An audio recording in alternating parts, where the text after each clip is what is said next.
it was so. And God called the firmament heaven, and there was evening, and there was morning, a second day. And God said, let the waters of the heavens be gathered together into one place, and let the dry land appear. And it was so. God called the dry land earth, and the waters were gathered together, he called the sea. And God saw that it was good, and God said, let the earth put forth vegetation, plants yielding seeds, fruit trees bearing fruit, in which there's seeds, each according to its kind upon the earth. And it was so. The earth brought forth vegetation, plants yielding seed according to their own kind, and trees bearing fruit in which is their seed, which according to its kind. And God saw that it was good. And there was evening, and there was morning, a third day. And God said, let there be lights in the firmaments of heaven to separate the day from the night. And let them be for a sign for the seasons and for days and years. And let them be lights in the firmament of the heavens to give light upon earth. And it was so. And God made two great lights, the greater light to rule the day, and the lesser light to rule the night. And he made the stars also. And God set them in the firmament of the heavens to give light upon the earth, to rule over the day and to rule over the night, and to separate the light from the darkness. And God saw that it was good. And there was evening, and there was morning, a fourth day. And God said, let the waters bring forth swarms of living creatures, and let the birds fly above the earth across the firmaments of heaven. And so God created the sea monsters and every living creature that moves with it. The waters swarm according to their kinds, and every winged bird according to its kind. And God saw that it was good. And God blessed them, saying, be fruitful and multiply, and fill the waters in the sea, and let the birds multiply on earth. And there was evening, and there was morning, a fifth day. And God said, let the earth bring forth living creatures according to their kinds, cattle and creeping things, and beasts of the earth according to their kind. And it was so. And God made the beasts of the earth according to their kind, and the cattle according to their kinds, and everything that creeps upon the ground according to his kind. And God saw that it was good. Then God said, let us make man in our image, after our likeness, and let them have dominion over the fish of the sea, and over the birds of the air, and over the cattle, and over all the earth, and over every creeping thing that creeps on the earth. So God created man in his own image. In the image of God he created him. Male and female he created them. And God blessed them, and God said to them, be fruitful and multiply, and fill the earth and subdue it, and have dominion over the fish of the sea, over the birds of the air, and over every living thing that moves upon the earth. And God said, behold, I give you every plant yielding seed which is upon the face of the earth, and every tree with seed in its fruit.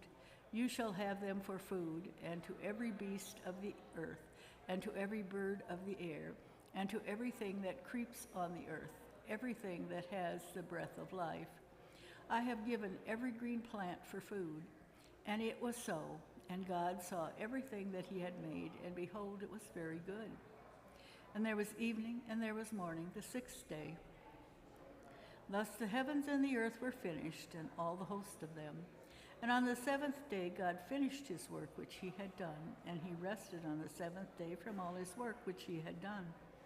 So God blessed the seventh day and hallowed it, because on it God rested from all his work which he had done in creation. These are the generations of the heavens and the earth when they were created.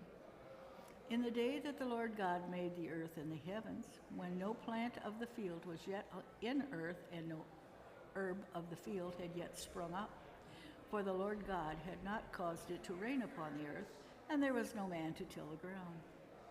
But the mists went up from the earth and watered the whole face of the ground. Then the Lord God formed man from the dust of the ground, and breathed into his nostrils the breath of life, and man became a living being. And the Lord God planted a garden in Eden in the east, and there he put man whom he had formed. And out of the ground the Lord God made to grow every tree that is pleasant to the sight and good for food. The tree of life also in the midst of the garden, and the tree of knowledge of good and evil. A river flowed out of Eden to the water the garden, and there divided became 4 rivers. The name of the first was Pishon, and it is the one which flows around the whole land of Havilah. There is gold, and the gold of that land is good. Bdellium and onyx stone are there. The name of the second river is Gihon, and it is the one which flows around the whole land of Cush. The name of the third river is Tigris, which flows east of Assyria, and the fourth river is the Euphrates. The Lord God took man and put him in the Garden of Eden to till it and keep it. And the Lord God commanded man, saying, "You may freely eat of every tree in the garden, but of the tree of knowledge of good and evil you shall not eat, for in the day that you eat of it you shall die." Then the Lord God said, "It is not good that man should be alone.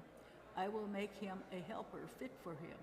So out of the ground the Lord God formed every beast of the field and every bird of the air, and brought them to man to see what he would call them.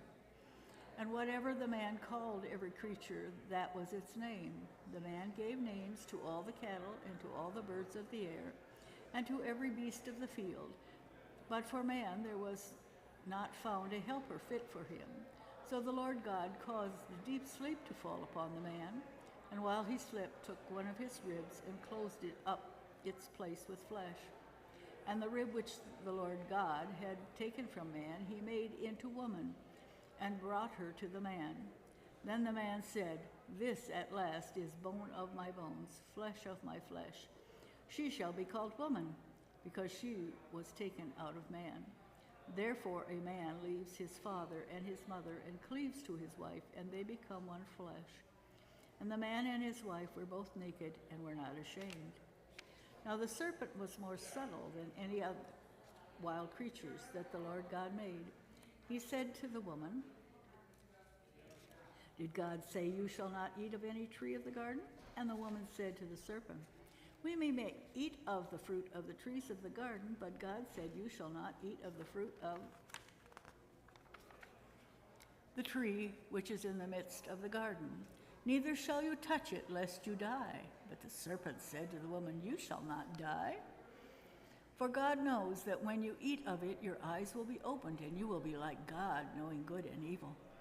So when the woman saw that the tree was good for food, and that it was a delight to the eyes, and that there was a tree to be desired to make one wise, she took of its fruit and ate. And she also gave some to her husband, and he ate. Then the eyes of both were opened, and they knew that they were naked. And they sewed fig leaves together and made themselves aprons. And they heard the sound of the Lord God walking in the garden in the cool of the day, and the man and his wife hid themselves from the presence of Lord God among the trees of the garden. But the Lord God called to the man and said to him, "Where are you?" And he said, "I heard the sound of thee in the garden, and I was afraid because I was naked, and I hid myself." He said, "Who told you you were naked? Have you eaten of the tree which I command you not to eat?" The man said, "The woman whom thou gavest to be with me, she gave me the fruit of the tree, and I ate." Then the Lord God said to the woman, "What is this that you have done?" The woman said, "That the serpent beguiled me, and I ate." The Lord God said to the serpent, "Because you have done this, cursed are you above all cattle and above all wild animals. Upon your belly you shall go, and the dust you shall eat all the days of your life. I will put enmity between you and the woman, and between your seed and her seed. He shall bruise your head, and you shall bruise his heel." To the woman he said, "I will multiply your pain in childbearing. In pain you shall bring forth children, yet your desire shall be for your husband, and he shall rule over you." And to Adam he said, "Because you have listened to the voice of your wife, and have eaten of the tree of which I commanded you, you shall not eat of it. Cursed is the ground because of you. In toil you shall eat of it all the days of your life. Thorns and thistles shall bring forth to you, You shall eat the plants of the field. In the sweat of your face you shall eat bread, till you return to the ground, for out of it you were taken.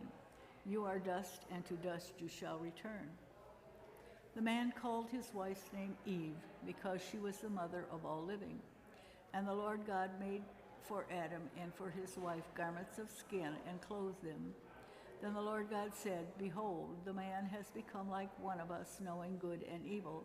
And now lest he put forth his hand and take also the tree of life and eat and live forever. Therefore the Lord God sent him from the Garden of Eden to till ground from which he was taken.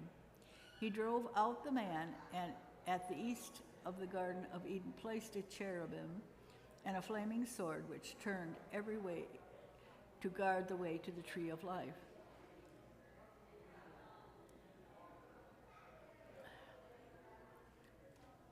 Now Adam knew Eve his wife, and she conceived and bore Cain, saying, I have gotten a man with the help of the Lord. And again she bore his brother Abel. Now Abel was a keeper of sheep, and Cain a tiller of the ground. In the course of time, Cain brought to the Lord an offering of fruit of the ground, and Abel brought the firstlings of his flock and their fat portions. And the Lord had regard for Abel and his offering, but for Cain and his offering he had no regard. So Cain was very angry, and his countenance fell. The Lord said to Cain, Why are you angry, and why has your countenance fallen? If you do well, will you not be accepted? And if you do not do well, sin is crouching at the door. Its desire is for you, but you must master it. Cain said to Abel his brother, Let us go out into the field. And when they were in the field, Cain rose up against his brother Abel and killed him. Then the Lord said to Cain, Where is Abel your brother? He said, I do not know. Am I my brother's keeper? And the Lord said, What have you done? The voice of your brother's blood is crying to me from the ground. And now you are cursed from the ground, which has opened its mouth to receive your brother's blood from your hand.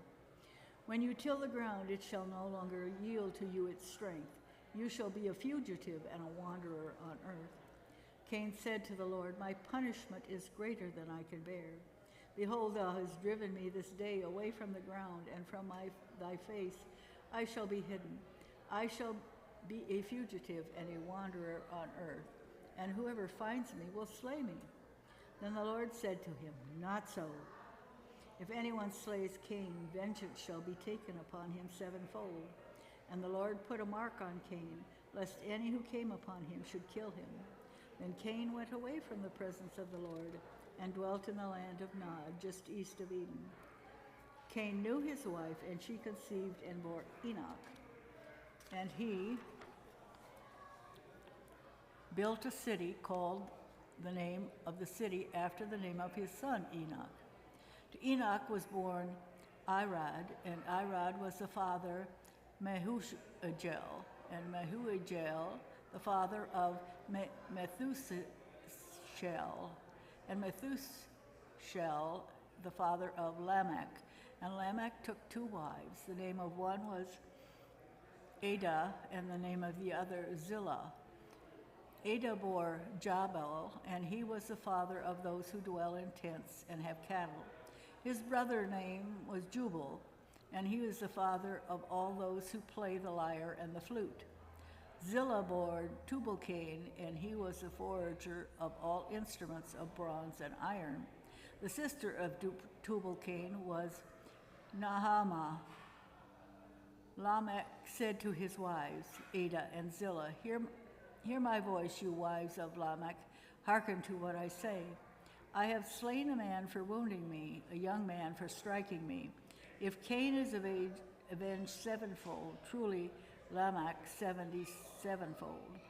And Adam knew his wife again, and she bore a son, called his name Seth. For she said, God has appointed me another child instead of Abel, for Cain slew him. To Seth also a son was born, and he called his name Enosh. And at that time the man began to call upon the name of the Lord. This is the book of the generations of Adam. When God created man, he made him in the likeness of God, male and female. He created them, and he blessed them and named them man, and they were created. When Adam had lived 130 years, he became a father of a son in his own likeness after his image and named him Seth. The days of Adam after he became the father of Seth were 800 years, and he had other sons and daughters. Thus all the days of Adam lived 930 years, and he died. When Seth had lived 105 years, he became the father of Enosh. Seth lived after the birth of Enosh 807 years, and had other sons and daughters. Thus all the days of Seth were 912 years, and he died. When Enosh had lived 90 years, he became the father of Kenan, and Enosh lived after the birth of Kenan 815 years. He had other sons and daughters. Thus all the days of Enosh were 905 years. He died. When Kenan had lived 70 years, he became the father of Mahalalel. Kenan lived after the birth of Mahalalel 840 years and had other sons and daughters.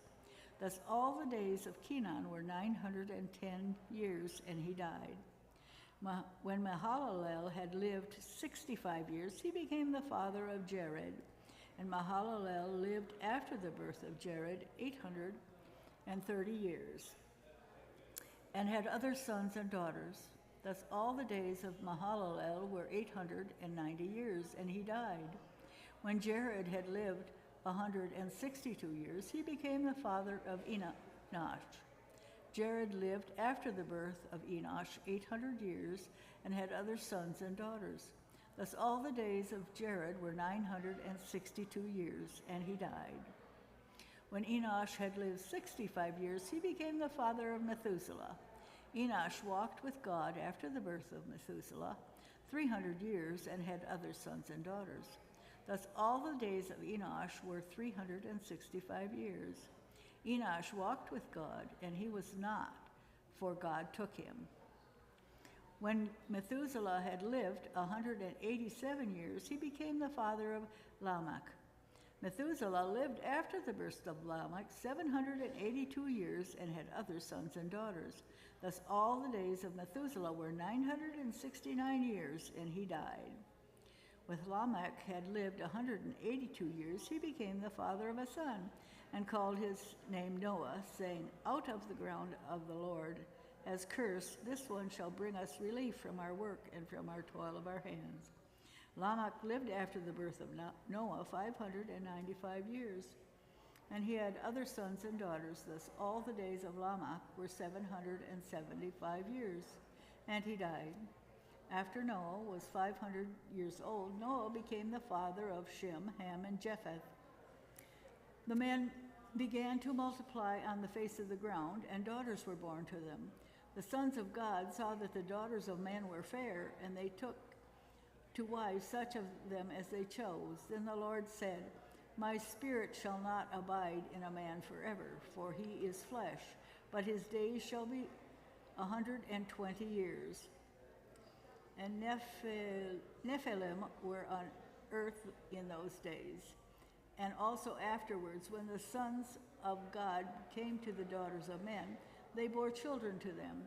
These were mighty men that were of old, the men of renown. The Lord saw that the wickedness of man was great on the earth, and that every imagination of the thoughts of his heart was only evil continually. And the Lord was sorry that he had made man on earth, and had grieved him to his heart. So the Lord said, "I will blot out man, whom I have created from the face of the ground, man and beast, and creeping things, and birds of the air, for I am sorry that I have made them." But Noah found favor in the eyes of the Lord. These are the generations of Noah. Noah was a righteous man, blameless in his generation. Noah walked with God, and Noah had 3 sons, Shem, Ham, and Japheth. Now the earth was corrupt in God's sight, and the earth was filled with violence.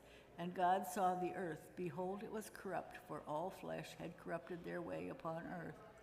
And God said to Noah, I have determined to make an end of all flesh, for the earth is filled with violence through them. Behold, I will destroy them with the earth. Make yourself an ark of gopher wood. Make rooms in the ark and cover the inside and out with pitch.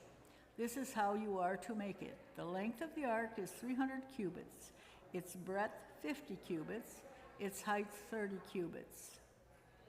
Make a roof for the ark and finish it to the cubit above, and set the door of the ark on its side.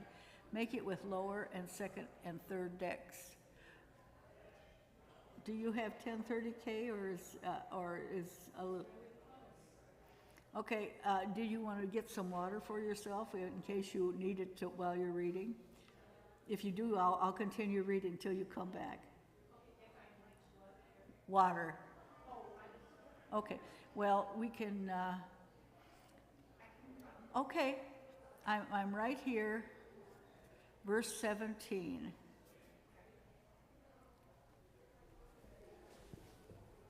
So, we're right there, so verse 17 is right there. I don't know how to mark it for you, but anyway, yeah, verse 17 there. Thank you. You're welcome. Have fun. I will. Oh, such a nice big print.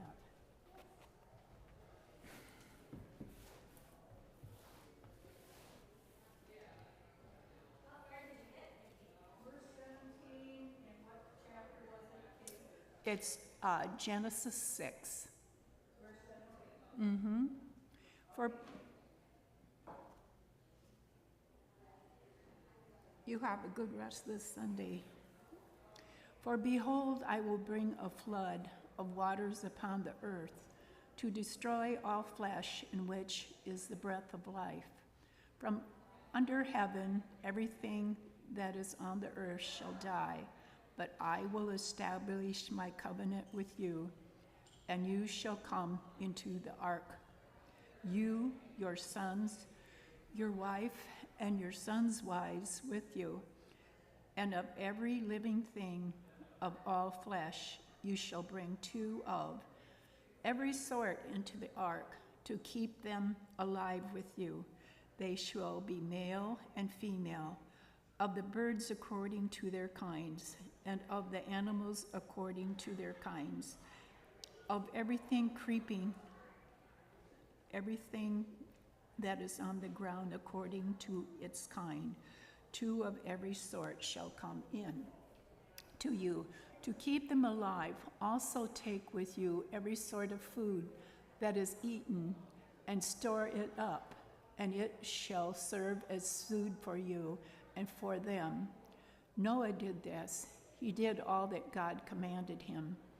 Then the Lord said to Noah, go into the ark, you and all your household, for I have seen that you are righteous before me in the generation. Take with you 7 pairs, all clean animals, the male and his mate, and a pair of the animals that are not clean, the male and his mate, and 7 pairs of the birds of the air also, male and female, to keep their kind alive upon the face of all the earth.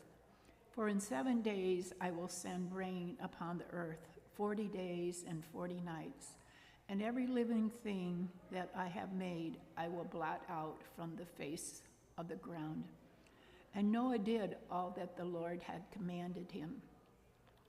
Noah was 600 years old when the flood of waters came upon the earth, and Noah and his sons and his wife and his sons' wives with him went into the ark to escape the waters of the flood. Of clean animals and of animals that are not clean, and of the birds and of everything that creeps on the ground. 2 and 2 male and female went into the ark with Noah, as God had commanded Noah. And after 7 days, the waters of the flood came upon the earth. In the 600th year of Noah's life, in the 2nd month, on the 17th day of the month, on that day, all the fountains of the great deep burst forth, And the windows of heavens were open, and the rain fell upon the earth 40 days and 40 nights.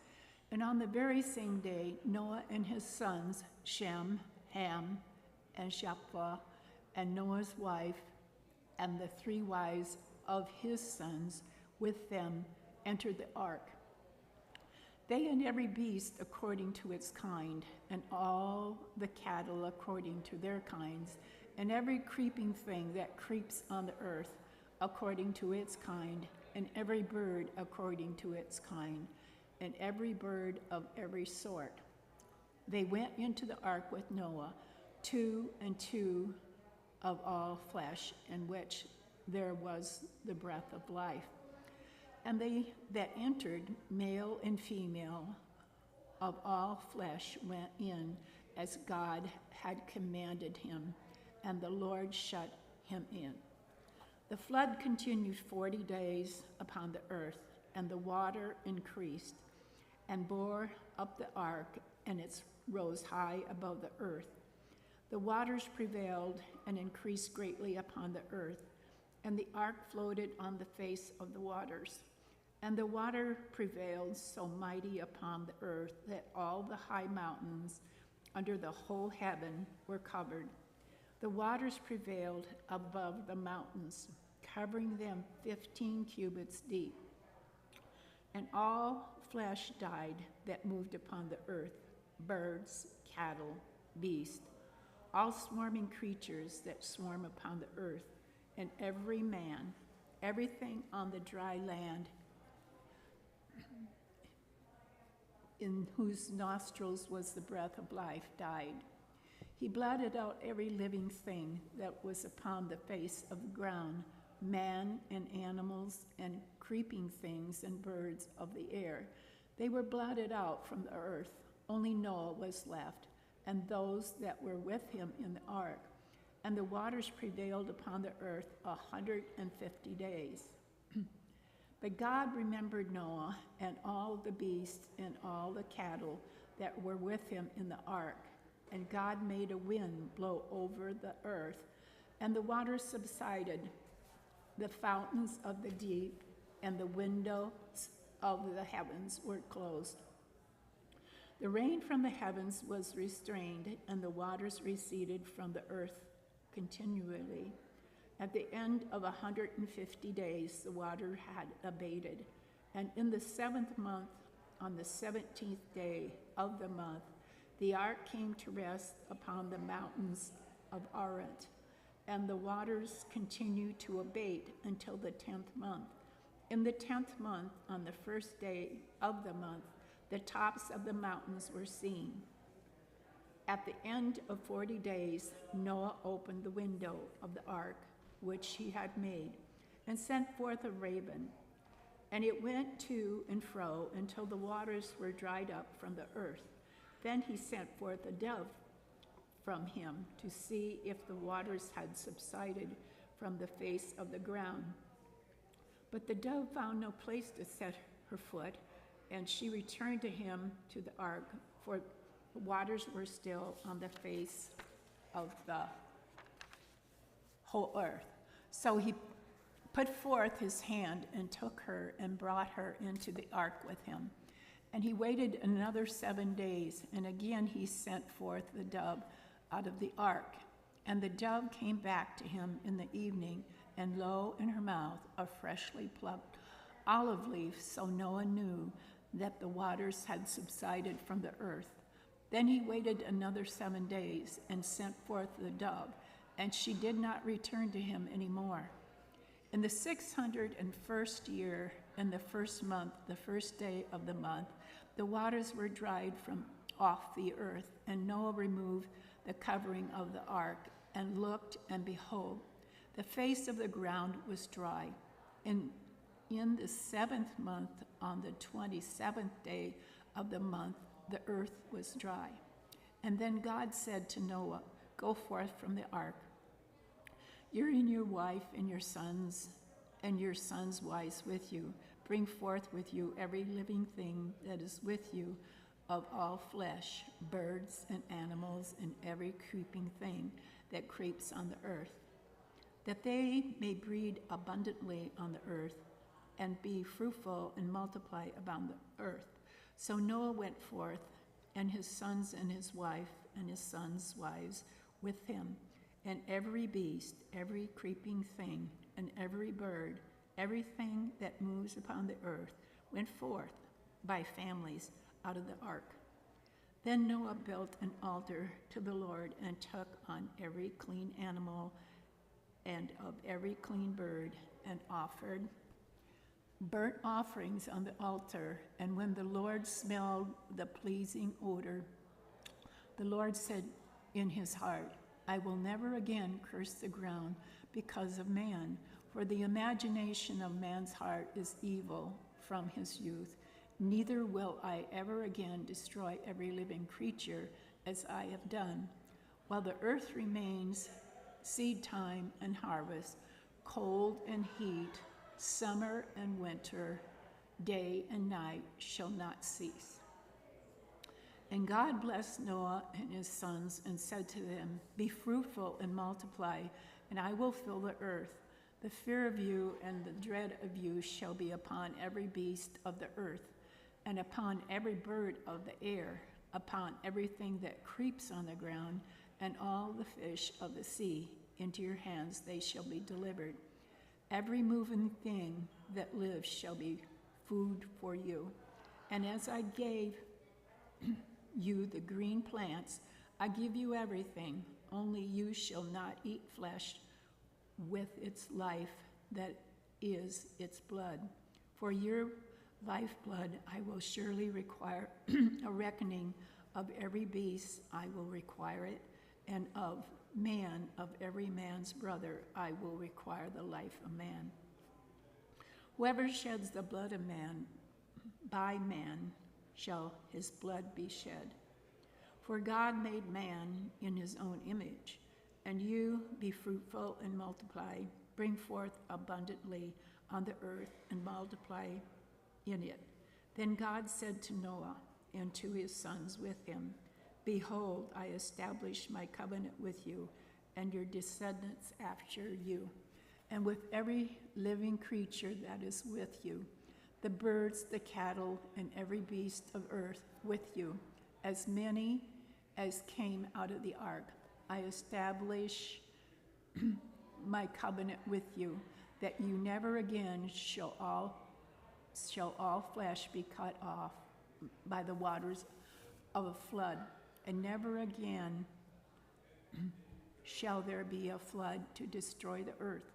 And God said, this is a sign of the covenant which I make between me and you and every living creature that is with you for all future generations. I set my bow in the cloud, and it shall be a sign, a covenant between me and the earth. And when I bring clouds over the earth, and the bow is seen in the clouds, I will remember my covenant, which is between me and you and every living creature of all flesh. And the water shall never again become a flood to destroy all flesh. When the bow is in the clouds, I will look upon it and remember the everlasting covenant between God and every living creature of all flesh that is up on the earth.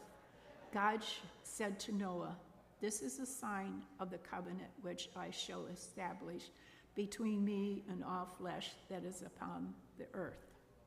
The sons of Noah who went forth from the ark were Shem, Ham, and Japheth. Ham was the father of Canaan. These three were the sons of Noah, and from these the whole earth was peopled. Noah was the first tiller of the soil. He planted a vineyard, and he drank of the wine and became drunk, and lay uncovered in his tent. And Ham, the father of Canaan, saw the nakedness of his father and told his two brothers outside. Then Shem and Japheth took a garment and laid it upon both their shoulders and walked backward and covered the nakedness of their father. Their faces were turned away, and they did not see their father's nakedness. When Noah woke from his wine and knew what his youngest son had done to him, he said, "Cursed be Canaan, a slave of slaves shall he be to his brothers." He also said, "Blessed by the Lord my God be Shem, and let Canaan be his slave. God enlarge Japheth, and let him dwell in the tents of Shem, and let Canaan be his slave." After the flood, Noah lived 350 years. All days of Noah were 950 years, and he died. These are the generations of the sons of Noah: Shem, Ham, Japheth. Sons were born to them after the flood. The sons of Japheth: Gomer, Magog, Madai, Javan, Tubal, Messiah, Tyrus. The sons of Gomer: Ashkenaz, Raphael, and Togarmah. The sons of Javan: Elisha, Tarsha, Kitman, and Do. Bahem. From these the coastline peoples spread. These are the sons of Japheth in their lands, each with his own language, by their families in their nations. The son of Ham: Cush, Egypt, Put, and Canaan. The sons of Cusheba: Havilah, Sabeth, Ramah, and Sheba. The sons of Sheba and Dahan. Cush became the father of Nimrod. He was the first on earth to be a mighty man. He was a mighty hunter before the Lord. Therefore, it is said, like Nimrod, a mighty hunter before the Lord. The beginning of his kingdom was Babel, Erah, and Akkad, all of them in the land of Shinar. From that land he went into Asherah and built Nebaioth, Raham, Kala, and Rezin between Nebaioth and Kala. That is the great city. Egypt became the father of Lamdam, Edaman, Leham, Naphtun, Batharum, Kashnah, whence came the Philistines, and Capernaum. Canaan became the father of Sidon, his firstborn, and Heth, and the Jebusites, Amorites, and the Gershites, Hivites, and Markites, and Sinites, Arkites, and the Zemarites, and the Hamathites. Afterwards, the families of the Canaanites spread abroad. And the territory of the Canaanites extended from Sidon in the direction of Goar as far as Gaza, and in the direction of Sodom, Gomorrah, and Zebulun as far as Lasha. These are the sons of Ham by their families, their languages, their lands, and their nations. To Shem also, the father of all the children of Eber, the elder brother of Japheth, children were born. The sons of Shem: Elamar, Ashur, Arphaxad, Lud, and Amram. The sons of Amram: Uzai, Hurl, Gether, and Mash. Arphaxad became the father of Sheklah, and Sheklah became the father of Eber. To Eber were born two sons, and the name of one was Peleg. For in the days the earth was divided, and his brother's name was Joktan. Joktan became the father of Alamon, Shephalim, Harzamoth, Jared, Hardam, Ezel, Ikai, Obal, Armin, Sheba, Ophir, Havilah, and Jobab. All of these were the sons of Joktan. The territory in which they lived extended from Mishah in the direction of Sephar to the hill country of the east. These are the sons of Shem by their families, their languages, their lands, and their nations. These are the families of the sons of Noah according to their genealogies in their nations, and from these the nations spread abroad on the earth after the flood. Now the whole earth had one language and few words, and as men migrated from the east, they found a plain in the land of Shinar and settled there. And they said to one another, "Come, let us make bricks and burn them thoroughly." And they had brick for stone and bitumen for mortar. And they said, "Come, let us build ourselves a city and a tower with its top in the heavens, and let us make a name for ourselves, lest we be shattered abroad upon the face of the whole earth."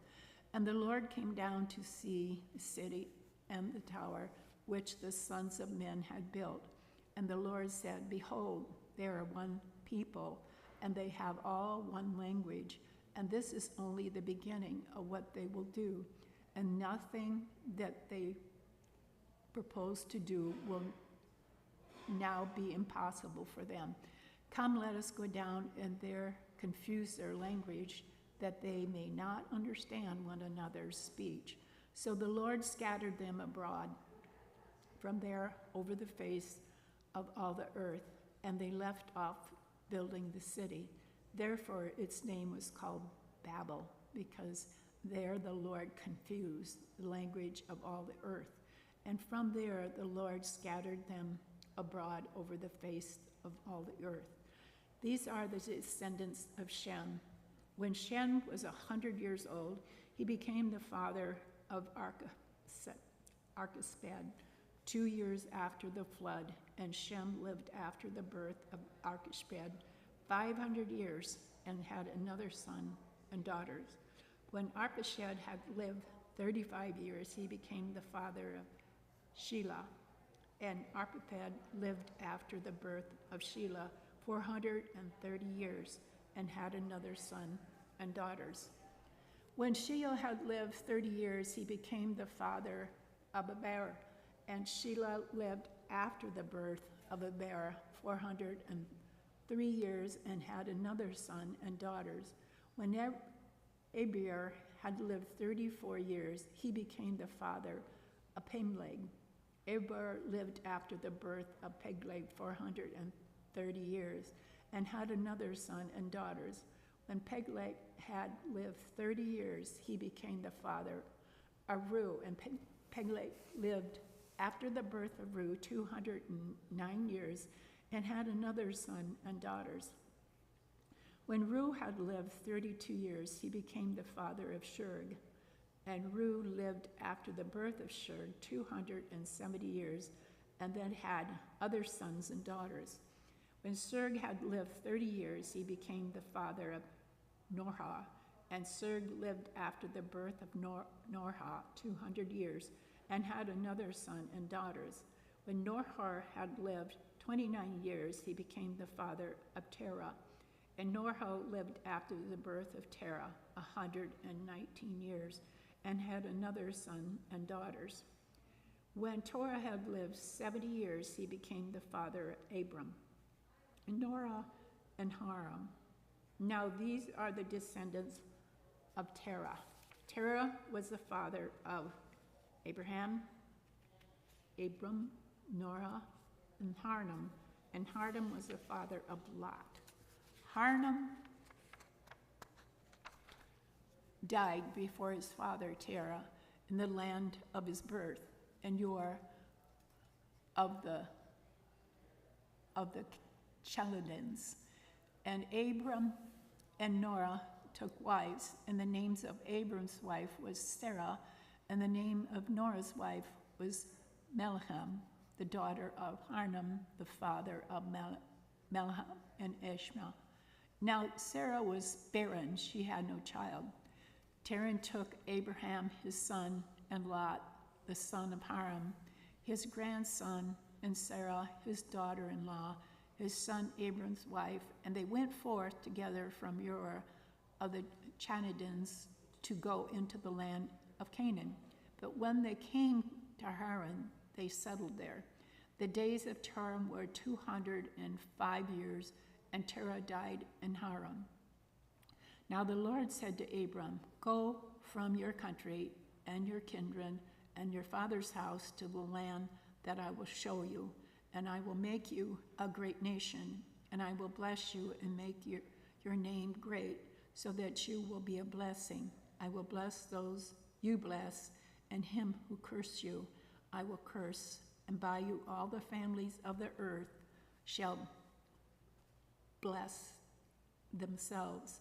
So Abram went as the Lord had told him, and Lot went with him. Abram was 75 years old when he departed from Haran.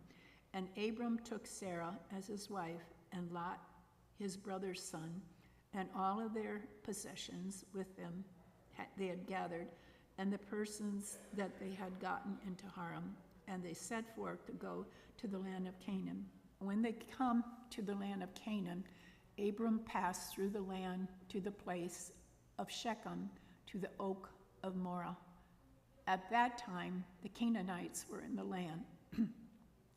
Then the Lord appeared to Abram and said, "To your descendants I will give this land."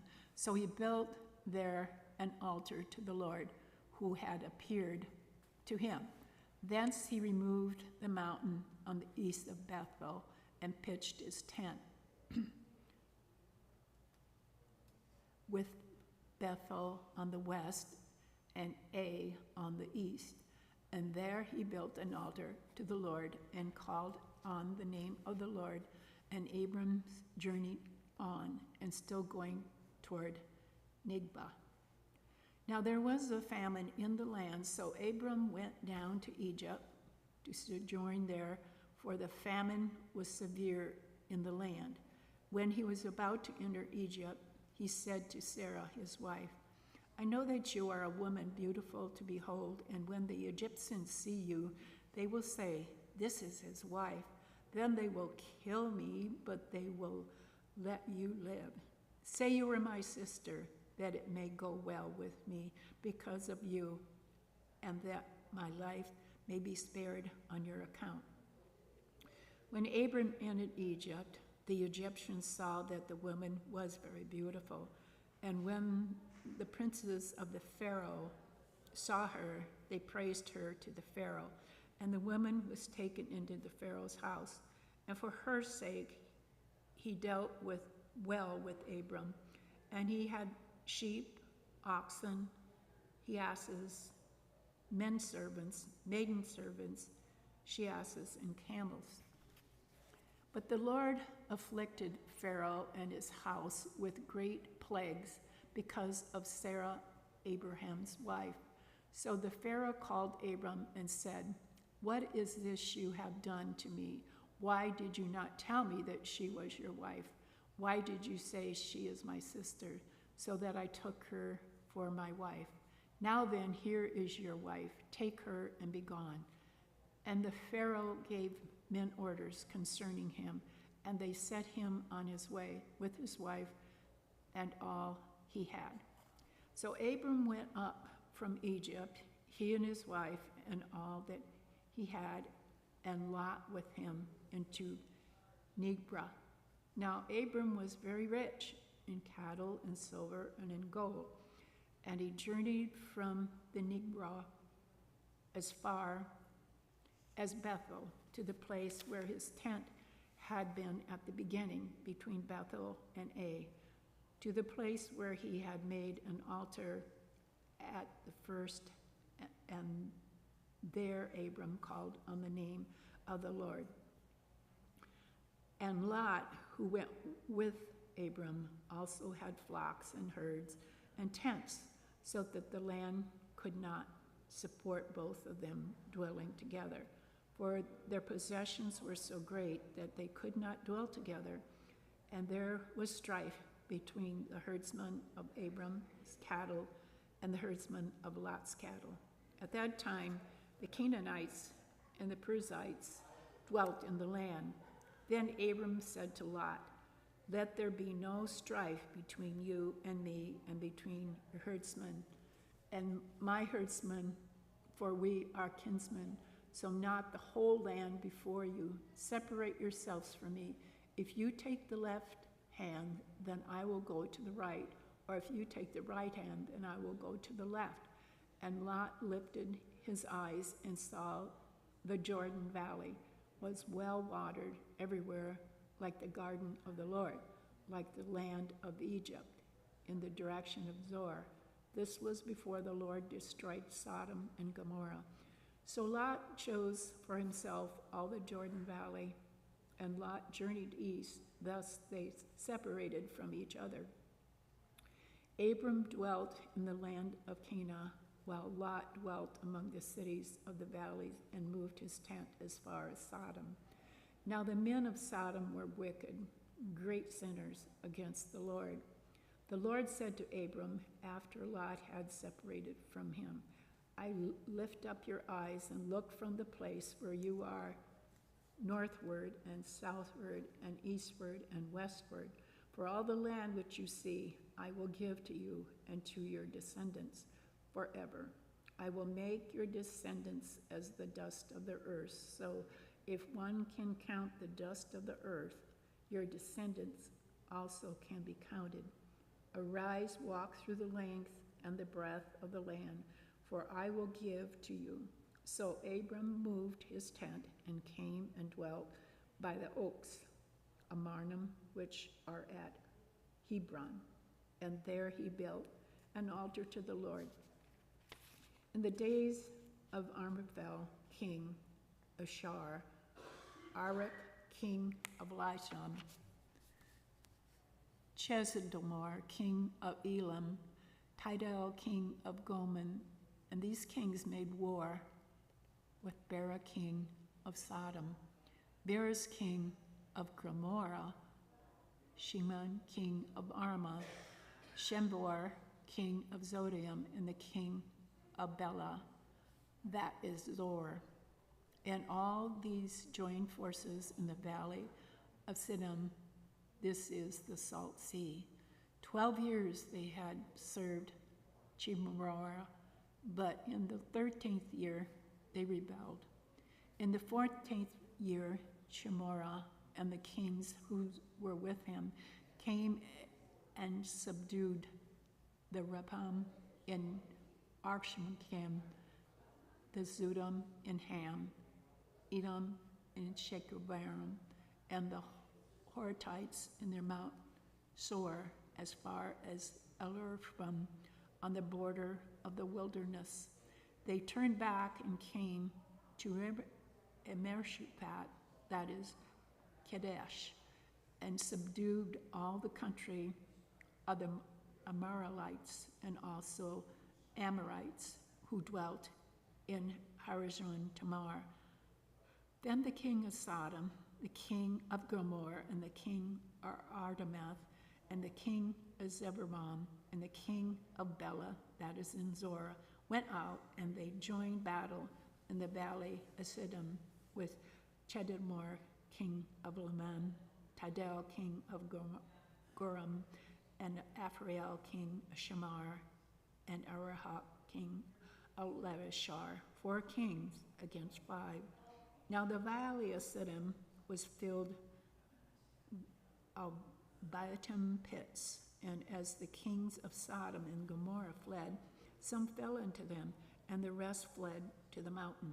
So the enemy took all the goods of Sodom and Gomorrah and all their provisions and went their way. They also took Lot, the son of Abram's brother, who dwelt in Sodom, and his goods, and departed. Then one who had escaped came and told Abram and the Hebrew, who was living by the oaks of Marnim, that the Amorite brother of Eshcol and of Nar, these were allies of Abram.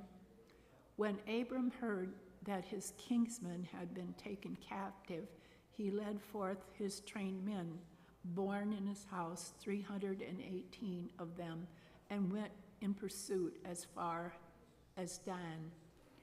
And he divided his forces against them by night, and he and his servants routed them and pursued them to Horba, north of Damascus. Then he brought back all the goods and also brought back his kingman, Lot with his goods, and the woman and the people. After his return from the defeat of Chedorlaomer and the kings who were with him, the king of Sodom went out to meet him at the valley of Shebarim, that is the king's valley. And Melchizedek, king of Salmon, brought out bread and wine, and he was priest of God Most High. And he blessed him and said, Blessed are Abram and by God's Most High, maker of heaven and earth, and blessed be God Most High, who has delivered your enemies into your hand. Oh, goodness. Okay, you could come. Okay, I just finished up this page here, so I'm halfway through this chapter, halfway through 14. Okay. So, Very good. yeah, it seems kind of hard to reach, kind of short, so you might want it back a little further. And it helps to use this. Oh, okay. Yeah.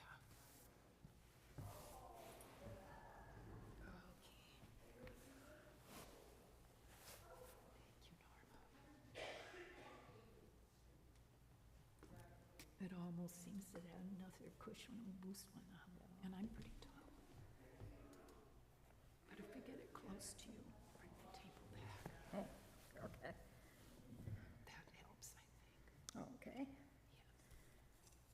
And Abram gave him a tenth of everything. And the king of Sodom said to Abram, Give me the persons, but take the goods for yourself. But Abram said to the king of Sodom, I have sworn to the Lord God, Most High, maker of heaven and earth, that I would not take a thread, or a sandal thong, or anything that is yours, lest you should say, I have made Abram rich. I will take nothing but what the young men have eaten, and the share of the men who have went with me. Let Aner and Eshcol and Mamre take their share. After these things, the word of the Lord came to Abram in a vision. Fear not, Abram, I am your shield. Your reward shall be great.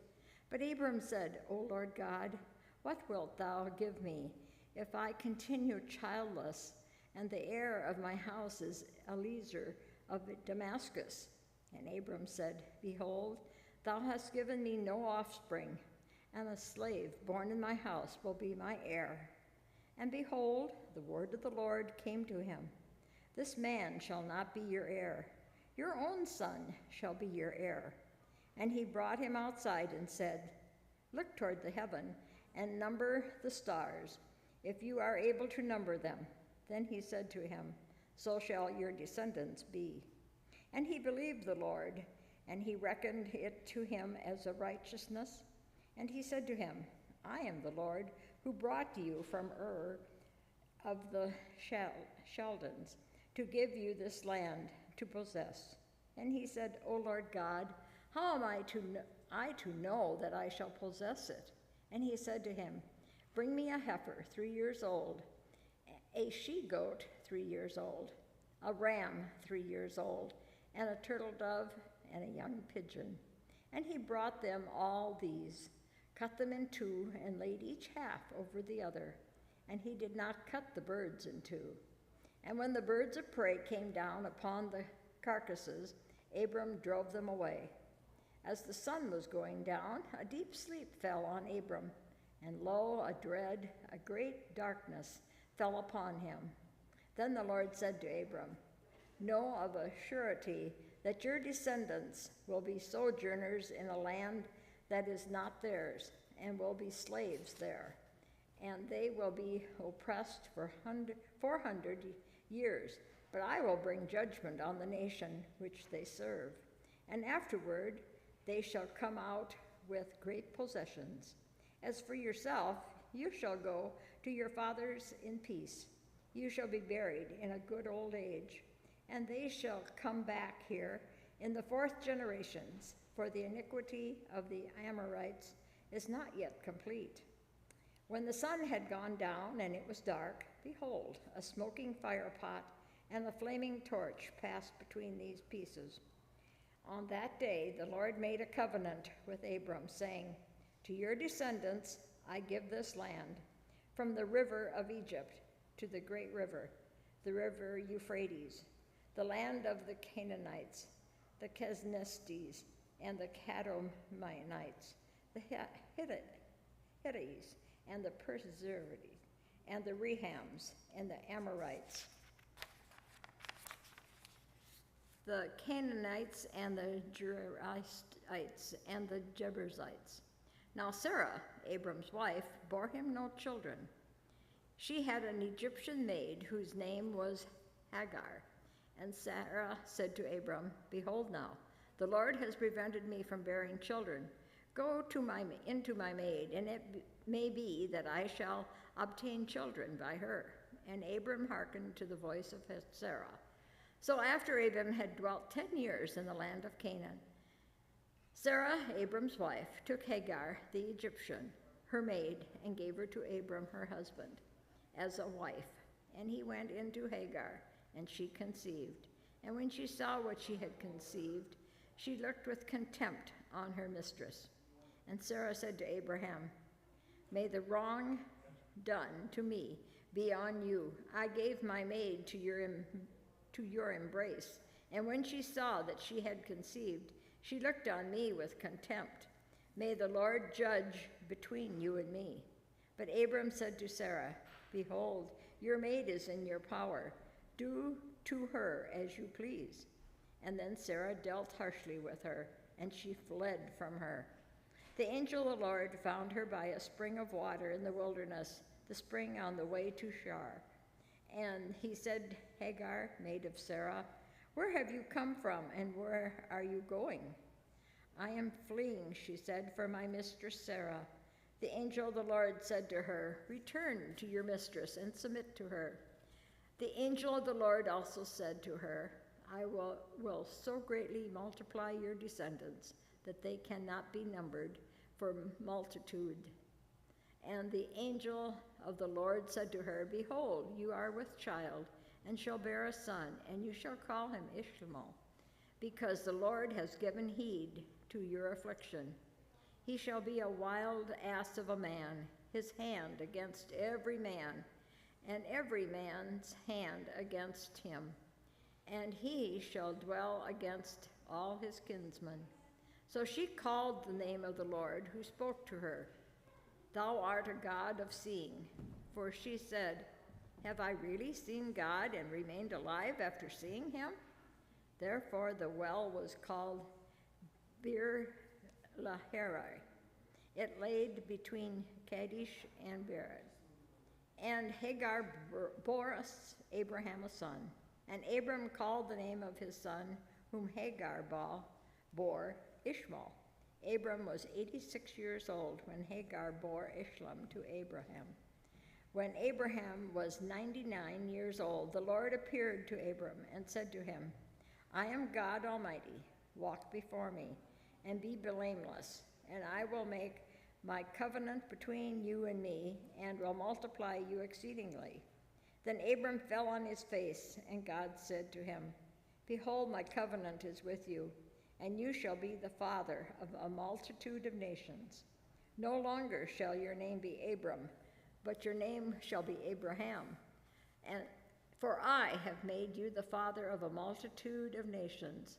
I will make you exceedingly fruitful, and I will make nations of you, and kings shall come forth from you.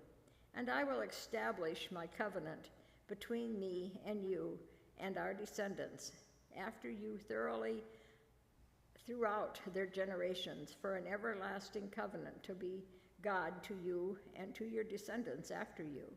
And I will give to you and to your descendants after you the land of your sojournings, all the land of Canaan, and for an everlasting possession, and I will be their God." And God said to Abraham, "As for you, you shall keep my covenant, you and your descendants after you throughout their generations. This is my covenant which you shall keep between me and you and your descendants after you."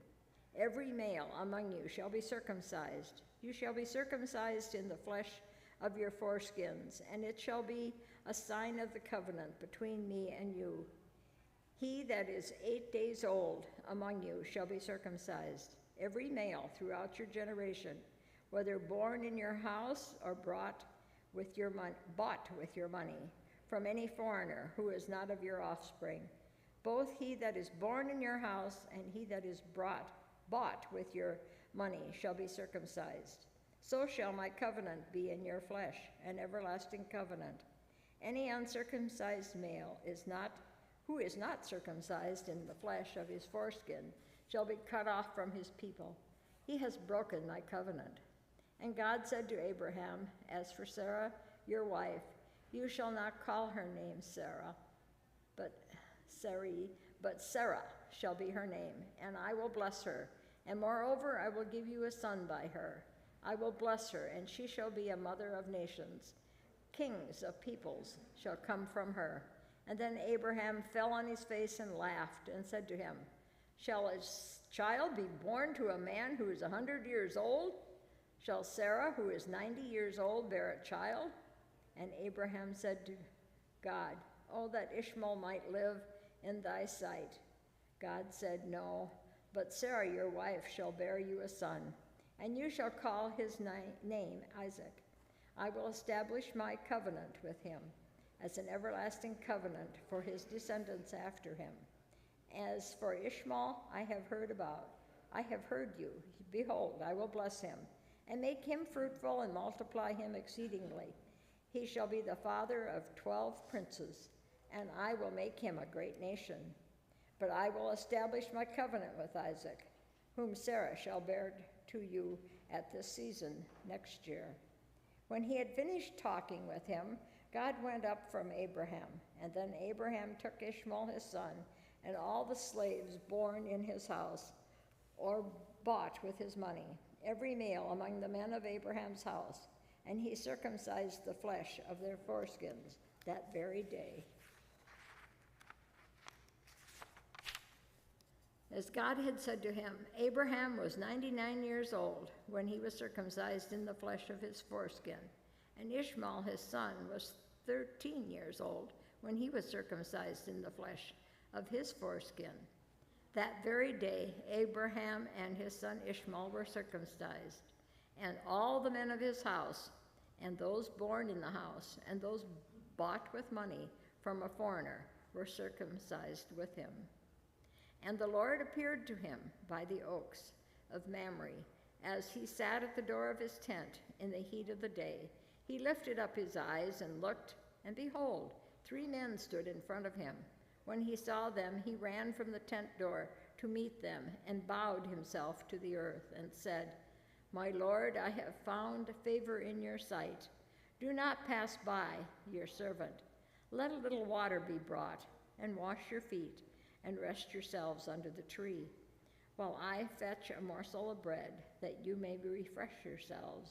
And after that you may pass on, since you have come to your servant. So they said, do as you have said. And Abraham hastened into the tent to Sarah, and said, make ready quickly 3 measures of fine meal, knead it, and make cakes. And Abraham ran to the herd and took a calf, tender and good, and gave it to the servant, who hastened to prepare it. And then he took curds and milk, and the calf which he had prepared, and set it before them. And he stood by them under the tree while they ate. They said to him, where is Sarah, your wife? And he said, she is in the tent. And the Lord said, I will surely return to you in the spring, and Sarah, your wife, shall have a son. And Sarah was listening in the tent behind him. Now Abraham and Sarah were old, advanced in age, and it had ceased to be with Sarah after the manner of women. So Sarah laughed to herself, saying, after I have grown old, my husband is old, shall I have pleasure? The Lord said to Abraham, why did Sarah laugh and say, shall I indeed bear a child now that I am old? Is there anything too hard for the Lord? At the appointed time I will return to you in the spring, and Sarah shall have a son. But Sarah denied, saying, I did not laugh, for she was afraid. He said, No, but you did laugh. Then the men set out from there, and they looked toward Sodom, and Abraham went with them to set them on their way. The Lord said, Shall I hide from Abraham what I am about to do, seeing that Abraham shall become a great and mighty nation, and all the nations of the earth shall bless themselves by him? No, I have chosen him, that he may charge his children and his household after him to keep the way of the Lord by doing righteousness and justice, so that the Lord may bring to Abraham what he has promised him. Then the Lord said, Because of the outcry against Sodom and Gomorrah is great, and their sin is very grave, I will go down to see whether they have done altogether according to the outcry which has come to me. If not, I will know. So the men turned from there and went toward Sodom, but Abraham still stood before the Lord. Then Abraham drew near and said, Wilt thou indeed destroy the righteous with the wicked? Suppose there are 50 righteous within the city. Wilt thou then destroy the place and not spare it for the 50 righteous who are in there? Far be it from thee to do such a thing, to slay the righteous with the wicked, so that the righteous fare as the wicked. Far be that from thee. Shall not the judge of all the earth do right? And the Lord said, If I find at Sodom 50 righteous in the city, I will spare the whole place for their sake. And Abraham answered, Behold, I have taken upon myself to speak to the Lord. I am but dust and ashes. Suppose 5 of the 50 who are lacking. Wilt thou destroy the whole city for lack of 5? And he said, I will not destroy it if I find 45 there. Again he spoke to him and said, Suppose 40 are found there. And he answered, For the sake of 40 I will not do it. Then he said, Oh, let not the Lord be angry, and I will speak. Suppose 30 are found there. And he answered, I will not do it if I find 30 there. He said, Behold, I have taken upon myself to speak to the Lord. Suppose 20 are found there. And he answered, For the sake of 20 I will not destroy it. Then he said, Oh, let not the Lord be angry. I will speak again, but this once. Suppose 10 are found there. And he answered, For the sake of 10 I will not destroy it. And the Lord went his way, and when he had finished speaking to Abraham, and Abraham returned to his place, the 2 angels came to Sodom, and in the evening, and Lot was sitting in the gate of Sodom. When Lot saw them, he rose to meet them, and bowed himself with his face to the earth, and said, My lords, turn aside, I pray you, to your servant's house, and spend the night, and wash your feet, and then you may raise up early and go on your way. They said, No, we will spend the night in the street. But he urged them strongly, so they turned aside to him, entering his house, and he made them a feast, and baked unleavened bread, and they ate. But before they lay down, the men of the city, the men of Sodom, both young and old, and all the people to the last man, surrounded the house. And they called to Lot, Where are the men who came to you tonight? Bring them out to us, that we may know them. And Lot went out of the door to the men, shut the door after him, and said, I beg you, my brothers, do not act so wickedly. Behold, I have 2 daughters who have not known men. Let me bring them out to you, and do to them as you please. Only do nothing to these men, for they have come under the shelter of my roof. But they said, Stand back. And they said, This fellow came to sojourn, and he would play the judge. Now we deal worse with you than with them. And then they pressed hard against the man Lot, and drew near to break the door. But the men put forth their hands and brought Lot into the house to them and shut the door.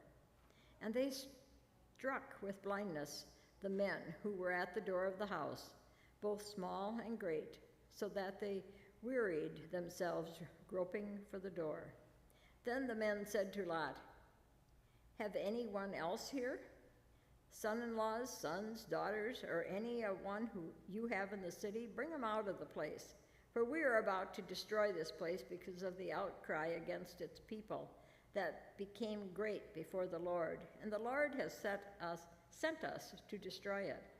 So Lot went out and said to his son-in-laws, who were married to his daughters, "Up, get out of this place, for the Lord is about to destroy the city."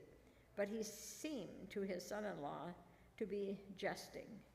When morning dawned, the angel urged Lot, saying, "Arise, take your wife and your 2 daughters, who are here, lest you be consumed in the punishment of the city."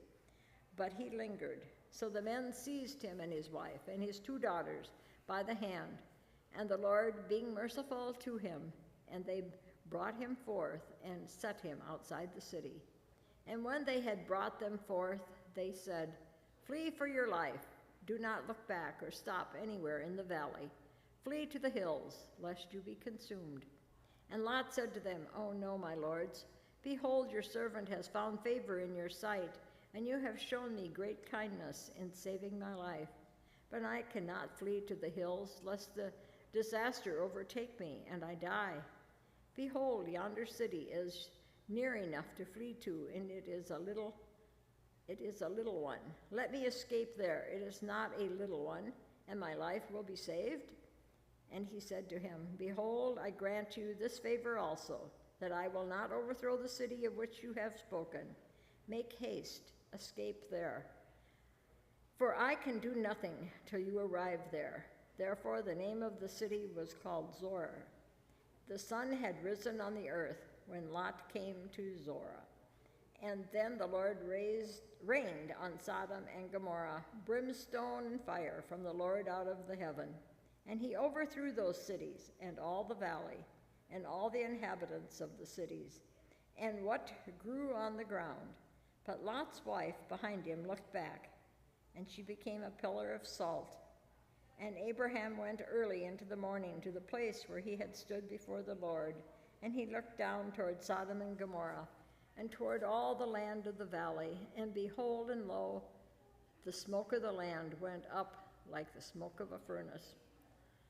So it was that, when God destroyed the cities of the valley, God remembered Abraham and sent Lot out of the midst of the overthrow, when he overthrew the cities in which Lot dwelt.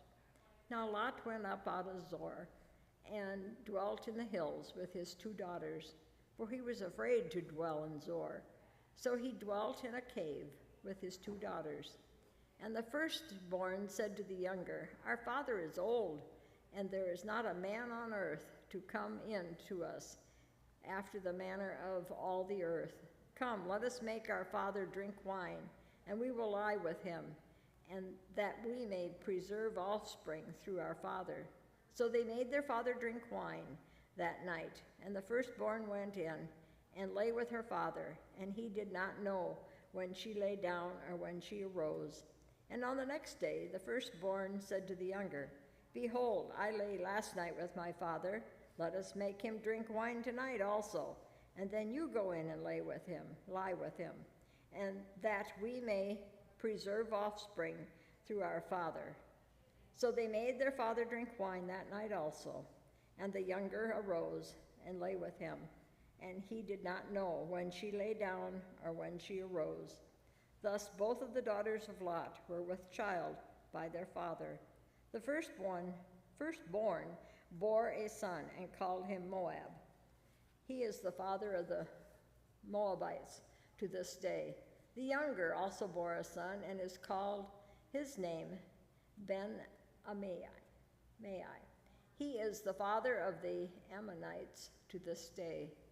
From there Abraham journeyed toward the territory of the Negev and dwelt between Kadesh and Shur, and he sojourned in Gerar. And Abraham said of Sarah, his wife, "She is my sister." And Abimelech, king of the Gerar, sent and took Sarah. But God came to Abimelech in a dream one night and said to him, "Behold, you are a dead man because of the woman whom you have taken, for she is a man's wife." Now Amalek had not approached her. So he said, "Lord, wilt thou slay an innocent people? Did he not himself say to me, 'She is my sister'? And she herself said, 'He is my brother'? In the iniquity of my heart and the innocence of my hands, I have done this." Then God said to him in the dream, "Yes, I know that you have done this in the integrity of your heart, and it was I who kept you from sinning against me. Therefore, I did not let you touch her. Now then, restore the man's wife, for he is a prophet. He will pray for you, and you shall live. But if you do not restore her, know that you shall surely die, you and all that are yours." So Abimelech rose early in the morning and called all his servants and told them all these things. And the men were very much afraid. Then Abimelech called Abraham and said to him, "What have you done to us?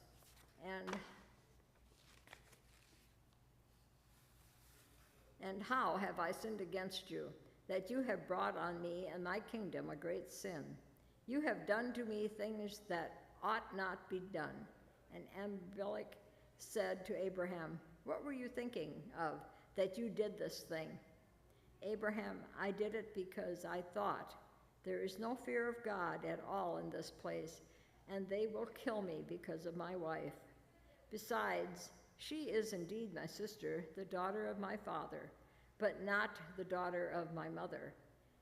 And she became my wife. And when God caused me to wander from my father's house, I said to her, 'This is the kindness you must do to me. At every place to which we come, say of me, he is my brother.' Then Abimelech took sheep and oxen and male and female slaves and gave them to Abram and restored Sarah to his wife to him. And Abimelech said, 'Behold, my land is before you. Dwell where it pleases you.' To Sarah he said, 'Behold, I have given your brother 1,000 pieces of silver. It is your vindication in the eyes of all who are with you, and before everyone you are righted.'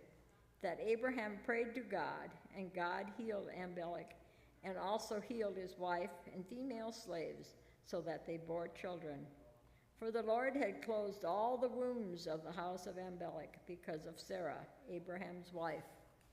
The Lord visited Sarah as he had said, and the Lord did to Sarah as he had promised. And Sarah conceived and bore Abraham a son in his old age, of which God had spoken to him. Abraham called the name of his son who was born to him, whom Sarah bore him, Isaac. And Abraham circumcised his son Isaac when he was 8 days old, as God had commanded him. Abraham was 100 years old when his son Isaac was born to him. And Sarah said, "God has made laughter for me, everyone who hears and will laugh over me." And she said, "Who would have said to Abraham that Sarah would suckle children? Yet I have borne him a son in his old age." And the child grew and was weaned, and Abraham made a great feast on the day that Isaac was weaned. But Sarah saw the son of Hagar the Egyptian, whom she had borne to Abraham, playing with her son Isaac. So she said to Abraham, "Cast out this slave woman with her son, for the son of this slave woman shall not be heir with my son Isaac." And the thing was very displeasing to Abraham on account of his son. But God said to Abraham, "Be not displeased because of the lad and because of your slave woman. Whatever Sarah says to you, do as she tells you. For through Isaac shall your descendants be named, and I will make a nation of the son of the slave woman also, because he is your offspring."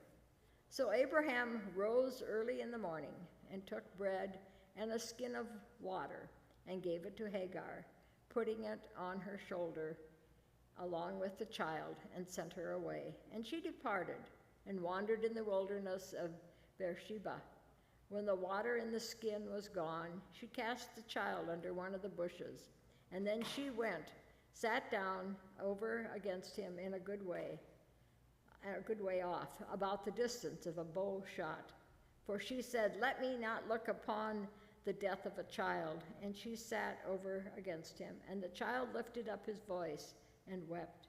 And God heard the voice of the lad, and the angel of God called Hagar from heaven and said to her, "What troubles you, Hagar?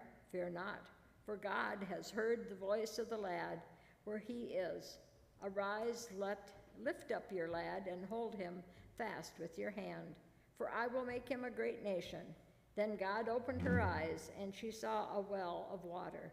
And she went and filled the skin with water and gave the lad a drink. And God was with the lad, and he grew up, and he lived in the wilderness and became an expert with the bow. And he lived in the wilderness of Paran, and his mother took a wife for him from the land of Egypt. Okay, I'll start here at 22. 22. Yep. Okay. Oh, that slide's easy. Oh, that does slide. I was gonna help you move the chair, but it looks like But it's very low. Yeah. it's low. Should we get a different chair? No, it's not the best. Okay. Maybe we'll do the throne. I just thought this would be good. Yeah, that's a good idea. Do you think we should use the big old chair then too? Yeah, that'd be better. That's more suited. Sure, we'll use that one. And it does help to use that ruler. Yeah, that's what they said, yeah.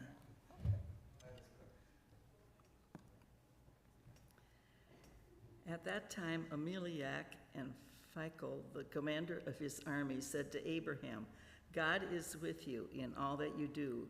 Now therefore swear to me here by God that you will not deal falsely with me or with my offspring or with my posterity. But as I have dwelt loyally with you, you will deal with me and with the land where you have sojourned." And Abraham said, "I will swear." When Abraham complained to Ameliak about a well of water which Ameliak's servants had seized, Ameliak said, "I do not know who has done this thing. You did not tell me, and I have not heard of it until today." So Abraham took sheep and oxen and gave them to Ameliak, and the two men made a covenant. Abraham set 7 ewe lambs of the flock apart, and Ameliak said to Abraham, "What is the meaning of these 7 ewe lambs which you have set apart?" He said, "These 7 ewe lambs you will take from my hand, that you may be a witness for me that I dug this well." Therefore that place was called Beersheba, because there both of them swore an oath. So they made a covenant at Beersheba. Then Ameliak and Phicol, the commander of his army, rose up and returned to the land of the Philistines. Abraham planted a tamarisk tree in Beersheba and called there on the name of the Lord, the everlasting God. And Abraham sojourned many days in the land of the Philistines. After these things, God tested Abraham and said to him, "Abraham," and he said, "Here am I." He said, "Take your son, your only son Isaac, whom you love, and go to the land of Moriah, and offer him there as a burnt offering upon one of the mountains of which I shall tell you." So Abraham rose early in the morning, saddled his ass, and took 2 of his young men with him, and his son Isaac. And he cut the wood for the burnt offering, and arose and went to the place of which God had told him. On the 3rd day, Abraham lifted up his eyes and saw the place afar off. Then Abraham said to his young men, "Stay here with the ass. I and the lad will go yonder and worship and come again to you." And Abraham took the wood of the burnt offering and laid it on Isaac his son, and he took in his hand the fire and the knife. So they went both of them together. And Isaac said to his father Abraham, "My father." And he said, "Here am I, my son." He said, "Behold, the fire and the wood, but where is the lamb for a burnt offering?" Abraham said, "God will provide himself the lamb for a burnt offering, my son." So they went both of them together. When they came to the place of which God had told him, Abraham built an altar there and laid the wood in order, and bound Isaac his son, and laid him on the altar upon the wood.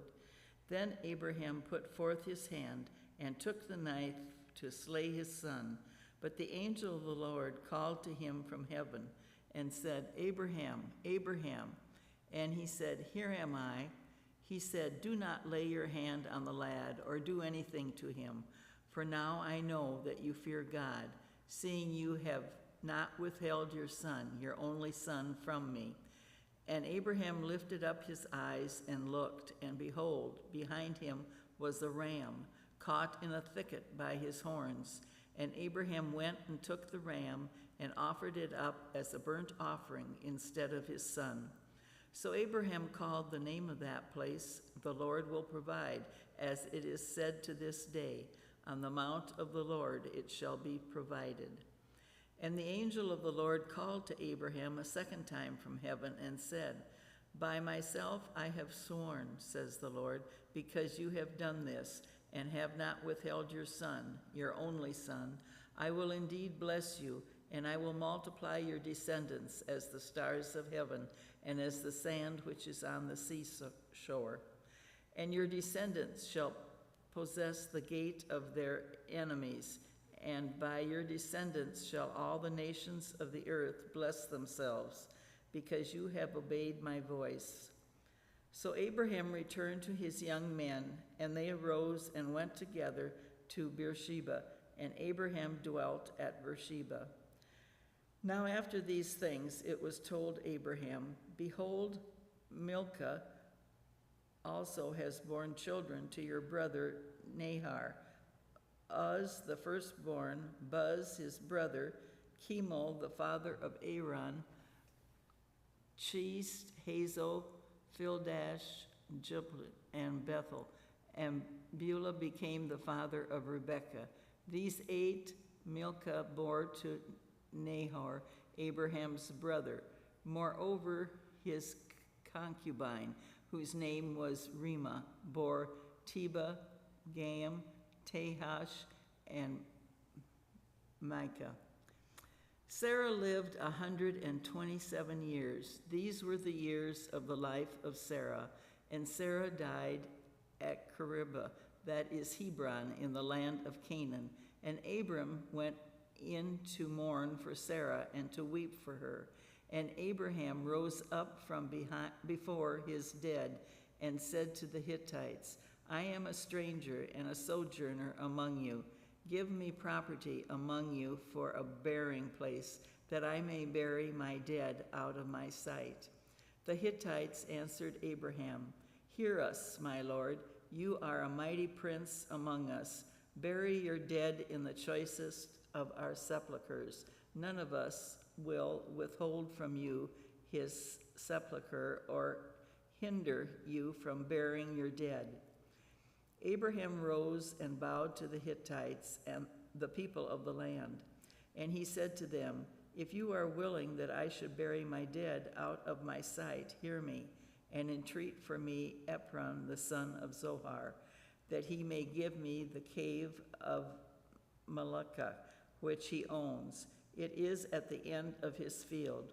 For the full price, let him give it to me in your presence, as a possession for a burying place." Now Ephron was sitting among the Hittites, and Ephron the Hittite answered Abraham in the hearing of the Hittites, of all who went in at the gate of his city, "No, my lord, hear me. I give you the field, and I give you the cave that is in it. In the presence of the sons of my people, I give it to you. Bury your dead."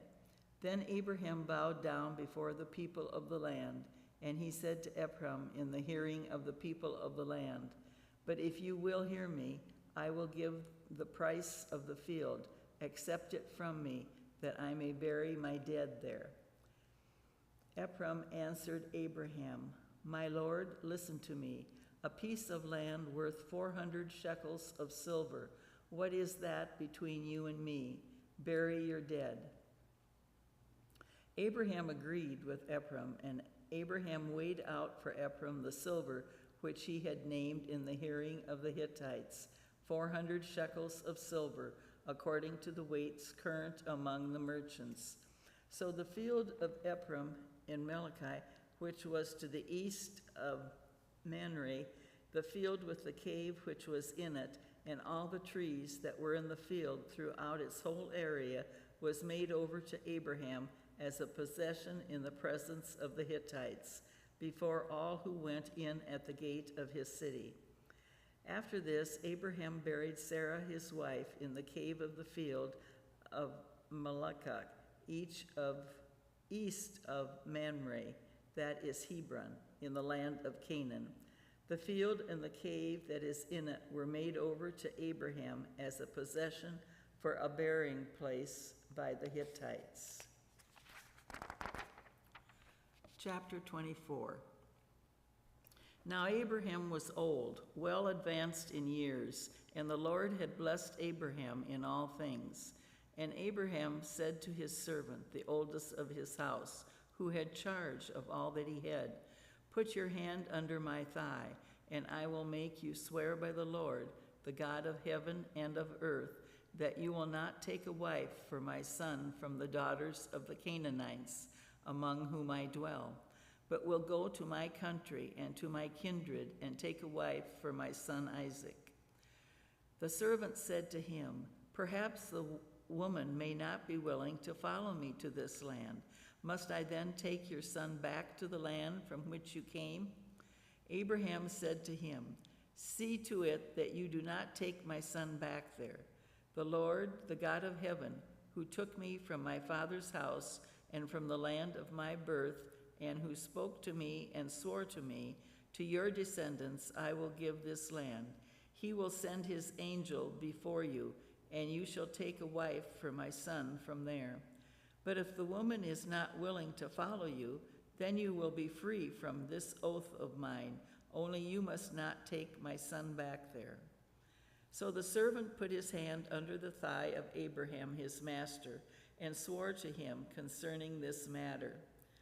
Then the servant took 10 of his master's camels and departed, taking all sorts of choice gifts from his master. And he arose and went to Mesopotamia, to the city of Nahor. And he made the camels kneel down outside the city by the well of water at the time of evening, the time when women go out to draw water. And he said, "O Lord, God of my master Abraham, grant me success today, I pray thee, and show steadfast love to my master Abraham. Behold, I am standing by the spring of water, and the daughters of the men of the city are coming out to draw water. Let the maiden to whom I shall say, 'Pray let down your jar that I may drink,' and you shall say, 'Drink,' and I will water your camels. Let her be the one whom thou hast appointed for thy servant Isaac. By this I shall know that thou hast shown steadfast love to my master." Before he had done speaking, behold, Rebekah, who was born to Bethuel, the son of Milcah, the wife of Nahor, Abraham's brother, came out with her water jar upon her shoulder. The maiden was very fair to look upon, a virgin whom no man had known. She went down to the spring and filled her jar and came up. Then the servant ran to meet her and said, "Pray give me a little water to drink from your jar." She said, "Drink, my lord," and she quickly let down her jar upon her hand and gave him a drink. When she had finished giving him a drink, she said, "I will draw for your camels also, until they are done drinking." So she quickly emptied her jar into the trough and ran again to the well to draw, and she drew for all his camels. The man gazed at her in silence to learn whether the Lord had prospered his journey or not. When the camels had done drinking, the man took a gold ring weighing a half shekel and 2 bracelets for her arms weighing 10 gold shekels and said, "Tell me whose daughter you are. Is there room in your father's house for us to lodge in?" She said to him, "I am the daughter of Bethuel, the son of Malachi, whom she bore to Nahor." She added, "We have both straw and provender enough, and room to lodge in." The man bowed his head and worshiped the Lord and said, "Blessed be the Lord, the God of my master Abraham, who has not forsaken his steadfast love and his faithfulness toward my master. As for me, the Lord has led me in the way to the house of my master's kinsman." Then the maiden ran and told her mother's household about these things. Rebekah had a brother whose name was Laban, and Laban ran out to the man to the spring. When he saw the ring and the bracelets on his sister's arms, and when he heard the words of Rebekah his sister, "Thus the man spoke to me," he went to the man, and behold, he was standing by the camels at the spring. He said, "Come in, O blessed of the Lord. Why do you stand outside? For I have prepared the house and a place for the camels." So the man came into the house, and Laban ungirded the camels and gave him straw and provender for the camels, and water to wash his feet and the feet of the men who were with him. Then food was set before him to eat. But he said, "I will not eat until I have told my errand." He said, "Speak on." So he said, "I am Abraham's servant. The Lord has greatly blessed my master, and he has become great.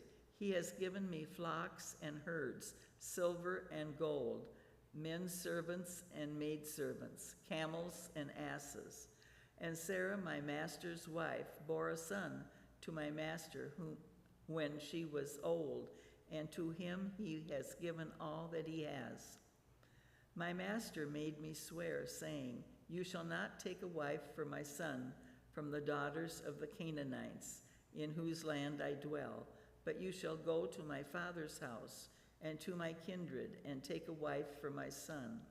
I said to my master, 'Perhaps the woman will not follow me.' But he said to me, 'The Lord, before whom I walk, will send his angel with you and prosper your way, and you shall take a wife for my son from my kindred and from my father's house. Then you will be free from my oath when you come to my kindred, and if they will not give her to you, you will be free from my oath.' I came today to the spring and said, 'O Lord, the God of my master Abraham, if now thou wilt prosper the way which I go, behold, I am standing by the spring of the water. Let the young woman who comes out to draw, to whom I shall say, Pray give me a little water from your jar to drink. And you will say to me, Drink, and I will draw for your camels also. Let her be the woman whom the Lord has appointed for my master's son.' Before I had done speaking in my heart, behold, Rebekah came out with her water jar on her shoulder, and she went down to the spring and drew. I said to her, 'Pray, let me drink.' She quickly let down her jar from her shoulder and said, 'Drink, and I will give your camels drink also.' So I drank, and she gave the camels drink also. Then I asked her, 'Whose daughter are you?' She said, 'The daughter of Bethuel, Nahor's son, whom Malachi bore to him.' So I put the ring on her nose and the bracelets on her arms. Then I bowed my head and worshiped the Lord and blessed the Lord.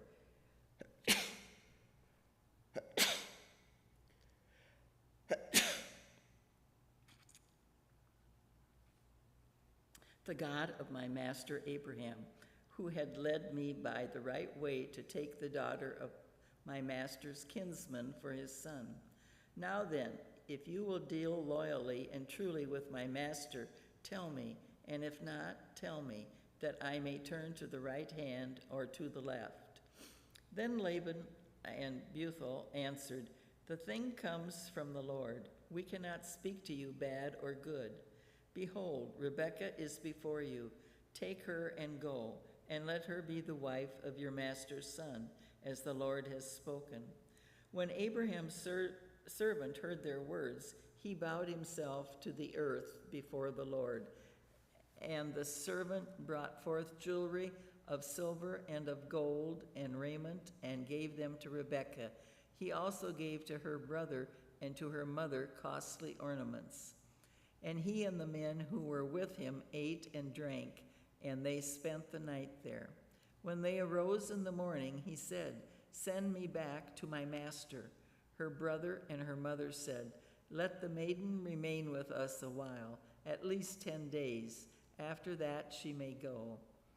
But he said to them, "Do not delay me, since the Lord has prospered my way. Let me go, that I may go to my master." They said, "We will call the maiden and ask her." And they called Rebekah and said to her, "Will you go with this man?" She said, "I will go." So they sent away Rebekah their sister and her nurse, and Abraham's servant and his men.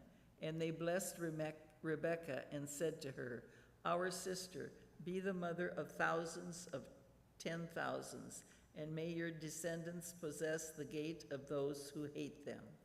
Then Rebekah and her maids arose and rode upon the camels and followed the man.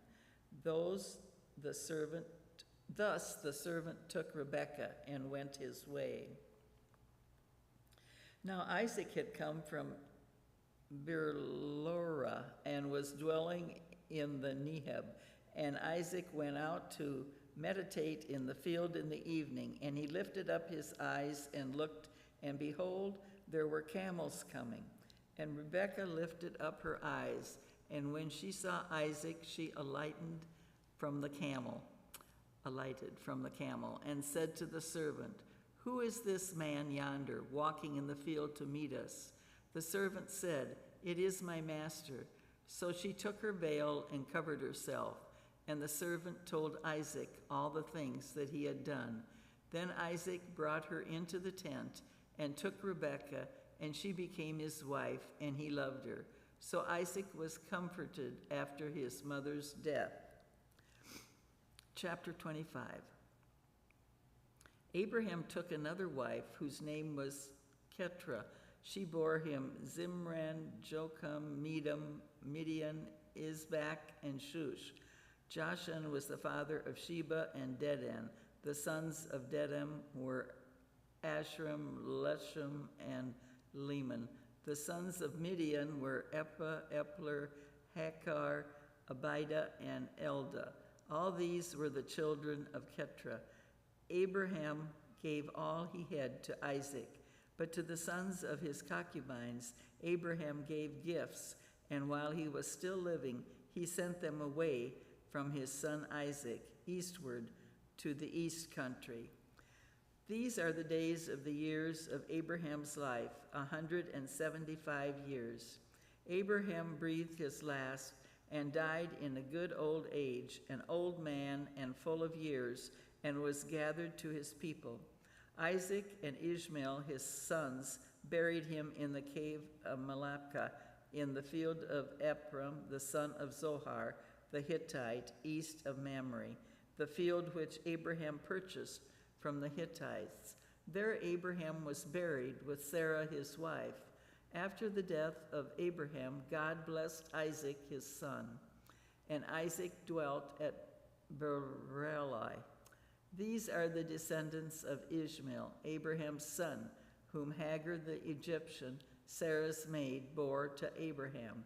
These are the names of Ishmael, named in the order of their birth: Nebiah, the firstborn of Ishmael, Kedar, Abiel, Meshma, Duma, Massa, Hadad, Timar, Jetar, Naplush, and Chemidai. These are the sons of Ishmael, and these are their names by their villages and by their encampments. 12 princes according to their tribes. These are the years of the life of Ishmael, 137 years. He breathed his last and died, and was gathered to his kindred. They dwelt from Havilah to Shur, which is opposite Egypt in the direction of Assyria. He settled over against all his people.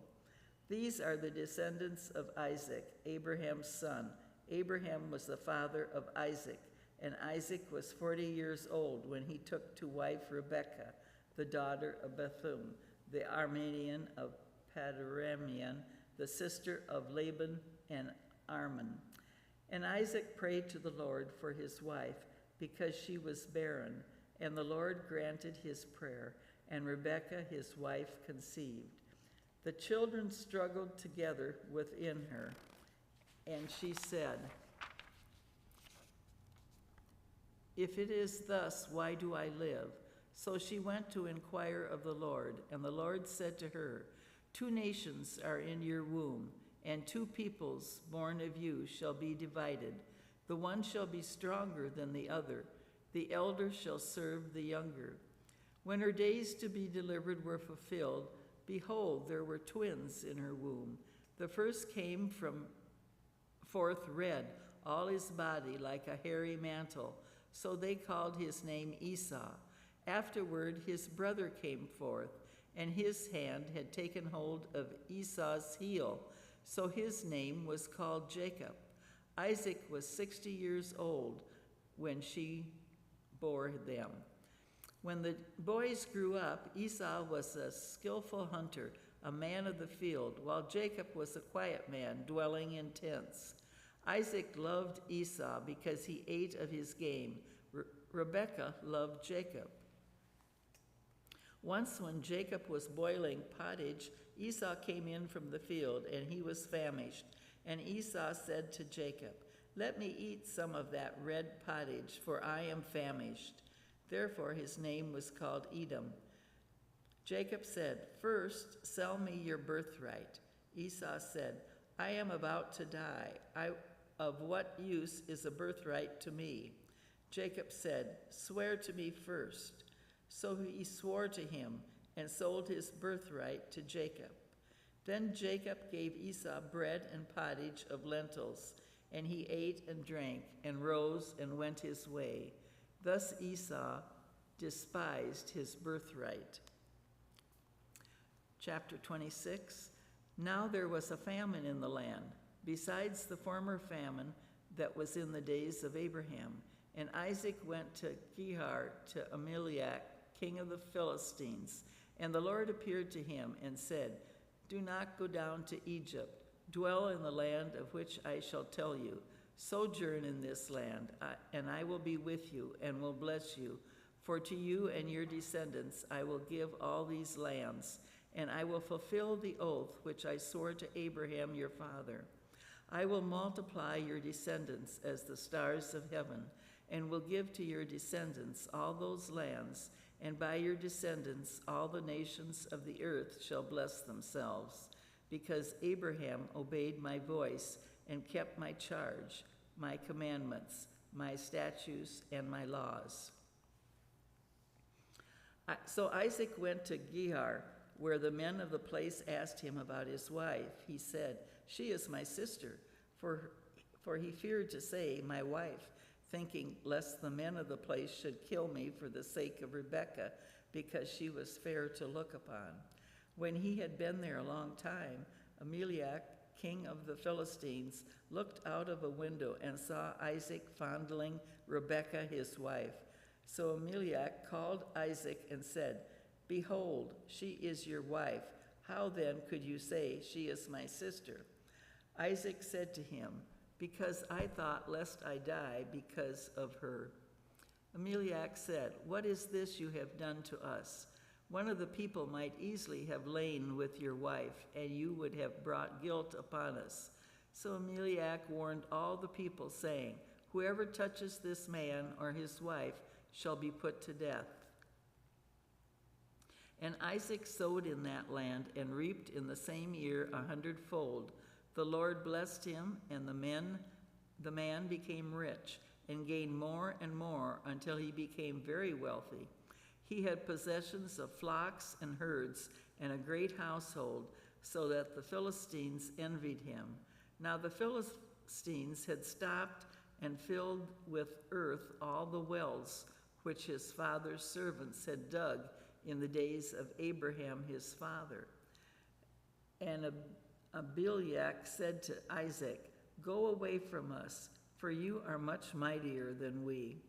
So Isaac departed from there. I think I'll stop there.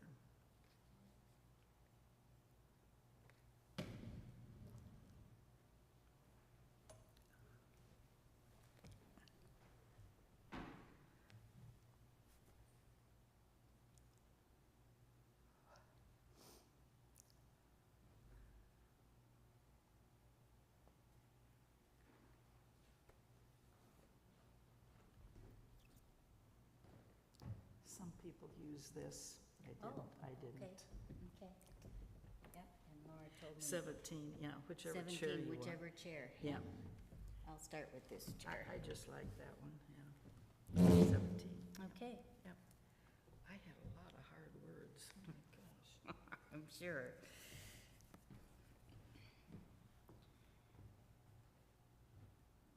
So Isaac departed from there and encamped in the valley of Gerar and dwelt there.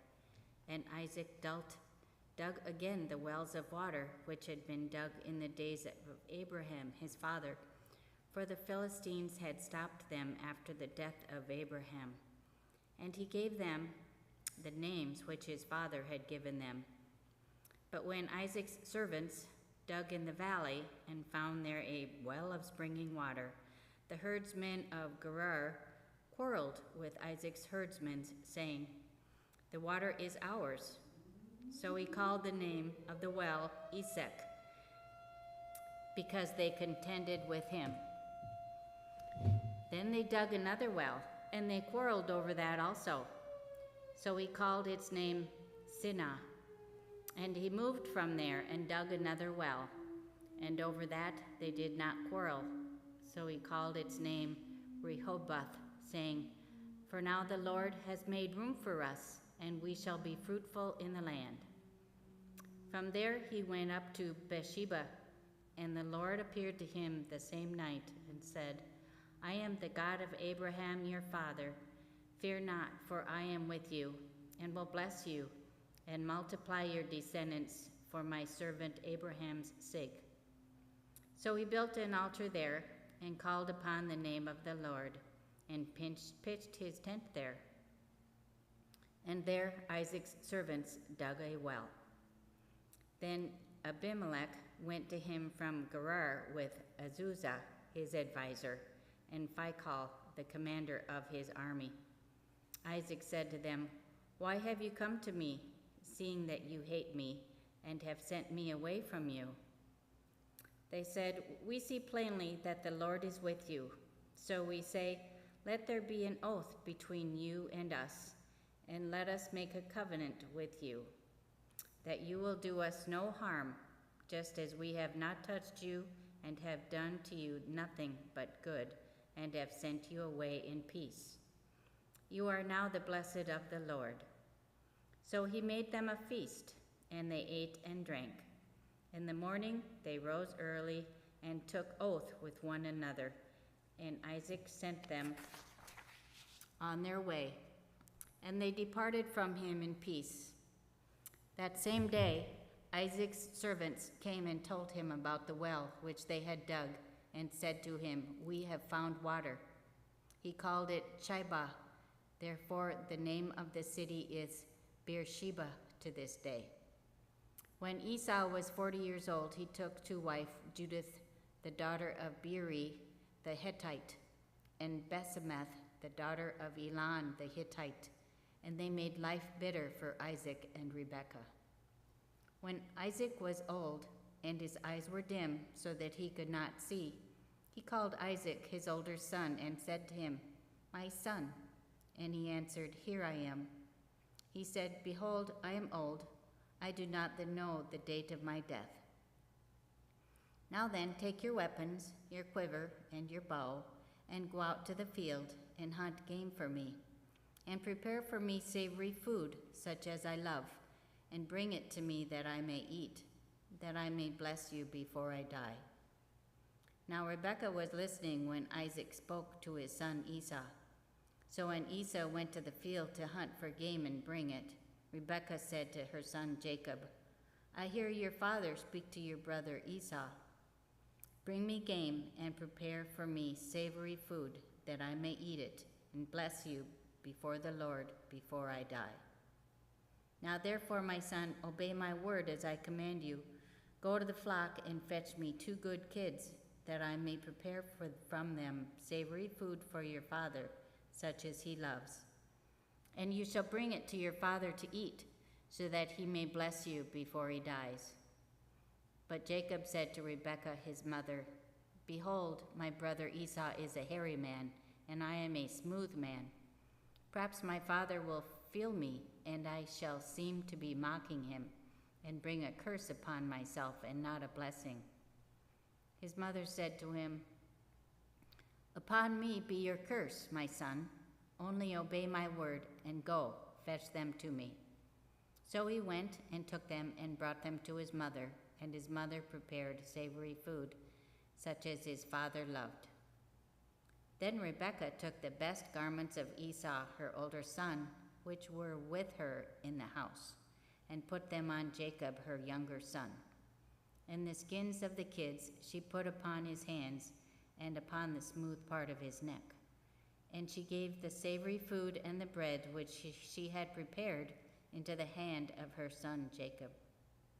So he went in to his father and said, "My father." And he said, "Here I am. Who are you, my son?" Jacob said to his father, "I am Esau, your firstborn. I have done as you told me. Now sit up and eat of my game, that you may bless me." But Isaac said to his son, "How is it that you have found it so quickly, my son?" He answered, "Because the Lord your God granted me success." Then Isaac said to Jacob, "Come near, that I may feel you, my son, to know whether you are really my son Esau or not." So Jacob went near to Isaac, his father, who felt him and said, "The voice is Jacob's voice, but the hands are the hands of Esau." And he did not recognize him, because his hands were hairy like his brother Esau's hands. So he blessed him. He said, "Are you really my son Esau?" He answered, "I am." Then he said, "Bring it to me, that I may eat of my son's game and bless you." So he brought it to him, and he ate. And he brought him wine, and he drank. Then his father Esau said to him, "Come near and kiss me, my son." So he came near and kissed him, and he smelled the smell of his garments and blessed him and said, "See, the smell of my son is as the smell of a field which the Lord has blessed. May God give you the dew of heaven and of the fatness of the earth, and plenty of grain and wine. Let peoples serve you, and nations bow down to you. Be Lord over your brothers, and may your mother's sons bow down to you. Cursed be every one who curses you, and blessed be the one who blesses you." As soon as Isaac had finished blessing Jacob, when Jacob had scarcely gone out from the presence of Isaac his father, Esau his brother came in from his hunting. He brought prepared savory food and brought it to his father, and he said to his father, "Let my father arise and eat of his son's game, and that you may bless me." His father Isaac said to him, "Who are you?" He answered, "I am your son, your firstborn Esau." Then Isaac trembled violently and said, "Who was it then that hunted game and brought it to me, and I ate it all before you came? And I have blessed him. Yes, and he shall be blessed." When when Esau heard the words of his father, he cried out with an exceedingly great and bitter cry, and said to his father, "Bless me, even me also, O my father." But he said, "Your brother came with guile, and he has taken away your blessing." Esau said, "Is he not rightly named Jacob? For he has supplanted me with these 2 times. He took away my birthright, and behold, now he has taken away my blessing." Then he said, "Have you not reserved a blessing for me?" Isaac answered Esau, "Behold, I have made him your lord, and all his brothers I have given to him for servants, and with grain and wine I have sustained him. What then can I do for you, my son?" Esau said to his father, "Have you but one blessing, my father? Bless me, even me also, O my father." And Esau lifted up his voice and wept. Then Isaac his father answered him, "Behold, away from the fatness of the earth shall your dwelling be, and away from the dew of heaven on high. By your sword you shall live, and you shall serve your brother. But when you break loose, you shall break his yoke from your neck." Now Esau hated Jacob because of the blessing with which his father had blessed him. And Esau said to himself, "The days of mourning for my father are approaching. Then I will kill my brother Jacob." But the words of Esau, her older son, were told to Rebekah. So she sent and called Jacob, her younger son, and said to him, "Behold, your brother Esau comforts himself by planning to kill you. Now therefore, my son, obey my voice. Arise, flee to Laban, my brother in Haran, and stay with him a while, until your brother's fury turns away, until your brother's anger turns away, and he forgets what you have done to him. Then I will send and fetch you from there. Why should I be bereft of you both in one day?" Then Rebekah said to Isaac, "I am weary of my life because of the Hittite women. If Jacob marries one of the Hittite women such as these, one of the women of the land, what good will my life be to me?" Then Isaac called Jacob and blessed him and charged him, "You shall not marry one of the Canaanite women. Arise, go to Padan Aram, to the house of Bethuel, your mother's father, and take a wife from there, one of the daughters of Laban, your mother's brother. God Almighty bless you and make you fruitful and multiply you, that you may become a company of peoples. May he give the blessing of Abraham to you and to your descendants with you, that you may take possession of the land of your sojournings, which God gave to Abraham." Thus Isaac sent Jacob away, and he went to Padan Aram, to Laban, the son of Bethuel, the Aramean, the brother of Rebekah, Jacob and Esau's mother. Now Esau saw that Isaac had blessed Jacob, and sent him away to Padan Aram to take a wife from there, and that as he blessed him, he charged him, "You shall not marry one of the Canaanite women," and that Jacob had obeyed his father and his mother and gone to Padan Aram. So when Esau saw that the Canaanite women did not please Isaac his father, Esau went to Ishmael and took to wife, besides the wife he had, Mahalatheth, the daughter of Ishmael, Abraham's son, the sister of Nebaioth. Jacob left Beersheba, and went towards Haran. And he came to a certain place and stayed there that night, because the sun had set. Taking one of the stones of the place, he put it under his head and lay down in that place to sleep. And he dreamed that there was a ladder set up on the earth, and the top of it reached to heaven, and behold, the angels of God were ascending and descending on it. And behold, the Lord stood above it and said, "I am the Lord, the God of Abraham your father, and the God of Isaac. The land on which you lie I will give to you and to your descendants. And your descendants shall be like the dust of the earth, and you shall spread abroad to the west and to the east and to the north and to the south. And by you and your descendants shall all the families of the earth bless themselves. Behold, I am with you, and will keep you wherever you go, and will bring you back to this land. For I will not leave you until I have done that of which I have spoken to you. Then Jacob awoke from his sleep, and said, Surely the Lord is in this place, and I did not know it. And he was afraid, and said, How awesome is this place! This is none other than the house of God, and this is the gate of heaven.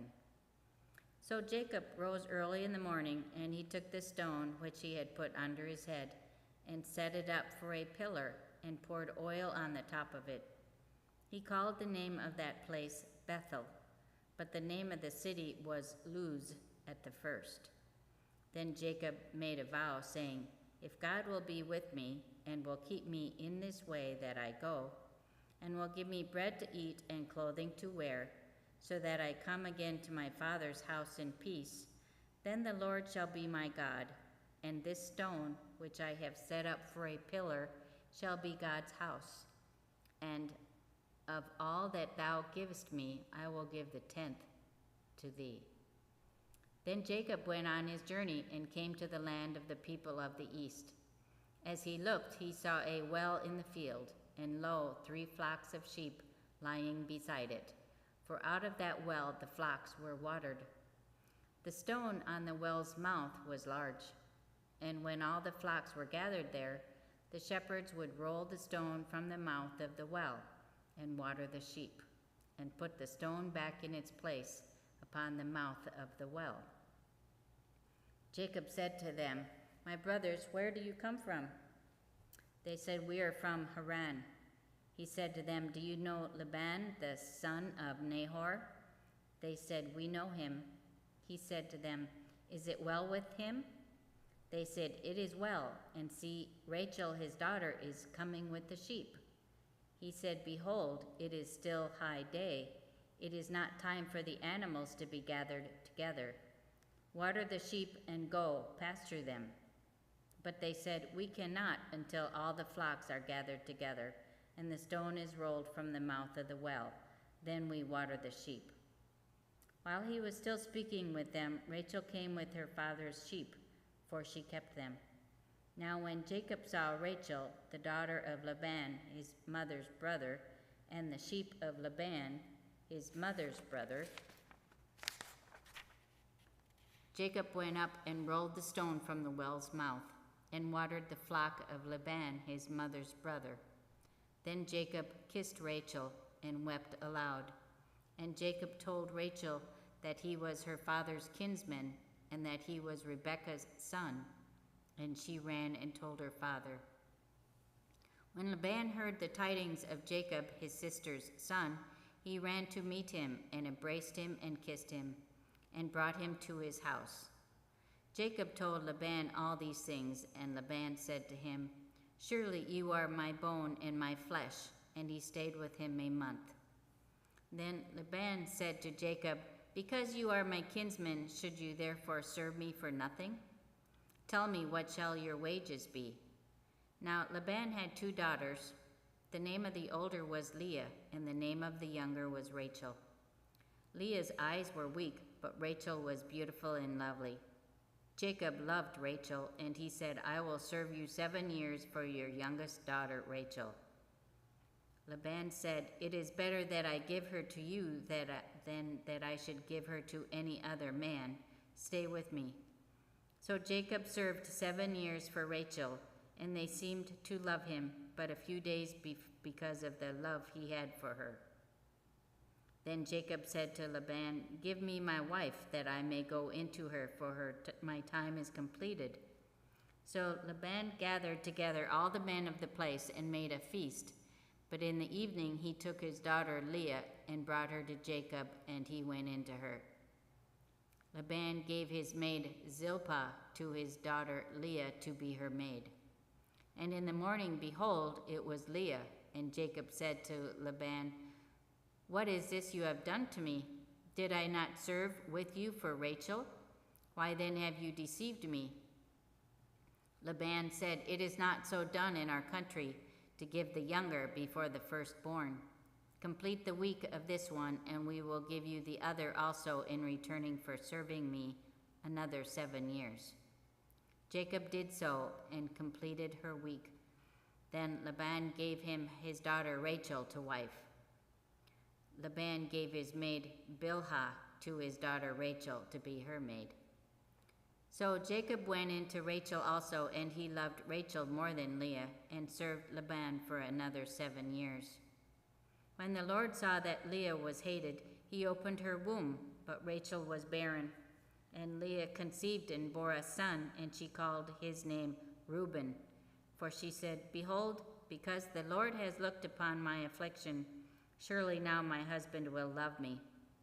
She conceived again and bore a son, and said, "Because the Lord has heard that I am hated, he has given me this son also." And she called his name Simeon. Again she conceived and bore a son, and said, "Now this time my husband will be joined to me, because I have borne him 3 sons." Therefore his name was called Levi. And she conceived again and bore a son, and said, "This time I will praise the Lord." Therefore she called his name Judah. Then she ceased bearing. When Rachel saw that she bore Jacob no children, she envied her sister. And she said to Jacob, "Give me children, or I shall die." Jacob's anger was kindled against Rachel, and he said, "Am I in the place of God, who has withheld from you the fruit of the womb?" Then she said, "Here is my maid Bilhah. Go in to her, that she may bear upon my knees, and even I may have children through her." So she gave him her maid Bilhah as a wife, and Jacob went in to her. And Bilhah conceived and bore Jacob a son. Then Rachel said, "God has judged me, and has also heard my voice, and given me a son." Therefore she called his name Dan. Rachel's maid Bilhah conceived again, and bore Jacob a second son.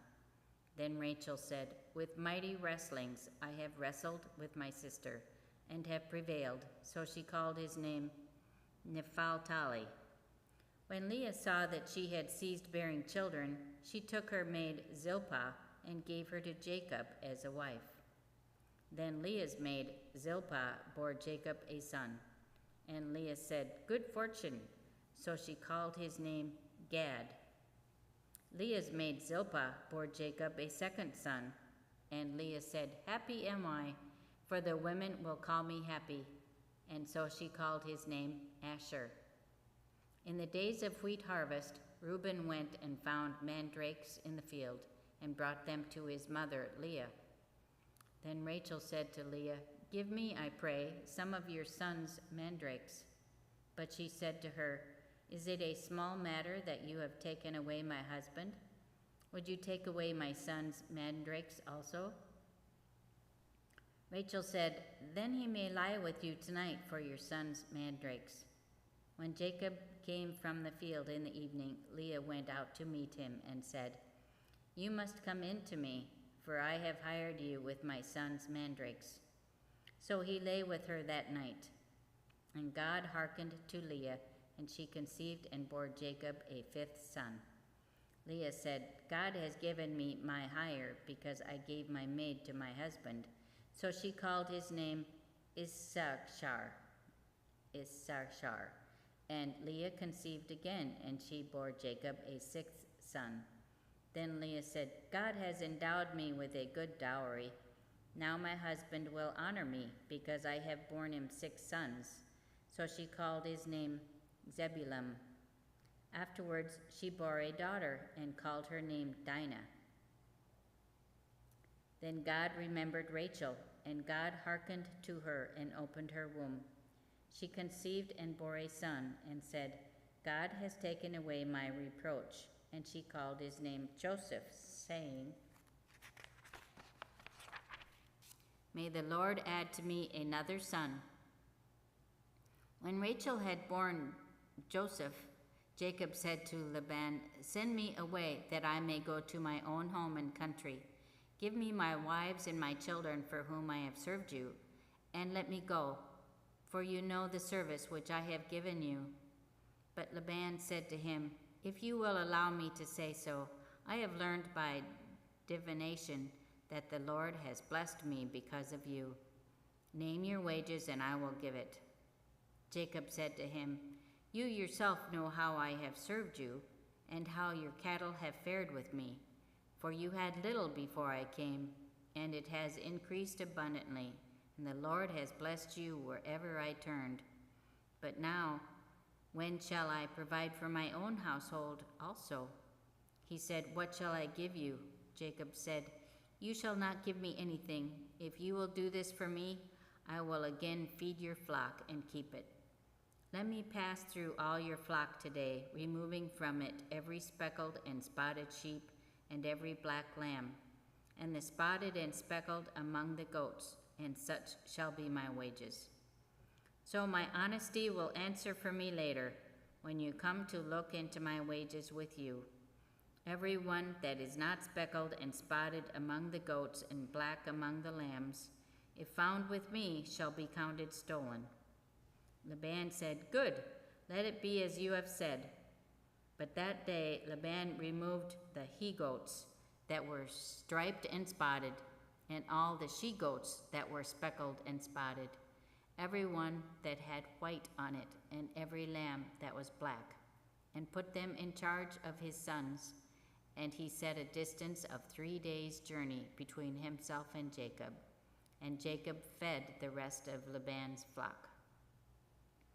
Then Jacob took fresh rods of poplar and almond and plane, and peeled white streaks in them, exposing the white of the rods. He set the rods which he had peeled in front of the flocks in the runnels, that is, the watering troughs, where the flocks came to drink. And since they bred when they came to drink, the flocks bred in front of the rods, and so the flocks brought forth striped, speckled, and spotted. And Jacob separated the lambs, and set the faces of the flocks towards the striped, and all the black in the flock of Laban. And he put his own droves apart, and did not put them with Laban's flock. Whenever the stronger of the flock were breeding, Jacob laid the rods in the runnels before the eyes of the flock, that they might breed among the rods. But for the feebler of the flock, he did not lay them there. So the feebler were Laban's, and the stronger Jacob's. Thus the man grew exceedingly rich, and had large flocks, maidservants and menservants, and camels and asses. Now Jacob heard that the sons of Laban were saying, "Jacob has taken all that was our father's, and from what was our father's he has gained all this wealth." And Jacob saw that Laban did not regard him with favor as before. Then the Lord said to Jacob, "Return to the land of your fathers and to your kindred, and I will be with you." So Jacob sent and called Rachel and Leah into the field where his flock was, and said to him, "I see that your father does not regard me with favor as he did before, but the God of my father has been with me. You know that I have served your father with all my strength, yet your father has cheated me and changed my wages 10 times, but God did not permit him to harm me. If he said, 'The spotted shall be your wages,' then all the flock bore spotted, and if he said, 'The striped shall be your wages,' then all the flock bore striped. Thus God has taken away the cattle of your father and given them to me."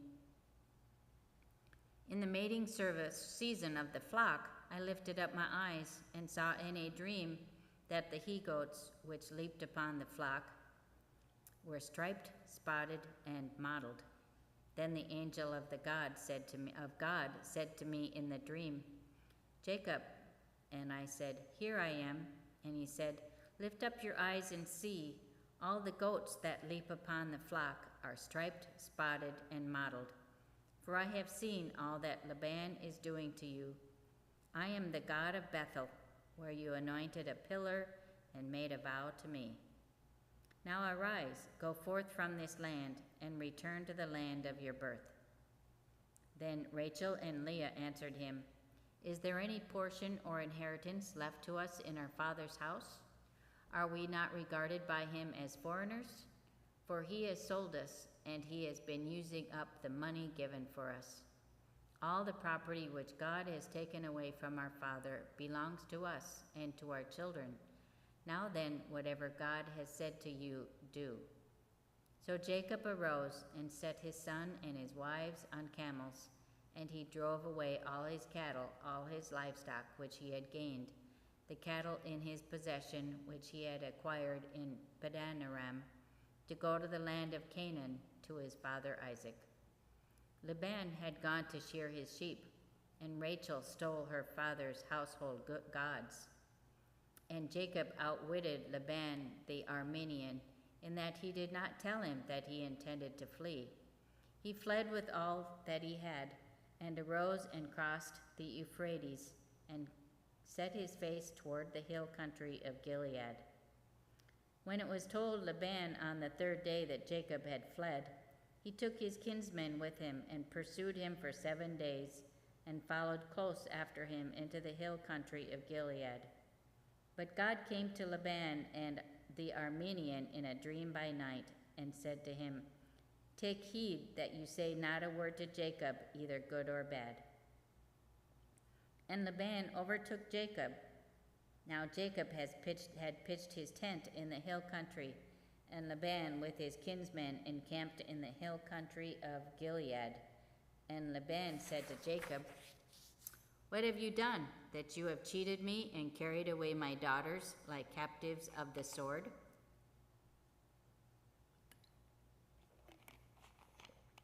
"Why did you flee secretly and cheat me, and did not tell me, so that I might have sent you away with mirth and song, with tambourine and lyre? And why did you not permit me to kiss my sons and my daughters farewell? Now you have done foolishly. It is in my power to do you harm, but the God of your father spoke to me last night, saying, 'Take heed that you speak to Jacob neither good nor bad.' And now you have gone away because you longed greatly for your father's house. But why did you steal my gods?" Jacob answered Laban, "Because I was afraid, for I thought that you would take your daughters from me by force. Anyone with whom you find your gods shall not live. In the presence of our kinsmen, point out what I have that is yours and take it." Now Jacob did not know that Rachel had stolen them. So Laban went into Jacob's tent, and into Leah's tent, and into the tent of 2 maidservants, but he did not find them. And he went out of Leah's tent and entered Rachel's. Now Rachel had taken the household gods and put them in the camel's saddle, and sat upon them. Laban felt all around the tent, but did not find them.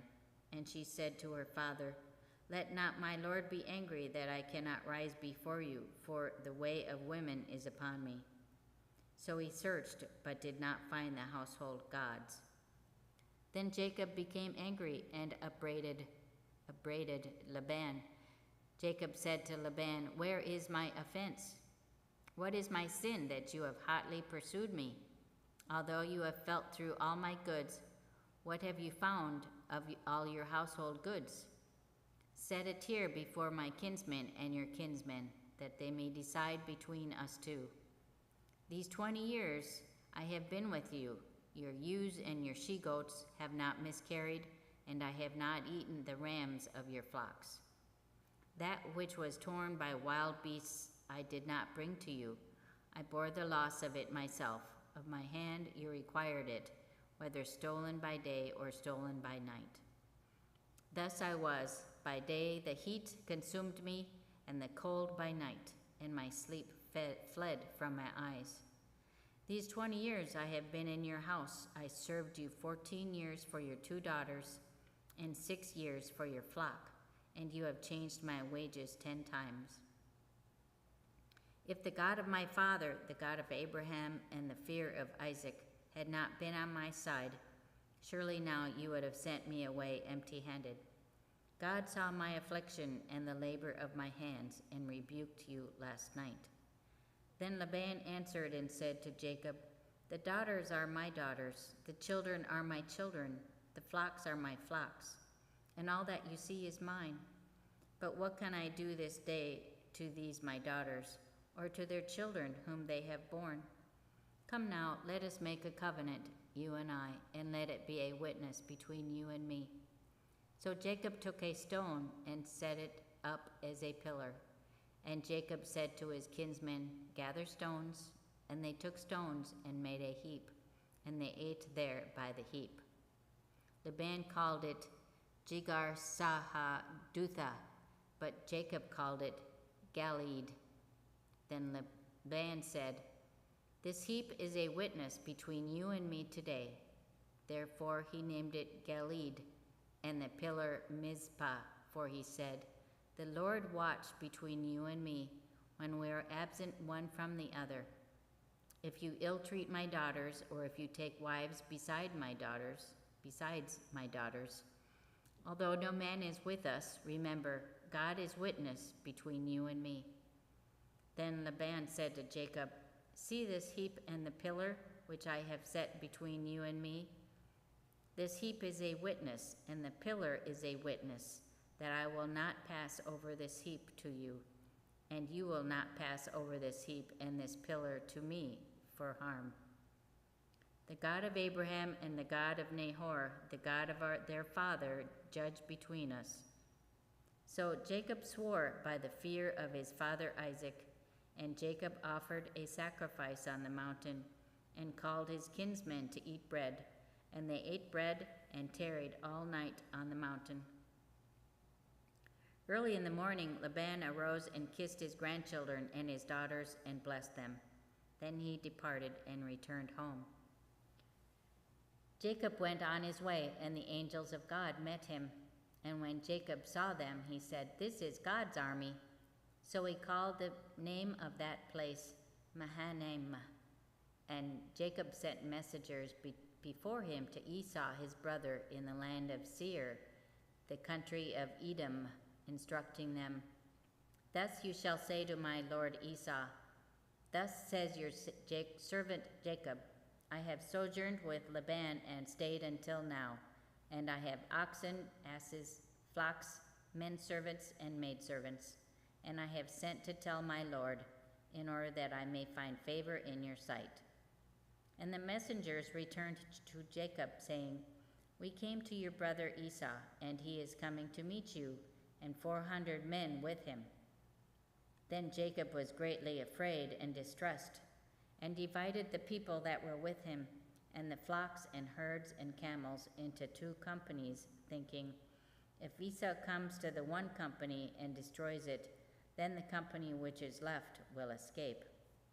And Jacob said, O God of my father Abraham, and God of my father Isaac, O Lord, who did say to me, Return to your country and to your kindred, and I will do you good. I am not worthy of the least of all the steadfast love and all the faithfulness which thou hast shown to thy servant, for with only my staff I crossed this Jordan. And now I have become 2 companies. Deliver me, I pray thee, from the hand of my brother, from the hand of Esau, for I fear him, lest he come and slay us all, the mothers with the children. But thou didst say, I will do you good, and make your descendants as the sand of the sea, which cannot be numbered for multitude. So he lodged there that night, and took from what he had with him a present for his brother Esau, 200 she-goats and 20 he-goats, 200 ewes and 20 rams, 30 milch camels and their colts, 40 cows and 10 bulls, 20 she-asses and 10 he-asses. These he delivered into the hand of his servants, every drove by itself, and said to his servants, Pass on before me, and put a space between drove and drove. He instructed the foremost, When Esau my brother meets you and asks you, To whom do you belong? Where are you going? And whose are these before you? Then you shall say, They belong to your servant Jacob. They are a present sent to my lord Esau, and moreover he is behind us. He likewise instructed the second and the third and all who followed the droves. You shall say the same thing to Esau when you meet him, and you shall say, Moreover, your servant Jacob is behind us. For he thought, I may appease him with the present that goes before me, and afterwards I shall see his face. Perhaps he will accept me. So the present passed on before him, and he himself lodged that night in the camp. The same night he arose and took his 2 wives, his 2 maids, and his 11 children, and crossed the ford of the Jabbok. He took them and sent them across the stream, and likewise everything that he had. When Jacob was left alone, and a man wrestled with him until the breaking of the day. When the man saw that he did not prevail against Jacob, he touched the hollow of his thigh, and Jacob's thigh was put out of joint as he wrestled with him. Then he said, Let me go, for the day is breaking. But Jacob said, I will not let you go unless you bless me. And he said to him, What is your name? And he said, Jacob. Then he said, Your name shall no more be called Jacob, but Israel, for you have striven with God and with men, and have prevailed. Then Jacob asked him, Tell me, I pray, your name. But he said, Why is it that you ask my name? And there he blessed him. So Jacob called the name of the place Peniel, saying, For I have seen God face to face, and yet my life is preserved. The sun rose upon him as he passed Peniel, limping because of his thigh. Therefore to this day the Israelites do not eat the sinew of the hip, which is upon the hollow of the thigh, because he touched the hollow of Jacob's thigh on the sinew of the hip. And Jacob lifted up his eyes and looked, and behold, Esau was coming, and 400 men with him. So he divided the children among Leah and Rachel and the 2 maids. And he put the maids with their children in front, then Leah with her children, and Rachel and Joseph last of all. He himself went on before them, bowing himself to the ground 7 times, until he came near to his brother. But Esau ran to meet him, and embraced him, and fell on his neck, and kissed him, and they wept. And when Esau raised his eyes and saw the women and children, he said, Who are these with you? Jacob said, The children whom God has graciously given your servant. Then the maids drew near, they and their children, and bowed down. Leah likewise and her children drew near and bowed down, and last Joseph and Rachel drew near, and they bowed down. Esau said, What do you mean by all this company which I met? Jacob answered, To find favor in the sight of my Lord. But Esau said, I have enough, my brother. Keep what you have for yourself. Jacob said, No, I pray you, if I have found favor in your sight, then accept my present from my hand. For truly to see your face is like seeing the face of God. With such favor have you received me. Accept, I pray you, my gift that is brought to you, because God has dwelt graciously with me, and because I have enough. Then he urged him, and he took it. Then Esau said, Let us journey on our way, and I will go before you. But Jacob said to him, My Lord knows that the children are frail, and that the flocks and herds giving suck are a care to me. And if they are overdriven for one day, all the flocks will die. Let my Lord pass on before his servant, and I will lead on slowly, according to the pace of the cattle which are before me, and according to the pace of the children, until I come to my Lord in Seir. So Esau said, Let me leave with you some of the men who are with me. But he said, What need is there? Let me find favor in the sight of my Lord. So Esau returned that day on his way to Seir. But Jacob journeyed to Succoth, and built himself a house, and made booths for his cattle. Therefore the name of the place is called Succoth. And Jacob came safely to the city of Shechem, which is in the land of Canaan, on his way from Paddan Aram, and he camped before the city. And from the sons of Hamor, Shechem's father, he bought for 100 pieces of money the piece of land on which he had pitched his tent. There he erected an altar and called it El Elo Israel. Now Dinah, the daughter of Leah, whom she had borne to Jacob, went out to visit the women of the land.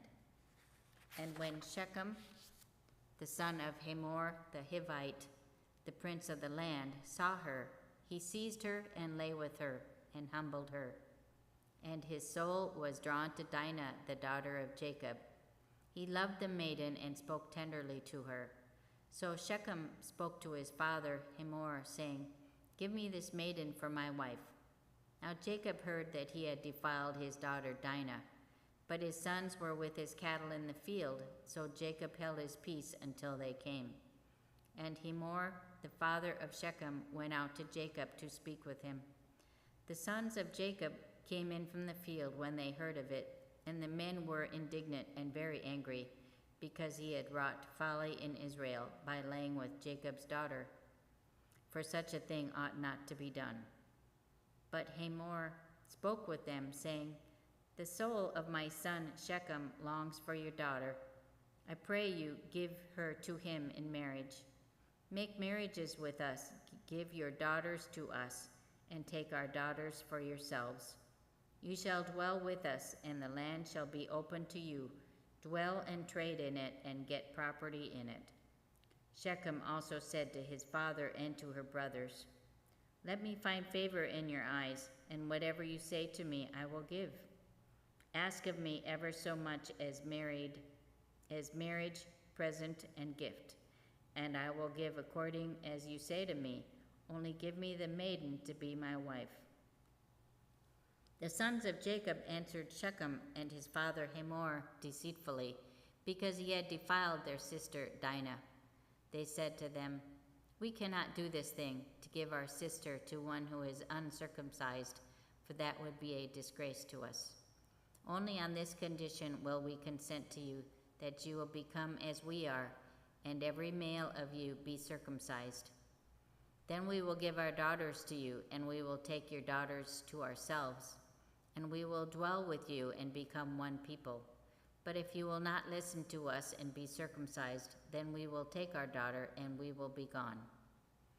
Their words pleased Hamor and Hamor's son Shechem, and the young man did not delay to do the thing, because he had delight in Jacob's daughter. Now he was the most honored of all his family.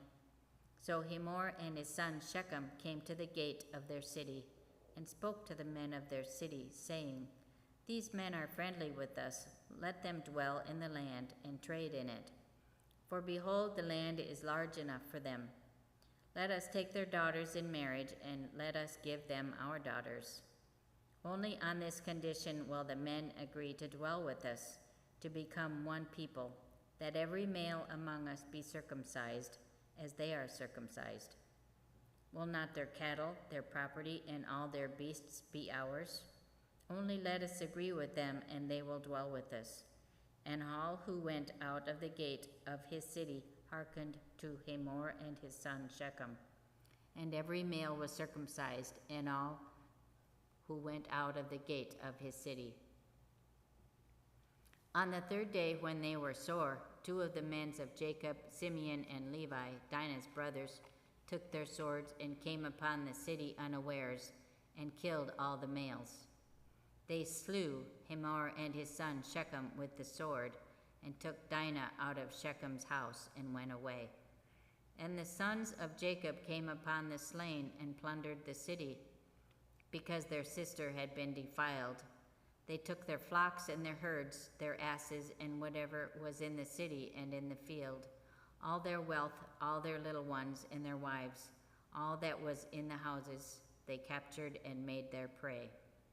And Jacob said to Simeon and Levi, "You have brought trouble on me by making me odious to the inhabitants of the land.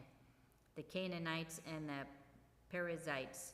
My numbers are few, and if they gather themselves against me and attack me, I shall be destroyed, both I and my household.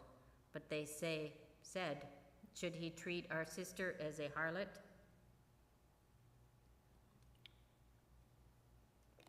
God said to Jacob, Arise, go up to Bethel and dwell there, and make an altar to the God who appeared to you when you fled from your brother Esau.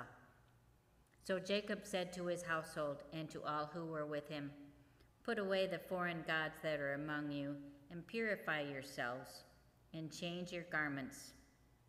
Then let us arise and go up to Bethel, that I may make there an altar to the God who answered me in the day of my distress, and has been with me wherever I have gone. So they gave to Jacob all the foreign gods that they had, and the rings that were in their ears, and Jacob hid them under the oak which was near Shechem. And as they journeyed, a terror from God fell upon the cities that were round about them, so that they did not pursue the sons of Jacob. And Jacob came to Luz, that is Bethel, which is in the land of Canaan, he and all the people who were with him. And there he built an altar and called the place El Bethel, because there God had revealed himself to him when he fled from his brother. And Deborah, Rebekah's nurse, died, and she was buried under an oak below Bethel, so the name of it was called Elon Bakuth. So God appeared to Jacob again when he came from Padan Aram and blessed him. And God said to him, Your name is Jacob. No longer shall your name be called Jacob, but Israel shall be your name. So his name was called Israel. And God said to him, I am God Almighty. Be fruitful and multiply.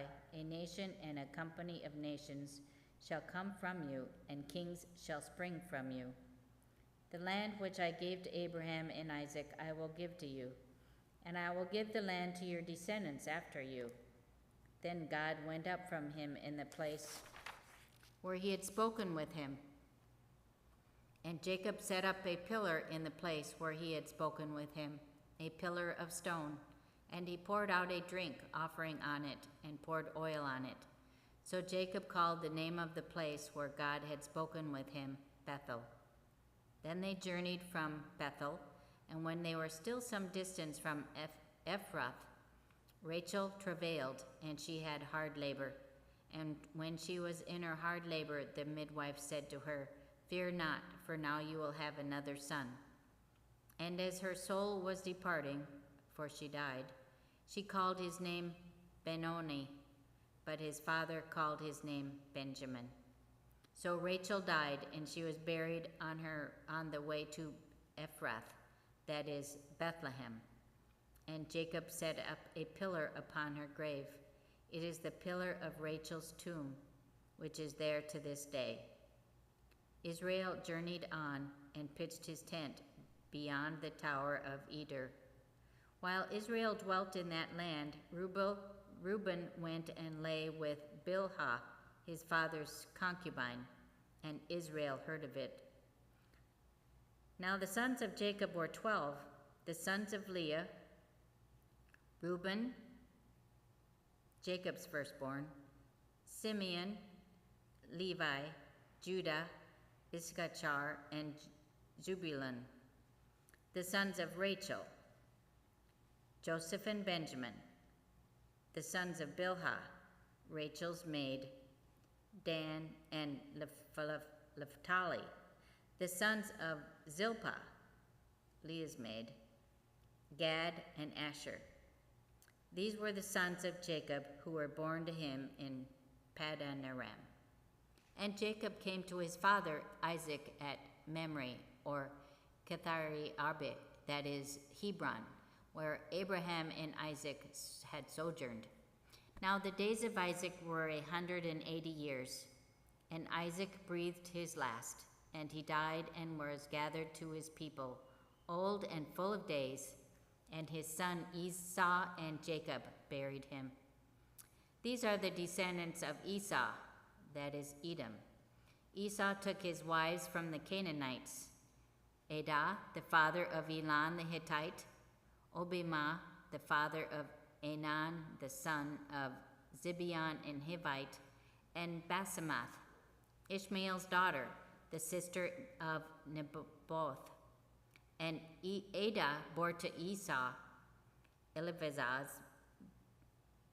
Basemath bore Reuel, and Obiban bore Jush, Jalam, and Korah.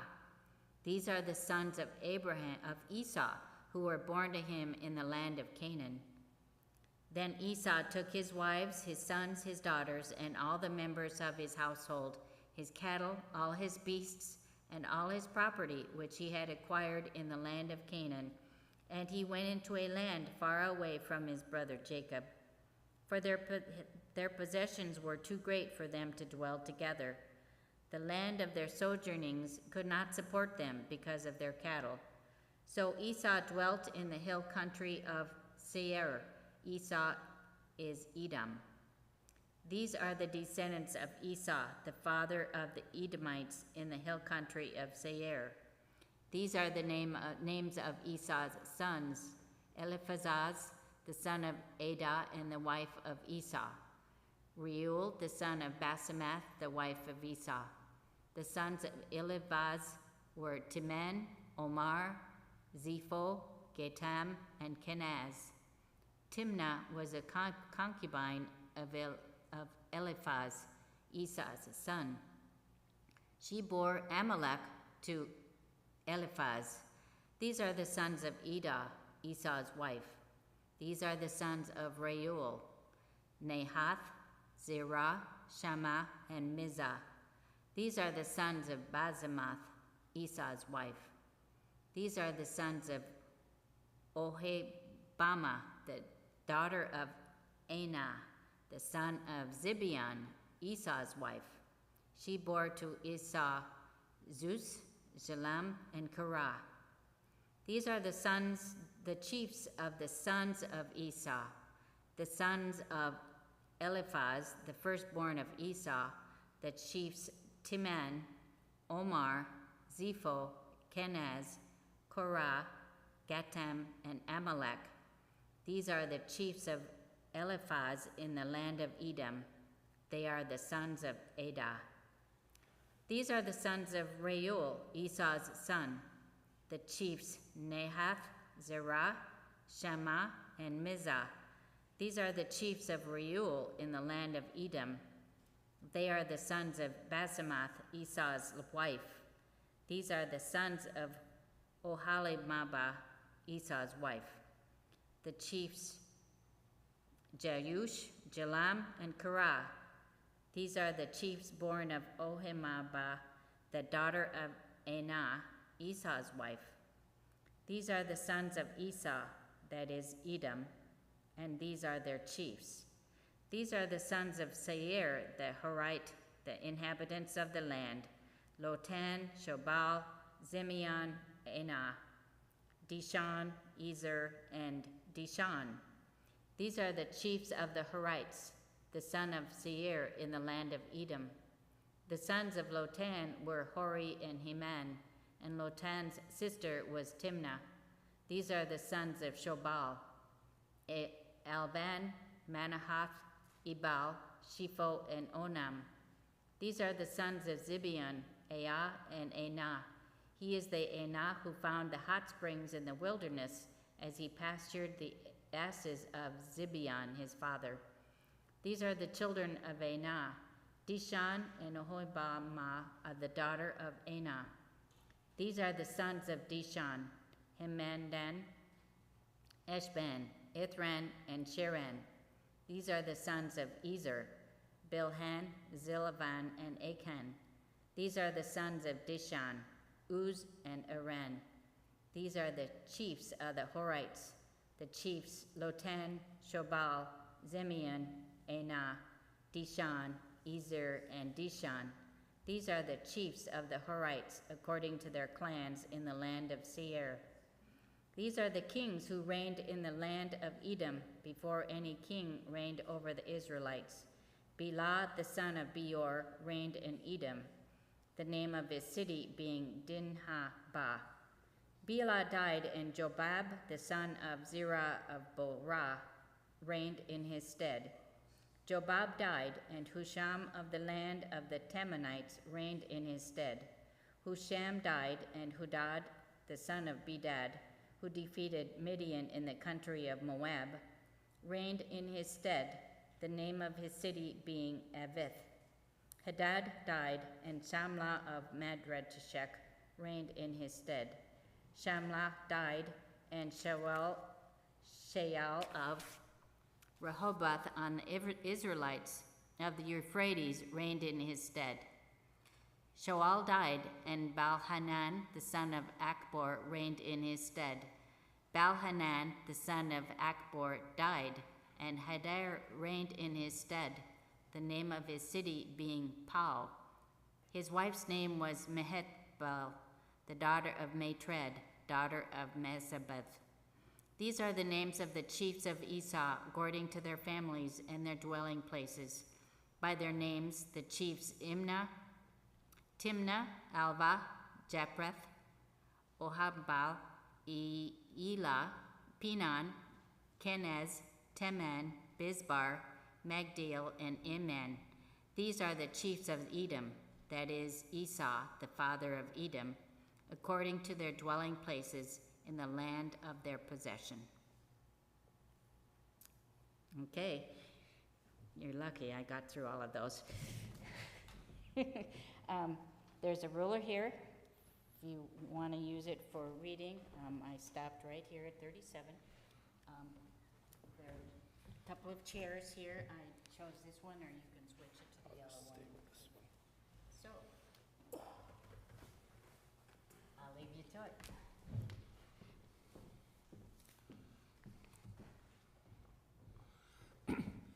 Jacob dwelt in the land of his father's sojournings, in the land of Canaan. This is the history of the family of Jacob. Joseph, being 17 years old, was shepherding the flock with his brothers.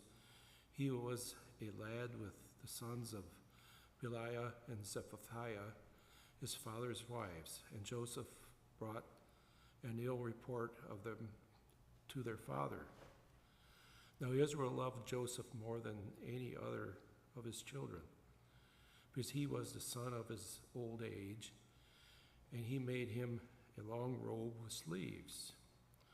But when his brothers saw that their father loved him more than all his brothers, they hated him and could not speak peacefully to him. Now Joseph had a dream, and when he told it to his brothers, they only hated him more. He said to them, "Hear this dream which I have dreamed. Behold, we were binding sheaves in the field, and lo, my sheaves arose and stood upright, and behold, your sheaves gathered round it." And he bowed down to my sheaf. The brothers said to him, "Are you indeed to reign over us, or are you indeed to have dominion over us?" So they hated him yet more for his dreams and for his words.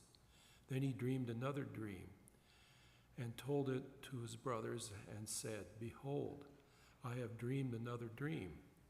And behold, the sun and the moon and the 11 stars were bowed down to me." But when he told it to his father and to his brothers, his father rebuked him and said to him, "What is this dream that I have dreamed? Shall I and your mother and your brothers indeed come to bow ourselves to the ground before you?" And his brothers were jealous of him, but his father kept the saying in his mind. Now his brothers went to pasture their father's flock near Shechem, and Israel said to Joseph, "Are not your brothers pasturing their flocks at Shechem? Come, I will send you to them." And he said to him, "Here I am." So he said to him, "Go now, see if it is well with your brothers and with the flocks, and bring me word again." So he sent to him from the valley of Hebron. And he came to Shechem, and a man found him wandering in the fields. And the man asked him, "What are you seeking?" "I am seeking my brothers," he said. "Tell me, I pray you, where they are pasturing their flocks." And the man said, "They have gone away, for I heard them say, 'Let us go to Dothan.'" So Joseph went after his brothers and found them at Dothan. They saw him afar off, and before he came near to them, they conspired against him to kill him. They said to one another, "Here comes this dreamer. Come now, let us kill him and throw him into one of the pits. Then we shall say that a wild beast has devoured him, and we shall see what will become of his dreams." But when Reuben heard it, he delivered him out of their hands, saying, "Let us not take his life." And Reuben said to them, "Shed no blood, cast him into the pit here in the wilderness, but lay no hand upon him, so that he might rescue him out of their hand to restore him to his father." So when Joseph came to his brothers, they stripped him of his robe, and the long robe with sleeves that he wore, and they took him and cast him into the pit. The pit was empty, there was no water in it. Then they sat down to eat, and looking up they saw a caravan of Ishmaelites coming from Gilead, with their camels bearing gum, balm, and myrrh, and on their way to carry it down to Egypt. Then Judah said to his brothers, "What profit is it if we slay our brother and conceal his blood? Come, let us sell him to the Ishmaelites, and let not our hand upon him, for he is our brother, our own flesh." And his brothers heeded him. The Midianite traders passed by, and they drew Joseph up and lifted him out of the pit and sold him to the Ishmaelites for 20 shekels of silver, and they took Joseph to Egypt. When Reuben returned from the pit and saw that Joseph was not in the pit, he rent his clothes and returned to his brothers and said, "The lad is gone, and where shall I go?" And then they took Joseph's robe and killed a goat and dipped the robe in the blood, and they set the long robe with sleeves and brought it into their father. "This we have found. See now whether it is your son's robe or not." And they recognized it and said, "It is my son's robe. A wild beast has devoured him. Joseph is without a doubt torn into pieces." Then Jacob rent his garments and put sackcloth upon his loins and mourned his son for many days. And all his sons and all his daughters rose up to comfort him. But he refused to be comforted and said, "No, I shall go down to Shiloh to my son mourning." Thus his father wept for him. Meanwhile the Midianites had sold him into Egypt to Potiphar, an officer of the Pharaoh, the captain of the guard. And it happened at this time that Judah went down from his brothers and turned into a certain Aldermanite whose name was Hurah. There Judah saw the daughter of a certain Canaanite whose name was Shula. He married her and went into her, and she conceived and bore a son, and he called his name Er. Again she conceived and bore a son, and she called his name On.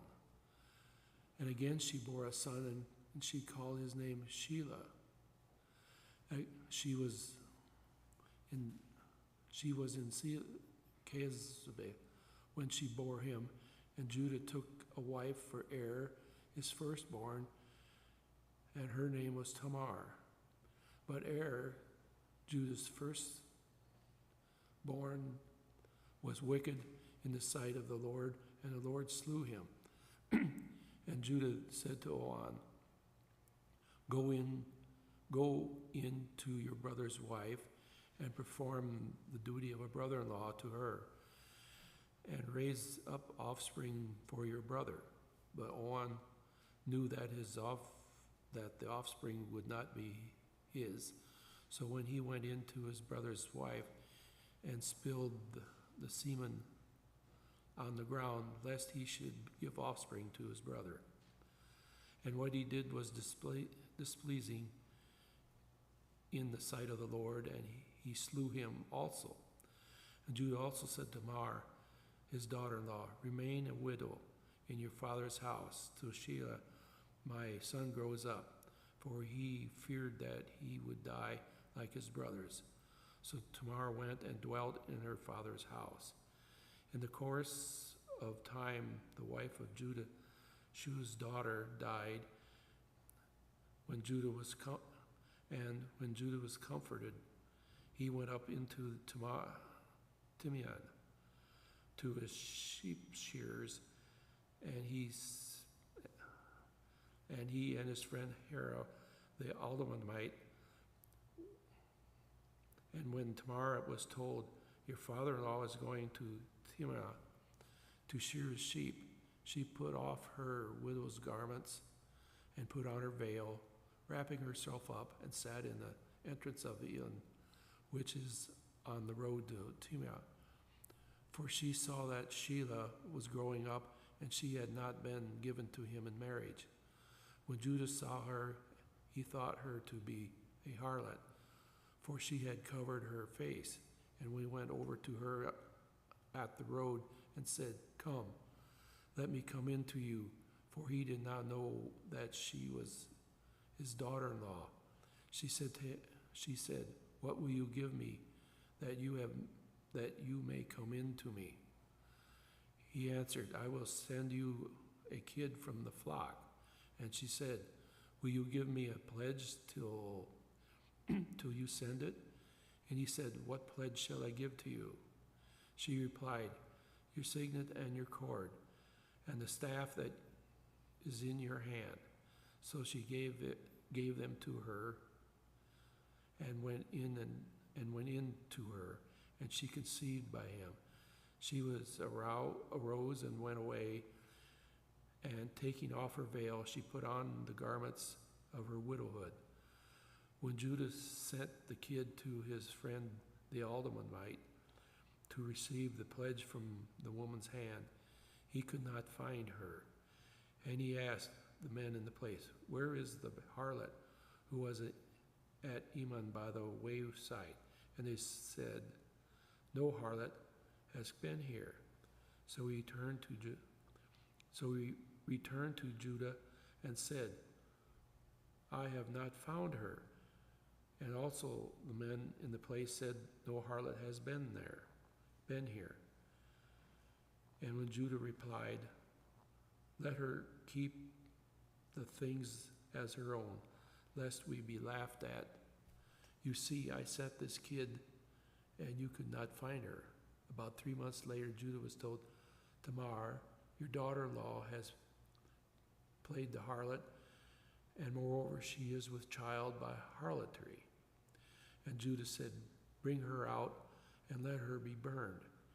As she was being brought out, she sent word to her father-in-law, the man to whom these belong, I am with child. And she said, Mark, I pray you, whose these are, the signet and the cord and the staff?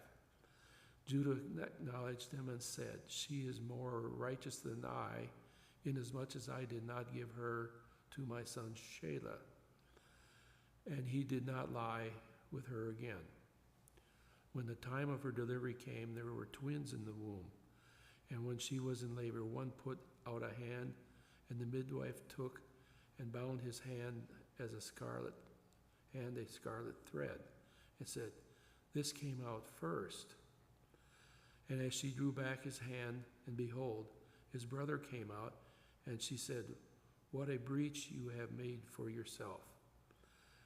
Therefore his name was called Perez. Afterward his brother came out with a scarlet thread and upon his hand, and his name was called Sariah.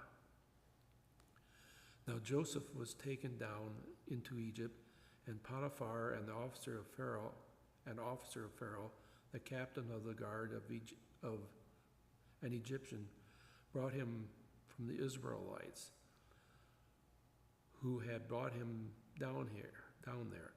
The Lord was with Joseph, and he became a successful man. And he was in the house of his master, the Egyptian. And his master saw that the Lord was with him, and that the Lord caused all that he did to prosper in his hands. So Joseph found favor in his sight and attended him.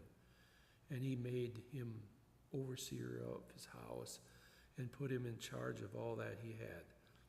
From the time that he made him overseer in his house and over all that he had, the Lord blessed the Egyptian's house for Joseph's sake. The blessing of the Lord was upon all that he had in house and field. So he left all that he had in Joseph's charge, and having him, he had no concern for anything but the food which he ate. Now Joseph was handsome and good-looking, and after a time his master's wife cast eyes upon Joseph and said, "Lie with me." But he refused and said to his master's wife, "Lo, having me, my master has no concern about anything in the house, and he has put everything in that he has in my hand. He is not greater in this house than I am, nor has he kept back anything from me except yourself. Because you are his wife, how then can I do this great wickedness and sin against God?" And although he spoke to Joseph that day after day, although she spoke to Joseph day after day, he would not listen to her and lie with her or be with her. But one day when he went down into the house to do his work, and none of the men were in the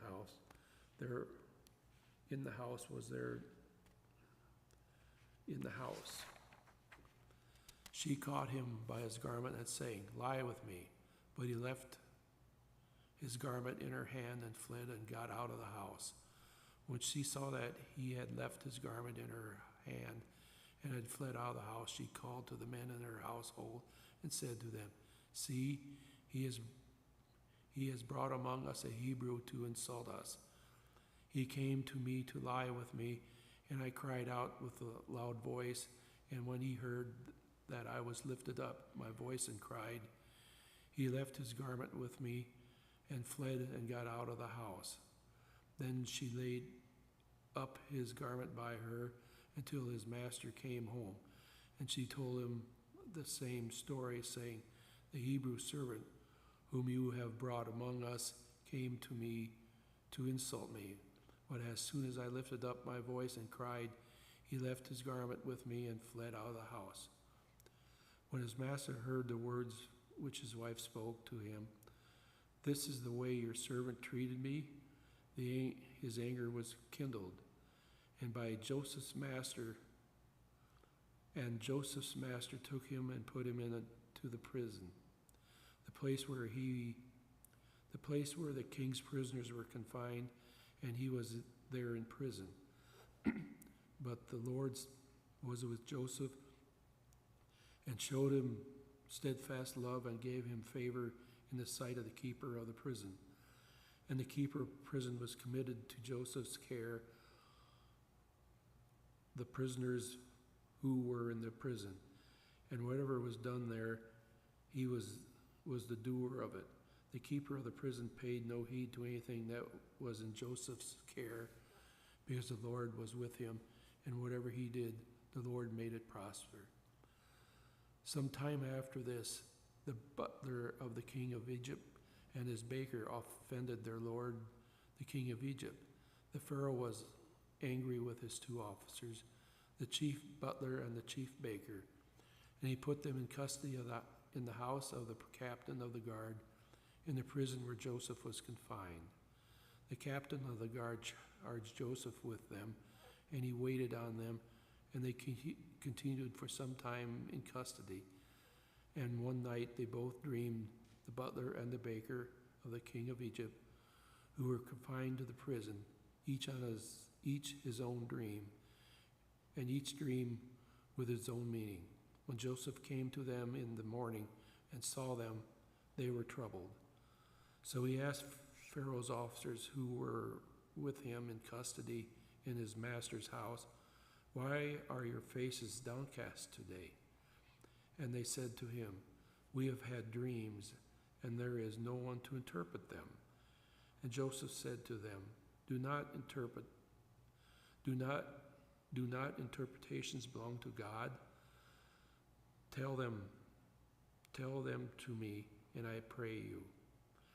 So the chief butler told his dream to Joseph and said to him, "In my dream there was a vine before me, and on the vine there were 3 branches. As soon as it was budded, its blossoms shot forth, and the clusters ripened into grapes. Pharaoh's cup was in my hand, and I took the grapes and pressed them into the Pharaoh's cup, and placed them in the cup of the Pharaoh's hand." Then Joseph said to him, This is the interpretation. The 3 branches are 3 days. Within 3 days, Pharaoh will lift up your head and restore you to your office, and you shall place the Pharaoh's cup in his hand as formerly, when you were his butler. But remember me, when it is well with you, and do me the kindness, I pray you, to make mention of me to the Pharaoh, and so get me out of this house, for I was indeed stolen out of the hand of the Hebrews.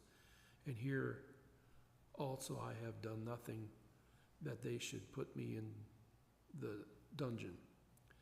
When the chief baker saw that the interpretation was favorable, he said to Joseph, I also had a dream, and there were 3 cake baskets on my head.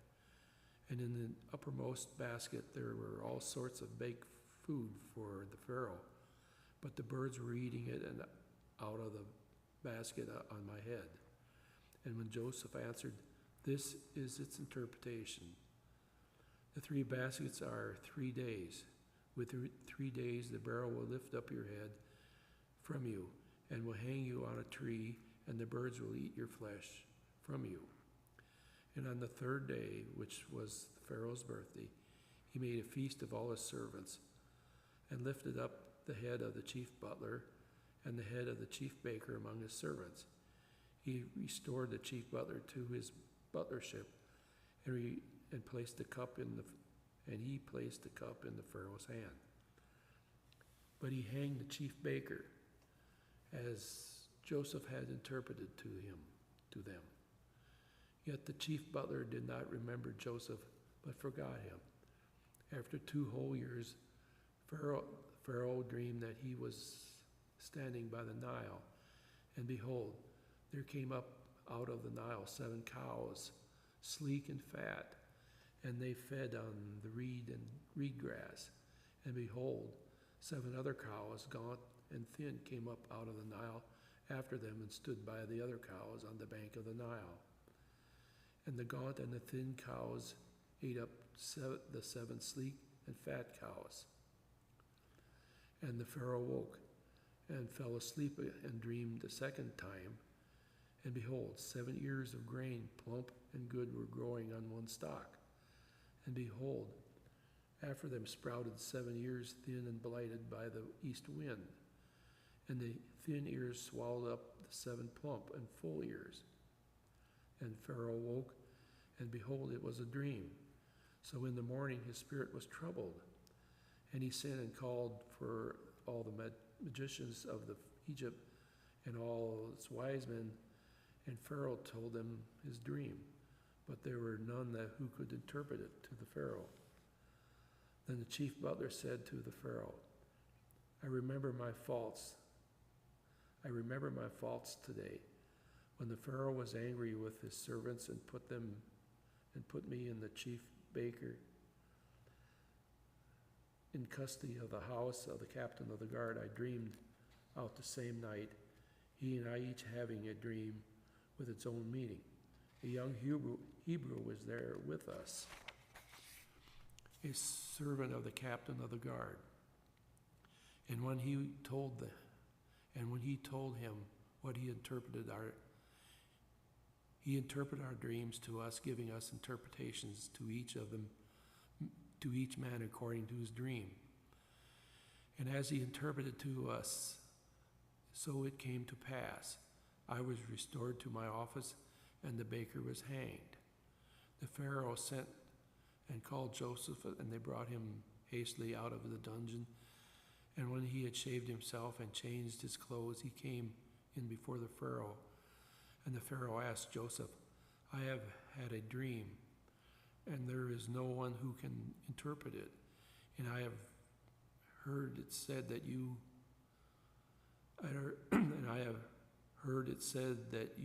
when you hear a dream, you can interpret it. Joseph answered Pharaoh, it is not me. God will give Pharaoh a favorable answer. When the Pharaoh said to Joseph, behold, in my dream I was standing on the banks of the Nile, and 7 cows, fat and sleek, came up out of the Nile and fed on the reed grass. And 7 other cows came up after them, poor and very gaunt and thin, such as I have never seen in all the land of Egypt. And the thin and gaunt cows ate up the first 7 fat cows. But when they had eaten them, no one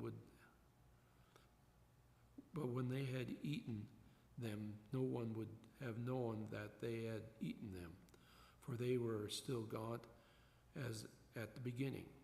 Then I woke. I also had my dream 7 ears growing on one stalk, full and good, and 7 ears, withered, thin, and blighted by the east wind, sprouted after them, and the thin ears swallowed up the 7 good ears. And I told it to the magicians, but there was no one who could explain it to me.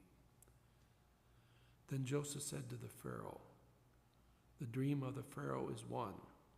God has revealed to Pharaoh what he is about to do.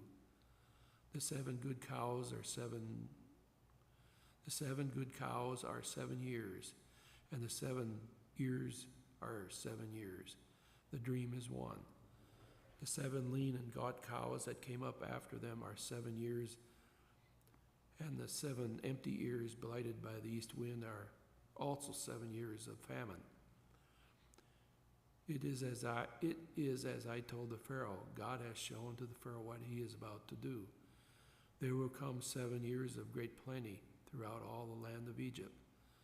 But after them will arise 7 years of famine, and all the plenty will be forgotten in the land of Egypt.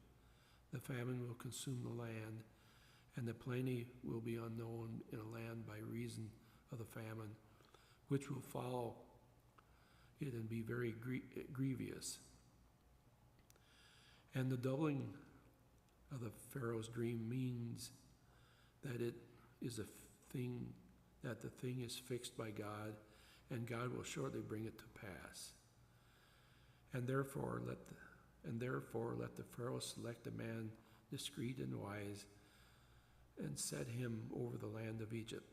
Let the Pharaoh proceed to appoint overseers over the land, and take the 5th part of the produce of the land during the 7 plenteous years, and let them gather all the food these good years that are coming, and lay up grain under the authority of the Pharaoh for the food in the cities, and let them keep it. The food shall be reserved for the land against the 7 years of famine, which are to befall the land of Egypt, so that the land may not perish through famine. This proposal seemed good to the Pharaoh and to all his servants. And the Pharaoh said to his servants, "Can we find such a man as this, in whom is the Spirit of God?" So Pharaoh said to Joseph, "Since God has shown you all this, and there is none so discreet and wise as you are, you shall be over my house, and all the people shall order themselves as you command. Only as regards the throne will I be greater than you." And behold, the Pharaoh said to Joseph, "Behold, I have set you over all the land of Egypt."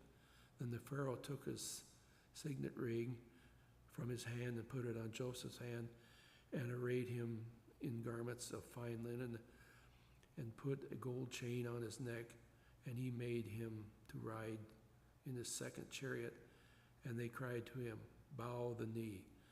Thus he set him over the land of Egypt. Moreover, Pharaoh said to Joseph, "I am Pharaoh, and without your consent no man shall lift up a hand or a foot in all the land of Egypt." And Pharaoh called Joseph's name Zephiah, and he gave him in marriage to Aniseth, the daughter of the proprietor priest at On. So Joseph sent out his land to Egypt.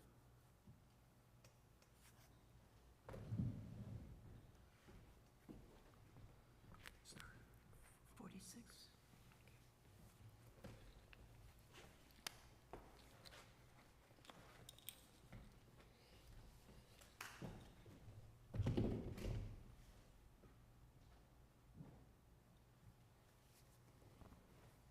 Don't pay him high for me.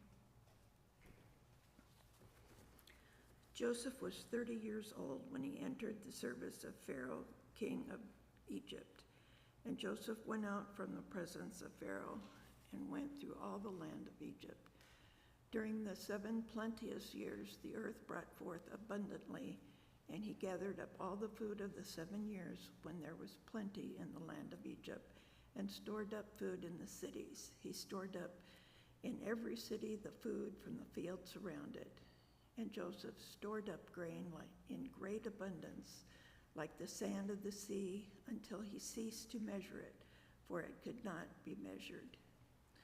Before the year of the famine came, Joseph had 2 sons, whom Asenath, the daughter of Potiphera, priest of On, bore to him. Joseph called the name of the firstborn Manasseh, for he said, "God has made me forget all my hardship and all my father's house." The name of the second he called Ephraim, for God has made me fruitful in the land of my affliction. The 7 years of plenty that prevailed in the land of Egypt came to an end, and the 7 years of famine began to come, as Joseph had said. There was a famine in all lands, but in all of the land of Egypt there was bread. When all the land of Egypt was famished, the people cried to Pharaoh for bread, and Pharaoh said to all the Egyptians, "Go to Joseph, what he says to you do." So when the famine had spread over all the land, Joseph opened all the storehouses and sold to the Egyptians. For the famine was severe in the land of Egypt. Moreover, all the earth came to Egypt to Joseph to buy grain, because the famine was so severe over all the earth. When Jacob learned that there was grain in Egypt, he said to his sons, "Why do you look at one another?" he said. "Behold, I have heard that there is grain in Egypt. Go down and buy grain for us there, that we may live and not die." So 10 of Joseph's brothers went down to buy grain in Egypt, but Jacob did not send Benjamin, Joseph's brother, with his brothers, for he feared that harm might befall him. Thus the sons of Israel came to buy among the others who came, for the famine was in the land of Canaan. Now Joseph was governor over the land. It was who sold to all the people of the land, And Joseph's brothers came and bowed themselves before him with their faces to the ground. Joseph saw his brothers and knew them, but he treated them like strangers and spoke roughly to them. "Where do you come from?" he said. They said, "From the land of Canaan to buy food." Thus Joseph knew his brothers, but they did not know him. And Joseph remembered the dreams which he had dreamed of them, and he said to them, "You are spies. You have come to see the weakness of the land." They said to him, "No, my lord, but to buy food. Have your servants come. We are all sons of one man. We are honest men. Your servants are not spies." He said to them, "No, it is the weakness of the land that you have come to see." And they said, "We, your servants, are 12 brothers, the sons of one man in the land of Canaan. And behold, the youngest is this day with our father, and one is no more." But Joseph said to them, "It is as I said to you, you are spies. But this you shall be tested. By the life of Pharaoh, you shall not go from this place unless your youngest brother comes here. Send one of you and let him bring your brother while you remain in prison, that your words may be tested, whether there is truth in you, or else, by the life of Pharaoh, surely you are spies." And he put them all together in prison for 3 days. On the 3rd day, Joseph said to them, "Do this, and you shall live, for I fear God. If you are honest men, let one of your brothers remain confined in your prison, and let the rest go and carry grain for the famine of your households. And bring your youngest brother to me, so your words may be verified, and you shall not die." And they did so. Then they said to one another, "In truth, we are guilty concerning our brother, in that we saw distress of his soul when he besought us, and we would not listen. Therefore is this distress come upon us." And Reuben answered them, "Did I not tell you not to sin against the lad? But you would not listen. So now there comes a reckoning for his blood." They did not know that Joseph understood them, for there was an interpreter between them.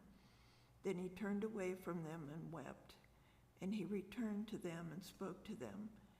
And he took Simeon from them and bound him before their eyes. And Joseph gave orders to fill their bags with grain, and to replace every man's money in his sack, and to give him provisions for the journey. This was done for them. Then they loaded their asses with their grain and departed.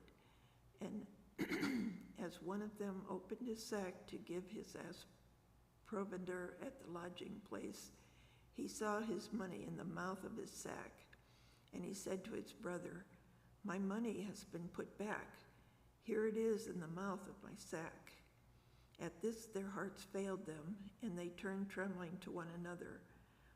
"What is this that God has done to us?"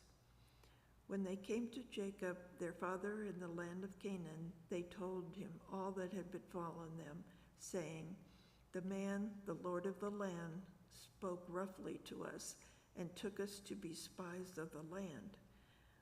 But we said to him, "We are honest men. We are not spies. We are 12 brothers, sons of our father. One is no more, and the youngest is this day with our father in the land of Canaan." Then the man, the Lord of the land, said to us, "By this I shall know that you are honest men. Leave one of your brothers with me, and take grain for the famine of your households, and go your way. Bring your youngest brother to me, then I shall know that you are not spies, but honest men. And I will deliver to you your brother, and you shall trade in the land."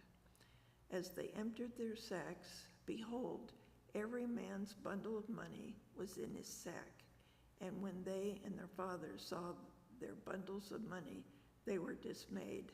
And Jacob their father said to them, You have bereaved me of my children. Joseph is no more, and Simeon is no more. And now you would take Benjamin. All this has come upon me." Then Reuben said to his father, "Slay my 2 sons if I do not bring him back to you. Put him in my hands, and I will bring him back to you." But he said, "My son shall not go down with you, for his brother is dead, and he only is left. If harm shall befall him on the journey that you are to make, you would bring down my gray hairs with sorrow to Sheol." Now the famine was severe in the land, and when they had eaten the grain which they had brought from Egypt, their father said to them, "Go again, buy us a little food." But Judah said to them, "The man solely warned us, saying, 'You shall not see my face unless your brother is with you.' If you will send our brother with us, we will go down and buy food. If you will not send him, we will not go down, for the man said to us, 'You shall not see my face unless your brother is with you.'" Israel said, "Why did you treat me so ill as to tell the man that you had another brother?" They replied, "The man questioned us carefully about ourselves and our kindred, saying, 'Is your father still alive? Have you another brother?' What we told him was in answer to these questions. Could we in any way know that he would say, 'Bring your brother down'?" And Judah said to Israel his father, "Send the lad with me, and we will arise and go, that we may live and not die, both we and you, and also our little ones. I will be surety for them. Of my hand you shall require him. If I do not bring him back to you and set him before you, then let me bear the blame forever.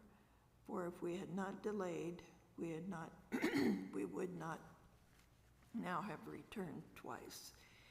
Then their father Israel said to him, "If it must be so, then do this.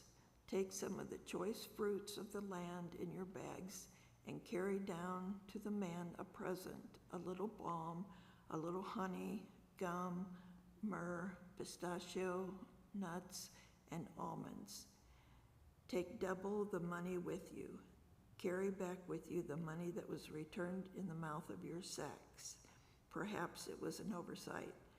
Take also your brother and arise, go again to the man. May God Almighty grant you mercy before the man, that he may send back your other brother and Benjamin. If I am bereaved of my children, I am bereaved." So the men took the present, and they took double the money with them and Benjamin, and they arose and went down to Egypt and stood before Joseph. When Joseph saw Benjamin with them, he said to the steward of his house, "Bring the men into the house and slaughter an animal and make ready, for the men are to dine with me at noon." The man did as Joseph bade him and brought the men to Joseph's house.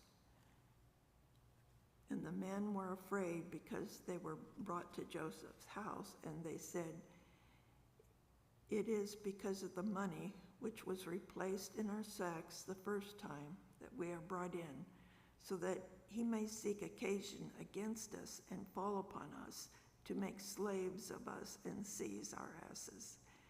So they went up to the steward of Joseph's house and spoke with him at the door of the house and said, "O my lord, we came down the first time to buy food, and when we came to the lodging place, we opened our sacks, and there was every man's money in the mouth of his sack, our money in full weight.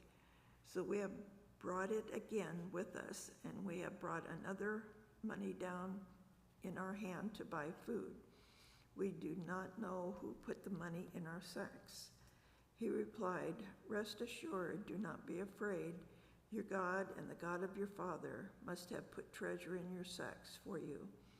I received your money." Then he brought Simeon out to them, and when the man had been brought to the men into Joseph's house and given them water, and they washed their feet. And when they had given their asses provender, they made ready for the present for Joseph's coming at noon, for they heard that they should eat bread there. When Joseph came home, they brought into the house to him the present which they had with them, and bowed down to him to the ground. And he inquired about their welfare and said, "Is your father well, the old man of whom you spoke? Is he still alive?" They said, "Your servant, our father, is well. He is still alive." And they bowed their heads and made obedience. And he lifted up their eyes and saw his brother Benjamin, his mother's son, and said, "Is this your youngest brother of whom you spoke to me? God be gracious to you, my son." Then Joseph made haste, for his heart yearned for his brother, and he sought a place to weep. And he entered his chamber and wept there. Then he washed his face and came out, and controlling himself, he said, "Let food be served." They served him by himself and them by themselves, and the Egyptians who ate with him by themselves, because the Egyptians might not eat bread with the Hebrews, for that is an abomination to the Egyptians. And they sat before him, the firstborn according to his birthright, and the youngest according to his youth. And the men looked at one another in amazement. Portions were taken to them from Joseph's table, but Benjamin's portion was 5 times as much of any of theirs. So they drank and were merry with him. Then he commanded the steward of his house, "Fill the men's sacks with food, as much as they can carry, and put each man's money in the mouth of the sack. And put my cup, the silver cup, in the mouth of the sack of the youngest, with his money for the grain." And he did as Joseph told him.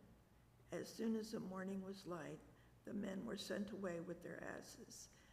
When they had gone but a short distance from the city, Joseph said to his steward, "Up, follow after the men, and when you overtake them, say to them, 'Why have you returned evil for good? Why have you stolen my silver cup? Is it not from this that my Lord drinks, and by this that he divines? You have done wrong in so doing.' When he overtook them, he spoke to them these words. They said to him, 'Why does my Lord speak such words as these? Far be it from your servants that they should do such a thing. Behold, the money which we found in the mouth of our sacks we brought back to you from the land of Canaan. How then should we steal silver and gold from your Lord's house? With whomever your servants it be found, let him die. And we also will be at my Lord's slaves.' He said, 'Let it be as you say. He with whom it is found shall be my slave, and the rest of you shall be blameless.' Then every man quickly lowered his sack to the ground, and every man opened his sack. And he searched, beginning with the eldest and ending with the youngest, and the cup was found in Benjamin's sack. Then they rent their clothes, and every man loaded his ass, and they returned to the city. When Judah and his brothers came to Joseph's house, he was still there, and they fell before him to the ground. Joseph said to them, 'What deed is this that you have done? Do you not know that such a man as I can indeed divine?' And Judah said, 'What shall we say to my Lord? What shall we speak? Or how can we clear ourselves? God has found out the guilt of your servants. Behold, we are my Lord's slaves, both we and he also, in whose hand the cup has been found.' But he said, 'Far be it from me that I should do so. Only the man in whose hand the cup was found shall be my slave. But as for you, go up in peace to your father." Then Judah went up to him and said, "O my lord, let your servant, I pray you, speak a word in my lord's ears, and let not your anger burn against your servant, for you are like Pharaoh himself." My lord asked his servant, saying, "Have you a father or a brother?" And we said to my lord, "We have a father, an old man, and a younger brother, the child of his old age, and his brother is dead, and he alone is left of his mother's children, and his father loves him." Then you said to your servants, "Bring him down to me, that I may set my eyes upon him." We said to my lord, "The lad cannot leave his father, for if he should leave his father would die."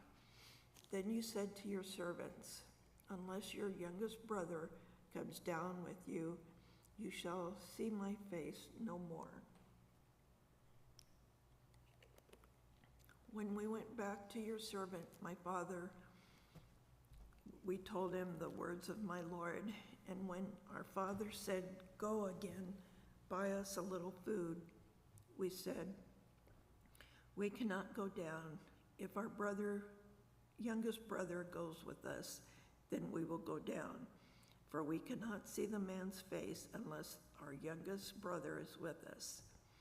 Then your servant, my father, said to us, "You know that my wife bore me 2 sons. One left me, and I said, 'Surely he has been torn to pieces, and I have never seen him since.' If you take this one also from me, and harm befalls him, you will bring down my gray hairs in sorrow to Sheol. Now therefore, when I come to your servant my father, and the lad is not with us, then as his life is bound up in the lad's life, when he sees that the lad is not with us, he will die. And your servants will bring down the gray hairs of your servant our father with sorrow to Sheol." For your servant became surety for the lad to my father, saying, "If you do not bring him back with you, then I shall bear the blame in the sight of my father all my life. Now therefore, let your servant, I pray you, remain instead of the lad as a slave to my lord, and let the lad go back with his brothers. For how can I go back to my father if the lad is not with me? I fear to see the evil that would come upon my father." Then Joseph could not control himself before all those who stood by him, and he cried, "Make everyone go out from me." So no one stayed with him when Joseph made himself known to his brothers. And he wept aloud so that the Egyptians heard it, and the household of Pharaoh heard it. And Joseph said to his brothers, "I am Joseph. Is my father still alive?" But his brothers could not answer him, for they were dismayed at his presence. So Joseph said to his brothers, "Come near to me, I pray you." And they came near. And he said, "I am your brother Joseph, whom you sold into Egypt. And now do not be distressed or angry with yourselves because you sold me here, for God sent me before you to preserve life. For the famine has been in the land these 2 years, and there are yet 5 years in which there will be neither plowing nor harvest. And God sent me before you to preserve for you a remnant on earth and to keep alive for you many survivors. So it was not you who sent me here, but God, and he has made me a father to Pharaoh, the lord of all his house, and ruler over the land of Egypt.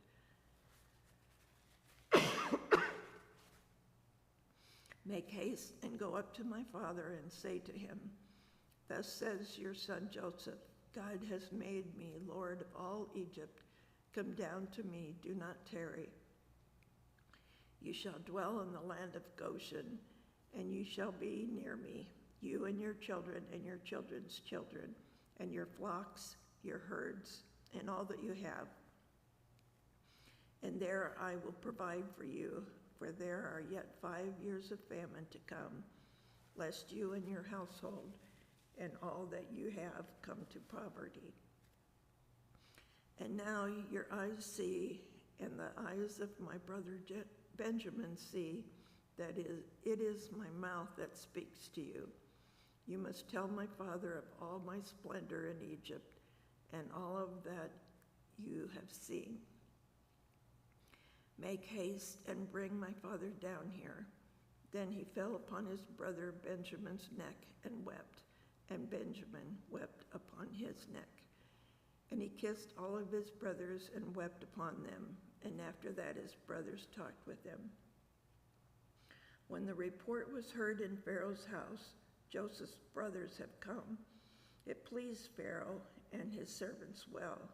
And Pharaoh said to Joseph, Say to your brothers, do this, load your beasts and go back to the land of Canaan, and take your father and your households, and come to me, and I will give you the best of the land of Egypt, and you shall eat the fat of the land. Command them also, do this, take wagons from the land of Egypt for your little ones and for your wives, and bring your father and come. Give no thought to your goods, for the best of all the land of Egypt is yours. The sons of Israel did so, and Joseph gave them wagons according to the command of Pharaoh, and gave them provisions for the journey.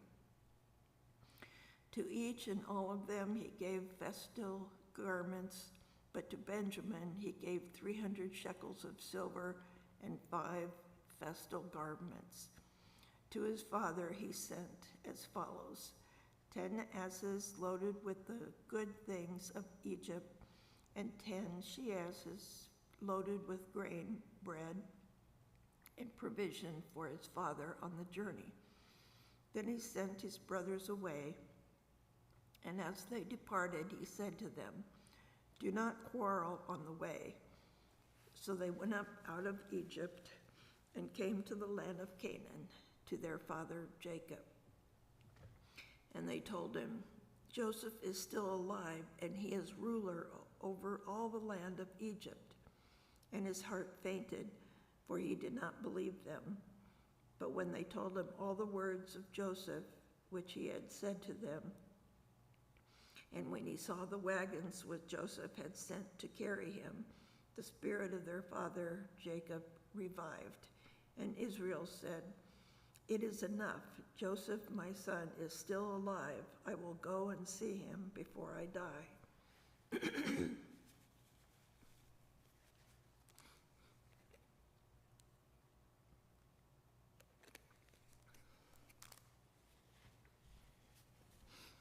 So Israel took his journey with all that he had and came to Beersheba and offered sacrifices to the God of his father Isaac. And God spoke to Israel in visions of the night and said, Jacob, Jacob. And he said, Here am I. Then he said, I am God, the God of your father. Do not be afraid to go down to Egypt, for I will there make you a great nation. I will go down with you to Egypt, and I will also bring you up again, and Joseph's hand shall close your eyes. Then Jacob set out from Beersheba, and the sons of Israel carried Jacob their father, their little ones, and their wives in the wagons which Pharaoh had sent to carry them. They also took their cattle and their goods, which they have gained in the land of Canaan, and came to Egypt, Jacob and all his offspring with him, his sons and his sons' sons with him, his daughters, his sons' daughters, all of his offspring he brought with him to Egypt. Now these are the names of the descendants of Israel who came into Egypt: Jacob and his sons, Reuben, Jacob's firstborn, and the sons of Reuben, Hanok, Palu, Hezron, and Carmi. The sons of Simeon were Jerubbaal, Jamin, Ohad, Jachin, Zohar, and Shaul, the son of a Canaanitish woman. The sons of Levi, Gershon, Kohath, and Merari. The sons of Judah, Onan, Shelah, Perez, and Zerah. And the sons of Perez and Hezron and Hamul. The sons of Iskar, Tola, Pula, Iab, and Shimron. The sons of Zebulun, Sirad, Elon, and Jehiel. Hi. Those are the sons of Leah, whom she bore to Jacob in Paddan-aram, together with his daughter Dinah. Altogether, his sons and daughters numbered 33. The sons of Gad. Are you ready? Yes. How'd it go? Not too bad. So where'd you finish? I got a tickle in my throat. Now it's Oh, really shoot. hard. Oh, With all lots of these. names. Really, let's do You start there at and. and. Okay. And if you like to use a ruler, that's good too. Hi, Norm. You want me to start, Dad? You want me to start? Ooh, we got microphone on even. The microphone is on. Yeah, you can hear me. All right. So I'm going to start reading. You want to sit here? And to Joseph in the land of Egypt were born Manasseh and Ephraim, whom Asenath, the daughter of Potiphera, the priest of On, bore to him. And the sons of Benjamin, Bela, Becher, Ashbel, Jerah, Naaman, Ehi, Rosh, Huppim, and Ard. These are the sons of Rachel, who were born to Jacob, 14 persons in all. So we started at Genesis 46. The sons of Dan, Hushim. The sons of Naphtali, Jazeel, Guni, Jezer, and Shillem. These are the sons of Bilhah, whom Laban gave to Rachel, his daughter, and these she bore to Jacob, 7 persons in all. All the persons belonging to Jacob who came into Egypt, who were his own offspring, not including Jacob's sons, wives, were 66 persons in all, and the sons of Joseph, who were born to him in Egypt, were two. All the persons of the house of Jacob that came into Egypt were 70. He sent Judah before him to Joseph to appear before him in Goshen, and they came into the land of Goshen. Then Joseph made ready his chariot and went up to meet Israel his father in Goshen. And he presented himself to him and fell on his neck, and wept on his neck a good while. Israel said to Joseph, "Now let me die, since I have seen your face, and know that you are still alive." Joseph said to his brothers and to his father's household, "I will go up and tell Pharaoh, and will say to him, My brothers and my father's household, who were in the land of Canaan, have come to me. And the men are shepherds, for they have been keeping of cattle, and they have brought their flocks and their herds and all that they have.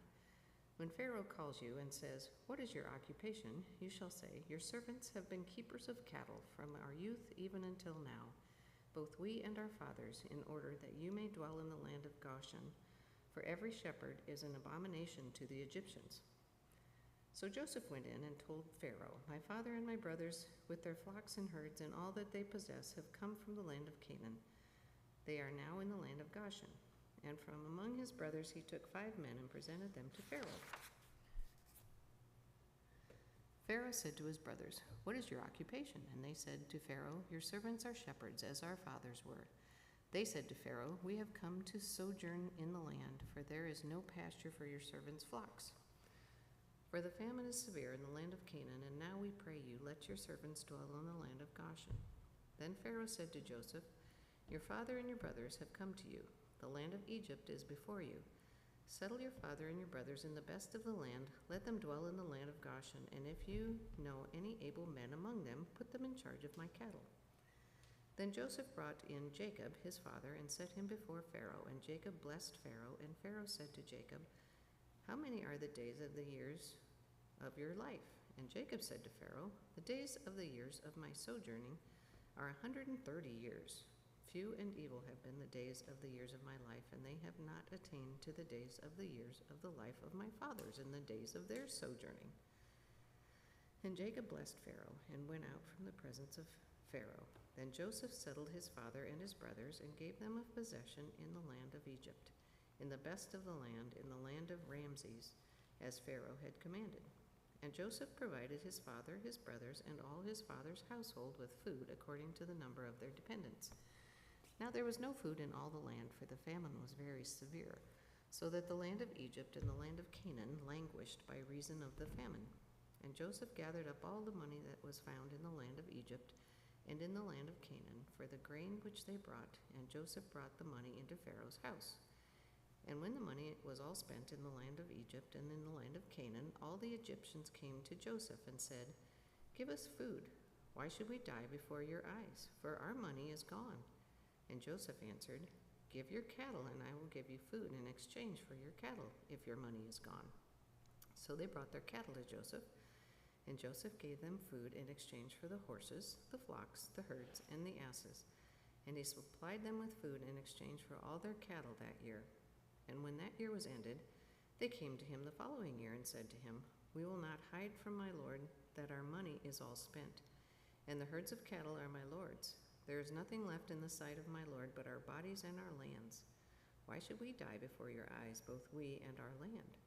Buy us and our land for food, and we with our land will be slaves to Pharaoh, and give us seed that we may live and not die, and that the land may not be desolate." So Joseph bought all the land of Egypt for Pharaoh, and all the Egyptians sold their fields because of the famine was severe upon them. The land became Pharaoh's, and as for the people, he made slaves of them from one end of Egypt to the other. Only the land of the priests he did not buy, for the priests had fixed allowance from Pharaoh and lived on the allowance which Pharaoh gave them. Therefore they did not sell their land. Then Joseph said to the people, "Behold, I have this day bought you and your land for Pharaoh. Now here is seed for you, and you shall sow the land. And in the harvest you shall give a fifth to Pharaoh, and your 4/5 shall be your own, as seed for the field, and as food for yourselves and your households, and as food for your little ones." And they said, "You have saved our lives. May it please my lord, we will be slaves to Pharaoh." So Joseph made it a statute concerning the land of Egypt, and it stands to this day, that Pharaoh should have the fifth. The land of the priests alone did not become Pharaoh's. Thus Israel dwelt in the land of Egypt, in the land of Goshen, and they gained possessions in it, and were fruitful and multiplied exceedingly.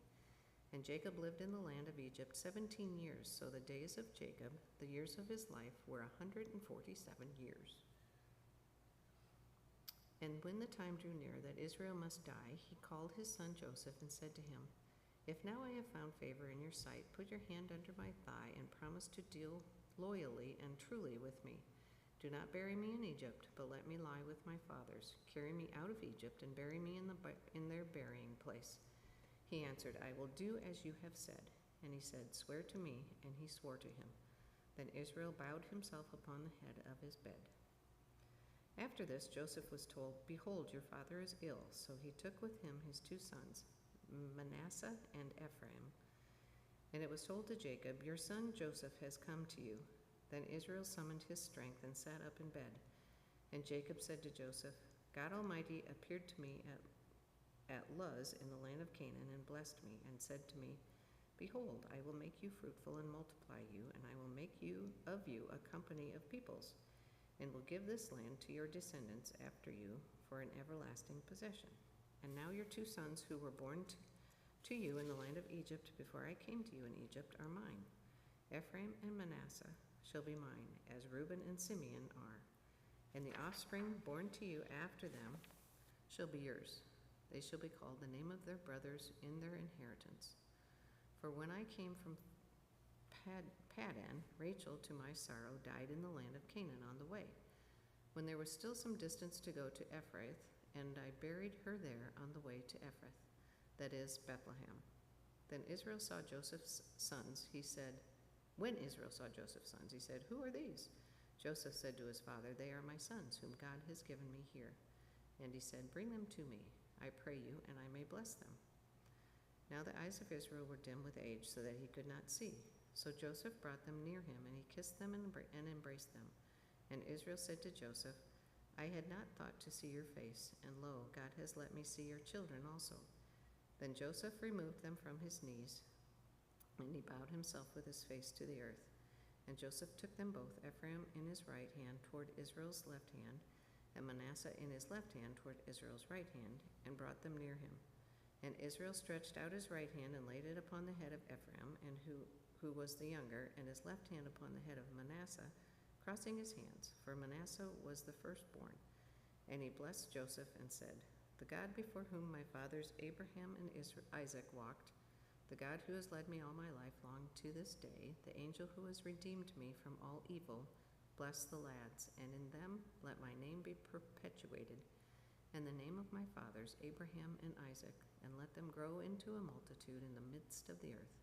When Joseph saw that his father laid his right hand upon the head of Ephraim, it displeased him, and he took his father's hand to remove it from Ephraim's head to Manasseh's head. And Joseph said to his father, "Not so, my father, for this one is the firstborn. Put your right hand upon his head." But his father refused and said, "I know, my son, I know. He also shall become a people, and he also shall be great. Nevertheless, his younger brother shall be greater than he, and his descendants shall become a multitude of nations." So he blessed them that day, saying, "By you Israel will pronounce blessings, saying, God make you as Ephraim and as Manasseh." And thus he put Ephraim before Manasseh. Then Israel said to Joseph, "Behold, I am about to die, but God will be with you and will bring you again to the land of your fathers. Moreover, I have given to you rather than to your brothers one mountain slope, which I took from the hand of the Amorites, with my sword and with my bow." Then Jacob called his sons and said, "Gather yourselves together, that I may tell you what shall befall you in days to come. Assemble and hear, O sons of Jacob, and hearken to Israel your father. Reuben, you are my firstborn, my might and the first fruits of my strength. Preeminent in pride and preeminent in power, unstable as water, you shall not have preeminence, because you went up to your father's bed. Then you defiled it. You went up to my couch. Simeon and Levi are brothers. Weapons of violence are their swords. O my soul, come not into their counsel. O my spirit, be not joined to their company. For in their anger they slay men, and in their wantonness they hamstring oxen. Cursed be their anger, for it is fierce, and their wrath, for it is cruel. I will divide them in Jacob and scatter them in Israel. Judah, your brothers shall praise you. Your hand shall be on the neck of your enemies. Your father's sons shall bow down before you. Judah is a lion's whelp. From the prey, my son, you have gone up. He stooped down, he couched as a lion, and as a lioness, who dares rouse him up? The scepter shall not depart from Judah, nor the ruler's staff from between his feet, until he comes to whom it belongs. And to him shall be the obedience of the peoples, binding his foal to the vine, and his ass's colt to the choice vine. He washes his garments in wine, and his vesture in the blood of grapes. His eyes shall be red with wine, and his teeth white with milk. Zebulun shall dwell in the shore of the sea, at the shore of the sea. He shall become a haven for ships, and his border shall be at Sidon. Issachar is a strong ass crouching between the sheepfolds. He saw that a resting place was good, and that the land was pleasant. So he bowed his shoulder to bear, and became a slave at forced labor. Dan shall judge the people as one of the tribes of Israel. Dan shall be a serpent, in the way a viper by the path that bites the horse's heels, so that his rider falls backward. I wait for thy salvation, O Lord. Raiders shall raid Gad, but he shall raid at their heels. Asher's food shall be rich, and he shall yield royal dainties. Naphtali is a hind let loose, that bears comely fawns. Joseph is a fruitful bough by a spring. His branches run over the wall. The archers fiercely attacked him, shot at him, and harassed him sorely. Yet his bow remained unmoved. His arms were made agile by the hands of the mighty one of Jacob, by the name of the shepherd, the rock of Israel, by the God of your father who will help you, by God Almighty who will bless you, with blessings of heaven above, blessings of the deep that couches beneath, blessings of the breasts and of the womb. The blessings of your father are mighty beyond the blessings of the eternal mountains, the bounties of the everlasting hills. May they be on the head of Joseph and on the brow of him who was separate from his brothers. Benjamin is a ravenous wolf, in the morning devouring the prey, and at even dividing the spoil. All these are the 12 tribes of Israel, and this is what their father said to them as he blessed them, blessing each with the blessing suitable to him. Then he charged them and said to them, I am to be gathered to my people. Bury me with my fathers in the cave that is in the field of Ephron the Hittite, in the cave that is in the field of Machpelah, to the east of Mamre, in the land of Canaan, which Abraham bought with the field from Ephron the Hittite to possess as a burying place. There they buried Abraham and Sarah, his wife. There they buried Isaac and Rebekah, his wife, and there I buried Leah. The field and the cave that is in it were purchased from the Hittites. When Jacob finished charging his sons, he drew up his feet into the bed and breathed his last, and was gathered to his people. Then Joseph fell on his father's face and wept over him and kissed him. And Joseph commanded his servants, the physicians, to embalm his father. So the physicians embalmed Israel. 40 days were required for it, for so many are required for embalming. And the Egyptians wept for him 70 days. And when the days of weeping for him were past, Joseph spoke to the household of Pharaoh, saying, If now I have found favor in your eyes, speak, I pray you, in the ears of Pharaoh, saying, My father made me swear, saying, I am about to die in my tomb which I hewed out for myself in the land of Canaan. There shall you bury me. Now therefore let me go up, I pray you, and bury my father. Then I will return. And Pharaoh answered, Go up and bury your father, as he made you swear. So Joseph went up to bury his father, and with him went all the servants of Pharaoh, the elders of his household, and all the elders of the land of Egypt, as well as all the household of Joseph, his brothers, and his father's household. Only their children, their flocks, and their herds were left in the land of Goshen. And there went up with him both chariots and horsemen. It was a very great company. When they came to the threshing floor of Atad, which is beyond the Jordan, they lamented there with a very great and sorrowful lamentation. And he made a mourning for his father 7 days. When the inhabitants of the land, the Canaanites, saw the mourning of the threshing floor of Atad, they said, This is a grievous mourning to the Egyptians. Therefore the place was named Abel Mizraim. It is beyond the Jordan. Thus his sons did for him as he had commanded them. For his sons carried him to the land of Canaan and buried him in the cave of the field at Machpelah, to the east of Mamre, which Abraham bought with the field from Ephron the Hittite, to possess as a burying place. After he had buried his father, Joseph returned to Egypt with his brothers and all who had gone with him to bury his father. When Joseph's brothers saw that their father was dead, they said, It may be that Joseph will hate us and pay us back for all the evil which we did to him. So they sent a message to Joseph, saying, Your father gave this command before he died. Say to Joseph, Forgive, I pray you, the transgressions your brothers in their sin, because they did evil to you. And now, we pray you, forgive the transgression of the servants of the God of your father. Joseph wept when they spoke to him. His brothers also came and fell down before him and said, Behold, we are your servants. But Joseph said to them, Fear not, for am I in the place of God? As for you, you meant evil against me, but God meant it for good, to bring it about that many people should be kept alive as they are today. So do not fear, I will provide for you and your little ones. Thus he reassured them and comforted them. So Joseph dwelt in Egypt, he and his father's house, and Joseph lived 110 years. And Joseph saw Ephraim's children of the third generation. The children also of Machir, the son of Manasseh, were born upon Joseph's knees. And Joseph said to his brothers, I am about to die, but God will visit you and bring you up out of this land to the land which he swore to Abraham, to Isaac, and to Jacob. Then Joseph took an oath of the sons of Israel, saying, God will visit you, and you shall carry up my bones from here. So Joseph died, being 110 years old, and they embalmed him, and he was put in a coffin in Egypt.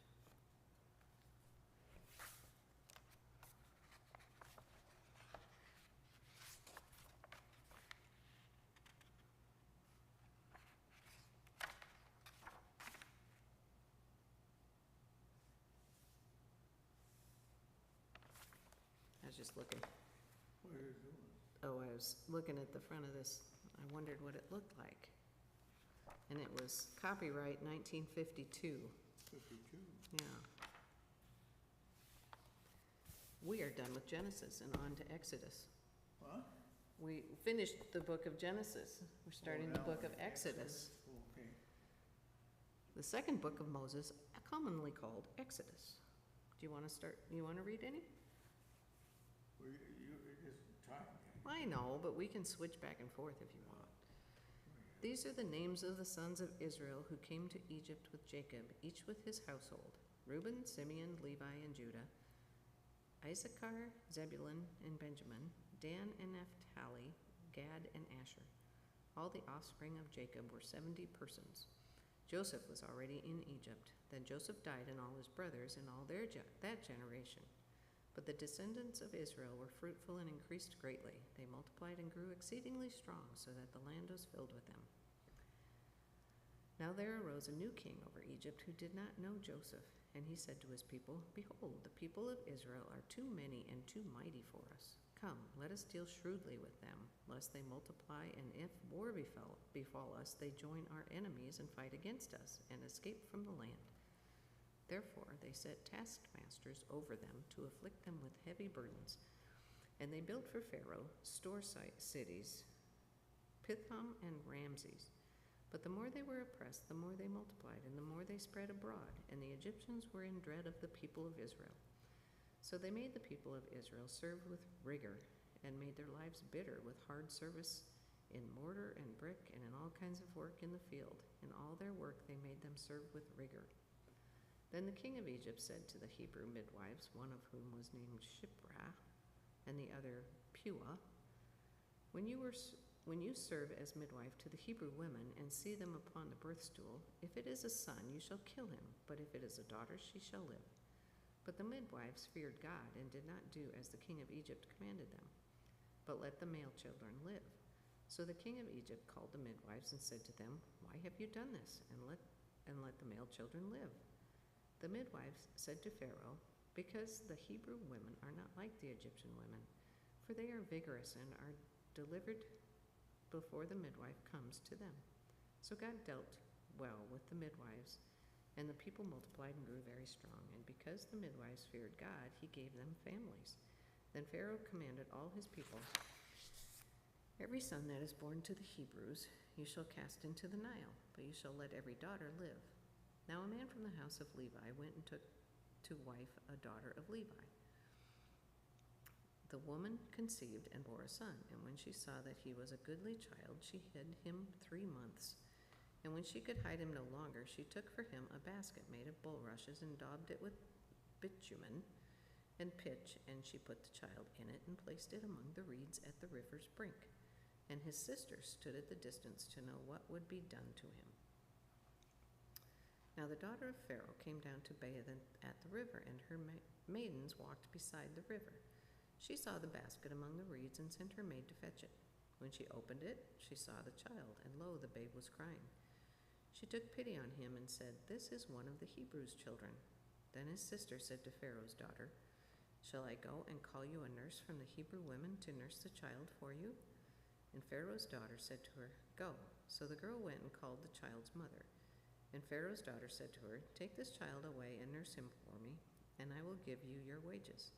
So the woman took the child and nursed him. And the child grew, and she brought him to Pharaoh's daughter, and he became her son, and she named him Moses, for she said, "Because I drew him out of the water." One day when Moses had grown up, he went out to his people and looked on their burdens, and he saw an Egyptian beating a Hebrew, one of his people.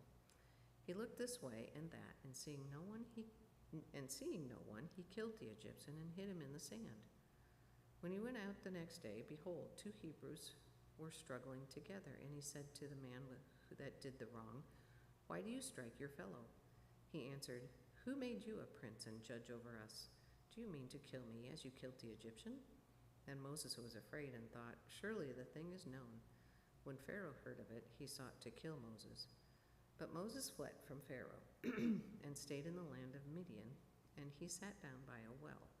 Now the priest of Midian had 7 daughters, and they came and drew water and filled the troughs to water their father's flock. The shepherds came and drove them away, but Moses stood up and helped them and watered their flock. When they came to their father Reuel, he said, "How is it that you have come so soon today?"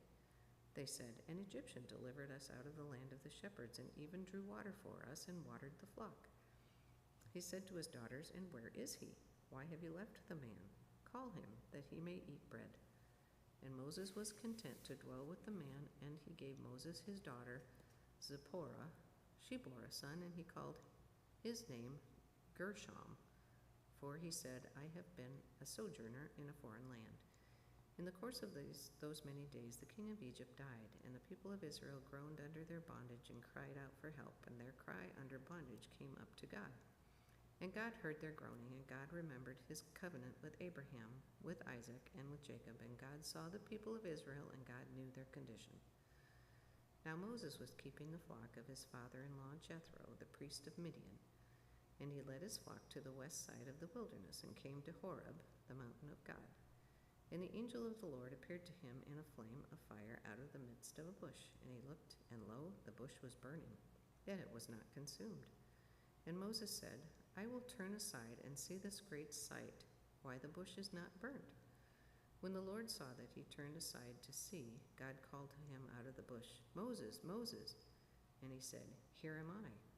Then he said, "Do not come near. Put off your shoes from your feet, for the place on which you are standing is holy ground."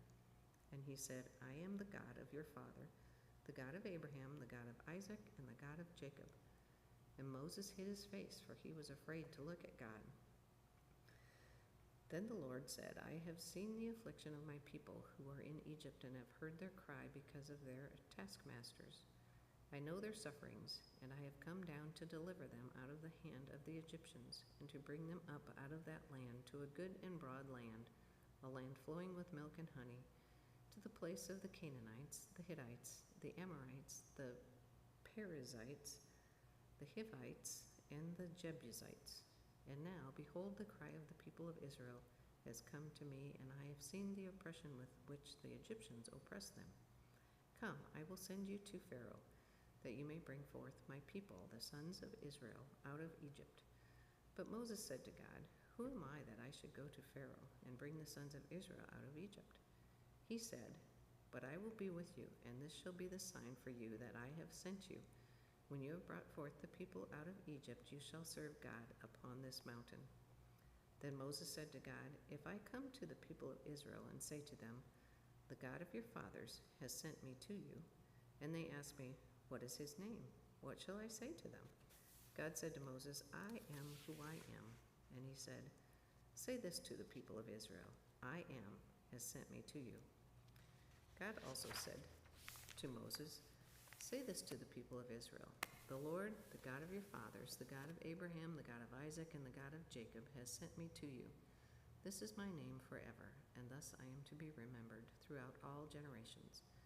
Go and gather the elders of Israel together and say to them, "The Lord, the God of your fathers, the God of Abraham, of Isaac, and of Jacob, has appeared to me, saying, I have observed you and what has been done to you in Egypt, and I promise that I will bring you up out of the affliction of Egypt to the land of the Canaanites, the Hittites, the Amorites, the Perizzites, and the Hivites, and the Jebusites, a land flowing with milk and honey. And they will hearken to your voice. And you and the elders of Israel shall go to the king of Egypt and say to him, The Lord, the God of the Hebrews, has met with us, and now, we pray you, let us go a 3 days' journey into the wilderness, and we may sacrifice to the Lord our God. I know that the king of Egypt will not let you go unless compelled by a mighty hand. So I will stretch out my hand and smite Egypt with all the wonders with which I will do in it.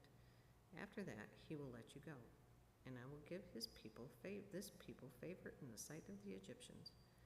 And when you go, you shall not go empty, but each woman shall ask of their neighbor and of her who sojourns in her house jewelry of silver and gold and clothing, and you shall put them on your sons and on your daughters. Thus you shall despoil the Egyptians. Then Moses answered, But behold, they will not believe me or listen to my voice, for they will say, The Lord did not appear to you. The Lord said to him, What is that in your hand? He said, A rod. And he said, Cast it on the ground. So he cast it on the ground, and it became a serpent. And Moses fled from it. But the Lord said to Moses, Put out your hand and take it by the tail. So he put out his hand and caught it, and it became a rod in his hand, that they may believe that the Lord, the God of their fathers, the God of Abraham, the God of Isaac, and the God of Jacob, has appeared to you. Again the Lord said to him, Put your hand into your bosom. And he put his hand into his bosom, and when he took it out, behold, his hand was leprous, as white as snow. Then God said, Put your hand back into your bosom. So he put his hand back into his bosom, and when he took it out, behold, it was restored, like the rest of his flesh. If they will not believe you, God said, or heed the first sign, they may believe the latter sign. If they will not believe even these 2 signs or heed your voice, you shall take some water from the Nile and pour it upon the dry ground, and the water which you shall take from the Nile would become blood upon the dry ground. But Moses said to the Lord, O my Lord, I am not eloquent, either heretofore or since thou hast spoken to thy servant, but I am slow of speech and of tongue. Then the Lord said to him, Who has made man's mouth? Who makes him dumb or deaf, or seeing or blind? Is it not I, the Lord? Now therefore go, and I will be with you with your mouth, and teach you what you shall speak. But he said, O my Lord, send, I pray, some other person. I have 2:30. You want to go from there? So, where do I start? Teach you what you shall speak. But he said, O my Lord, send, I pray, another person. Right Oh, here. my Lord. Start here then. Number 14. If you get tired, I can take over. Then, And the anger of the Lord was you kindled can use this if you want to. against Moses, and he said, Is there not Aaron, your brother, Levite? I know that he can speak well, and behold, he is coming out to meet you. And when he sees you, he will be glad in his heart.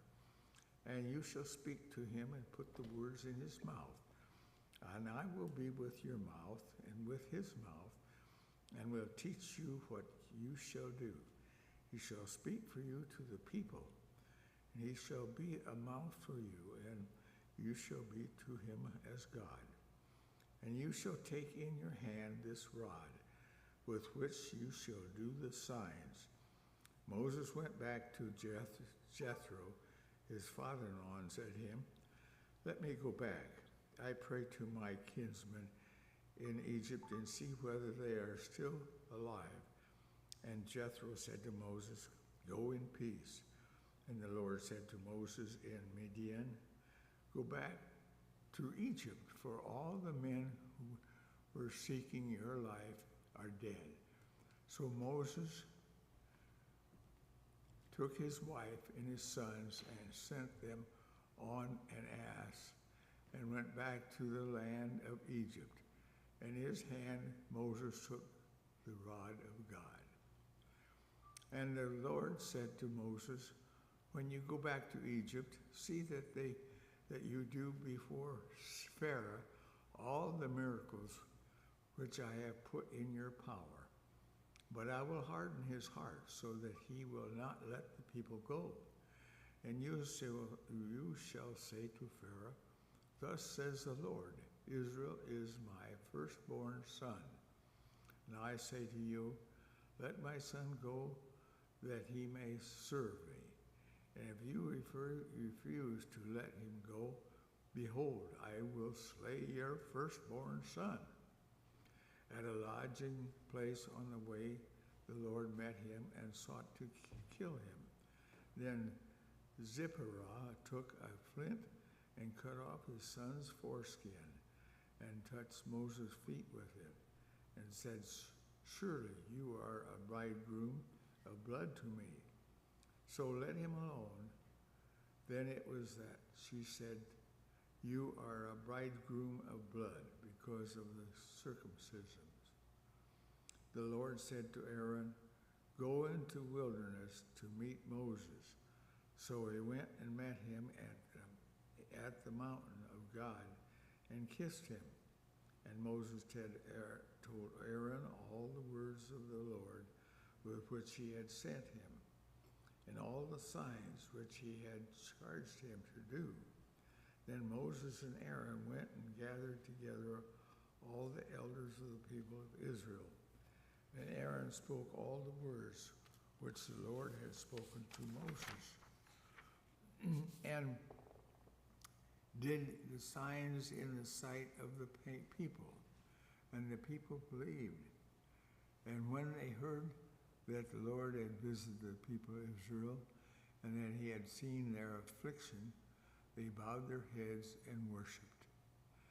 Afterwards, Moses and Aaron went to Pharaoh and said, thus says the Lord,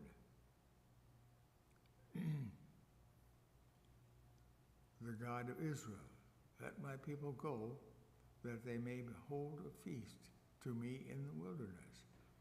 But Pharaoh said, who is the Lord, that I should heed his voice and let Israel go? I do not know the Lord, and moreover, I will not let Israel go. Then they said, the God of the Hebrew has met with us. Let us go. And we pray 3 days' journey into the wilderness and sacrifice to the Lord our God, lest he fall upon us with the persistence or with the sword. But the king of Egypt said to them, Moses and Aaron, why do you take the people away from their work? Get to your burdens. And Pharaoh said, behold, the people of the land are now many, and you make them rest from their burdens. The same day Pharaoh commanded the taskmaster of the people and their foremen, you shall no longer give the people straw to make bricks. As hereafter, let them go and gather straw for themselves. But the number of bricks which they made, heretofore you shall lay upon them, you shall be by no means lessen it. For they are idle, therefore they cry, let us go and offer sacrifice to our God. Let heavier work be laid upon the men, that they may labor at it and pay no regard to lying words. So the taskmaster and foreman of the people went out and said to the people, thus says Pharaoh, I will not give you straw.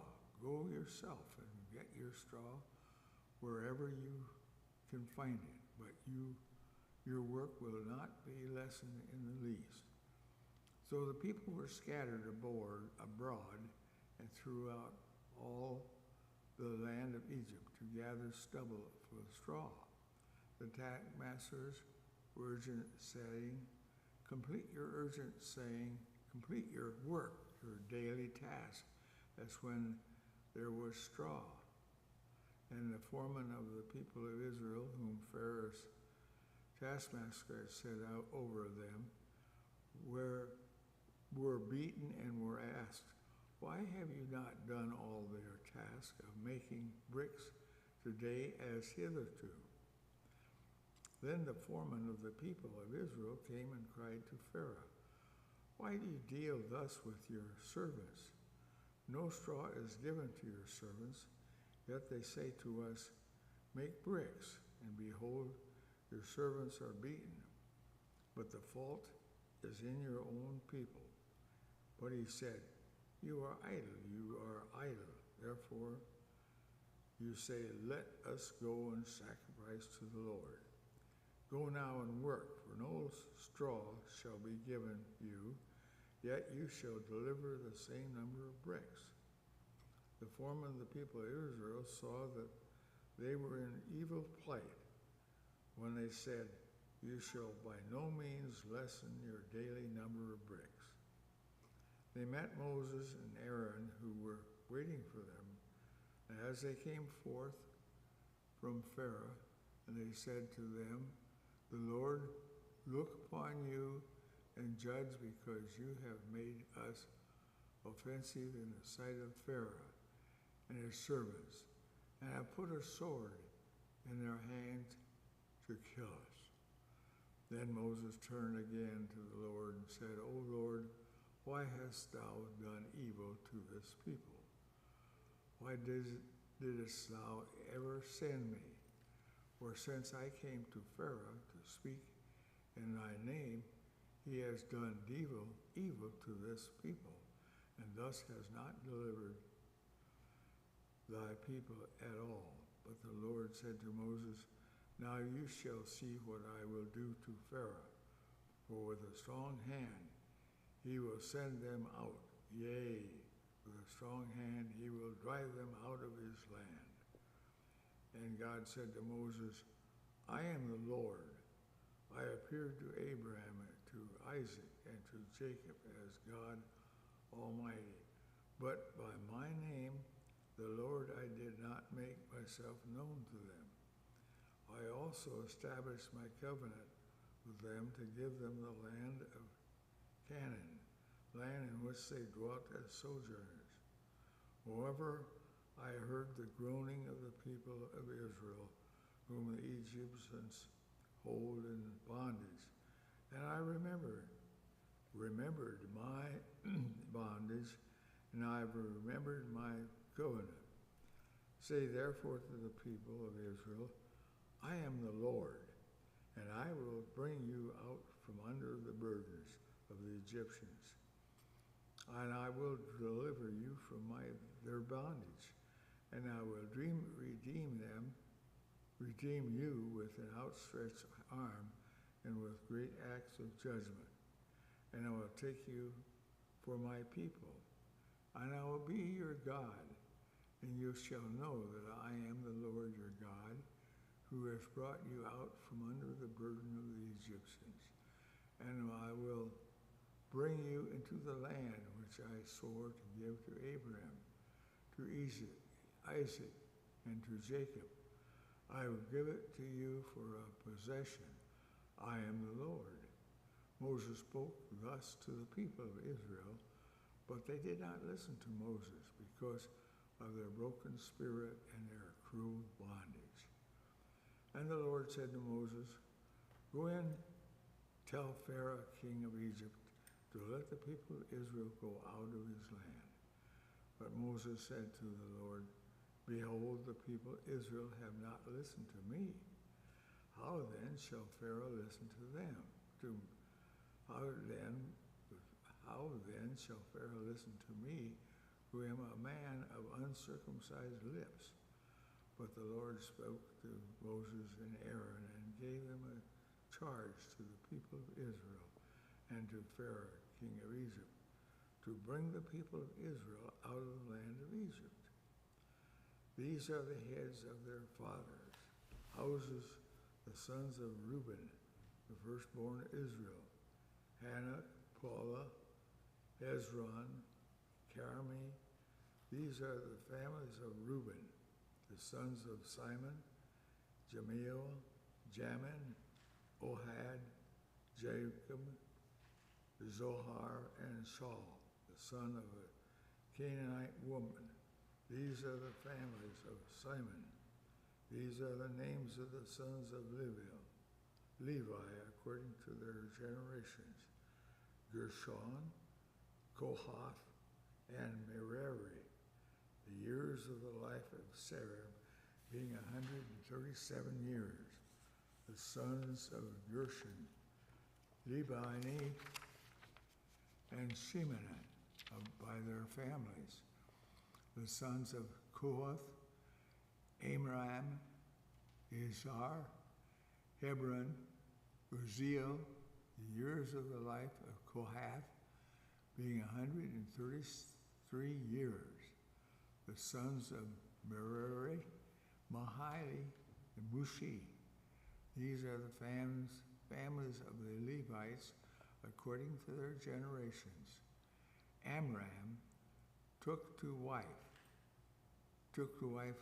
Jochebed, his father's sister, and she bore him Aaron and Moses, the years of the life of Amram, being 137 years. The sons of Izhar, Korah, Nephreg, and Zechari.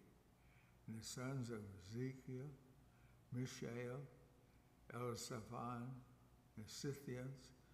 Aaron took to his wife Elizabeth, the daughter of Amminadab, and the sister of Nahashon. And she bore him Nadab, Abihi, Eleazar, the sons of Koharah, Asher, Elhanan, and Adbeshaphat. These are the families of the Koharites.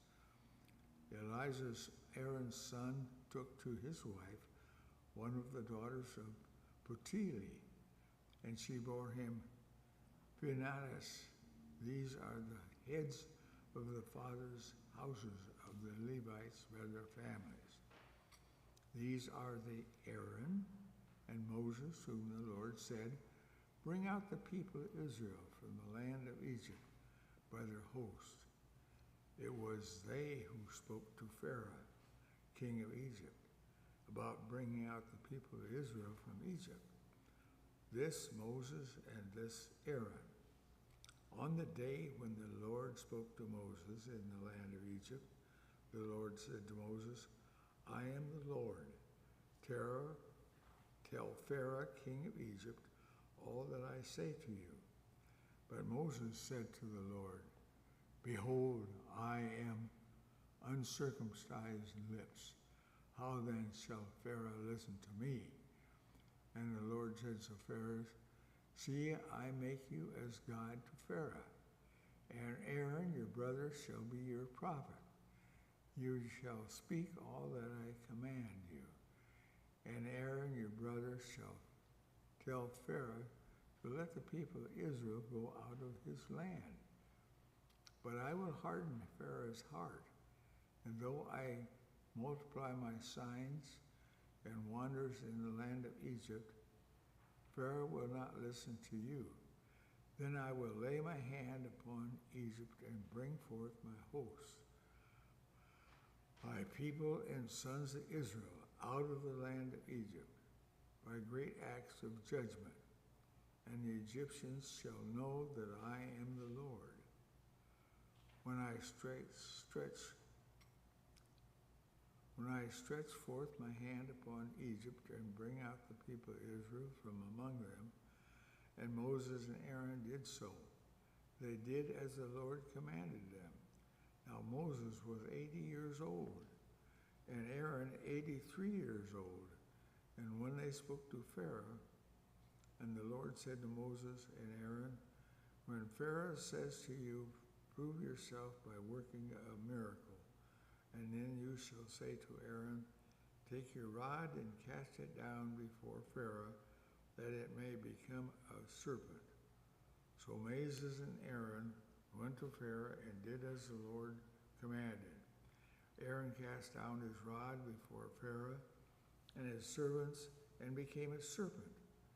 Then Pharaoh summoned the wise men and the sorcerers. They also, the magicians of Egypt, did the same by their secret arts. For every man cast down his rod, and they became serpents. But Aaron's rod swallowed up their rods. Still Aaron's heart was hardened, and he would not listen to them, as the Lord had said. Then the Lord said to Moses, Pharaoh's heart is hardened, and he refuses to let the people go. Go to Pharaoh in the morning, and as he is going out to the water, wait for him by the river's brink, and take in your hand the rod which was turned into a serpent. And you shall say to him, the Lord, the God of Israel, sent me to you, saying, let my people go, that they may serve me in the wilderness. And behold, you have not yet obeyed. Thus says the Lord, by this you shall know that I am the Lord. Behold, I will strike the water that is in the Nile with the rod that is in my hand, and it shall be turned into blood, and the fish in the Nile shall die, and the Nile shall become foul, and the Egyptians will loathe to drink water from the Nile. And the Lord said to Moses, say to Aaron, take your rod and stretch out your hand over the waters of Egypt, over the rivers, their canals, their ponds, and all their pools and of water, that they may become blood. And there shall be blood throughout the land of Egypt, both in vessels of wood and in vessels of stone. And Moses and Aaron did as the Lord commanded, and in the sight of Pharaoh and in the sight of his servants, he lifted up the rod and struck the water that was in the Nile, and all the water that was in the Nile turned to blood. And the fish in the Nile died, and the Nile became foul, so that the Egyptians could not drink water from the Nile. And there was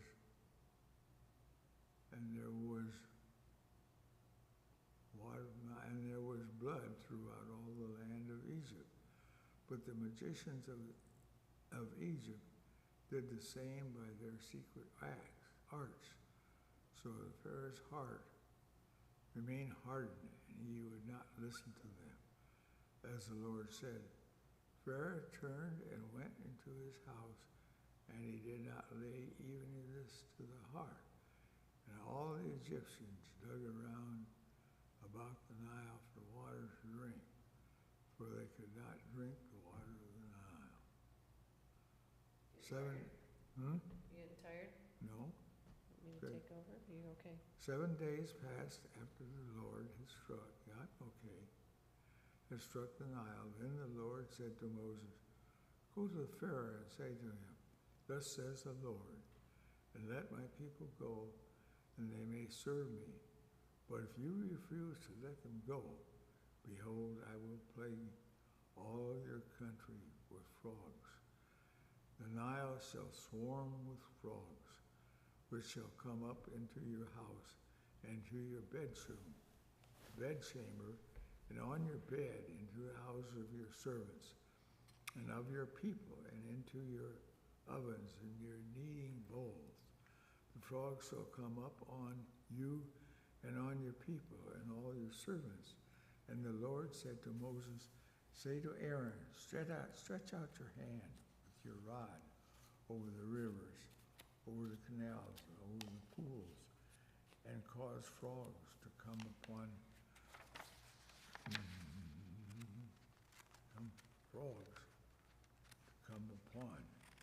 what? The land of Egypt. So Aaron stretched out his hand over the waters of Egypt, and the frogs came up and covered the land of Egypt. But the magician did the same by their secret arts, and brought frogs upon the land of Egypt. Okay, you want it? Read it. 8. Okay. For a while, and then I'll read a while.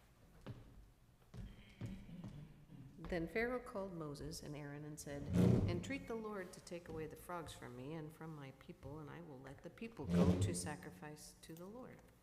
Moses said to Pharaoh, "Be pleased to command me when I am to entreat you for you and your servants and for your people, that the frogs be destroyed from you and your houses and be left only in the Nile." And he said, "Tomorrow." Moses said, "Be it as you say, that you may know that there is no one like the Lord our God.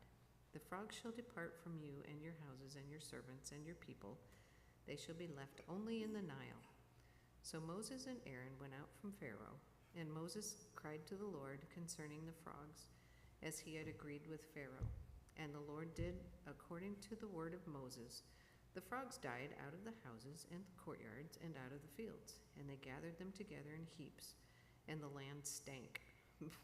But when Pharaoh saw that there was a respite, he hardened his heart and would not listen to them, as the Lord had said. Then the Lord said to Moses, "Say to Aaron, stretch out your rod and strike the dust of the earth, that it may become gnats throughout all the land of Egypt." And they did so. Aaron stretched out his hand and his rod and struck the dust of the earth, and there came gnats on man and beast. All the dust of the earth became gnats throughout all the land of Egypt. The magicians tried by their secret arts to bring forth gnats, but they could not. So there were gnats on man and beast, and the magicians said to Pharaoh, "This is the finger of God."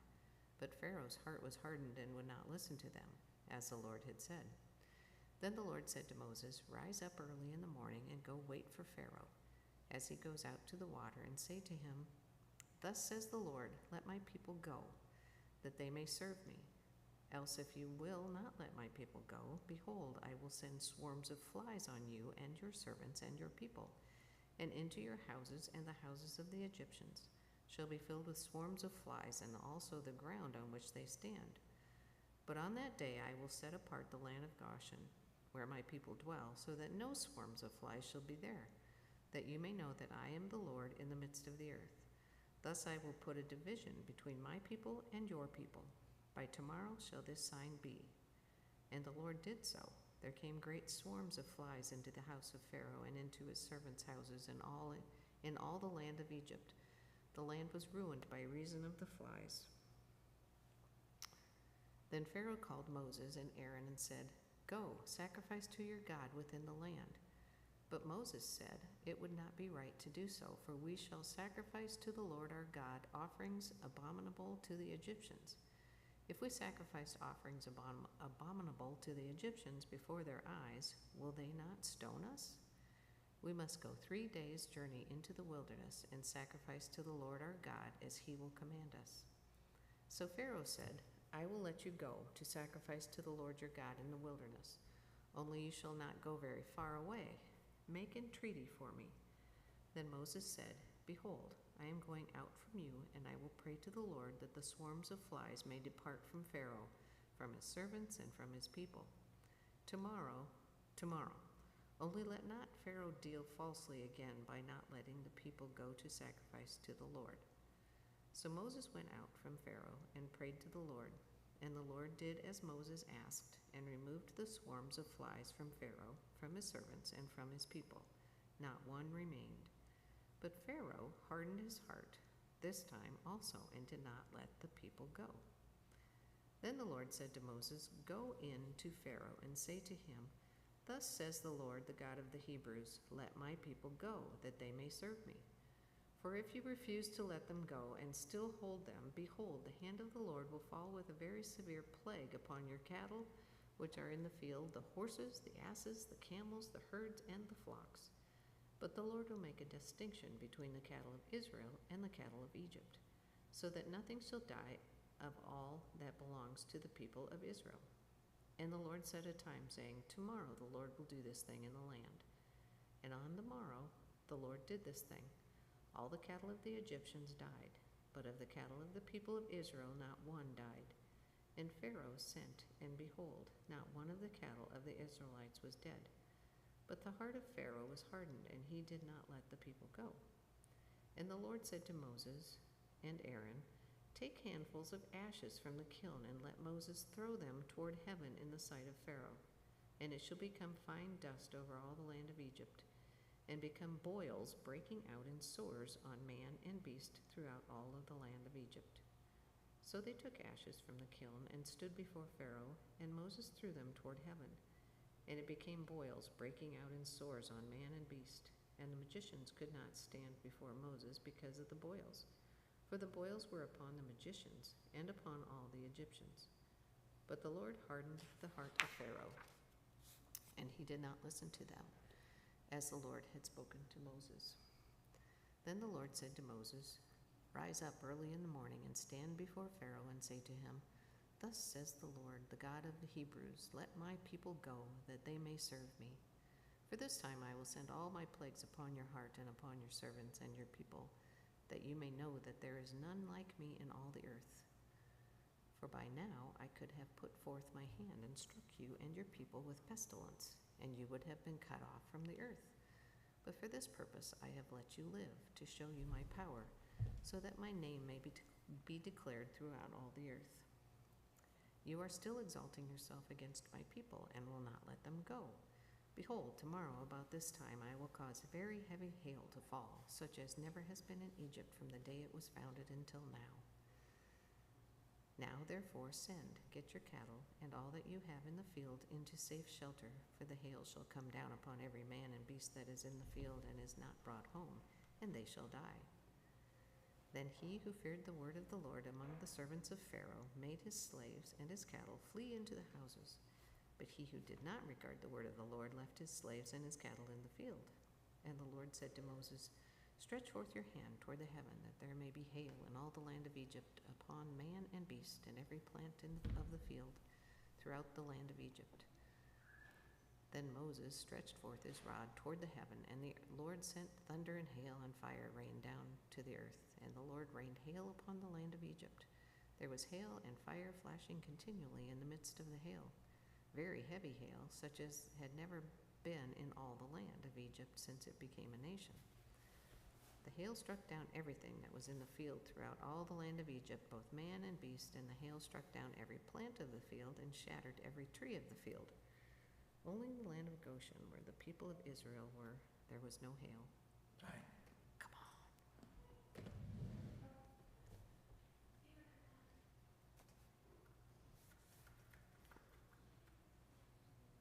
So, She brought help along.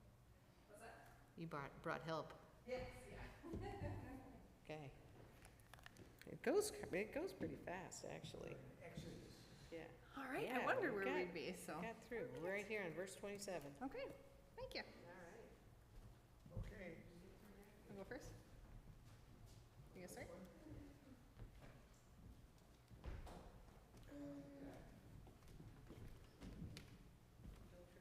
We're right here. Yeah, you're on speaker. It's the plagues. Okay, are you gonna start? Or I will? Now, you will have to tell all that she's reading. Yeah, see, there's nothing, I don't see any big scary words. So, I don't know what that is. Pharaoh. And it does have that multiple times. But that's it. Mhm. Sit down. You laugh, Mom. You can't even hear me, can you? Right there.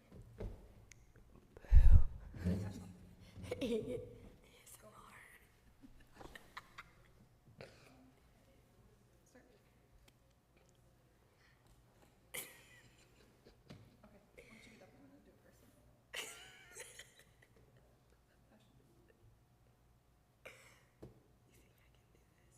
Well, I will first.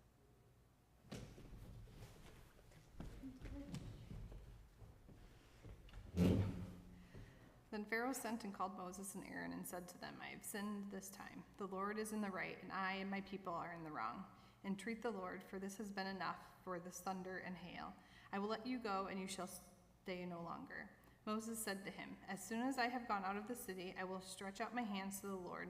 The thunder will cease, and there will be no more hail, that you may know that earth is the Lord's. But as for you and your servants, I know that you do not yet fear the Lord God. The flax and the barley were ruined, for the barley was in the ear and the flax was in the bud. But the wheat and the spelt were not ruined, for they are late in coming up. So Moses went out of the city from Pharaoh and stretched out his hands to the Lord. And the thunder and the hail ceased, and the rain no longer poured upon the earth. But when Pharaoh saw that the rain and the hail and the thunder had ceased, he sinned yet again, and hardened his heart, and he and his servants. So the heart of Pharaoh was hardened, and he did not let the people of Israel go, as the Lord had spoken through Moses. Then the Lord said to Moses, "Go into Pharaoh, for I have hardened his heart and the heart of his servants, that I may show these signs of mine among them, and that you may tell in the hearing of your son and of your son's son how I have made sport of the Egyptians, and what signs I have done among them, that you may know that I am the Lord." So Moses and Aaron went in to the Pharaoh and said to him, "Thus says the Lord, the God of the Hebrews, how long will you refuse to humble yourselves before me? Let my people go, that they may serve me. For if you refuse to let my people go, behold, tomorrow I will bring locusts into your country, and they shall cover the face of the land, so that no one can see the land.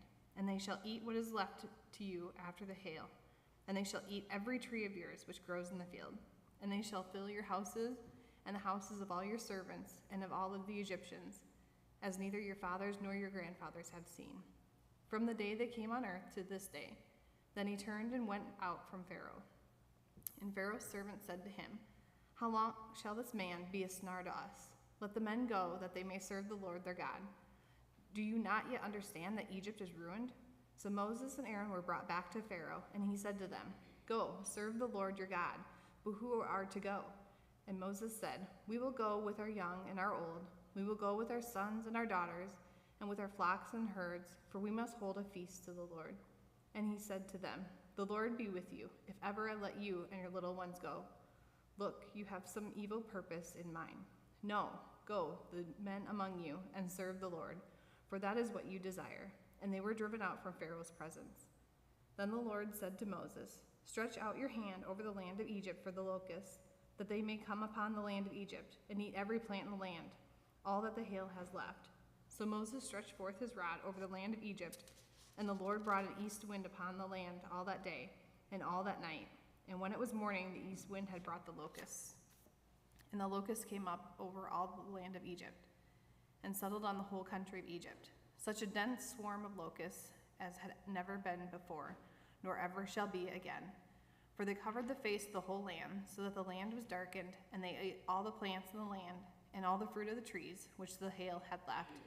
Not a green thing remained, neither tree nor plant of the field, through all the land of Egypt. Then Pharaoh called Moses and Aaron in haste, and said, "I have sinned against the Lord your God, and against you. Now therefore forgive my sin, I pray you, only this once, and entreat the Lord your God only to remove this death from me." So he went out from Pharaoh and entreated the Lord. And the Lord turned a very strong west wind, which lifted the locusts and drove them into the Red Sea. Not a single locust was left in all of the country of Egypt. But the Lord hardened Pharaoh's heart, and he did not let the children of Israel go. Then the Lord said to Moses, "Stretch out your hand toward heaven, that there may be darkness over the land of Egypt, a darkness to be felt." So Moses stretched out his hand toward heaven, and there was a thick darkness in all of the land of Egypt 3 days. They did not see one another, nor did any rise from his place for 3 days. But all of the people of Israel had light where they dwelt. Then Pharaoh called Moses and said, "Go serve the Lord, your children also may go with you. Only let your flocks and your herds remain behind." But Moses said, "You must also let us have sacrifices and burnt offerings, that we may sacrifice to the Lord our God. Our cattle also must go with us. Not a hoof shall be left behind, for we must take of them to serve the Lord our God, and we do not know with what we must serve the Lord until we arrive there." But the Lord hardened Pharaoh's heart, and he would not let them go. Then Pharaoh said to him, "Get away from me, take heed to yourself, never see my face again, for in the day you see my face, you shall die." Moses said, "As you say, I will not see your face again."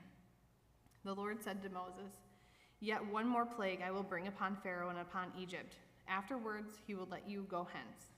When he lets you go, he will drive you away completely. Speak now in the hearing of people, that they ask every man of his neighbor and every woman of her neighbor jewelry of silver and of gold." And the Lord gave the people favor in the sight of the Egyptians. Moreover, the man Moses was very great in the land of Egypt, in the sight of Pharaoh's servants, and in the sight of the people. And Moses said, "Thus says the Lord, about midnight I will go forth in the midst of Egypt, and all the firstborn in the land of Egypt shall die.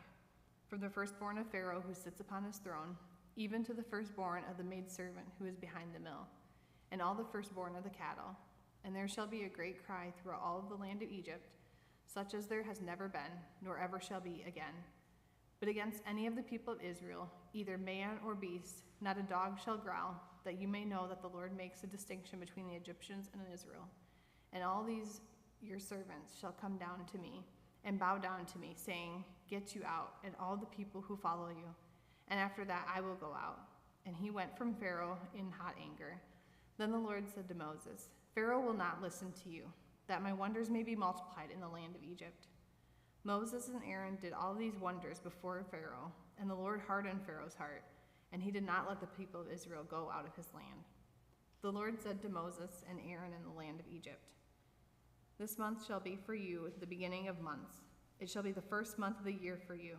Tell all of the congregation of Israel that on the 10th day of this month they shall take every man a lamb according to their father's house, a lamb for a household, and if the household is too small for a lamb, then a man and his neighbor next to his house shall take according to the number of persons. According to what each can eat, you shall make your count for the lamb. Your lamb shall be without blemish, a male a year old. You shall take it from the sheep or from the goats, and you shall keep it until the 14th day of this month, when the whole assembly of the congregation of Israel shall kill their lambs in the evening.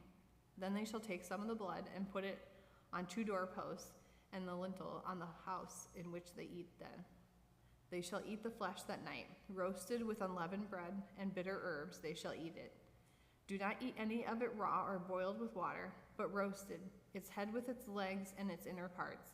And you shall let none of it remain until the morning. Anything that remains until the morning you shall burn. In this manner you shall eat it, your loins girded, your sandals on your feet, and your staff in your hand. And you shall eat it in haste. It is the Lord's Passover. For I will pass through the land of Egypt that night, and I will smite all the firstborn in the land of Egypt, both man and beast. And on all the gods of Egypt I will execute judgments. I am the Lord. The blood shall be a sign for you upon the houses where you are, and when I see the blood I will pass over you, and no plague shall fall upon you to destroy you, when I smite the land of Egypt. This day shall be for you a memorial day, and you shall keep it as a feast to the Lord. Throughout your generations you shall observe it as an ordinance forever. 7 days you shall eat unleavened bread. On the first day you shall put away unleavened bread out on your houses. For if anyone eats what is leavened from the first day until the 7th day, that person shall be cut off from Israel. On the first day you shall hold a holy assembly, and on the 7th day a holy assembly. No work shall be done on those days, but what everyone must eat, that only may be prepared by you. And you shall observe the feast of the unleavened bread, for on this very day I brought your hosts out of the land of Egypt. Therefore you shall observe this day throughout your generations as an ordinance forever. In the first month, on the 14th day of the month at evening, you shall eat unleavened bread, and so until the 21st day of the month at evening. For 7 days no leaven shall be found in your houses, for if anyone eats what is leavened, that person shall be cut off from the congregation of Israel, whether he is a sojourner or a native of the land. You shall eat nothing leavened. In all your dwellings you shall eat unleavened bread. Then Moses called all the elders of Israel and said to them, Select lambs for yourselves according to your families, and kill the Passover lamb. Take a bunch of hyssop and dip it in blood which is in the basin, and touch the lintel and the 2 doorposts with the blood which is in the basin. And none of you shall go out of the door of his house until the morning. For the Lord will pass through to slay the Egyptians. When he sees the blood on the lintel and on the 2 doorposts, the Lord will pass over the door, and will not allow the destroyer to enter your houses to slay you. You shall observe this rite as an ordinance for you and for your sons forever. And when you come to the land which the Lord will give you, as he has promised, you shall keep this service. And when your children say to you, What do you mean by this service? You shall say, It is the sacrifice of the Lord's Passover. For he passed over the houses of the people of Israel in Egypt, when he slew the Egyptians but spared our houses. And the people bowed their heads and worshipped. Then the people of Israel went and did so. As the Lord had commanded Moses and Aaron, so did they. All right, you're good. You're good. Where at? At midnight. midnight the Lord smote all the firstborn in the land of Egypt, from the firstborn of Pharaoh who sat on his throne to the firstborn of captive who was in the dungeon, and all the firstborn of the cattle. And Pharaoh rose up in the night, he and all his servants and all the Egyptians. And there was a great cry in Egypt, for there was not a house where one was not dead. And he summoned Moses and Aaron by night and said, Rise up, go forth from among my people, both you and the Lord of Israel, and go serve the Lord, as you have said. Take your flocks and your herds, as you have said, and be gone, and bless me also. And the Egyptians were urgent with the people to send them out of the land in the haste. For they said, We are all dead men. So the people took their dough before it was leavened, their kneading bowls being bound up in their mantles on their shoulders. The people of Israel had also done as Moses told them, for they had asked of the Egyptians jewelry of silver and of gold and clothing. And the Lord had given the people favor in sight of the Egyptians, so that they let them have what they asked. Thus they despoiled and Egyptians, and the people of Israel journeyed from Rameses and Succoth. After 600,000 men on the foot, besides women and children, a mixed multitude also went up with them, and very many cattle, both flocks and herds, and they baked unleavened cakes of dough, which they had brought out of Egypt. For it was not leavened, because they were thrust out of Egypt, and could not tarry. Neither had they prepared for themselves any provisions. The time that the people of Israel dwelt in Egypt was 430 years. And at the end of 430 years, on that very day, all the hosts of the Lord went out from the land of Egypt. It was a night of watching by the Lord to bring them out of the land of Egypt. So this same night is a night of watching kept to the Lord by all the people of Israel throughout their generations. And the Lord said to Moses and Aaron, This is the ordinance of the Passover. No forgivener shall eat of it, but every slave that is brought for money may eat of it. After you have circumcised him, no sojourner or hired servant may eat of it. In one house shall it be eaten. You shall not carry forth any of the flesh outside the house, and you shall not break a bone of it. All the congregation of Israel shall keep it. And when a stranger shall sojourn with you and would keep the Passover to the Lord, let all his males be circumcised, then he may come near and keep it. He shall be as a native of the land, but no uncircumcised person shall eat of it. There shall be one law for the native and for the stranger who sojourns among you. Thus did all the people of Israel as the Lord commanded Moses and Aaron, so they did. And on that very day the Lord brought the people of Israel out of the land of Egypt by their hosts.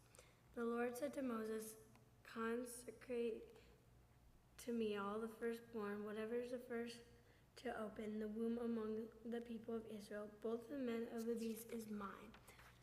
And Moses said to the people, Remember this day in which you came out from Egypt, out of the house, out of the bondage, for by strength of hand the Lord brought you out from this place. No leavened bread shall be eaten. This day you are to go forth in the month of Abda. And when the Lord brings you into the land of the Canaanites, Hittites, the Amorites, and Hivites, and the Jebusites, which he swore to your fathers to give you, a land flowing with milk and honey, you shall keep the servants in this month. 7 days you shall eat unleavened bread, and on the seventh day there shall be a feast to the Lord. Unleavened bread shall be eaten for 7 days, no unleavened bread shall be seen with you, and no leaven shall be know all your territory, and you shall tell your son on that day. It is because of what the Lord did for me when I came out of Egypt, and it shall be to you as a sign on your hand and as a memorial between your eyes, that the law of the Lord may be in your mouth. For with a strong hand the Lord has brought you out of Egypt. You shall therefore keep this ordinance at its appointed time from year to year. And when the Lord brings you into the land of Canaanites, as he swore to you and your fathers, and shall give it to you, you shall set apart to the Lord all that first opens a womb. All the firstlings of your cattle that are males shall be the Lord's. Every firstling of an ass you shall redeem with a lamb, or if you will not redeem it, you shall break its neck. Every firstborn of man among your sons you shall redeem. And when in time to come your son asks you, what does this mean? You shall say to him, by strength of hand, the Lord brought us out of Egypt, from the house of bondage. For when Pharaoh stubbornly refused to let us go, the Lord slew all the firstborn in the land of Egypt, both the firstborn of man and the firstborn of cattle. Therefore I sacrifice to the Lord all the males that first open the womb, but all the firstborn of sons I redeem. It shall be as a mark on your hand of frontlets between your eyes. For by a strong hand the Lord brought us out of Egypt. When Pharaoh let the people go, God did not lead them by the way of the land of the Philistines, although that was near. For God said, let the people repent when they see war and return to Egypt. But God led the people round by the way of the wilderness toward the Red Sea, and the people of Israel went up out of the land of Egypt, equipped for battle. And Moses took the bones of Joseph with him, for Joseph had solemnly sworn with the people of Israel, saying, God will visit you, then you must carry my bones with you from here.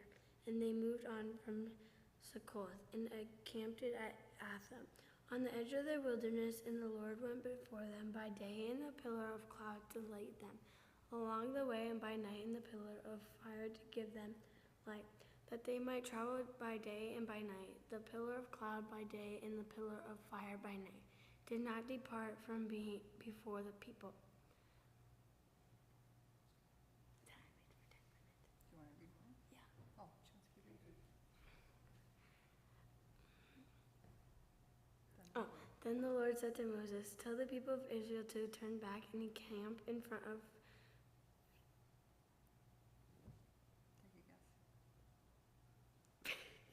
Pihahiroth, in between Migdol and the sea in front of Baal-Zebon. You shall encamp over against it by the sea, for Pharaoh will say of the people of Israel, they are entangled in the land, the wilderness has shut them in. And I will harden Pharaoh's heart, and he will pursue them, and I will get glory over Pharaoh and all his hosts. And the Egyptians shall know that I am the Lord. And they did so. When the king of Egypt was told that the people had fled, the mind of Pharaoh and his servants was changed toward the people. And they said, what is this we have done, that we have let Israel go from serving us? So he made ready for his chariot, and took his army with him, and took 600 picked chariots and all the other chariots of Egypt with officers over all of them. And the Lord hardened the heart of Pharaoh, king of Egypt, and he pursued the people of Israel. As they went forth defiantly, the Egyptians pursued them, all the Pharaoh's horses and chariots, and his horsemen and his army, and overtook them, camped at the sea by Pharaoh in front of Baal-Zebon. When Pharaoh drew near, the people of Israel lifted up their eyes, and behold, the Egyptians were marching after them, and they were in great fear. And the people of Israel cried out to the Lord, and they said to Moses, is it because there are no graves in Egypt that you have taken us away to die in the wilderness? What have you done to us in bringing us out of Egypt? Is not this what we said to you in Egypt? Let us alone and let us serve the Egyptians, for it would have been better for us to serve the Egyptians than to die in the wilderness. And Moses said to the people, fear not, stand firm and see the salvation of the Lord, which he will work for you today. For the Egyptians whom you see today, you shall never see again. The Lord will fight for you, and you have only to be still. The Lord said to Moses, Why do you cry to me? Tell the people of Israel to go forward. Lift up your rod and stretch out your hand over the sea and divide it, and that the people of Israel may go on dry ground through the sea. And I will harden the hearts of the Egyptians so that they shall go in after them. And I will get glory over Pharaoh and all his hosts, his chariots and his horsemen. And the Egyptians shall know that I am the Lord.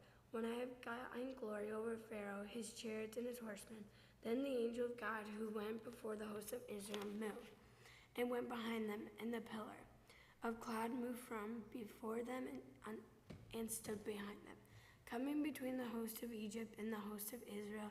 And there was a crowd in the darkness, and the night passed without one coming near the other all night.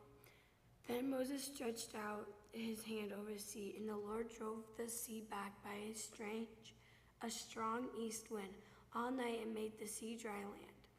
And the waters were divided, and the people of Israel went into the midst of the sea on a dry ground, the waters being a wall to them on their right hand and on their left. The Egyptians pursued and went in after them into the midst of the sea, all Pharaoh's horses, his chariots, and his horsemen. And in the morning watched the Lord in the pillar of fire, and a cloud looked down upon the host of Egyptians, and discomfited the host of the Egyptians, clogging their chariot wheels so that they drove heavily. And the Egyptians said, Let us flee from before Israel, for the Lord fights for them against the Egyptians. Then the Lord said to Moses, Stretch out your hand over the sea, that the water may come back upon the Egyptians, upon their chariots and upon their horsemen. So Moses stretched forth his hand over the sea, and the sea returned to its wonted flow from when the morning appeared, and the Egyptians fled into it. And the Lord routed the Egyptians in the midst of the sea. The waters returned and covered the chariots and the horsemen and all the hosts of Pharaoh that had followed them into the sea. Not so much as one of them remained, but the people of Israel walked on dry ground. Though the sea, the waters being a wall to them on their right hand and on their left. Thus the Lord saved Israel that day from the hand of the Egyptians. And Israel saw the Egyptians dead upon the seashore. And Israel saw the great work which the Lord did against the Egyptians. And the people feared the Lord, and they believed in the Lord and in his servant Moses. Then Moses and the people of Israel sang this song to the Lord, saying, I will sing to the Lord, for he has triumphed gloriously. The horse and his rider he has thrown into the sea. The Lord is my strength and my song. He has become my salvation. This is my God, and I will praise him. My father's God, and I will exalt him. The Lord is man of war. The Lord is his name. Pharaoh's chariots and his host he cast into the sea, and his picked officers are sunk in the Red Sea. The floods cover them. They went down into the depths like a stone. Thy right hand, O Lord, glorious in power. Thy right hand, O Lord, shatters the enemy. In the greatness of thy majesty, thou overthrowest thy adversaries. Thou sendest forth in fury, it consumes them like stubble. At the blast of thy nostrils, the waters piled up. The floods stood up in a heap. The deeps congealed in the heart of the sea. The enemy said, I will pursue, I will overtake. I will divide the spoil by my desire shall have its full of them. I will draw my sword, my hand shall destroy them. Thou didst blow with thy wind, the sea covered them. They sank as lead in the mighty waters. Who is like thee, O Lord, among the gods? Who is like thee, majestic in holiness, terrible in glorious deeds, doing wonders? Thou didst stretch out thy right hand, the earth swallowed them. Thou hast led in thy steadfast love the people whom thou hast redeemed. Thou hast guided them by thy strength to the holy abode. The people have heard, they tremble. Pangs have seized on the inhabitants of Philistia. Now are the chiefs of Edom dismayed, the leaders of Moab.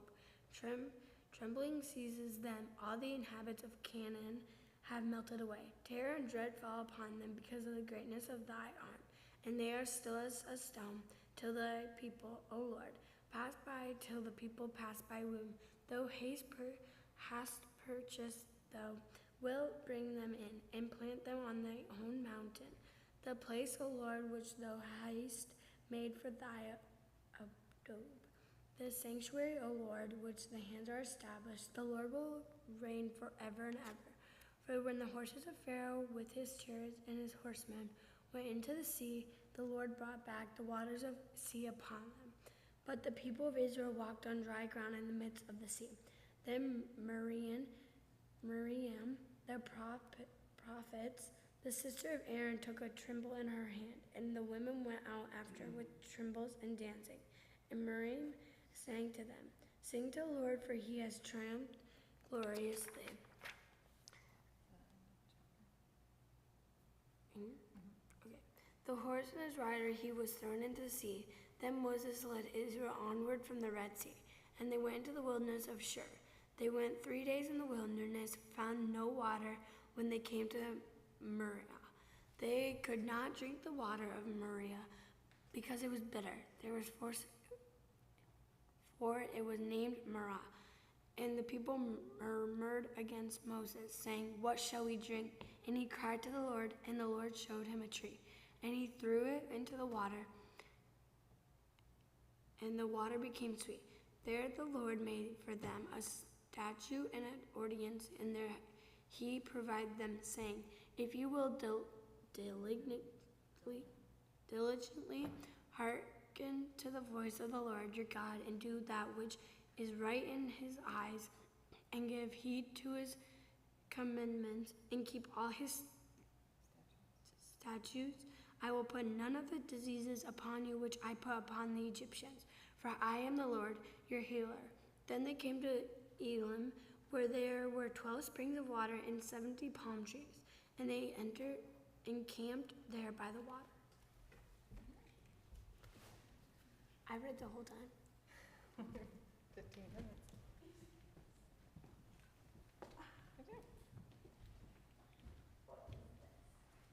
We left off at 16, chapter 16. She read at 6, stopped at 16? Yep, she read 2 there, so starting at 16. Starting at 16, Yep. okay.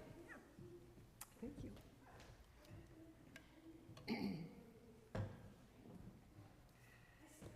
They set out from Elim, and all the congregations of the people of Israel came to the wilderness of Sin, which is between Elim and Sinai, on the 15th day of the 2nd month after they had departed from the land of Egypt. And the whole congregation of the people of Israel murmured against Moses and Aaron in the wilderness, and said to them, "Would that we had died by the hand of the Lord in the land of Egypt, when we sat by the flesh pots and ate bread to the full. For you have brought us out into this wilderness to kill this whole assembly with hunger." Then the Lord said to Moses, "Behold, I will rain bread from heaven for you, and the people shall go out and gather a day's portion every day, that I may prove them whether they walk in my law or not. On the 6th day, when they prepare what they bring in, it will be twice as much as they gather daily." So Moses and Aaron said to all the people of Israel, "At evening you shall know that it was the Lord who brought you out of the land of Egypt. And in the morning you shall see the glory of the Lord, because he has heard your murmurings against the Lord. For what are we that you murmur against us? And Moses said, "When the Lord gives you in the evening flesh to eat, and in the morning bread to the full, because the Lord has heard your murmurings, which you murmur against him, what are we? Your murmurings are not against us, but against the Lord." And Moses said to Aaron, "Say to the whole congregation of the people of Israel, 'Come near before the Lord, for he has heard your murmurings.'" And as Aaron spoke to the whole congregation of the people of Israel, they looked toward the wilderness, and behold, the glory of the Lord appeared in the cloud. And the Lord said to Moses, I have heard the murmurings of the people of Israel. Say to them, at twilight you shall eat flesh, and in the morning you shall be filled with bread. Then you shall know that I am the Lord your God. In the evening, quails came up and covered the camp, and in the morning dew lay around the camp. And when the dew had gone up, there was on the face of the wilderness a fine flake-like thing, fine as hoarfrost on the ground. When the people of Israel saw it, they said to one another, "What is it?" For they did not know what it was. And Moses said to them, "It is the bread which the Lord has given you to eat. This is what the Lord has commanded.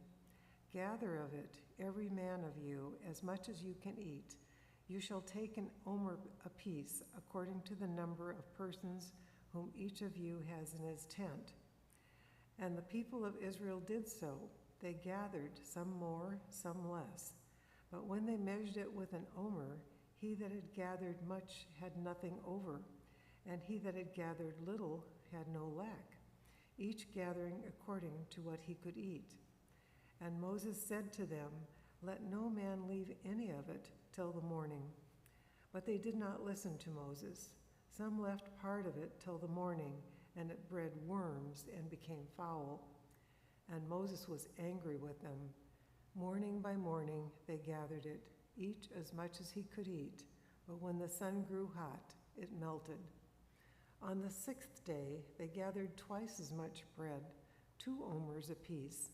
And when all the leaders of the congregation came and told Moses, he said to them, "This is what the Lord has commanded. Tomorrow is the day of solemn rest, a holy Sabbath to the Lord. Bake what you will bake and boil what you will boil, and all that is left over by to be kept till the morning." So they laid it by until morning, as Moses bade them, and it did not become foul, and there were no worms in it. Moses said, "Eat it today, for today is a Sabbath to the Lord. Today you will not find it in the field. 6 days you shall gather it, but on the 7th day, which is a Sabbath, there will be none." On the 7th day some of the people went out to gather, and they found none. And the Lord said to Moses, "How long do you refuse to keep my commandments and my laws? See, the Lord has given you the Sabbath. Therefore, on the 6th day he gives you bread for 2 days. Remain every man of you in his place. Let no man go out of his place on the 7th day." So the people rested on the 7th day. Now the house of Israel called its name manna. It was like coriander seed, white, and the taste of it was like wafers made with honey. And Moses said, "This is what the Lord has commanded. Let an omer of it be kept throughout your generations, that they may see the bread with which I fed you in the wilderness, when I brought you out of the land of Egypt." And Moses said to Aaron, "Take a jar and put an omer of manna in it, and place it before the Lord to be kept throughout your generations." As the Lord commanded Moses, so Aaron placed it before the testimony to be kept. And the people of Israel ate the manna 40 years, until they came to a habitable land. They ate manna till they came to the border of the land of Canaan. An omer is the 10th part of an ephah. All the congregation of the people of Israel moved on from the wilderness of Sin by stages, according to the commandment of the Lord, and camped at Rehoboam, but there was no water for the people to drink. Therefore the people found fault with Moses and said, "Give us water to drink." And Moses said to them, "Why do you find fault with me? Why do you put the Lord to the proof?" But the people thirsted there for water, and the people murmured against Moses and said, "Why did you bring us up out of Egypt to kill us and our children and our cattle with thirst?" So Moses cried to the Lord, "What shall I do with this people? They were almost ready to stone me." And the Lord said to Moses, "Pass on before the people, taking with you some of the elders of Israel, and take it in your hand the rod with which you struck the Nile, and go. Behold, I will stand before you there on the rock at Horeb, and you shall strike the rock, and water shall come out of it, that the people may drink. And Moses did so in the sight of the elders of Israel. And he called the name of the place Massah and Meribah, because of the fault-finding the children of Israel, and because they put the Lord to the proof by saying, Is the Lord among us or not? Then came Amalek and fought with Israel at Rehoboam. And Moses said to Joshua, Choose for us men, and go out, fight with Amalek. Tomorrow I will stand on top of the hill with the rod of God in my hand. So Joshua did as Moses told him, and fought with Amalek. And Moses, Aaron, and Hur went up to the top of the hill. Whenever Moses held up his hand, Israel prevailed, and whenever he lowered his hand, Amalek prevailed. But Moses' hands grew weary, so they took a stone and put it under him, and he sat upon it. And Aaron and Hur held up his hands, one on one side and the other on the other side, so his hands were steady until the going down of the sun. And Joshua mowed down Amalek and his people with the edge of the sword. And the Lord said to Moses, Write this as a memorial in a book, and recite it in the ears of Joshua, and I will utterly blot out the remembrance of Amalek from under heaven. And Moses built an altar, in the name of it, The Lord is my banner, saying, A hand upon the banner of the Lord. And the Lord will have war with Amalek from generation to generation.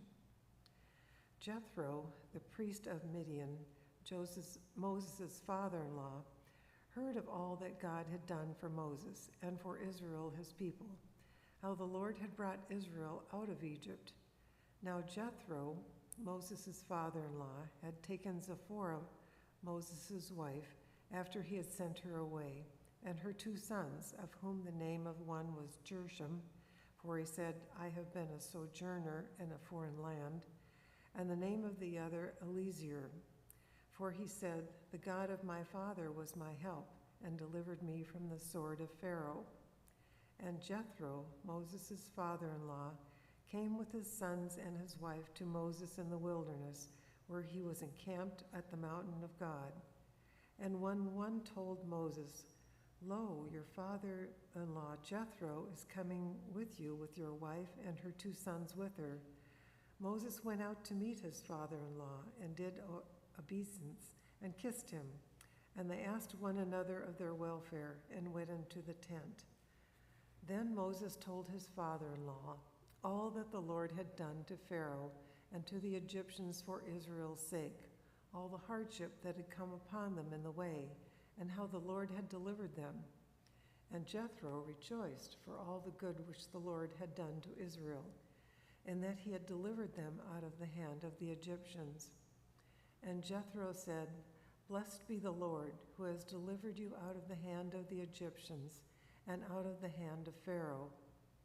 Now I know that the Lord is greater than all gods, because he delivered the people from under the hand of the Egyptians when they dealt arrogantly with them.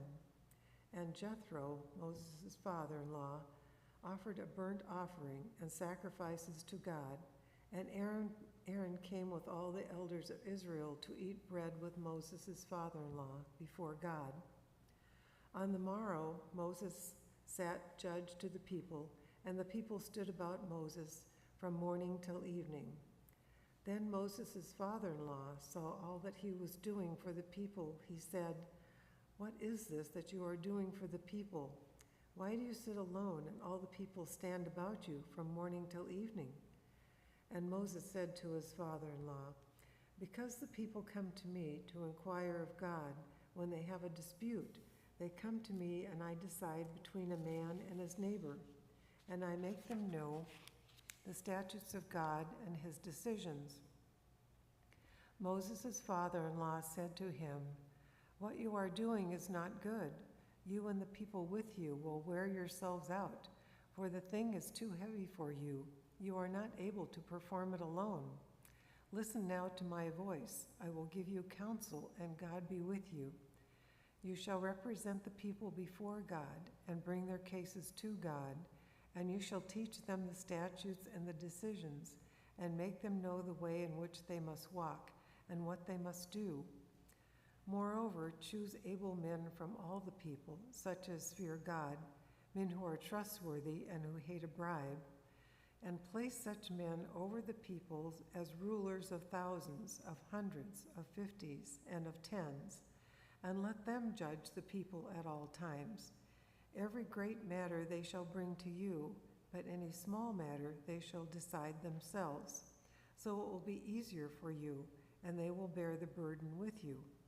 If you do this, and God so commands you, then you will be able to endure, and all this people will also will go to their place in peace. So Moses gave heed to the voice of his father-in-law and did all that he had said.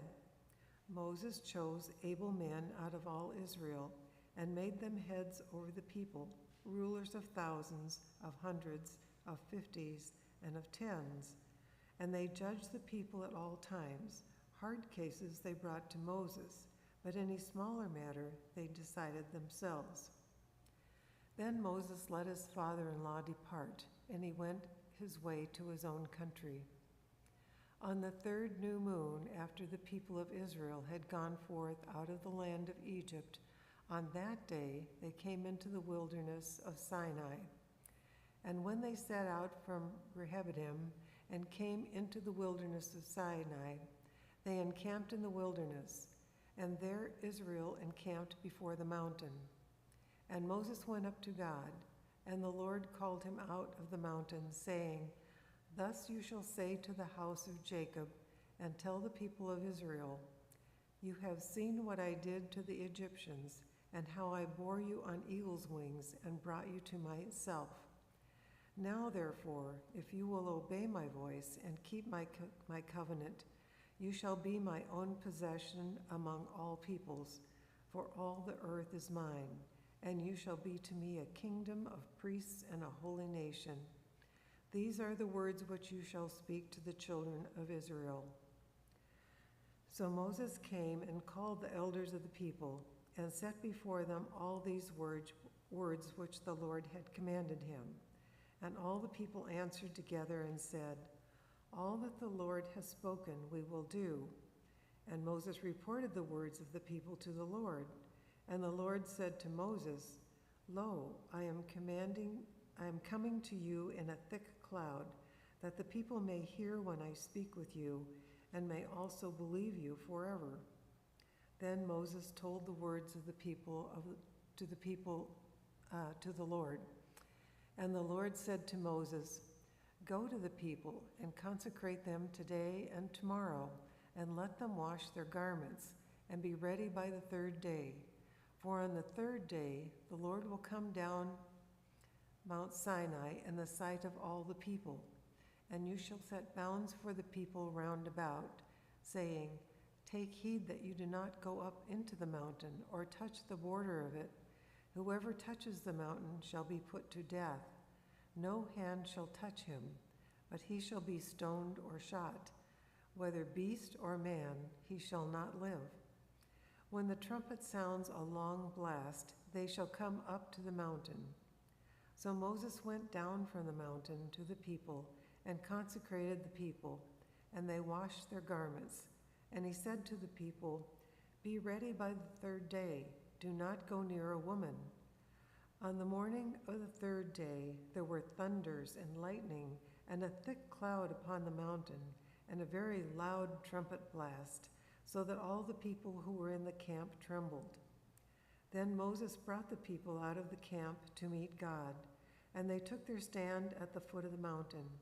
And Mount Sinai was wrapped in smoke, because the Lord descended upon it in fire, and the smoke of it went up like the smoke of a kiln, and the whole mountain quaked greatly. And as the sound of the trumpet grew louder and louder, Moses spoke, and God answered him in thunder.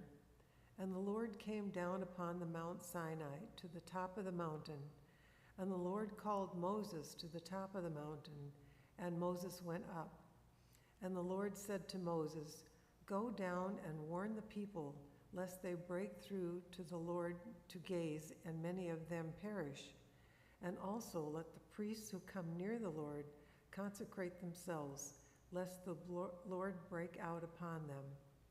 And Moses said to the Lord, "The people cannot come up the Mount Sinai, for thou thyself didst charge us, saying, 'Set bounds about the mountain and consecrate it.'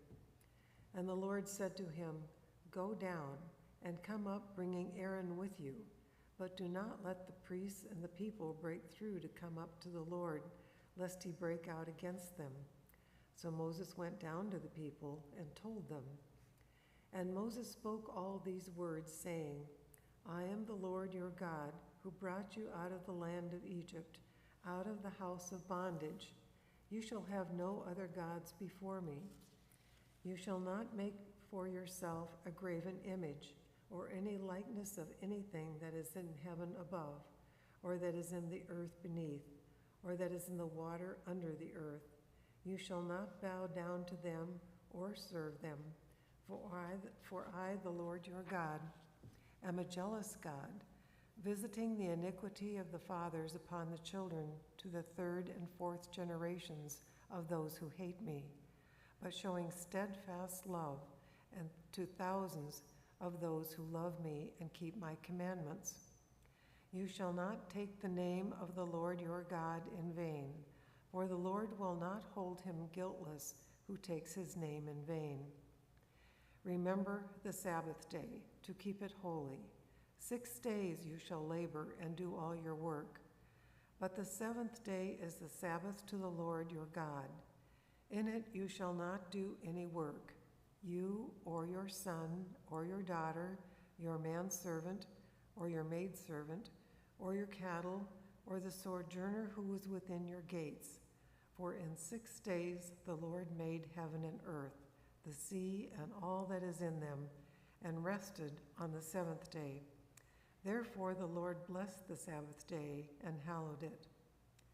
Honor your father and your mother, that your days may be long in the land which the Lord your God gives you.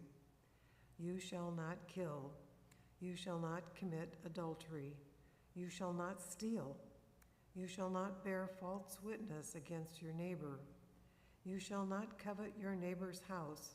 You shall not covet your neighbor's wife, or his manservant, or his maidservant, or his ox, or his ass, or anything that is your neighbor's. Now when all the people perceived the thunderings, and the lightning, and the sound of the trumpet, and the mountain smoking, the people were afraid and trembled, and they stood far off, and said to Moses, "You speak to us, and we hear, but let not God speak to us, lest we die." And Moses said to the people, "Do not fear, for God has come to prove you, and that the fear of him may be before your eyes, that you may not sin." And the people stood far off, while Moses drew near to the thick darkness where God was. And the Lord said to Moses, "Thus you shall say to the people of Israel, you have seen for yourselves that I have talked with you from heaven. You shall not make gods of silver to be with me, nor shall you make for yourselves gods of gold. An altar of earth you shall make for me, and sacrifice on it your burnt offerings and your peace offerings, your sheep and your oxen. In every place where I cause my name to be remembered, I will come to you and bless you. And if you make me an altar of stone, you shall not build it out of hewn stones, for if you wield your tool upon it, you profane it. And you shall not go up by steps to my altar, that your nakedness may not be exposed on it. Now these are the ordinances which you shall set before them. When you buy a Hebrew slave, he shall serve 6 years, and in the 7th he shall go out free for nothing. If he comes in single, he shall go out single. If he comes in married, then his wife shall go out with him. If his master gives him a wife, and she bears him sons or daughters, the wife and her children shall be her master's, and he shall go out alone. But if the slave plainly says, I love my master, my wife, and my children, I will not go out free, then his master shall bring him to God, and he shall bring him to the door or the doorpost, and his master shall bore his ear through with an awl, and he shall serve him for life. When a man sells his daughter as a slave, she shall not go out as the male slaves do. If she does not please her master, who has designated her for himself, then he shall let her be redeemed. He shall have no right to sell her to a foreign people, since he has dealt faithlessly with her. If he designates her for his son, he shall deal with her as with a daughter. If he takes another wife to himself, he shall not diminish her food, her clothing, or her marital rights. And if he does not do these 3 things for her, she shall go out for nothing without payment of money. Whoever strikes a man so that he dies shall be put to death. But if he did not lay in wait for him, but God let him fall into his hand, then I will appoint for you a place to which he may flee. But if a man willfully attacks another to kill him treacherously, you shall take him from my altar that he may die. Whoever strikes his father or his mother shall be put to death. Whoever steals a man, whether he sells him or is found in possession of him, shall be put to death. Whoever curses his father or his mother shall be put to death. When men quarrel and one strikes another with a stone or with his fist, and that man does not die but keeps his bed, then the man rises again and walks abroad with his staff. He that struck him shall be clear. Only shall he pay for the loss of his time, and shall have him thoroughly healed. When a man strikes his slave, male or female, with a rod, and the slave dies under his hand, he shall be punished. But if the slave survives a day or 2, he is not to be punished, for the slave is his money. When men strive together and hurt a woman with child, so that there is a miscarriage, and yet no harm follows, the one who hurt her shall be fined, accordingly as the woman's husband shall lay upon him, and he shall pay as the judges determine. If any harm follows, then you shall give life for life, eye for eye, tooth for tooth, hand for hand, foot for foot, burn for burn, wound for wound, stripe for stripe. When a man strikes the eye of his slave, male or female, and destroys it, he shall let the slave go free for the eye's sake.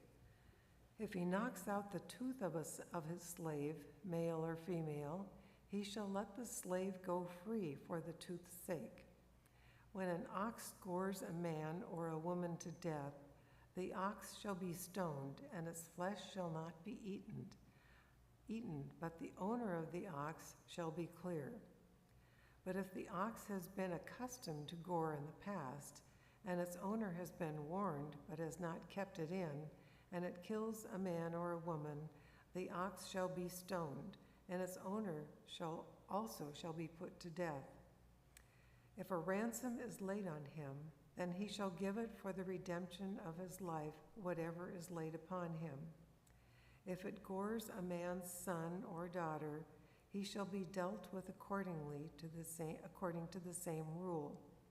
If the ox gores a slave, male or female, the owner shall give to their master 30 shekels of silver, and the ox shall be stoned. When a man leaves a pit open, or when a man digs a pit and does not cover it, and an ox or an ass falls into it, the owner of the pit shall make it good. He shall give money to its owner, and the dead beast shall be his. When one man's ox hurts another's so that it dies, then they shall sell the live ox and divide the price of it, and the dead beast also they shall divide. Or if it is known that the ox has been accustomed to gore in the past, and its owner is not kept it in, he shall pay ox for ox, and the dead beast shall be his. If a man steals an ox or a sheep and kills it or sells it, he shall pay 5 oxen for an ox, and 4 sheep for a sheep. He shall make restitution. If he has nothing, then he shall be sold for his theft. If the stolen beast is found alive in his possession, whether it be an ox or an ass or a sheep, he shall pay double. If a thief is found breaking in and is struck so that he dies, there shall be no blood guilt for him. But if the sun has risen upon him, there shall be blood guilt for him. When a man causes a field or a vineyard to be grazed over, or lets his beast loose and it feeds in another man's field, he shall make restitution from the best of his own field and in his own vineyard. When fire breaks out and catches in thorns so that the stacked grain or the standing grain or the field is consumed, he that kindled the fire shall make full restitution. If a man delivers to his neighbor money or goods to keep, and it is stolen out of the man's house, then if the thief is found, he shall pay double. If the thief is not found, the owner of the house shall come near to God to show whether or not he has put his hand to his neighbor's goods. For every breach of trust, whether it is for an ox, for ass, for sheep, for clothing, or for any kind of lost thing of which one says, "This is it," the case of both parties shall come before God. He whom God shall condemn shall pay double to his neighbor. If a man delivers to his neighbor an ass or an ox or a sheep or any beast to keep, and it dies or is hurt or is driven away without one seeing it, an oath by the Lord shall be between them both to see whether he has not put his hand to his neighbor's property, and the owner shall accept the oath, and he shall not make restitution. But if it is stolen from him, he shall make restitution to its owner. If it is torn by beasts, let him bring it in as evidence. He shall not make restitution for what has been torn. If a man borrows anything of his neighbor, and it is hurt or dies, the owner not being with it, he shall make full restitution. If the owner was with it, he shall not make restitution. If it was hired, it came for its hire. If a man seduces a virgin who is not betrothed and lies with her, he shall give the marriage present for her and make her his wife. If her father utterly refuses to give her to him, he shall pay money equivalent to the marriage present for virgins. You shall not permit sorcerers to live. Whoever lies with a beast shall be put to death. Whoever sacrifices to any god, save to the Lord only, shall be utterly destroyed. You shall not wrong a stranger or oppress him, for you were strangers in the land of Egypt. You shall not afflict any widow or orphan. If you do afflict them, and they cry out to me, I will surely hear their cry, and my wrath will burn, and I will kill you with the sword, and your wives shall become widows, and your children fatherless. If you lend money to any of my people with you who is poor, you shall not be to him as a creditor, and you shall not extract interest from him. If ever you take your neighbor's garment in pledge, you shall restore it to him before the sun goes down. For that is his only covering, it is his mantle for his body. In what else shall he sleep? And if he cries to me, I will hear, for I am compassionate. You shall not revile God nor curse a ruler of your people. You shall not delay to offer from the fullness of your harvest and from the outflow of your presses. The firstborn of your sons you shall give to me.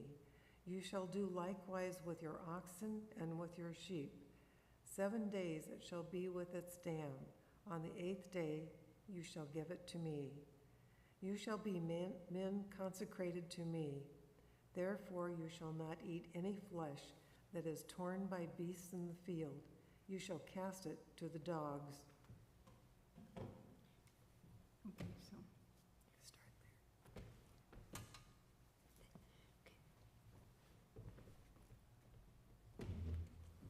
there. You shall not utter a false report. You shall not join hands with a wicked man to be a malicious witness.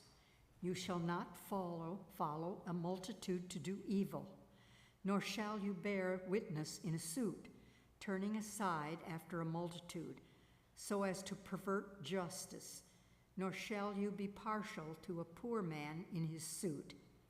If you meet your enemy's ox or his ass going astray, you shall bring it back to him. If you see the ass of one who hates you lying under its burden, you shall refrain from leaving him with it. You shall help him to lift it up. You shall not pervert the justice due to your poor in his suit. Keep far from a false charge, and do not slay the innocent and righteousness, for I will not acquit the wicked. And you shall take no bribe, for a bribe blinds the officials and subverts the cause of those who are in the right. You shall not oppress a stranger. You know the heart of a stranger, for you were strangers in the land of Egypt. For 6 years you shall sow your land and gather in its yield. But the 7th year you shall let it rest and lie fallow, that the poor of your people may eat. And what they leave the wild beasts you may eat. You shall do likewise with your vineyard and with your olive orchard. 6 days you shall do your work, but on the 7th day you shall rest, that your ox and your ass may have rest, and the son of your bondmaid and the alien may be refreshed. Take heed to all that I have said to you, and make no mention of the names of other gods, nor let such be heard out of your mouth. 3 times in the year you shall keep a feast to me. You shall keep the feast of unleavened bread, as I commanded you. You shall eat unleavened bread for 7 days at the appointed time in the month of Abib, for in it you came out of Egypt. None shall appear before me empty-handed. You shall keep the feast of harvest, of the first fruits of your labor, of what you sow in the field.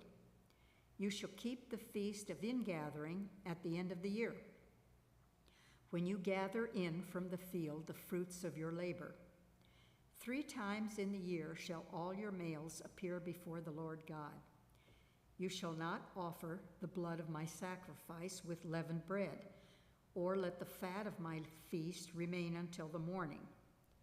The first of the first fruits of your ground you shall bring into the house of the Lord your God. You shall not boil a kid in its mother's milk. Behold, I send an angel before you to guard you on the way and to bring you to the place which I have prepared. Give heed to him and hearken to his voice. Do not rebel against him, for he will not pardon your transgression, for my name is in him. But if you hearken attentively to his voice and do all that I say, then I will be an enemy to your enemies, and an adversary to your adversaries. When my angel goes before you and brings you in to the Amorites and the Hittites and the Perizzites and the Canaanites, the Hivitites and the Jebusites, and I will blot them out. You shall not bow down to their gods, nor serve them, nor do according to their works, but you shall utterly overthrow them and break their pillars in pieces. You shall serve the Lord your God, and I will bless your bread and your water, and I will take sickness away from the midst of you. None shall cast her young or be barren in your land. I will fulfill the number of your days. I will send my terror before you, and I will throw into confusion all the people against whom you shall come. and I will make all your enemies turn their backs to you. And I will send hornets before you, which shall drive out Hivite, Canaanite, and Hittite from before you. I will not drive them out from before you in 1 year, lest the land become desolate and the wild beasts multiply against you. Little by little I will drive them out from before you, until you are increased and possess the land. And I will set your bounds from the Red Sea to the Sea of the Philistines, and from the wilderness to Euphrates. For I will deliver the inhabitants of the land into your hand, and you shall drive them out before you. You shall make no covenant with them or with their gods. They shall not dwell in your land, lest they make you sin against me. For if you serve their gods, it will surely be a snare to you. And he said to Moses, come up to the Lord, you and Aaron, Nadab, and Abihu, and 70 of the elders of Israel, and worship afar off. Moses alone shall come near to the Lord, but the others shall not come near, and the people shall not come up with him. Moses came and told the people all the words of the Lord and all the ordinances, and all the people answered with one voice and said, all the words which the Lord has spoken we will do. And Moses wrote all the words of the Lord. And he rose early in the morning and built an altar at the foot of the mountain, and 12 pillars, according to the 12 tribes of Israel. And he sent young men of the people of Israel, who offered burnt offerings and sacrificed peace offerings of oxen to the Lord. And Moses took half of the blood and put it in basins, and half of the blood he threw against the altar. Then they took the book of the covenant and read it in the hearing of the people, and they said, all that the Lord has spoken we will do, and we will be obedient. And Moses took the blood and threw it upon the people, and said, behold, the blood of the covenant which the Lord has made with you in accordance with all these words. Then Moses and Aaron and Nadab and Abihu and 70 of the elders of Israel went up, and they saw the God of Israel, and there was under his feet as if it were a pavement of sapphire stone, like the very heaven for clearness. And he did not lay his hand on the chief men of the people of Israel. They beheld God and ate and drank. The Lord said to Moses, come up to me on the mountain and wait there, and I will give you the tables of stone with the Lord and the commandment, which I have written for their instruction. So Moses rose with his servant Joshua, and Moses went up into the mountain of God. And he said to the elders, tarry here for us until we come to you again. And behold, Aaron and Hur are with you. Whoever has a cause, let him go to them. Then Moses went up on the mountain, and the cloud covered the mountain. The glory of the Lord settled on the Mount Sinai, and the cloud covered it 6 days. And on the 7th day he called to Moses out of the midst of the cloud. Now the appearance of the glory of the Lord was like a devouring fire on the top of the mountain in the sight of the people of Israel. And Moses entered the cloud and went up on the mountain. And Moses was on the mountain 40 days and 40 nights. The Lord said to Moses, speak to the people of Israel, that they take for me an offering. From every man whose heart makes him willing, you shall receive the offering for me. And this is the offering which you will receive from them: gold, silver, and bronze, blue and purple and scarlet stuff, and fine twined linen, goat's hair, tanned ram skins, goat skins, acacia wood, oil for the lamps, spices for the anointing oil and for the fragrant incense, onyx stones and stones for setting, for the ephod and for the breastpiece. And let them make me a sanctuary, that I may dwell in their midst. According to all that I show you concerning the pattern of the tabernacle and of all its furniture, so you shall make it. They shall make an ark of acacia wood. 2 cubits and a half shall be its length, a cubit and a half its breadth, and a cubit and a half its height. And you shall overlay it with pure gold, within and without shall you overlay it. And you shall make upon it a molding of gold round about. And you shall cast 4 rings of gold for it, and put them on its 4 feet, 2 rings on one side of it, and 2 rings on the other side of it. You shall make poles of acacia wood, and overlay them with gold. And you shall put the poles into the rings on the sides of the ark, to carry the ark by them.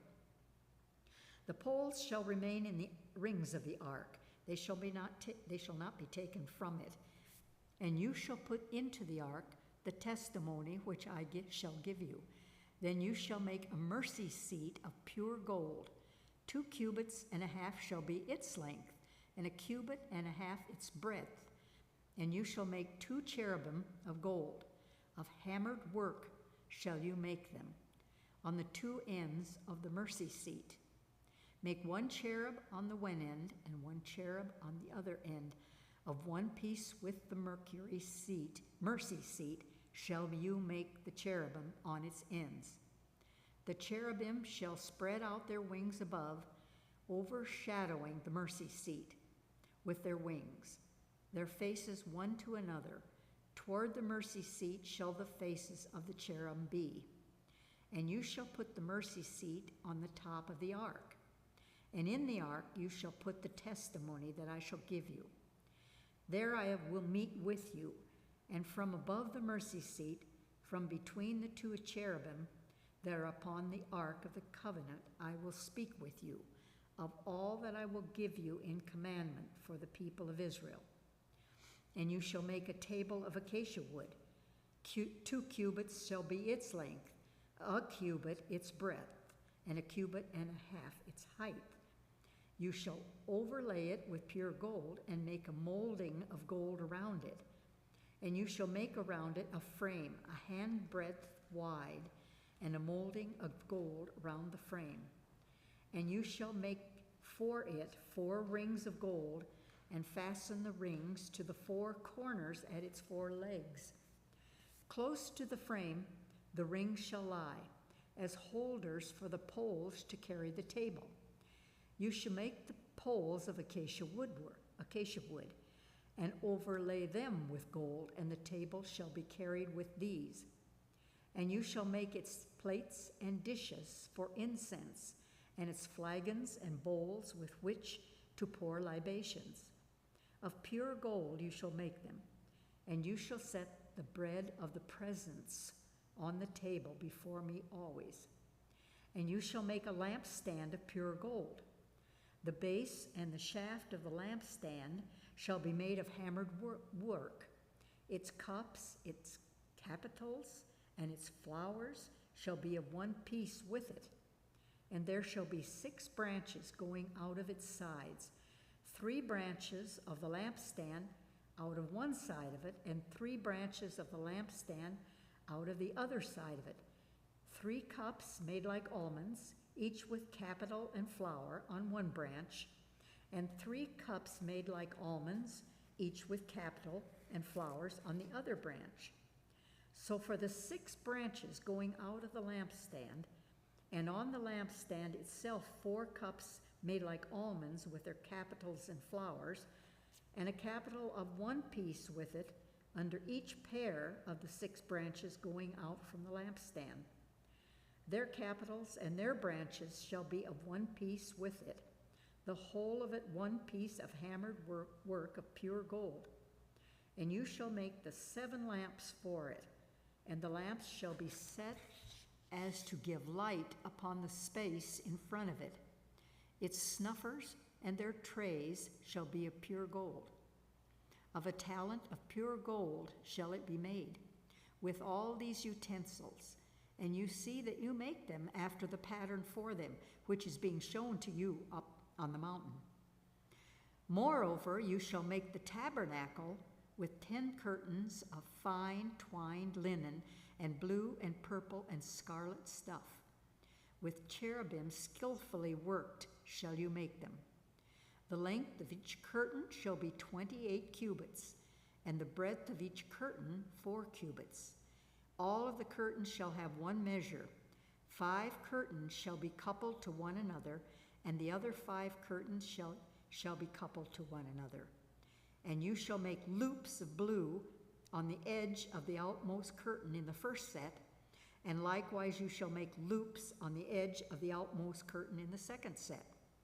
50 loops you shall make on the one curtain, and 50 loops you shall make on the edge of the curtain that is in the second set.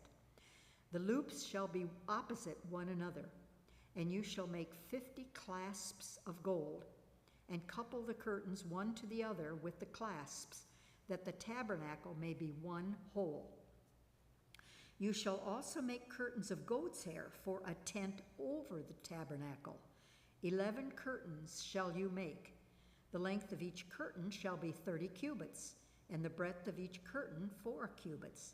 The 11 curtains shall have the same measure, and you shall couple 5 curtains by themselves, and 6 curtains by themselves. And the 6th curtain you shall double over at the front of the tent. And you shall make 50 loops on the edge of the curtain that is outmost in one set, and 50 loops on the edge of the curtain which is outmost in the second set. And you shall make 50 clasps of bronze, and put the clasps into the loops, and couple the tent together, that it may be one whole. And the part that remains of the curtains of the tent, the half curtains that remains, shall hang over the back of the tabernacle. And the cubit on the one side and the cubit on the other side of what remains in the length of curtains of the tent shall hang over the sides of the tabernacle, on this side and that side, to cover it. And you shall make for the tent a covering of tanned rams' skins and goat skins. And you shall make upright frames for the tabernacle of acacia wood. 10 cubits shall be the length of a frame, and 1.5 cubits the breadth of each frame. There shall be 2 tenons in each frame for fitting together. So shall you do for all the frames of the tabernacle. You shall make the frames for the tabernacle, 20 frames for the south side, and 40 bases of silver shall you make under the 20 frames. 2 bases under one frame for its 2 tenons, and 2 bases under another frame for its 2 tenons. And for the second side of the tabernacle, on the north side, 20 frames, and their 40 bases of silver, 2 bases under one frame and 2 bases under another frame. And for the rear of the tabernacle westward, you shall make 6 frames. And you shall make 2 frames for corners of the tabernacle in the rear. They shall be separate beneath, but joined at the top, at the first ring.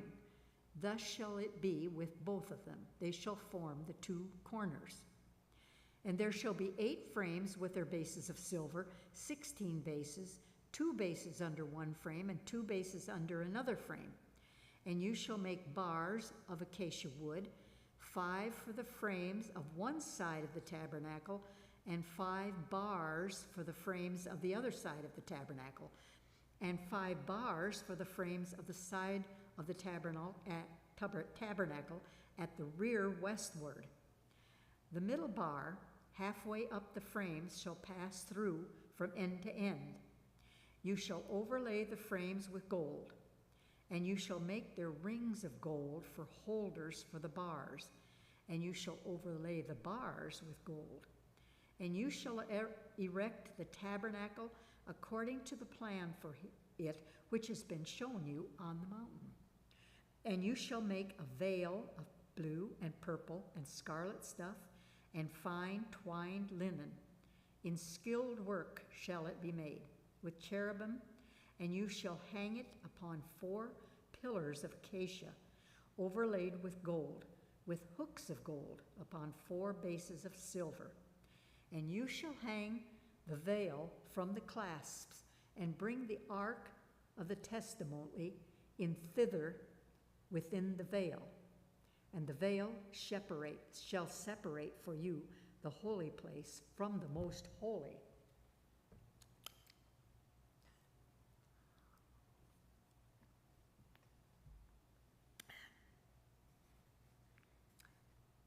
And the veil shall separate for you the holy place from the most holy. You shall put the mercy seat upon the ark of the testimony in the most holy place. And you shall set the table outside the veil, and the lampstand on the south side of the tabernacle opposite the table. And you shall put the table on the north side. And you shall make a screen for the door of the tent, of blue and purple and scarlet stuff, and fine twined linen embroidered with needlework. And you shall make for the screen 5 pillars of acacia, and overlay them with gold. Their hooks shall be of gold, and you shall cast 5 bases of bronze for them. You shall make the altar of acacia wood, 5 cubits long and 5 cubits broad. The altar shall be square, and its height shall be 3 cubits. And you shall make horns for it at its 4 corners. Its horns shall be of one piece with it, and you shall overlay it with bronze. You shall make pots for it to receive its ashes, and shovels, and basins, and forks, and fire pans. All its utensils you shall make of bronze. You shall also make for it a grating, a network of bronze. And upon the net you shall make 4 bronze rings at its 4 corners. And you shall set it under the ledge of the altar, so that the net shall extend halfway down the altar. And you shall make poles for the altar, poles of acacia wood, and overlay them with bronze. And the poles shall be put through the rings, so that the poles shall be upon the 2 sides of the altar when it's carried. You shall make it hollow with boards, as it has been shown to you on the mountain, so shall it be made. You shall make the court of the tabernacle. On the south side, the court shall have hangings of fine twined linen, 100 cubits long for one side. Their pillars shall be 20, and their bases 20, of bronze. But the hooks of the pillars and their fillets shall be of silver. And likewise for its length on the north side there shall be hangings, 100 cubits long, their pillars 20, and their bases 20, of bronze. But the hooks of the pillars and their fillet shall be of silver. And for the breadth of the court on the west side there shall be hangings of 50 cubits, with 10 pillars and 10 bases. The breadth of the court on the front to the east shall be 50 cubits. The hangings for the one side of the gate shall be 15 cubits, with 3 pillars and 3 bases. On the other side, the hangings shall be 15 cubits, with 3 pillars and 3 bases. For the gate of the court, there shall be a screen 20 cubits long, of blue and purple and scarlet stuff, and fine twined linen, embroidered with needlework. It shall have 4 pillars, and with them 4 bases. All the pillars around the court shall be filleted with silver. Their hooks shall be of silver, and their bases of bronze.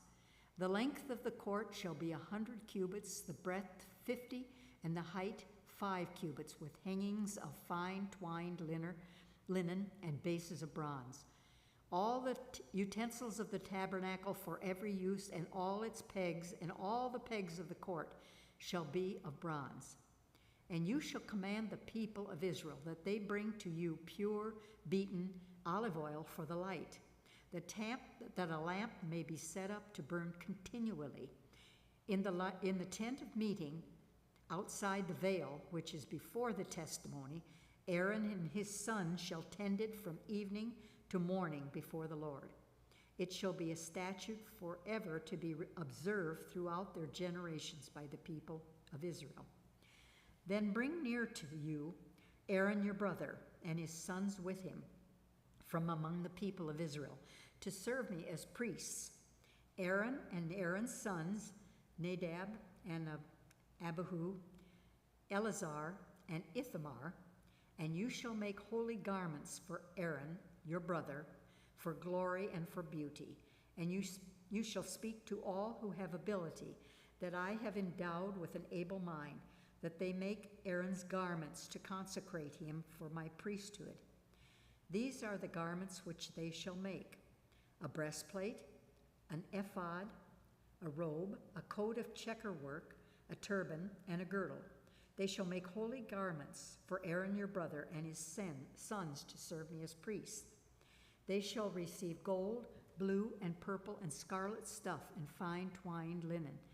And they shall make the ephod of gold, of blue and purple and scarlet stuff, and of fine twined linen, skillfully worked. It shall have 2 shoulder pieces attached to its edges, that it may be joined together, and the skillfully woven band upon it to gird it on shall be of the same workmanship and materials of gold, blue, and purple, and scarlet stuff, and fine twined linen. And you shall take 2 onyx stones and engrave on them the names of the sons of Israel, 6 of their names on the one stone, and the names of the remaining 6 on the other stone, in the order of their birth. As a jeweler engraves signets, so shall you engrave the 2 stones with the names of the sons of Israel. You shall enclose them in settings of gold filigree, and you shall set the 2 stones upon the shoulder pieces of the ephod as stones of remembrance for the sons of Israel. And Aaron shall bear their names before the Lord upon his 2 shoulders for remembrance. And you shall make settings of gold filigree, and 2 chains of pure gold twisted like cords. And you shall attach the corded chains to the settings. And you shall make a breastpiece of judgment in skilled work, like the work of the ephod you shall make it, of gold, blue, and purple, and scarlet stuff, and fine twined linen shall you make it. It shall be square and double, a span its length, and a span its breadth. And you shall set in it 4 rows of stones, a row of sardius, topaz, and carbuncle shall be the first row, and the second row an emerald, a sapphire, and a diamond, and the third row a jacinth, an agate, and an amethyst, and the 4th row a beryl, an onyx, and a jasper. They shall be set in gold filigree.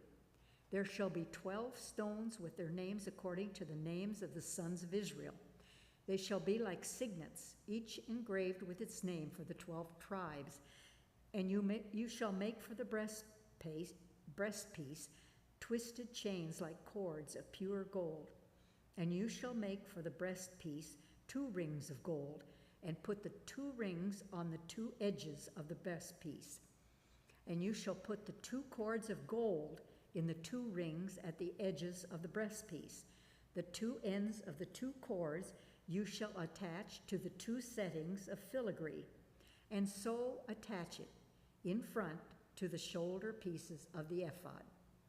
And you shall make 2 rings of gold, and put them at the 2 ends of the breastpiece, on its inside edge next to the ephod. And you shall make 2 rings of gold, and attach them in front to the lower part of the 2 shoulder pieces of the ephod, at its joining above the skillfully woven band of the ephod. And they shall bind the breastpiece by its rings to the rings of the ephod with a lace of blue, that it may lie upon the skillfully woven band of the ephod, and that the breastpiece shall not come loose from the ephod. So Aaron shall bear the names of the sons of Israel in the breastpiece of judgment upon his heart, when he goes into the holy place to bring them to continual remembrance before the Lord. And in the breastpiece of judgment you shall put the Urim and the Thummim, and they shall be upon Aaron's heart when he goes in before the Lord. Thus Aaron shall bear the judgment of the people of Israel upon his heart before the Lord continually. And you shall make the robe of the ephod olive blue. It shall have in it an opening for the head, with a woven binding around the open, like the opening in a garment, that it may not be torn. On its skirts you shall make pomegranates of blue and purple and scarlet stuff around its skirts, with bells of gold between them, a golden bell and a pomegranate, a golden bell and a pomegranate on the skirts of the robe. And it shall be upon Aaron when he ministers, and its sound shall be heard when he goes into the holy place before the Lord, and when he comes out, lest he die. And you shall make a plate of pure gold and engrave upon it, like the engraving of a signet, holy to the Lord.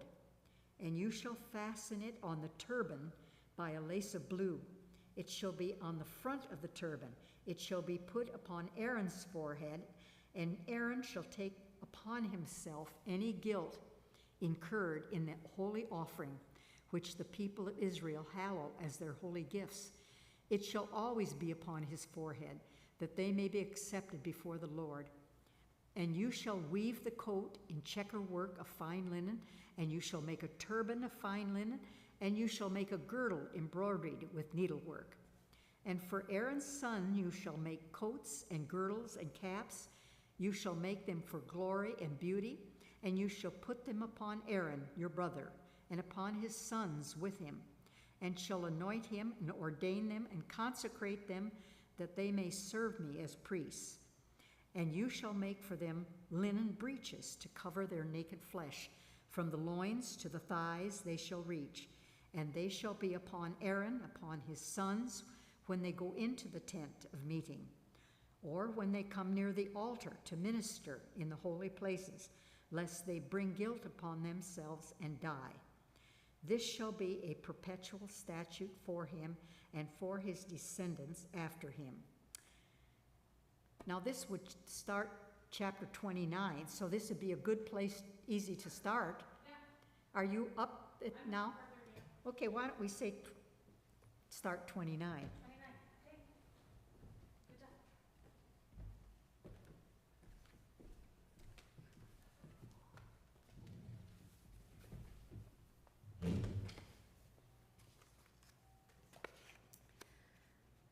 Now this is what you shall do to them to consecrate them, that they may serve me as priests.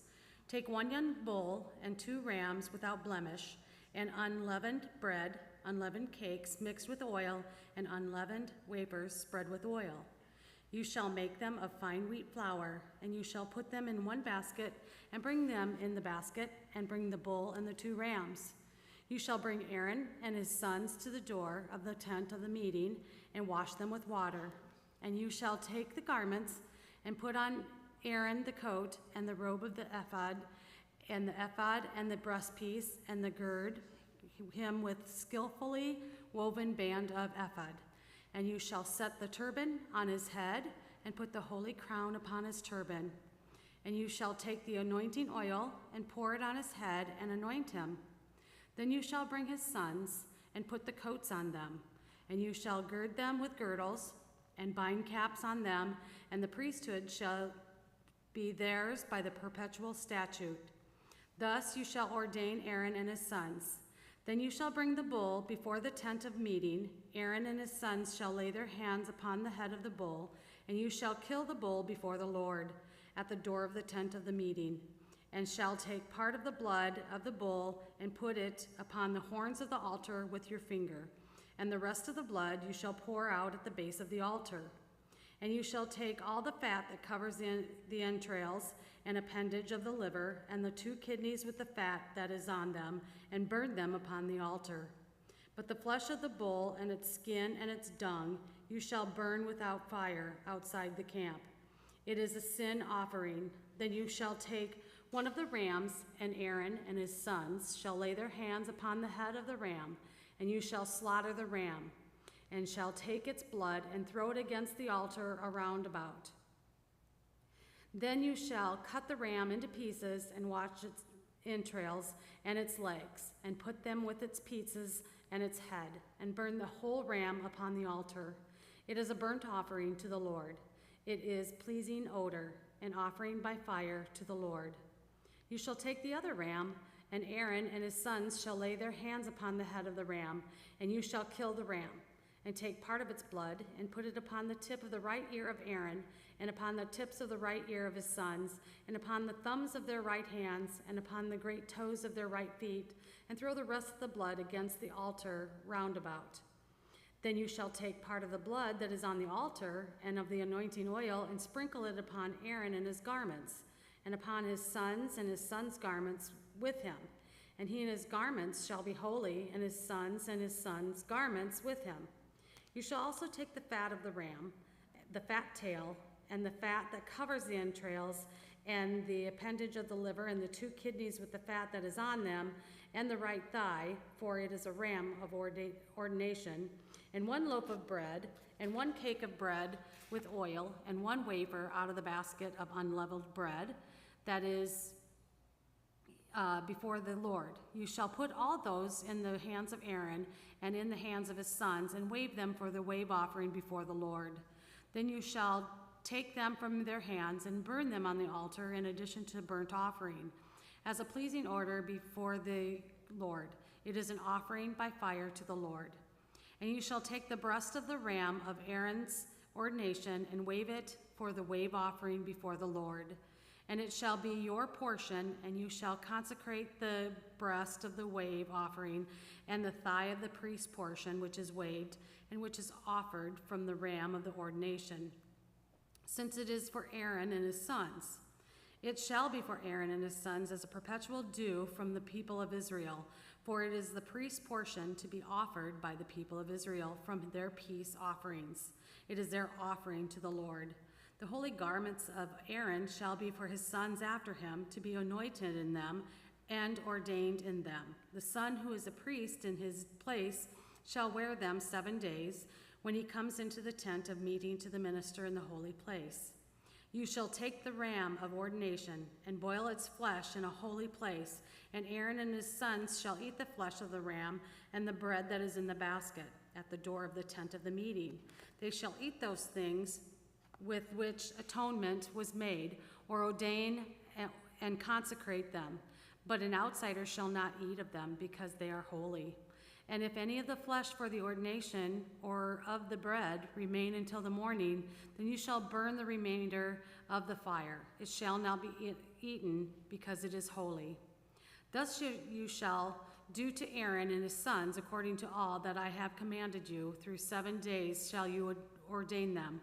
And every day you shall offer a bull as a sin offering for atonement. Also you shall offer a sin offering for the altar, when you make atonement for it, and shall anoint it to consecrate it. 7 days you shall make atonement for the altar and consecrate it, and the altar shall be most holy. Whatever touches the altar shall become holy. Now this is what you shall offer upon the altar: 2 lambs a year old, day by day continually. 1 lamb you shall offer in the morning, and the other lamb you shall offer in the evening. And with the first lamb, a 10th measure of the fine flour mingled with a 1/4 of hin of beaten oil, and a 1/4 of hin of wine for libation. And the other lamb you shall offer in the evening, and shall offer it a cereal offering and its libation, as in the morning, for a pleasing odor, an offering by fire to the Lord. It shall be a continual burnt offering throughout your generations at the door of the tent of the meeting before the Lord, where I will meet with you and speak there to you. There I will meet with the people of Israel, and it shall be sanctified by my glory. I will consecrate the tent of meeting and the altar. Aaron also and his sons I will consecrate to serve me as priests. And I will dwell among the people of Israel, and I will be their God. And they shall know that I am the Lord their God, who brought them forth out of the land of Egypt, that I might dwell among them. I am the Lord their God. You shall make an altar to burn incense upon. Of acacia wood shall you make it. A cubit shall be its length, and a cubit its breadth. It shall be square, and 2 cubits shall be its height. Its horns shall be in one piece with it. And you shall overlay it with pure gold, its top and its sides round about, and its horns. And you shall make for it a molding of gold round about. And 2 golden rings shall you make for it. Under its molding, on 2 opposite sides of it shall you make them, and they shall be holders for poles with which to carry it. You shall make the poles of acacia wood and overlay them with gold. And you shall put it before the veil that is by the ark of the testimony, before the mercy seat that is over the testimony, where I will meet with you. And Aaron shall burn fragrant incense on it. Every morning when he dresses the lamps, he shall burn it. And when Aaron sets up the lamps in the evening, he shall burn it, a perpetual incense before the Lord throughout your generations. You shall offer no unholy incense thereon, nor burnt offering, nor cereal offering, and you shall pour no libation thereon. Aaron shall make atonement upon its horns once a year. With the blood of the sin of the offering of atonement, he shall make atonement for it once in the year throughout your generations. It is most holy to the Lord. The Lord said to Moses, when you take the census of the people of Israel, then each shall give a ransom for himself to the Lord when you number them, that there be no plague among them when you number them. Each who is numbered in the census shall give this, half a shekel according to the shekel of the sanctuary. The shekel is 20 gerahs, half a shekel as an offering to the Lord. Everyone who is numbered in the census from 20 years old and upward shall give the Lord's offering. The rich shall not give more, and the poor shall not give less than the half shekel, when you give the Lord's offerings to make atonement for yourselves. And you shall take the atonement money from the people of Israel and shall appoint it for the service of the tent of meeting, that it may bring the people of Israel to remembrance before the Lord, so as to make atonement for yourselves. The Lord said to Moses, you shall also make a laver of bronze with its base of bronze for washing, and you shall put it in between the tent of the meeting and the altar, and you shall put water in it, with which Aaron and his sons shall wash their hands and their feet. When they go into the tent of meeting, or when they come near the altar to minister, to burn an offering by fire to the Lord, they shall wash with water, lest they die. They shall wash their hands and their feet, lest they die. It shall be a statute forever to them, even to him and to his descendants throughout their generations. Moreover, the Lord said to Moses, take the finest spices of liquid myrrh, 500 shekels, and a sweet-smelling cinnamon half as much, that is 250, and an aromatic cane 250, and acacia 500, according to the shekel of the sanctuary, and of olive oil a hin. And you shall make of these a sacred anointing oil blended by a perfumer. A holy anointing oil it shall be, and you shall anoint with it the tent of meeting and the ark of the testimony, and the table and all its utensils, and the lampstand and its utensils, and the altar of incense, and the altar of burnt offering, with all its utensils, and the laver and its base. You shall consecrate them, that they may be most holy. Whatever touches them will become holy, and you shall anoint the Aaron and his sons, and consecrate them, that they may serve me as priests.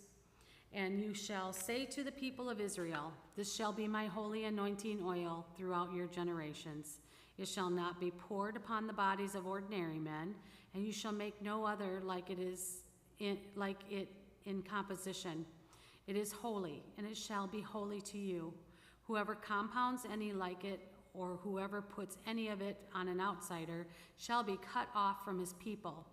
And the Lord says to Moses, take sweet spices, staked, and onycha and galbanum, sweet spices with pure frankincense, of which shall there be an equal part, and make an incense blended by the perfumer, seasoned with salt, pure and holy. And you shall beat some of it very small, and put part of it before the testimony in a tent of the meeting, where I shall meet with you. It shall be for you most holy. And the incense, which you shall make according to its composition, you shall not make for yourselves. It shall be for you holy to the Lord. Whoever makes any like it is to use as perfume shall be cut off from his people. The Lord said to Moses, see, I have called by name Bezalel, the son of Uri, son of Hur, and the tribe of Judah. And I have filled them with the Spirit of God, with ability and intelligence, with knowledge and all craftsmanship, to devise artistic designs, to work in gold, silver, and bronze, in cutting stones for setting, and in carving wood for the work of every craft. And behold, I have appointed with him Oliab, the son of Asamach, of the tribe of the Dan. And I have given to all able men ability, that they may make all that I have commanded you, the tent of meeting, and the ark of the testimony, and the mercy seat that is thereon, and all the furnishings of the tent, the table and its utensils, and the pure lampstand with all its utensils, and the altar of incense, and the altar of burnt offering with all its utensils, and the laver and its base, and the finely worked garments, the holy garments for Aaron the priest, and the garments for his sons, for their service as priests, and the anointing oil and the fragrant incense for the holy place. According to all that I have commanded you, they shall do. And the Lord said to Moses, say to the people of Israel, you shall keep my Sabbaths, for this is the sign between me and you throughout your generations, that you may know that I, the Lord, sanctify you. You shall keep the Sabbath, because it is the holy one for you. Everyone who profanes it shall be put to death. Whoever does any work on it, that soul shall be cut off from among the people. 6 days shall work be done, but the seventh day is a Sabbath of solemn rest, holy to the Lord.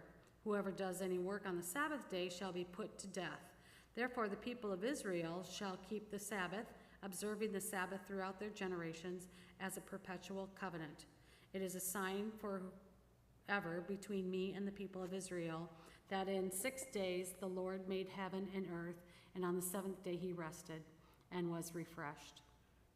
And he gave to Moses, when he had made an end of speaking with him upon Mount Sinai, the 2 tables of the testimony, tables of stone, written with the finger of God.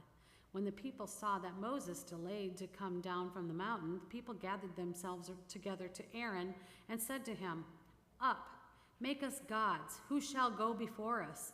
As for this Moses, the man who brought us up out of the land of Egypt, we do not know what has become of him. And Aaron said to them, take off the rings of gold, which are in the ears of your wives, your sons and your daughters, and bring them to me. So all the people took off the rings of gold, which were in their ears, and brought them to Aaron. And he received the gold at their hand, and fashioned it with a graving tool, and made a molten calf, and they said, these are your gods, O Israel, who brought you up out of the land of Egypt. When Aaron saw this, he built an altar before it, and Aaron made proclamation and said, tomorrow shall be a feast to the Lord. And they rose up early in the morrow and offered burnt offerings and brought peace offerings. And the people sat down to eat and drink and rose up to play. And the Lord said to Moses, go down, for your people whom you brought up to the land of Egypt have corrupted themselves. They have turned aside quickly out of the way which I commanded them. They have made for themselves a molten calf, and have worshipped it and sacrificed to it, and said, these are your gods, O Israel, who brought you up out of this land of Egypt. And the Lord said to Moses, I have seen this people, and behold, it is a stiff-necked people. Now therefore let me alone, that my wrath may burn hot against them, and I may consume them. But of you I will make a great nation. But Moses besought the Lord his God, and said, O Lord, why does thy wrath burn hot against thy people, whom thou hast brought forth out of the land of Egypt with great power and with a mighty hand? Why should the Egyptians say, with evil intent did he bring them forth, to slay them in the mountains, and to consume them from the face of the earth? Turn from thy fierce wrath and repent of this evil against thy people. Remember Abraham, Isaac, and Israel, thy servants, to whom thou didst swear by thine own self, and did say to them, I will multiply your descendants as the stars of heaven, and all this land that I have promised I will give to your descendants, and they shall inherit it forever. And the Lord repented of the evil which he thought to do to his people, And Moses turned and went down from the mountain with the 2 tables of the testimony in his hands, tables that were written on both sides. On the one side and on the other side were they written. And the tables were the work of God, and the writing was the writing of God, graven on the tables. When Joshua heard the noise of the people as they shouted, he said to Moses, "There is a noise of war in the camp." But he said, "It is not the sound of shouting for victory or the sound of the cry of defeat, but the sound of singing that I hear." And as soon as he came near the camp and saw the calf and the dancing, Moses' anger burned hot, and he threw the tables out of his hands and broke them at the foot of the mountain. And he took the calf which they had made and burnt it with a fire, and ground it into powder and scattered it upon the water, and made the people of Israel drink it. And Moses said to Aaron, "What did this people do to you that you have brought a great sin upon them?" And Aaron said, "Let not the anger of my Lord burn hot. You know the people, that they are set on evil. For they said to me, 'Make us gods who shall go before us.' As for this Moses, the man who brought us up from the land of Egypt, we do not know what has become of him. And I said to them, 'Let any who have gold take it off.' So they gave it to me, and I threw it into the fire, and there came out this calf." And when Moses saw that the people had broken loose, for Aaron had let them break loose to their shame among their enemies, then Moses stood at the gate of the camp and said, "Who is on the Lord's side? Come to me." And all the sons of Levi gathered themselves together to him, and he said to them, "Thus says the Lord God of Israel, put every man his sword on his side, and go to and fro from the gate to gate throughout the camp, and slay every man his brother, and every man his companion, and every man his neighbor." And the sons of Levi did according to the word of Moses, and there fell of the people that day about 3,000 men. And Moses said, "Today you have ordained yourselves for the service of the Lord, each one at the cost of his son and of his brother, that he may bestow a blessing upon you this day." On the morrow Moses said to the people, "You have sinned a great sin, and now I will go to the Lord. Perhaps I can make atonement for your sin." So Moses returned to the Lord and said, "Alas, this people have sinned a great sin. They have made for themselves gods of gold. But now, if thou wilt forgive their sin, and if not, blot me, I pray thee, out of thy book which thou hast written." And the Lord said to Moses, "Whoever has sinned against me, him will I blot out of this book. But now go lead the people to the place of which I have spoken to you.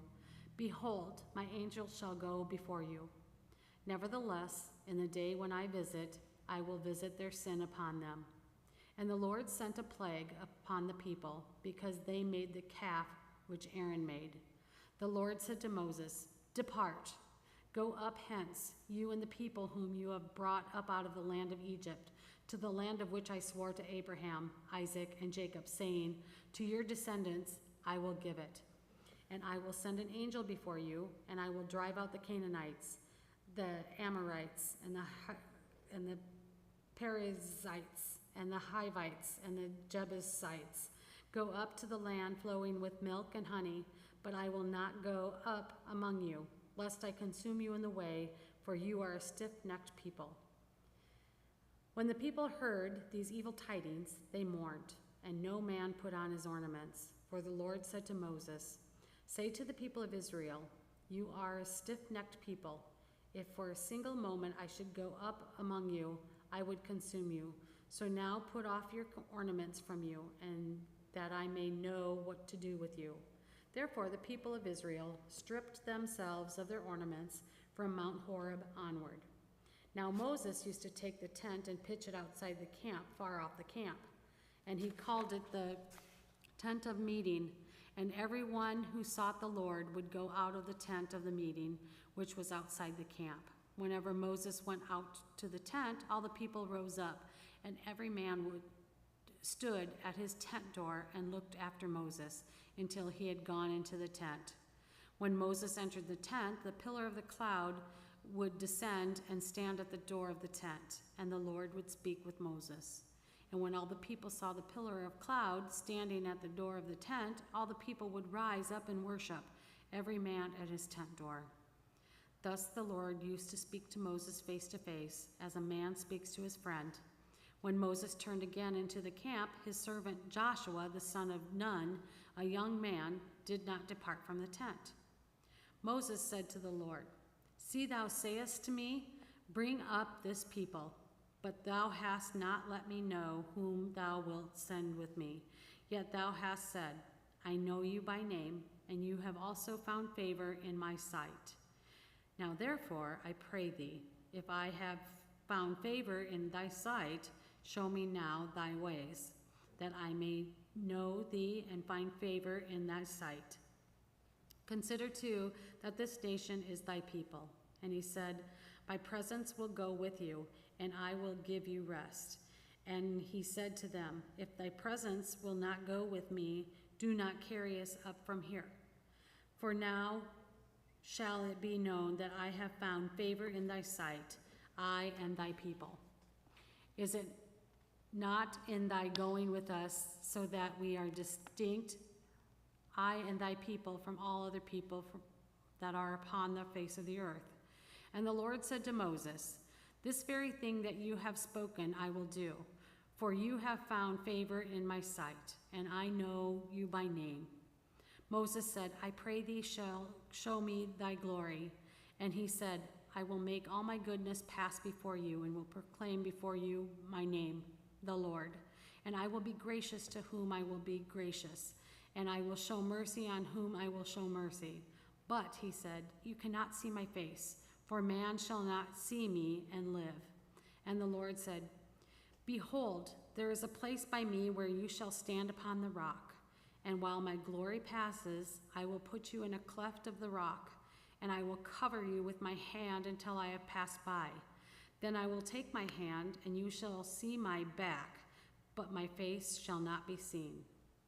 The Lord said to Moses, "Cut 2 tables of stone like the first, and I will write upon the tables the words that were on the first tables, which you broke. Be ready in the morning, and come up in the morning to Mount Sinai, and present yourself there to me on the top of the mountain.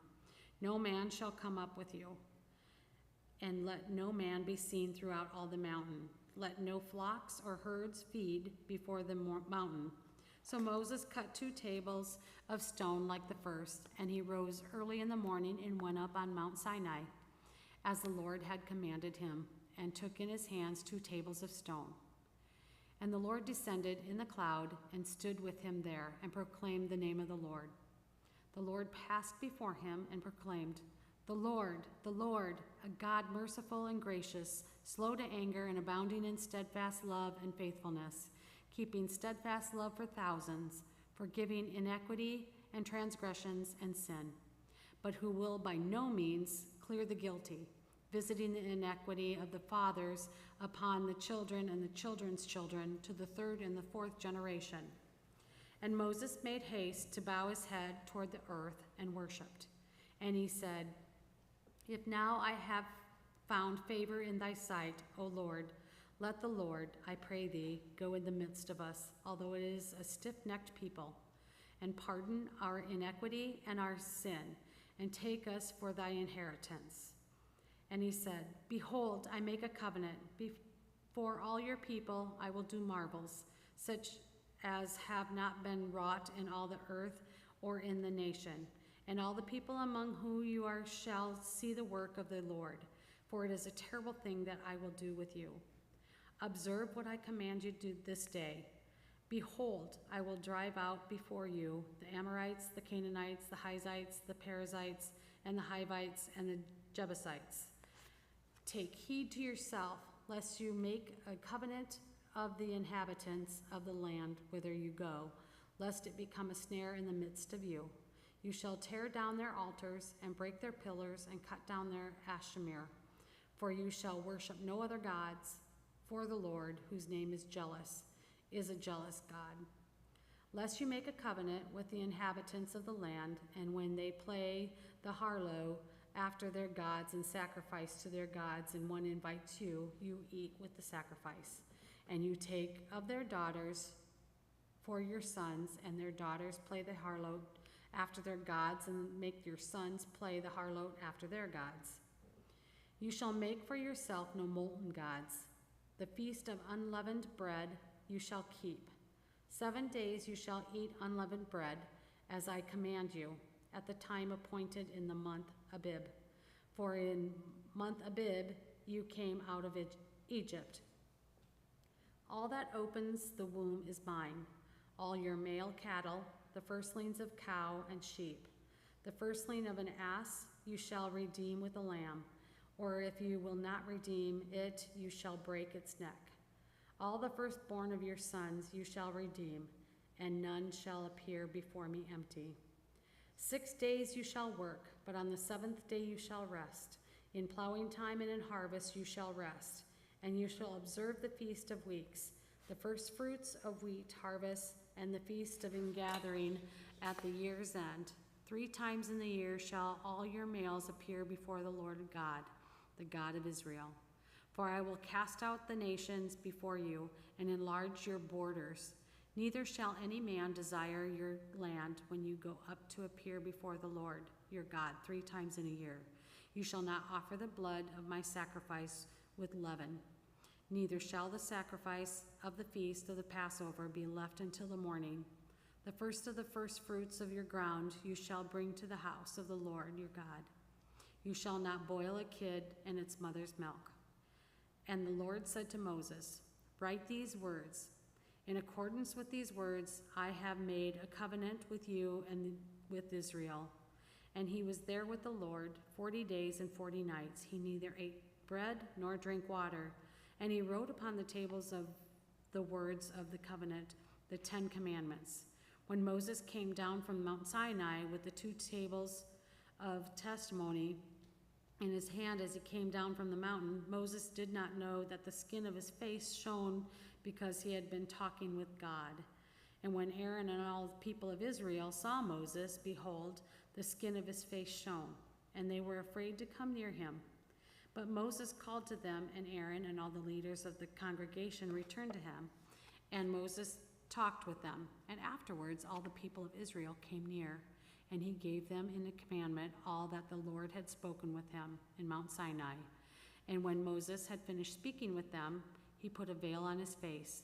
But whenever Moses went in before the Lord to speak with him, he took the veil off until he came out.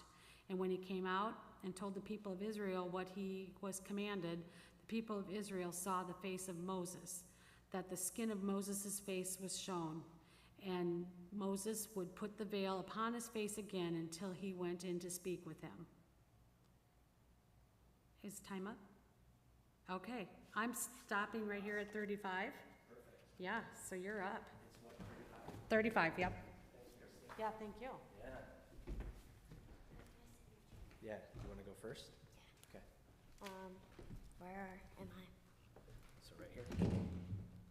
Right at 35. Are we supposed to mark it once we're Nope, just right here. No, it's fine, just talk. Just read it. So right there. Moses assembled all the congregations of the people of Israel and said to them, these are the things which the Lord has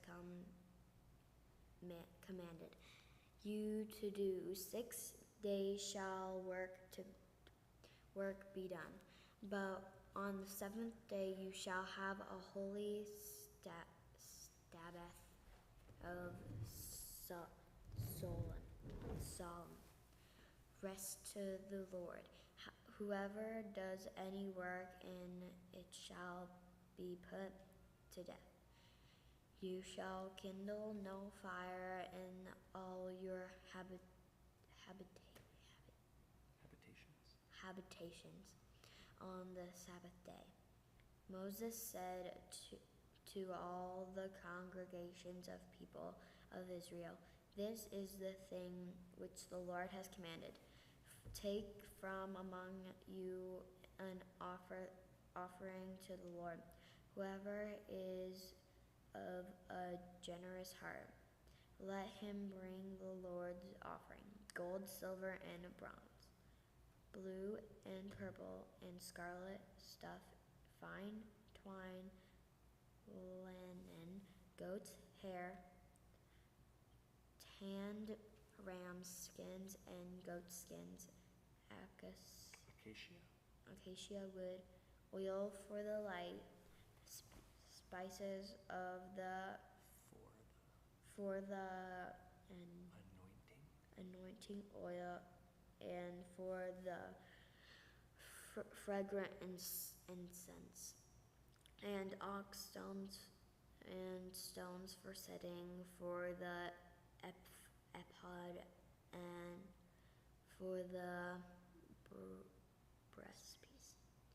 So you read all of this down. Okay.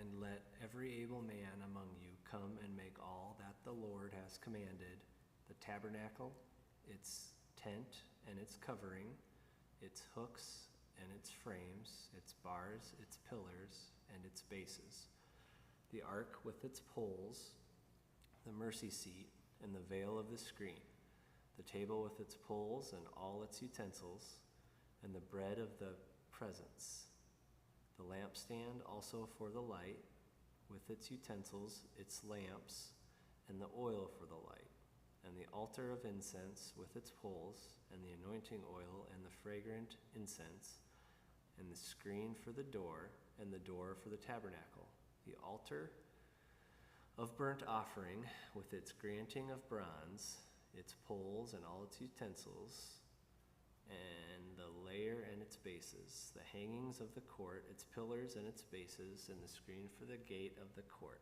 the pegs of the tabernacle and the pegs of the court and their cords, the finely wrought garments for ministering in the holy place, the holy garments for Aaron the priest, and the garments for his sons, for their service as priests. Dad, can I read this? Yep.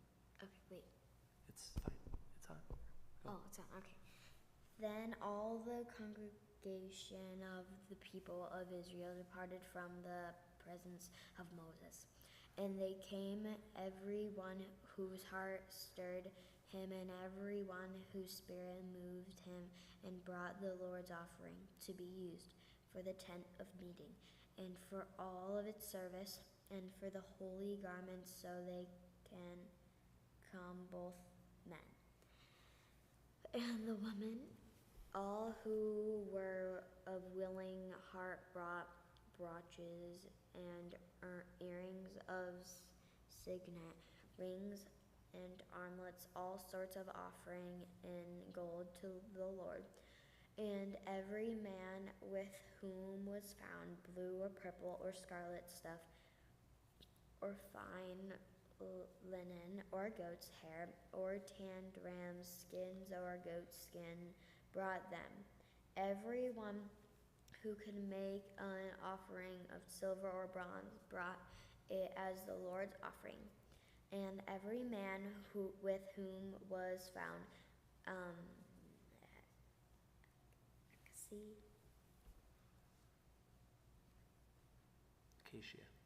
acacia wood of any use in the work brought it. And all the women who had ability spun with their hands, and brought what they had spun in blue and purple and scarlet stuff, and fine twine line. Linen. Right here. Oh, linen. All the women whose hearts were moved with the ability spun the goats' hair, and the leaders brought onyx stones and stones to be set for the ephod and for the breastpiece, and spices and oil for the light, and for the anointing oil, and for the fragrant incense. All the men and women, the people of Israel, whose hearts moved them to bring anything for the work which the Lord had commanded by Moses to be done, brought it as their free will offering to the Lord. And Moses said to the people of Israel, See, the Lord has called by name Bezalel, the son of Uri, son of Hur, the tribe of Judah, and he has filled him with the Spirit of God, the ability, with intelligence, with knowledge, and with all craftsmanship to devise artistic designs to work in gold and silver and bronze,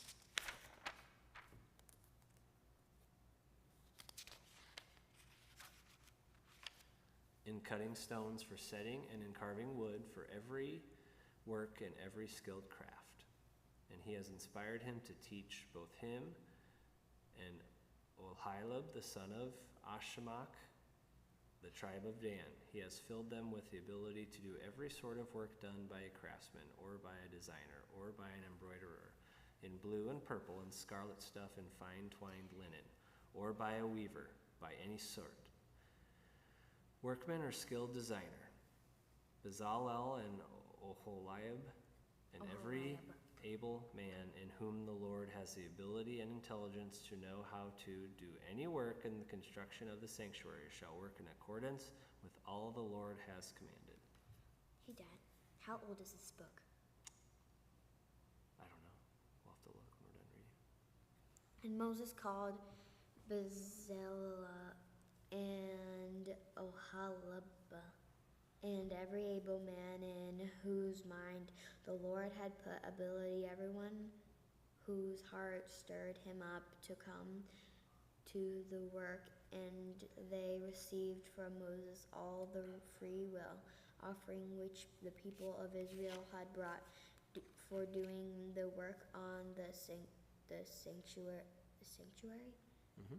They still kept bringing him free will offerings every morning, so that all the able men who were doing every sort of task the sanctuary came, each from the task that he was doing, and said to Moses, the people bring much more than enough for doing the work which the Lord has commanded us to do.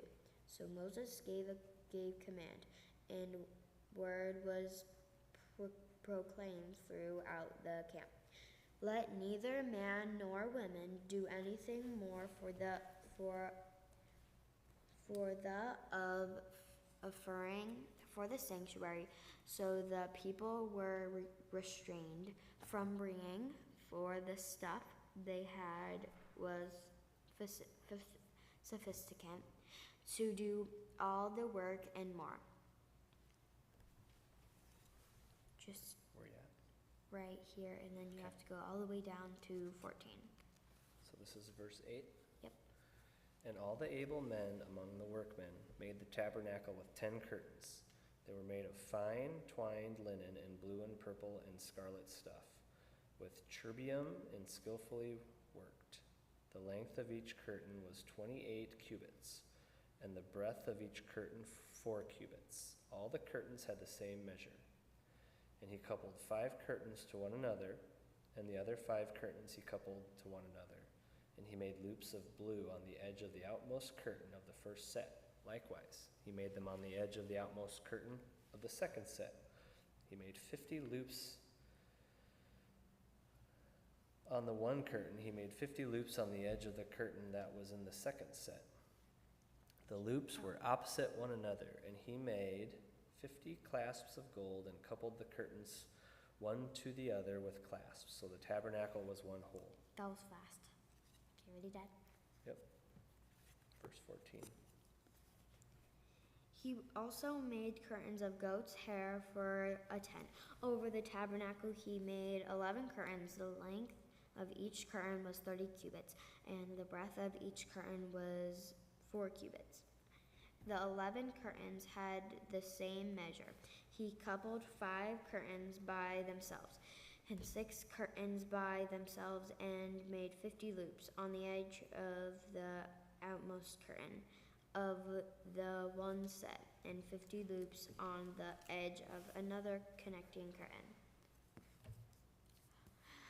And he made 50 claps of bronze to couple the tent together, that it might be one whole. And he made for the tent covering of tanned ram's skins and goat skins. My turn? Yep. Okay. All the way down to 27. Okay. 27.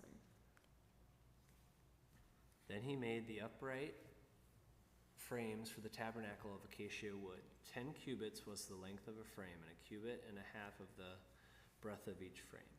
Each frame had 2 tenons for the fitting together. He did this for all the frames of the tabernacle. The frames for the tabernacle he made thus: 20 frames for the south side, and he made 40 bases of silver under the 20 frames, 2 bases under one frame for its 2 tenons, and 2 bases under another frame for its 2 tenons. And for the second side of the tabernacle on the north side, he made 20 frames and their 40 bases of silver, 2 bases under one frame and 2 bases under another frame.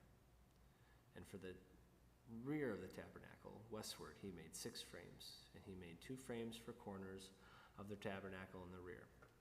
And they were separate beneath, but joined at the top, at the first ring. He made 2 of them thus for the 2 corners. There were 8 frames with their bases of silver, 16 bases under every 2 bases. Did you get all that? Where are you? 31. Oh. And he made bars of acacia wood, 5 for the frames of the one side of the tabernacle, and 5 bars for the frames of the other side of the tabernacle, and 5 bars for the frames of the tabernacle at the rear, westward. And he made the middle bar to pass through the end to the halfway up the frames. And he overlaid the frames with gold, and made their rings of gold for holders for the bars, and overlaid the bars with gold.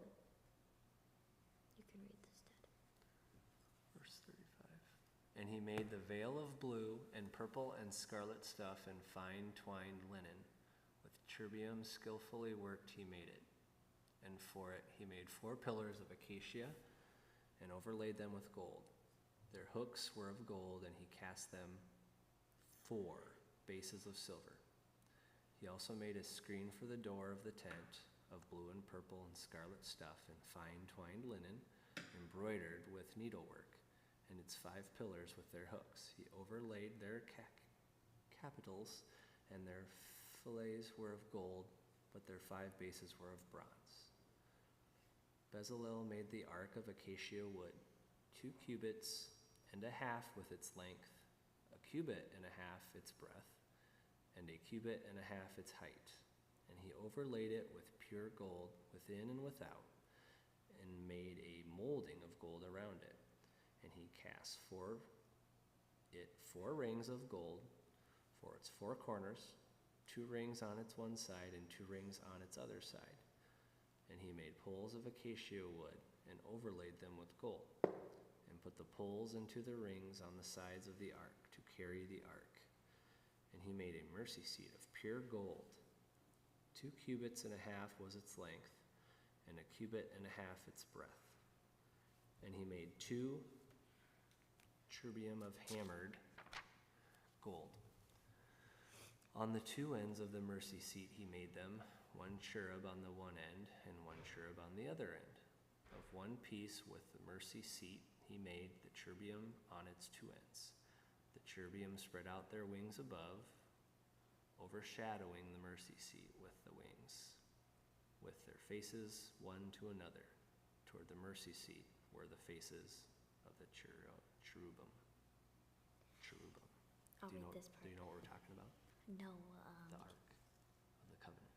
You mean He's Noah's talking- Ark? No, the Ark of the Covenant that the 10 Commandments are put in. You mean Start here. to hide them or something? That's where they're kept. Right? He also made the table of Acacia. acacia wood. 2 cubits was its length, a cubit its breadth, and a cubit and a half its height.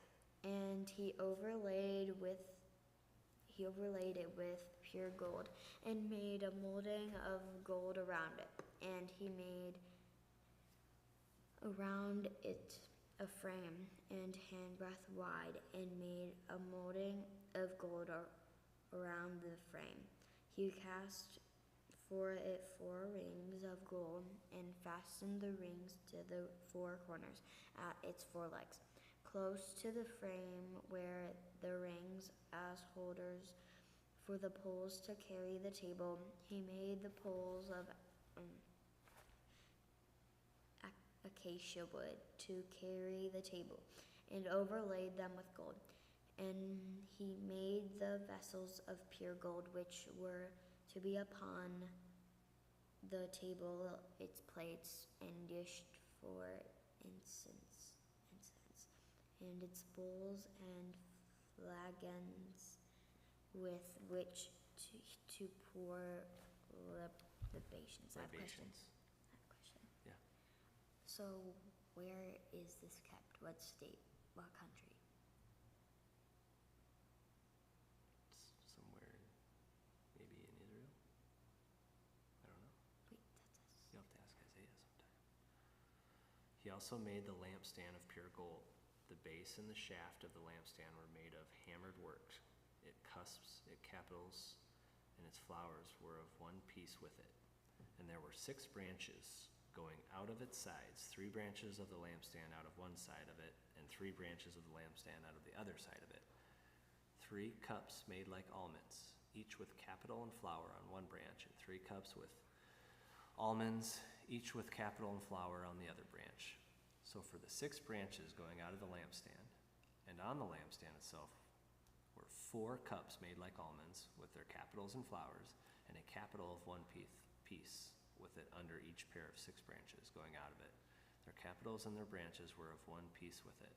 The whole of it was one piece of hammered work of pure gold. And he made it 7 lamps and snuffers and its trays of pure gold. He made it and all its utensils of a talent of pure gold. Wait, I'll read this. Okay. Wait, are we on 25. Okay, I have a quick question Yeah. again. Okay, so what are we talking about on this one? It's still the Ark of the Covenant, how he's making it. Oh, wait, really? Yep. He made the altar of incense of acacia wood. Its length was a cubit, and its breadth was a cubit. It was square, and 2 cubits was its height. Its horns were one piece with it. He overlaid it with pure gold.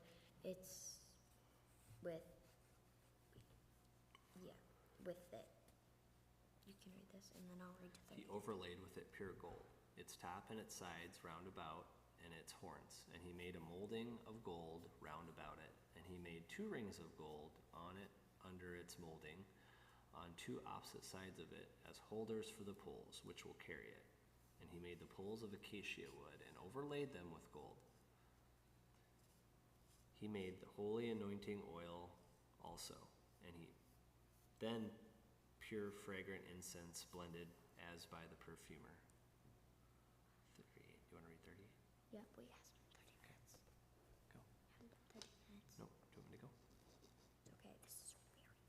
Go. Right here. Okay. He made the altar of burnt offering also of acacia wood. 5 cubits was its length, and 5 cubits its breadth. It was square, and 3 cubits was its height. He made horns for it on its 4 corners. Its horns were one piece with it, and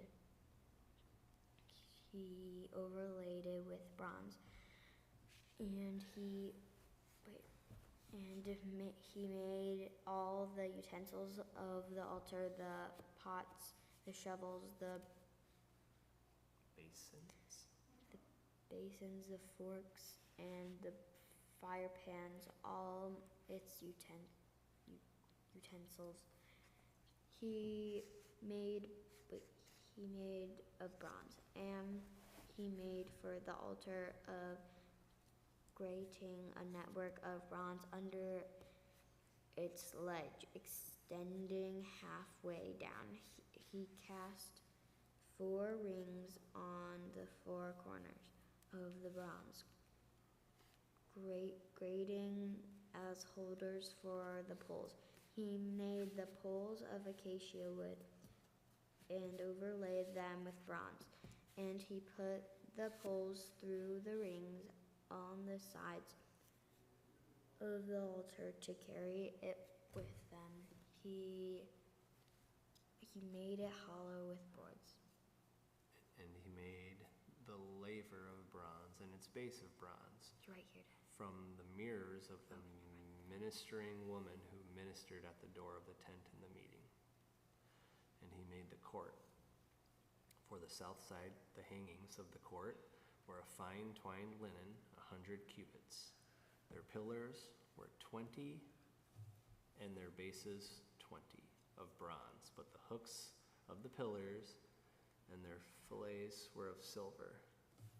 And for the north side, 100 cubits. Their pillars 20, their bases 20 of bronze. But the hooks of the pillars and their fillets were of silver. And for the west side were hangings of 50 cubits, their pillars 10, their sockets 10. The hooks of the pillars and their fillets were of silver. And for the front, to the east, 50 cubits. The hanging for one side of the gate were 15 cubits, with 3 pillars and 3 bases. And so for the other side, on this hand and that hand by the gate of the court were hangings of 15 cubits, with 3 pillars and 3 bases. All the hangings round about the court were of fine twined linen. And the bases for the pillars were of bronze, but the hooks of the pillars and their fillets were of silver. The overlaying of their capitals was also of silver, and all the pillars of the court were filled with silver. And the screen for the gate of the court was embroidered with the needlework in blue and purple and scarlet stuff and fine twined linen. It was 20 cubits long and 5 cubits high, in its breadth corresponding to the hangings of the court. And their pillars were 4, their 4 bases were of bronze, their hooks of silver, and the overlaying of their capitals and their fillets of silver. And all the pegs for the tabernacle and for the court round about were bronze. You ready? I'm ready, yeah. All right. We are on 21. verse 21. Verse 21. Yeah. Awesome. Thank you guys. Yeah.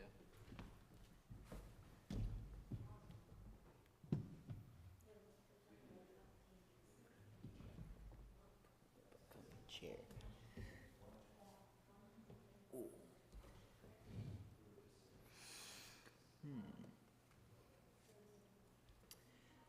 This is the sum of the things for the tabernacle of the testimony, as they were counted at the commandment of Moses, for the work of the Levites under the direction of Ithamar, the son of Aaron the priest, Bezalel, the son of Uri, son of Hur, of the tribe of Judah, made all that the Lord commanded Moses, and with him was Oholiab, the son of Ashmech, of the tribe of Dan, a craftsman and designer and embroiderer in purple and blue, and scarlet stuff and fine twinned linen.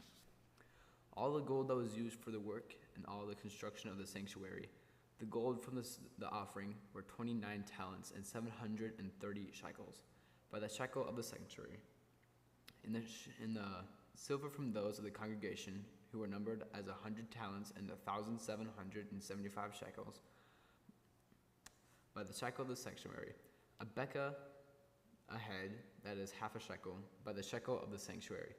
For everyone who was numbered in the census from 20 years old and upward, for 603,550 men. The hundreds talents of silver were for casting the bases of the sanctuary and the bases of the veil. 100 bases for the 100 talents, a talent for a base. And of the 1,775 shekels, he made hooks for the pillars and overlaid their capitals and made fillets for them. And the bronze that was contributed were 70 talents and 2,400 shekels. With it he made the bases for the door of the tent of meeting, the bronze altar and the bronze grating for it, and all the utensils of the altar. the bases round about the court, and the bases of the gate of the court, all the pegs of the tabernacle, and all the pegs round about the court. And of all the blue and purple and scarlet stuff, they made finely wrought garments for ministering in the holy place. They made the holy garments for Aaron, as the Lord had commanded Moses. And he made the ephod of gold, blue, and purple, and scarlet stuff, and fine twinned linen. And gold leaf was hammered out and cut into threads to work into the purple and blue and the scarlet stuff, and into the fine twinned linen in skilled design. They made for the ephod shoulder pieces, joined to it at its two edges, and the skillfully woven band upon it to gird it on, as the same materials and workmanship of gold, blue, and purple and scarlet stuff, and fine twinned linen, as the Lord had commanded Moses. The onyx stones were prepared and closed in settings of gold filigree, and engraved like the engravings of the signet, according to the names of the sons of Israel. And he set them on the shoulder pieces of the ephod, to be stones of remembrance for the sons of Israel, as the Lord had commanded Moses. He made the breastpiece, in skilled work like the blue of the ephod, and the gold, blue, and purple, and scarlet stuff, and fine twined linen. It was square. The breastpiece was made double, a span in length, and a span its breadth when doubled. And they sat in it 4 rows of stones. A row of sardius, topaz, and carbuncle was the first row. In the second row, an emerald, a sapphire, and a diamond. In the third row, a jacinth, an agate, and an amethyst. In the fourth row, a beryl, an onyx, and a jasper. They were enclosed in settings of gold filigree. There were 12 stones with their names according to the names of the sons of Israel. They were like signets, each engraved with its name, for the 12 tribes. And they made on the breastpiece 12 chains like cords of pure gold. And they made 2 settings of gold filigree and 2 gold rings, and put the 2 rings on the 2 edges of the breastpiece. And they put the 2 cords of gold and the 2 rings at the edges of the breastpiece. 2 ends of the 2 cords they had attached to the 2 settings of filigree. Thus they attached it to the front of the shoulder pieces of the ephod. Then they made 2 rings of gold and put them on the 2 ends of the breastpiece. On its inside edges were the next to the ephod, and they made 2 rings of gold and attached them to the front, to the lower part of the 2 shoulder pieces of the ephod, as its joining above the skillfully woven band of ephod. And they bound the breastpiece by its ring to the ephod, the rings of the ephod with a lace of blue, so that it would lie upon the skillfully woven band of the ephod, and that the breastpiece should not come loose from the ephod, as the Lord had commanded Moses. He also made the robe of the ephod woven olive blue, and the opening of the robe in it was like the opening in a garment, with a binding around the opening, that it might not be torn. On the skirts of the robe they made the pomegranates of blue and purple and scarlet stuff in fine twinned linen. They also made bells of pure gold, and put the bells between the pomegranates above the skirts of the robe round about. Between the pomegranates, a bell and a pomegranate round above upon the skirts of the robe for ministering, as the Lord had commanded Moses. They also made the coats woven of fine linen for Aaron and his sons, and the turban of fine linen, and the caps of fine linen, and the linen breeches of fine twined linen, and the girdle of fine twined linen, and the blue and purple and scarlet stuff embroidered with needlework, and as the Lord had commanded Moses. And then they made the plate of the holy crown of pure gold, and wrote upon it an inscription, like the engraving of a signet. Holy to the Lord. They tied it to a lace of blue to fasten it on the turban above, as the Lord had commanded Moses. Thus all the work of the tabernacle of the tent of meeting was finished, and the people of Israel had done according to all that the Lord had commanded Moses. So had they done. And they brought the tabernacle to Moses, the tent and all of its utensils, its hooks, its frames, its bars, its pillars, and its bases, the covering of tanned rams' skins and goat skins, and the veil of the screen, the ark of the testimony with its poles and the mercy seat, the table with all of its utensils, and the breed of the presence, and the lampstand of pure gold, and its lamps with the lamps set in all of its utensils, and the oil for the light, and the golden altar, the anointing oil, and the fragrant incense, and the screen for the door of the tent, the bronze altar, and its grating of the bronze, its poles, and all its utensils, the laver of its base, the hangings of the court, its pillars and its bases, and the screen for the gate of the court, its cords and its pegs, and all the utensils for the service of the tabernacle, for the tent of meeting, the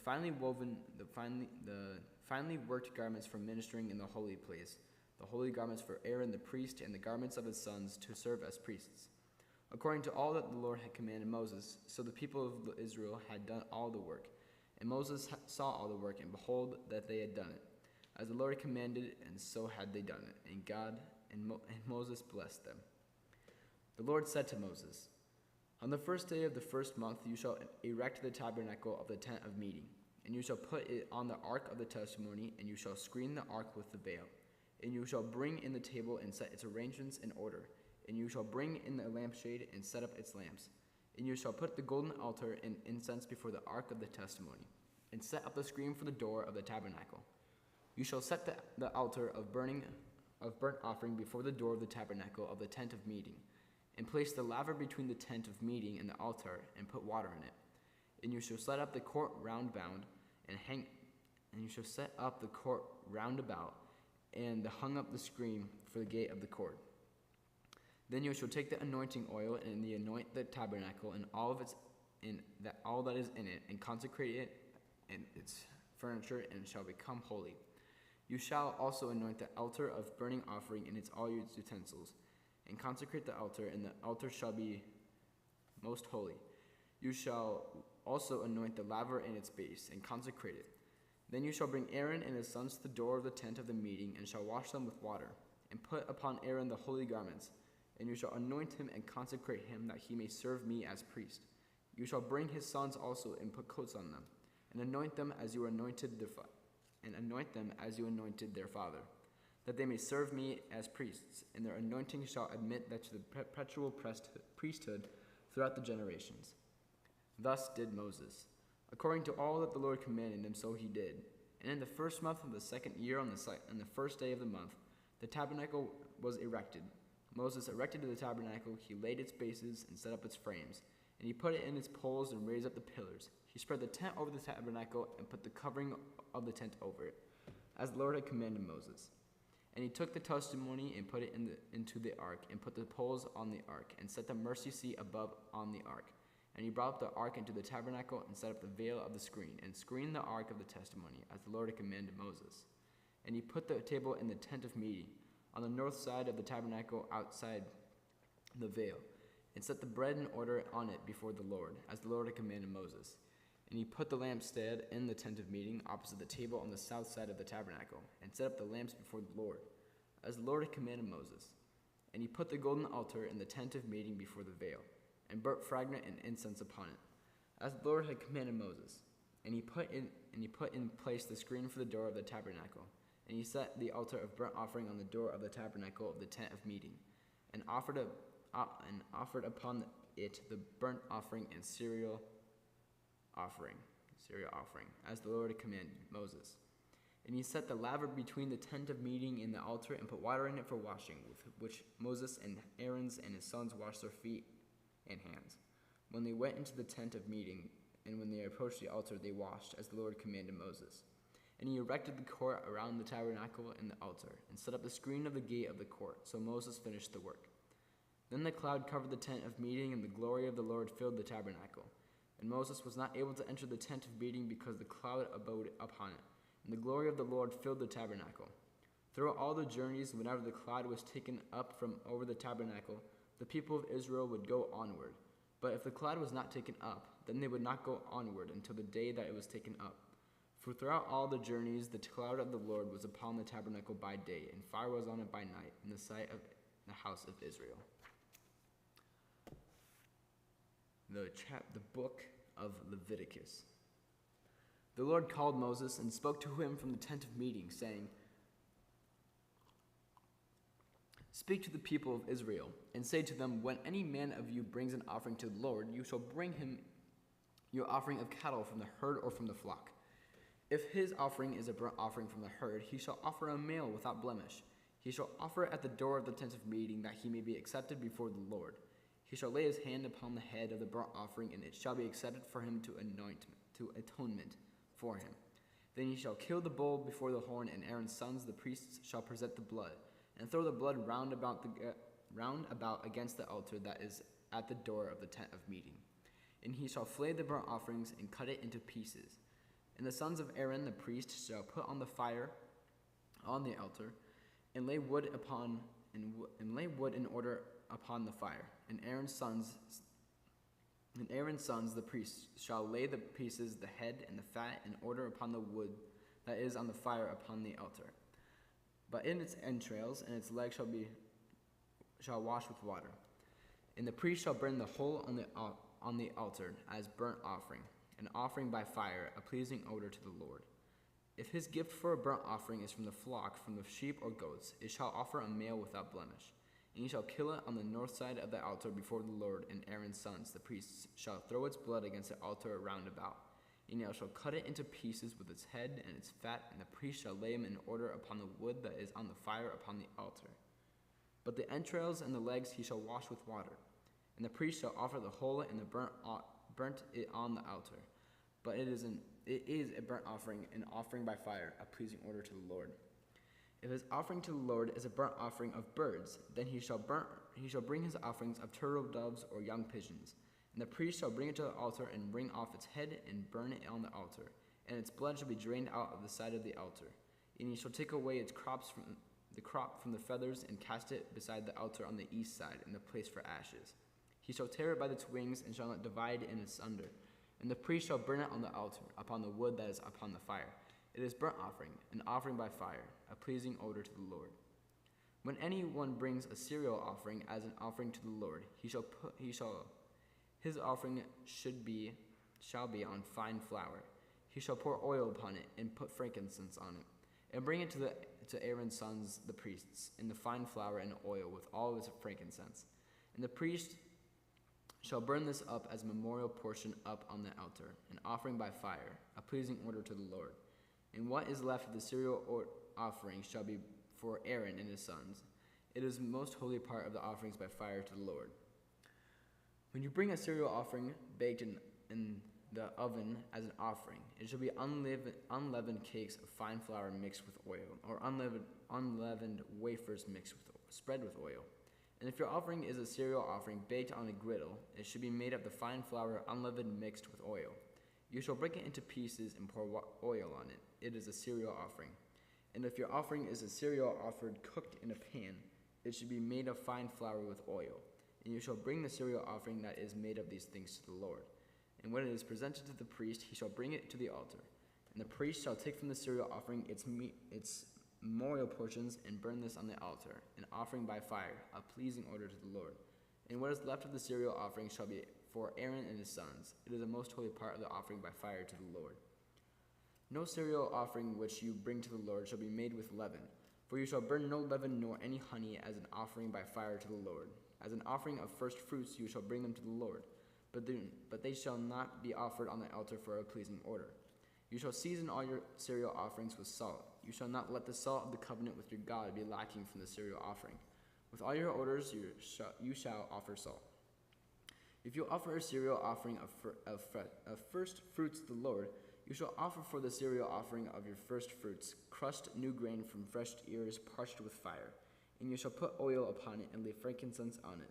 It is a cereal offering. And the priest shall burn as its memorial portion part of the crushed grain and the oil with all of his frankincense. And it is an offering by fire to the Lord. If a man's offering is a sacrifice of peace offering, he offers an animal from the herd, male or female. He shall offer it without blemish before the Lord, and he shall lay it upon his hand upon the head of its offering and kill it at the door of the tent of the meeting. And Aaron's sons, the priests, shall throw the blood against the altar round about, and from the sacrifice of the peace offering as an offering by a fire to the Lord. He shall offer the fat covering and entrails, and all the fat that is on the entrails, and to the 2 kidneys from the fat that is in them at the loins, and the appendage of the liver, which he shall not take away with the kidneys. Then Aaron's sons shall burn it on the altar upon the burnt offering, which is upon the wood on the fire, and is offered by fire, a pleasing odor to the Lord. If his offering for a sacrifice of peace offering to the Lord is an animal from the flock, male or female, he shall offer it without blemish. If he offers a lamb for his offering, then he shall offer it to it before the Lord, laying his hand upon the head of its offering and killing it before the tent of meeting. And Aaron's son shall throw its blood against the altar round about. Then from the sacrifice of the peace offering as an offering by fire to the Lord, he shall offer its fat, the fat tail entire, taking away for close by the backbone, and the fat that covers the entrails, and all the fat that is on the entrails and the 2 kidneys, the fat that is on them on the loins, and the appendage of the liver which he shall take away from the kidneys. And the priest shall burn it on the altar as food offered by fire to the Lord. If this offering is a goat, then he shall offer it before the Lord, and lay his hand upon its head, and kill it before the tent of meeting. And the sons of Aaron shall throw its blood against the altar round about. Then he shall offer it from it as an offering by fire to the Lord. The fat covered the entrails, and all the fat that is on the entrails, and the 2 kidneys from the fat that is on them on the loins, and the appendage of the liver, which he shall take away from the kidneys. And the priest shall burn them on the altar as food offered by fire for pleasing odor. All fat is the Lord's. It shall be a perpetual statute throughout your generations in all your dwelling places, that you eat neither fat nor blood. And the Lord said to Moses, say to the people of Israel, if anyone sins unwittingly in any of the things which the Lord has commanded them not to be done, and does any one of them, if it is not anointed priest who sins, thus bringing guilt on the people, then let him offer for the sin which he has committed a young bull without blemish to the Lord for a sin offering. He shall bring the bull to the door of the tent of meeting before the Lord, and lay his hand on the head of the bull, and kill the bull before the Lord. And the anointed priest shall take some of the blood of the bull, and bring it to the tent of meeting.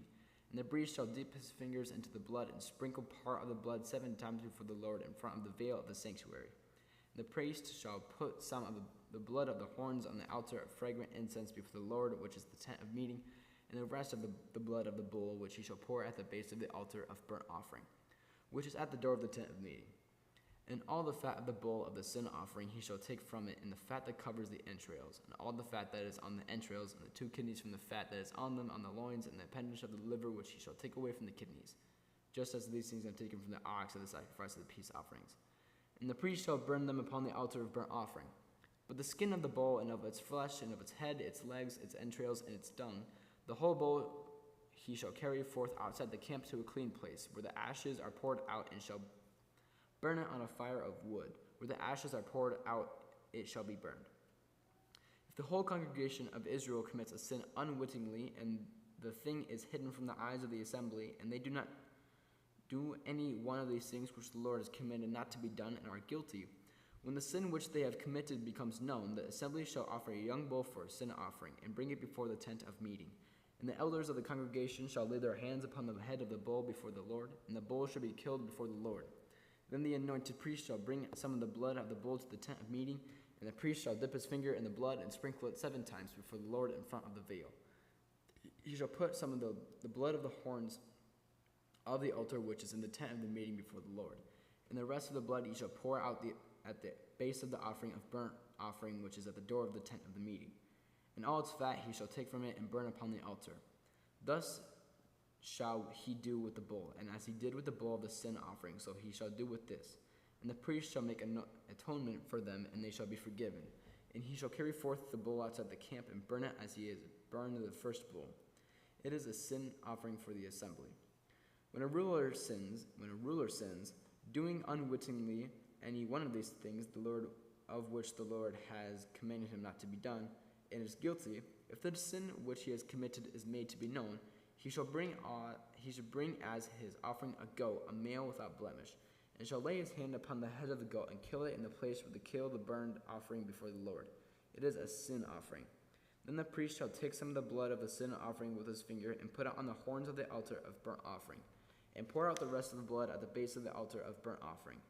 And all of its fat shall be burned on the altar like the fat of the sacrifice and peace offerings, so the priest shall make atonement for him for his sins, and he shall be forgiven. If any one of the common people sins unwittingly in doing any one of the things which the Lord has commanded not to be done, and is guilty, when the sin which has committed is made to known, he shall bring out his offering a goat, a female without blemish, for his sin which he has committed, and he shall lay his head on the head. He shall lay his hand on the head of the sin offering, and kill the sin offering in the place of burnt offering.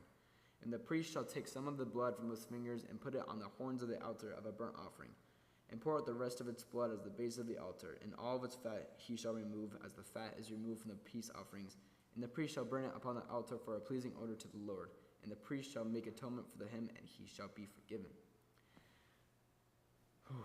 If he brings a lamb of his offering for a sin offering, he shall bring a female without blemish, and lay it upon his hands upon the head of the sin offering, and kill it for a sin offering in the place where they kill the burnt offering.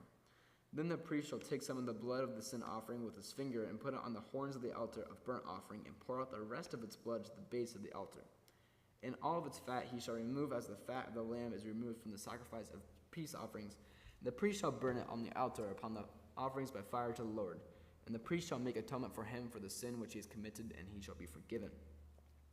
If anyone sins in that he hears a public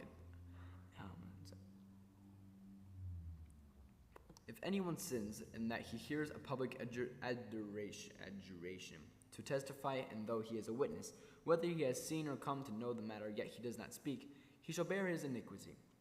Or if anyone touches an unclean thing, whether the carcass of an unclean beast, or a carcass of unclean cattle, or a carcass of unclean swarming things, and it is hidden from him, he shall become unclean, he shall be guilty.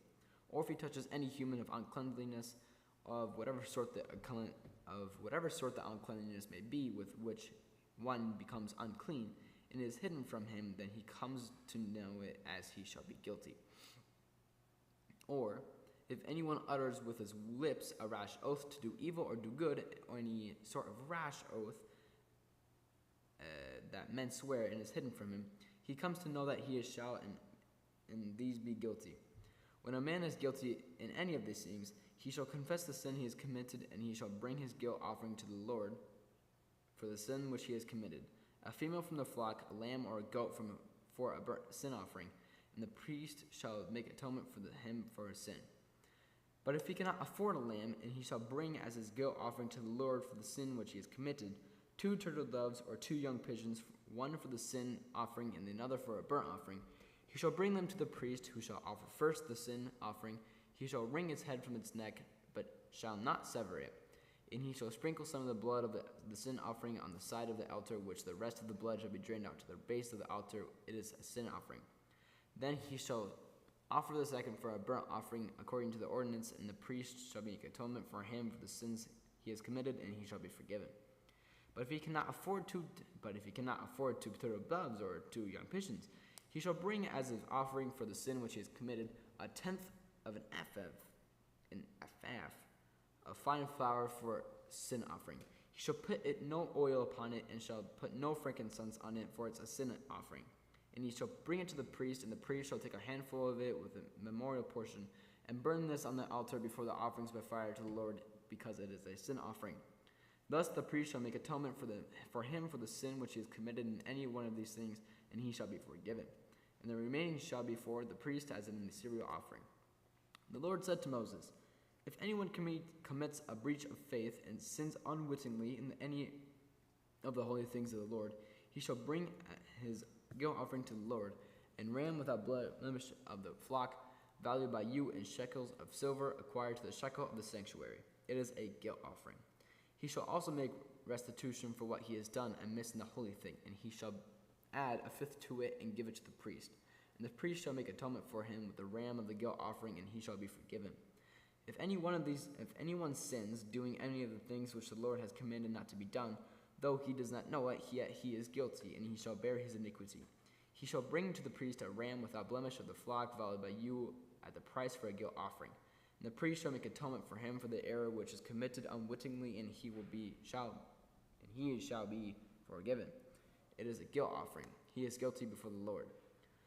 The Lord said to Moses, if anyone sins and commits a breach of faith against the Lord by deceiving his neighbor in a matter of deposit or security, or through robbery, or he has oppressed his neighbors, or has found that he is lost and lied about, swearing falsely in any one of the things which men do, and sin therein, when one of has sinned and become guilty, he shall restore what he took by robbery, and what he got by oppression, or the deposit which he had committed to him, or the last thing which he found, anything about which he had sworn falsely. He shall restore it in full, and shall add 1/5 to it, and give it to him to whom it belongs. On the day of his guilt offering, and he shall bring it to the priest, his guilt offering to the Lord, a ram without blemish or of the flock, valued by you of the price for a guilt offering, and the priest shall make atonement for him before the Lord, and he shall be forgiven for any of the things which one may do and therefore become guilty. The Lord said to Moses, Command Aaron and his sons, saying, This is the law of burnt offering. The burnt offering shall be on the hearth above the altar all night until the morning, and the fire of the altar shall be kept burning on it. And the priest shall put on his linen garment and put his linen breeches upon his body, and he shall take up the ashes to which the fire has consumed the burnt offerings on the altar, and put them beside the altar. Then he shall put on the garments, and put on another garments, and carry forth the ashes outside the camp to a clean place. The fire on the altar shall be kept burning on it. It shall not go out. The priest shall burn wood on it every morning, and he shall lay the burnt offerings in order upon it, and it shall burn on the fat of the peace offerings. Fire shall be kept burning upon the altar continually, it shall not go out.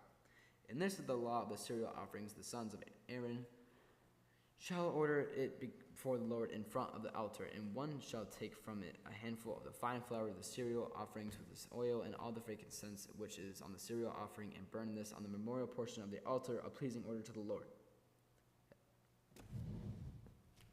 You ready? It is. Where though? It is a lot. Verse 16.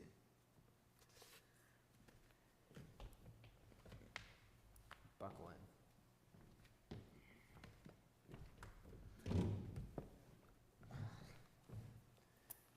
I'll be dreaming about this. And the rest of it Aaron and his sons shall eat. It shall be eaten unleavened in the holy place. In the court of the tent of meeting they shall eat it. I shall not be baked with leaven. I have given it as their portion of my offerings by fire, as it is the thing most holy, like sin the offering and the guilt offering. Every male among the children of Aaron may eat of it, as decreed forever throughout your generations. For the Lord's offering by fire, whoever touches them shall become holy. The Lord said to Moses, This is the offering which Aaron and his sons shall offer to the Lord on the day of when he is anointed, 1/10 of the ephah of fine flour as a regular cereal offering, half of it in the morning and half in the evening. It shall be made with oil on a griddle. You shall bring it with well mixed and baked pieces like a cereal offering, and offer it for the pleasing odor to the Lord. The priest from among Aaron's sons, who is anointed to succeed him, shall offer it to the Lord as decreed forever. The whole of it shall be burned. Every cereal offering of the priest shall be wholly burned. It shall not be eaten. The Lord said to Moses, Say to Aaron and his sons, This is the law of sin offering. In the place where the burnt offering is killed shall be sin offered by killed before the Lord. It is most holy. The priest who offers it shall shall eat it. In the holy place it shall be eaten, in the court of the tent of meeting. Whatever touches its flesh shall be holy, and whatever of its blood is sprinkled on a garment, you shall wash that on which is sprinkled in a holy place. And then the earthen vessel in which it is boiled shall be broken. But if it is boiled in a bronze vessel, that shall be scoured and rinsed in water, every male among the priests may eat of it, as it is most holy. But no sin offering shall be eaten from which any blood is brought into a tent of meeting, to make atonement in the holy place. It shall be burned with fire. This is the law of guilt offering. It is the most holy. In the place where they kill the burnt offering, they shall kill the guilt offering, and its blood shall be thrown on the altar round about. And its fat shall be offered, the fat tail and the fat that covers the entrails, the 2 kidneys with the fat that is on them and at the loins, and the appendage of the liver which shall take away with the kidneys. The priest shall burn them on the altar as an offering by fire to the Lord. It is a guilt offering. Every male among the priests may eat of it. It shall be eaten in the holy place. It is most holy. The guilt offering is like the sin offering. There is one law for them. The priest who makes atonement with it shall have it, and the priest who offers any man's burnt offering shall have for himself the skin of the burnt offering which he has offered. And every seal offering baked in the oven, and all that is prepared on a pan or griddle shall belong to the priest who offers it. And every cereal of offering mixed with oil or dry shall be for all the sons of Aaron, one as well as another. And this is the law of the sacrifice of peace offerings, which one may offer to the Lord. If he offers it for a thanksgiving, then he shall offer with the thank offering unleavened cakes mixed with oil, unleavened wafers spread with oil, and cakes on fine flour well mixed with oil. With the sacrifice of his peace offerings for the thanksgiving, he shall bring his offering with cakes of leavened bread, and of such he shall offer one cake from each offering. As an offering to the Lord, it shall belong to the priest who throws the blood of the peace offerings, and the flesh of the sacrifice of his peace offerings for thanksgiving shall be eaten on the day of his offering. He shall not leave any of it until the morning. But if the sacrifice of his offering is a votive offering or freewill offering, it shall be eaten on the day that he offers his sacrifice, and the morrow that what remains of it shall be eaten. But what remains of the flesh of the sacrifice on the third day shall be burned with fire. If any of the flesh of the sacrifice of his offering day, who offers it shall be accepted, neither shall it be credited to him. It shall be an abomination, and he who eats of it shall bear his iniquity. Flesh that touches any unclean thing shall not be eaten. It shall be burned with fire. All who are clean may eat flesh, but the person who eats the flesh of the sacrifice of the Lord's peace offering, while uncleanness is on him, that person shall be cut off from his people. And if any one of them touches an unclean thing, whether the uncleanness of a man or an unclean beast or an unclean abomination, it then eats of the flesh of the sacrifice of the Lord's peace offerings, that people shall be cut off from his peoples. The Lord said to Moses, "Say to the people of Israel, if you shall eat no fat of ox or sheep or goat, the fat of an animal that dies of itself, and the fat of one who is torn by beasts, may be put to any other use, but on no account shall you eat of it. For every person who eats of the fat of an animal, of which an offering by fire is made to the Lord, shall be cut off from his people. Moreover, you should eat no blood, whether of fowl or of animal, in any of your dwellings. Whoever eats any blood, that person shall be cut off from his people." The Lord said to Moses, "Say to the people of Israel, he that offers the sacrifice of his peace offerings to the Lord shall bring his offerings to the Lord from his sacrifice to his peace offerings. He shall bring with his own hands in the offerings by fire to the Lord. He shall bring the fat with the breast, and that the breast may be waved as a wave offering before the Lord. The priest shall burn the fat on the altar, but the breast shall be for Aaron and his sons. And the right thigh you shall give to the priest as an offering from the sacrifice of your peace offerings. He among the sons of Aaron who offers the blood of the peace offerings, and the fat shall be have right thigh for a portion. For the breast that is waved and the thigh that is offered, I have taken from the people of Israel. Out of sacrifices of their peace offerings, I have given them to Aaron the priest, and to his sons, as a perpetual due from the portion of people from Israel. This is the portion of Aaron and his sons from the offerings made by fire to the Lord, consecrated to them on the day they were presented to serve as priests of the Lord. The Lord commanded this to be given with them to the people of Israel on the day that they were anointed. It is perpetual due throughout their generations. This is the law of the burnt offering, of the cereal offering, of the sin offering, of the guilt offering, of the consecration, and of the peace offerings, which the Lord commanded Moses on Mount Sinai on the day he commanded the people of Israel to bring their offerings to the Lord in the wilderness of Sinai. The Lord said to Moses, "Take Aaron and his sons with him, and the garments and the anointing oil, and the bowl of sin offering, and the 2 rams, and the basket of unleavened bread, and assemble all the congregation at the door of the tent of meeting." And Moses did as the Lord commanded him, and the congregation was assembled at the door of the tent of meeting. And Moses said to the congregation, "This is the thing which the Lord has commanded to be done." And Moses brought Aaron and his sons, and washed them with water. And he put them on his coat, and girded him with the girdle, and clothed him with the robe, and put the ephod on him, and girded him with a skillfully woven band, and the ephod binding it to him therewith. And he placed the breastpiece on him, and in the breastpiece he put the Urim and the Thummim.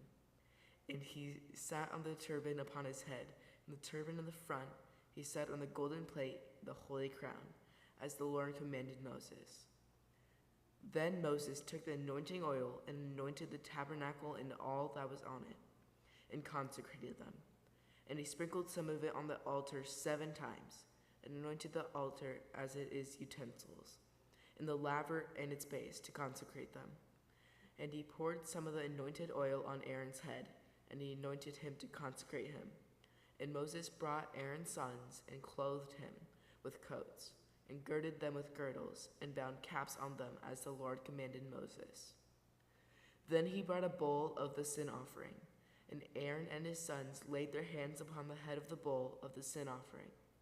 And Moses killed it, and took the blood, and with his finger put on the horns of the altar round about, and purified the altar, and poured out the blood at the base of the altar, and consecrated it, to make atonement for it.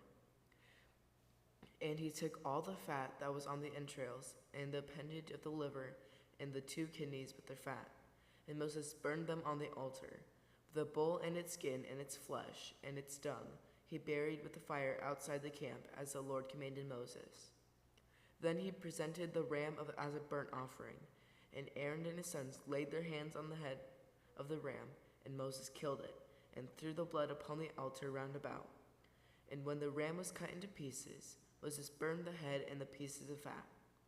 And when the entrails and the legs were washed with water, Moses burned the whole ram on the altar, as a burnt offering, a pleasing odor, an offering by fire to the Lord, as the Lord commanded Moses. Then he presented the other ram, the ram of ordination.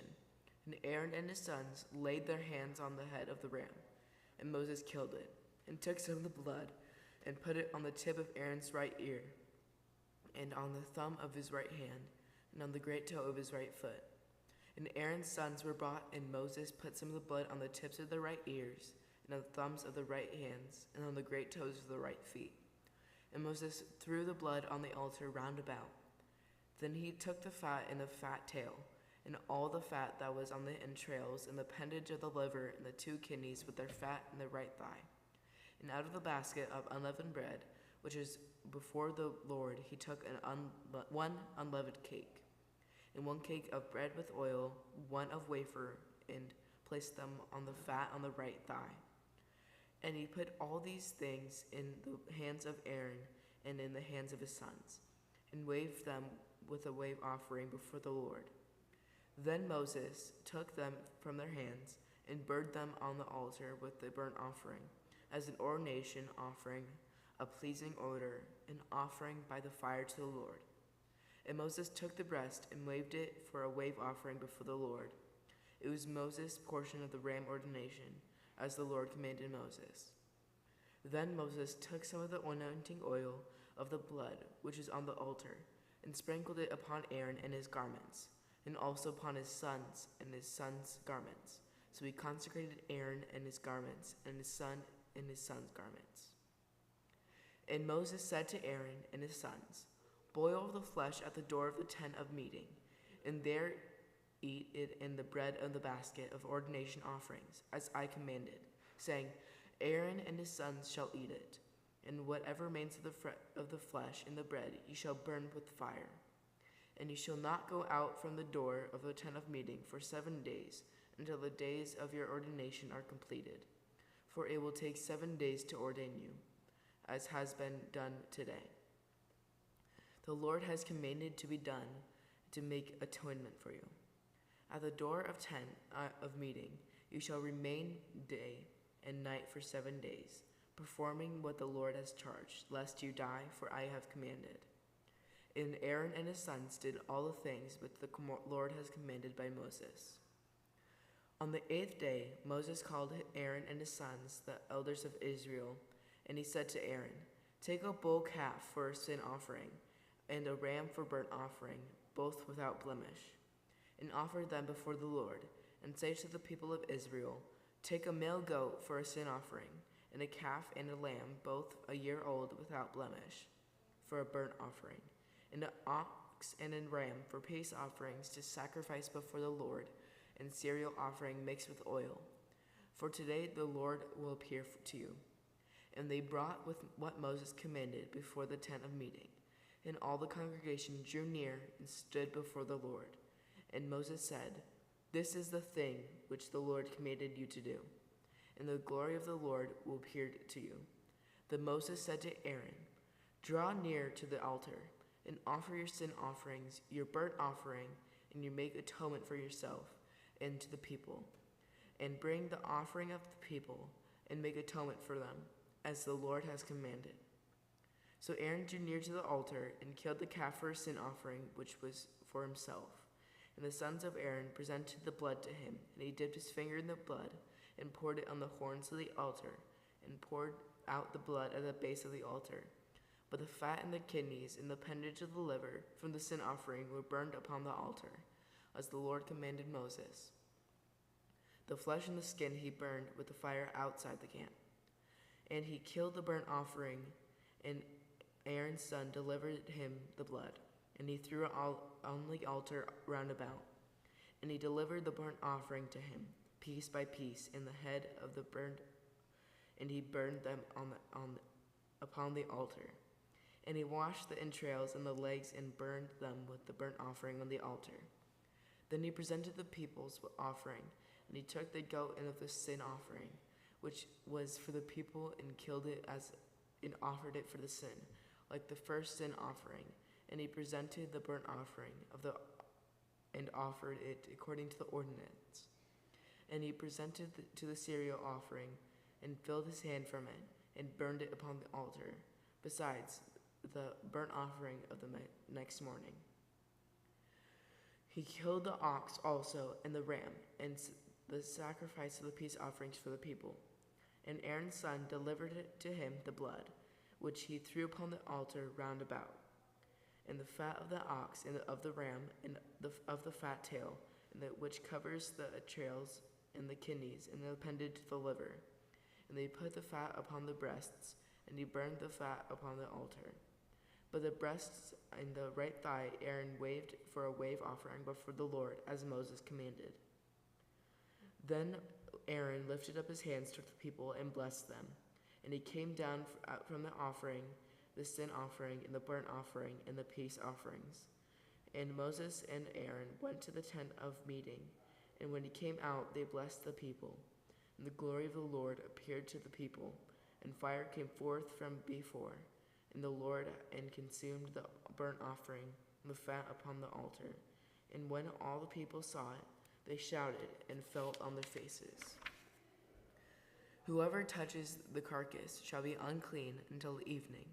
Whoever carries any part of the carcass shall wash his clothes and be unclean until the evening. Every animal which parts the hoof, but is not cloven-footed, or does not chew the cud, is unclean to you. Every one who touches them shall be unclean, and all that go on their paws among the animals that go out on all fours are unclean to you. Whoever touches their carcass shall be unclean until the evening, and whoever carries the carcass shall wash his clothes and be unclean until the evening. they are unclean to you. And these are unclean among the swarming things, and swarm upon the earth, the weasel and the mouse, and the great lizard according to his kind, the gecko, the land crocodile, the lizard, the sand lizard, and the chameleon. These are unclean to you among all that is swarm. Whoever touches them are dead shall be unclean until the evening. And anything upon which any of them falls, and they are dead, shall be unclean. Whether it is an article of wood, or a garment, or a skin, or a sack, any vessel that is used for a purpose, it is be put into water, and it shall be unclean until the evening. Then it shall be clean. And if any of them falls into the earthen vessel, all that it is shall be unclean to you until you break it. Any food in it which may be eaten, upon which water may come, shall be unclean, and all drink which shall be drunk from each vessel shall be unclean. And everything upon which any part of the carcass falls shall be unclean. Whether oven or stove, it shall be broken in pieces, they are all unclean, and shall be unclean to you. Nevertheless, a spring of cistern holding water shall be clean. Whatever touches the carcass shall be unclean. And if any part of the carcass falls upon any seed for sowing that is to be sown, it is clean. But if water is put on the seed, and any part of the carcass falls on it, it is unclean to you. And if any animal of which you may eat dies, who touches its carcass shall be unclean until the evening. And who eats of it shall be washed his clothes, and be unclean until the evening. He also who carries the carcass shall wash his clothes, and be clean until the evening. Every swarming thing that swarms upon the earth is an abomination, and shall not be eaten. Whatever goes on its belly, and whatever goes on all fours, or whatever has many feet, all the swarming things that swarm upon the earth, you shall not eat, for they are an abomination. You shall not make yourselves abominable with any swarming thing that swarms. You shall not defile yourselves with them, lest you become unclean. For I am the Lord your God. Consecrate yourselves therefore, and be holy, for I am holy. You shall not defile yourselves with any swarming thing that crawls upon the earth, for I am the Lord who brought you up to the land of Egypt, to be your God.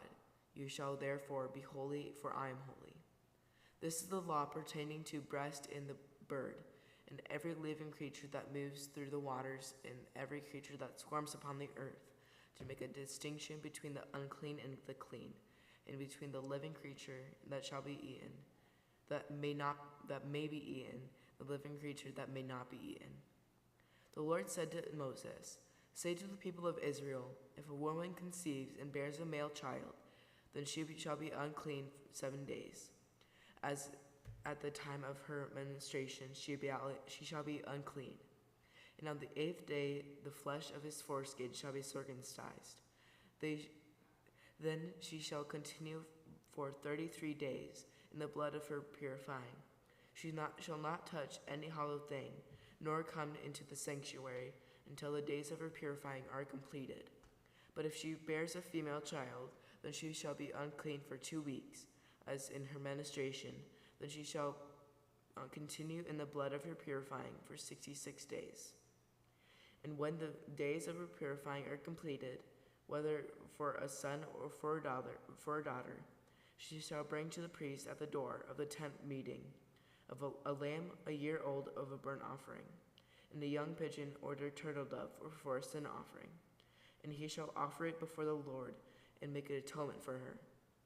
Then he shall be clean from the flow of her blood. This is the law for her who bears a child, either male or female, and she cannot afford a lamb.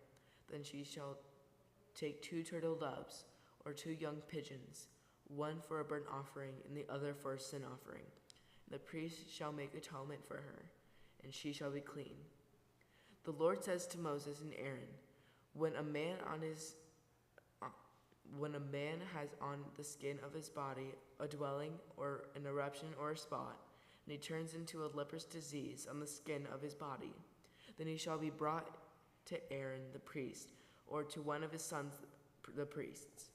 The priest shall examine the diseased spot on the skin of his body, and if the hair in the diseased spot has turned white, and the disease appears to be deeper than the skin of his body, it is a leprous disease. When the priest has examined him, he shall pronounce him unclean. But if the spot is white and the skin is of his body, and appears no deeper than the skin, and the hair in it has not turned white, the priest shall shut up the diseased person for 7 days, and the priest shall examine him on the 7th day. And if his eyes the disease is checked, and the disease has not spread in the skin, then the priest shall shut up upon the 7 days more. And the priest shall examine him again on the 7th day. And if the diseased spot is dim, and the disease has not spread in the skin, then the priest shall pronounce him clean. It is only an eruption, and he shall wash his clothes and be clean. But if the eruption spreads in the skin, after he has shown himself to the priest for his cleansing, he shall appear again before the priest. The priest shall make an examination, and if the eruption has spread in the skin, then the priest shall pronounce him unclean. It is leprosy. When a man is afflicted with leprosy, he shall be brought to the priest, and the priest shall make an examination. And if there is a white swelling in the skin, which has turned the hair white, and there is a quick raw flesh in the swelling, it is chronic leprosy in the skin of his body, and the priest shall pronounce him unclean. He shall not shut him up, for as he is unclean. And if the leprosy breaks out in the skin, so that the leprosy covers all the skin of the diseased person from head to foot, so far as the priest can see, then the priest shall make an examination, and if the leprosy has covered all of his body, he shall pronounce him clean of the disease, as it is turned white of the disease.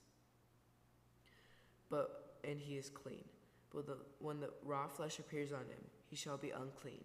The priest shall examine the raw flesh and pronounce him unclean.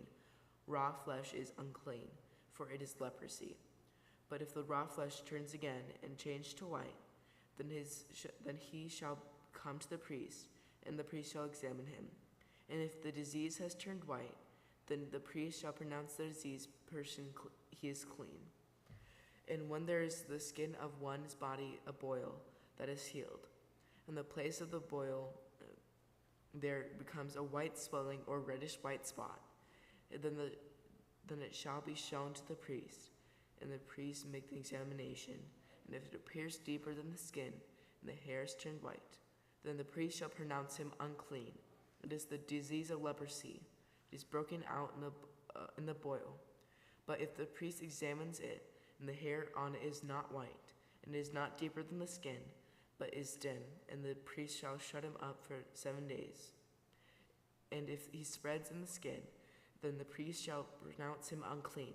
It is diseased. But if the spot remains in one place and does not spread, it is the scar of the boil, and the priest shall pronounce him clean. Or when the body has a burn on its skin, and the raw flesh of the burned spot becomes reddish white or white, the priest shall examine it, and the hair on the spot has turned white, and appears deeper than the skin, then it is leprosy. It is broken out in the burn, and the priest shall pronounce him unclean. It is a leprous disease. But the priest examines it, and the hair on the spot is not white, and is no deeper than the skin, but is dim. The priest shall shut him up for 7 days. And the priest shall examine him on the 7th day. If it is spreading in the skin, then the priest shall pronounce him unclean. It is the leprous disease. But if the spot remains in one place and does not spread in the skin, but is dim, it is the swelling of the burn from the burn. The priest shall pronounce him clean, for it is the scar of the burn. When a man or woman has disease on the head of a beard, the priest shall examine the disease, and it appears deeper than the skin, and the hair in it is yellow and thin.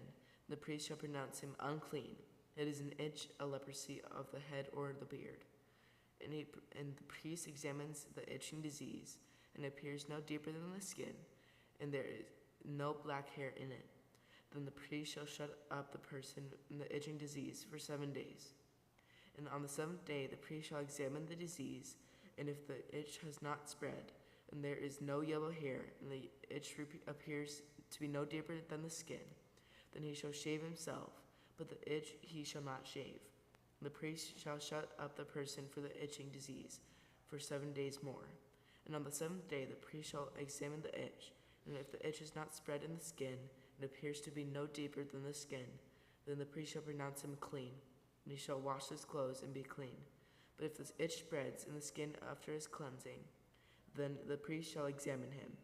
And if the itch has spread in the skin, the priest need not to seek for the yellow hair. He is unclean.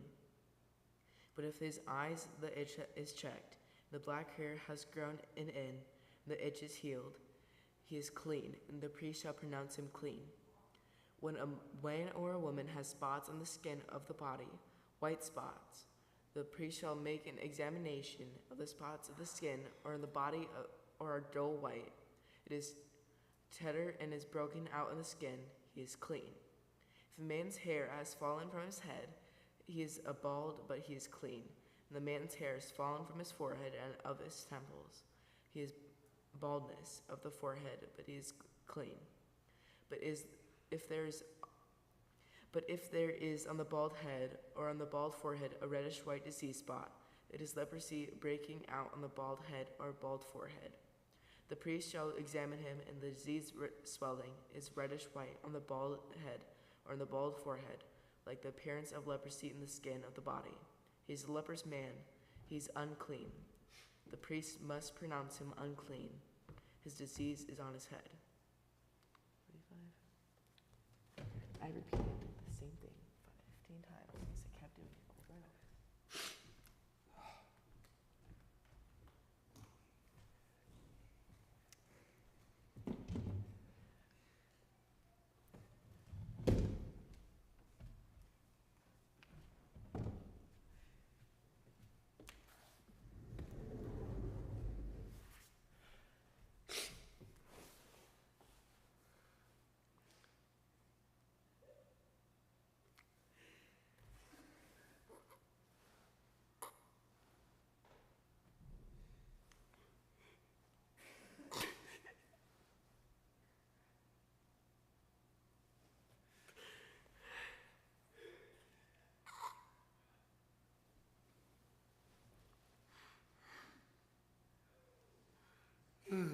All right.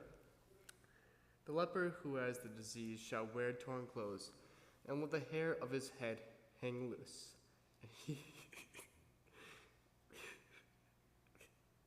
And he shall cover his upper lip and cry, "Unclean, unclean." He shall remain unclean as long as he has the disease. He is unclean. He shall dwell long in an habitation outside that camp. When there is a leprous disease in a garment, whether a woolen or a linen garment, in warp or woof of lining or wool, or in a skin or in anything made of skin, if the disease shows greenish or reddish in the garment, whether in a warp or woof or in skin or in, or in anything made of skin, it is a leprous disease, and shall be known to be the priest. And the priest shall examine the disease, and shut up that which has the disease for 7 days.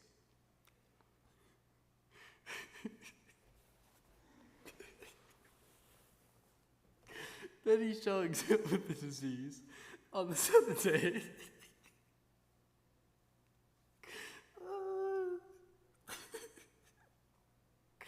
If the disease has spread in the garment, in wolf. Why does it say wolf? Or in the skin. Whatever be the use of the skin, the disease is a malignant leprosy. It is unclean, and he shall burn the garment. Whether diseased in warp or wolf, woolen or linen, or thing of skin, for it is a malignant leprosy, it shall be burned in the fire. And if the priest examines and the disease has not spread in the garment, in warp or woof, or in anything of skin, then the priest shall command that they wash the thing in which is the disease, and he shall shut it up 7 days more. And the priest shall examine the diseased thing after it has been washed. And if the diseased spot has not changed color, though the disease has not spread, it is unclean. You shall burn it in the fire, whether the leprous spot is on the back or in the front. But if the priest examines and the disease is dim after it is washed, he shall tear the spot out of the garment or the skin or the warp or woof. Then it appears again in the garment, in warp or woof, or in anything of skin. It is spraying, you shall burn with fire in that which is the disease. But the garment, warp or woof, or anything of skin from which the disease departs when you have washed it, shall then be washed a second time and be clean. This is the law of leprous disease in a garment of wool or lining, either in warp or woof, or in anything of skin, to decide whether it is clean or unclean. The Lord said to Moses, "This shall be the law of the leper for the day of his cleansing. He shall be brought to the priest, and the priest shall go out of the camp, and the priest shall make an examination. Then if the leprous disease is healed in the leper, the priest shall command them to take for him who is to be cleansed 2 living clean birds, and cedar wood, and scarlet stuff, and hyssop. And the priest shall command them to kill one of the birds in an eastern vessel over running water. He shall take the living bird with the cedar wood and the scarlet stuff and hyssop, and dip them and the living bird in the blood of the bird that was killed over the running water. And he shall sprinkle it 7 times upon them who is to be cleansed of leprosy. Then he shall pronounce him clean. And he shall let the living bird go into the open field. And he who is to be clean shall wash his clothes and shave off all his hair, and be bathed himself in the water, and he shall be clean. And after that he shall come into the camp, but shall dwell outside his tent 7 days. And on the 7th day he shall shave all his hair off his head, he shall shave off his beard and his eyebrows, all his hair. Then he shall wash his clothes and bathe his body in the water, and he shall be clean. And on the 8th day he shall take 2 male lambs without blemish, and 1 ewe lamb of a year old without blemish, and a cereal offering of 3/10 of an ephah of fine flour mixed with oil, and 1 log of oil. And the priest who cleanses him shall set the man who is to be cleansed and these things before the Lord at the door of the tent of meeting. And the priest shall take 1 of the male lambs and offer it for a guilt offering along with the log of oil, and wave them for a wave offering before the Lord. And he shall kill the lamb in the place where they kill the sin offering and burnt offering in the holy place.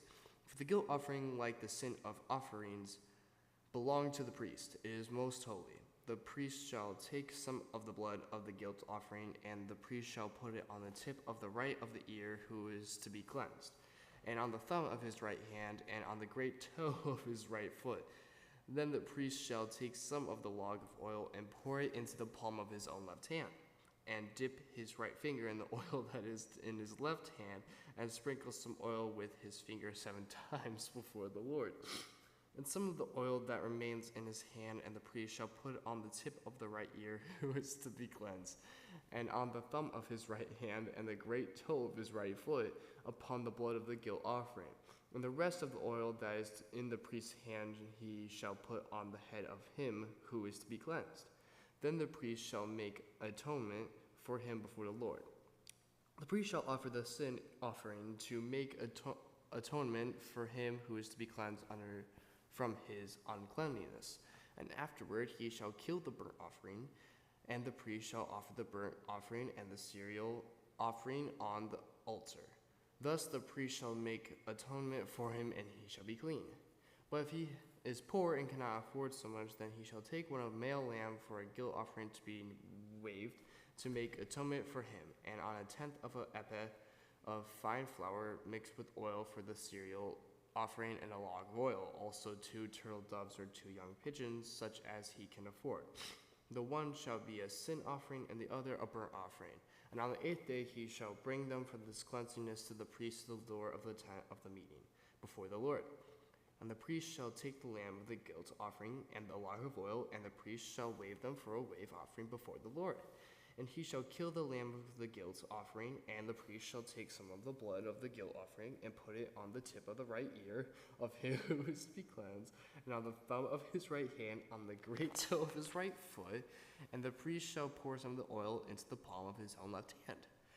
And he shall sprinkle with his right finger some of the oil that is left hand 7 times before the Lord.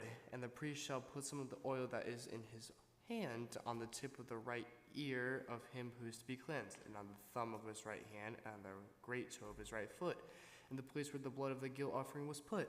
And the rest of oil that is in the priest's hand he shall put on the head of who is to be cleansed, to make atonement for him before the Lord.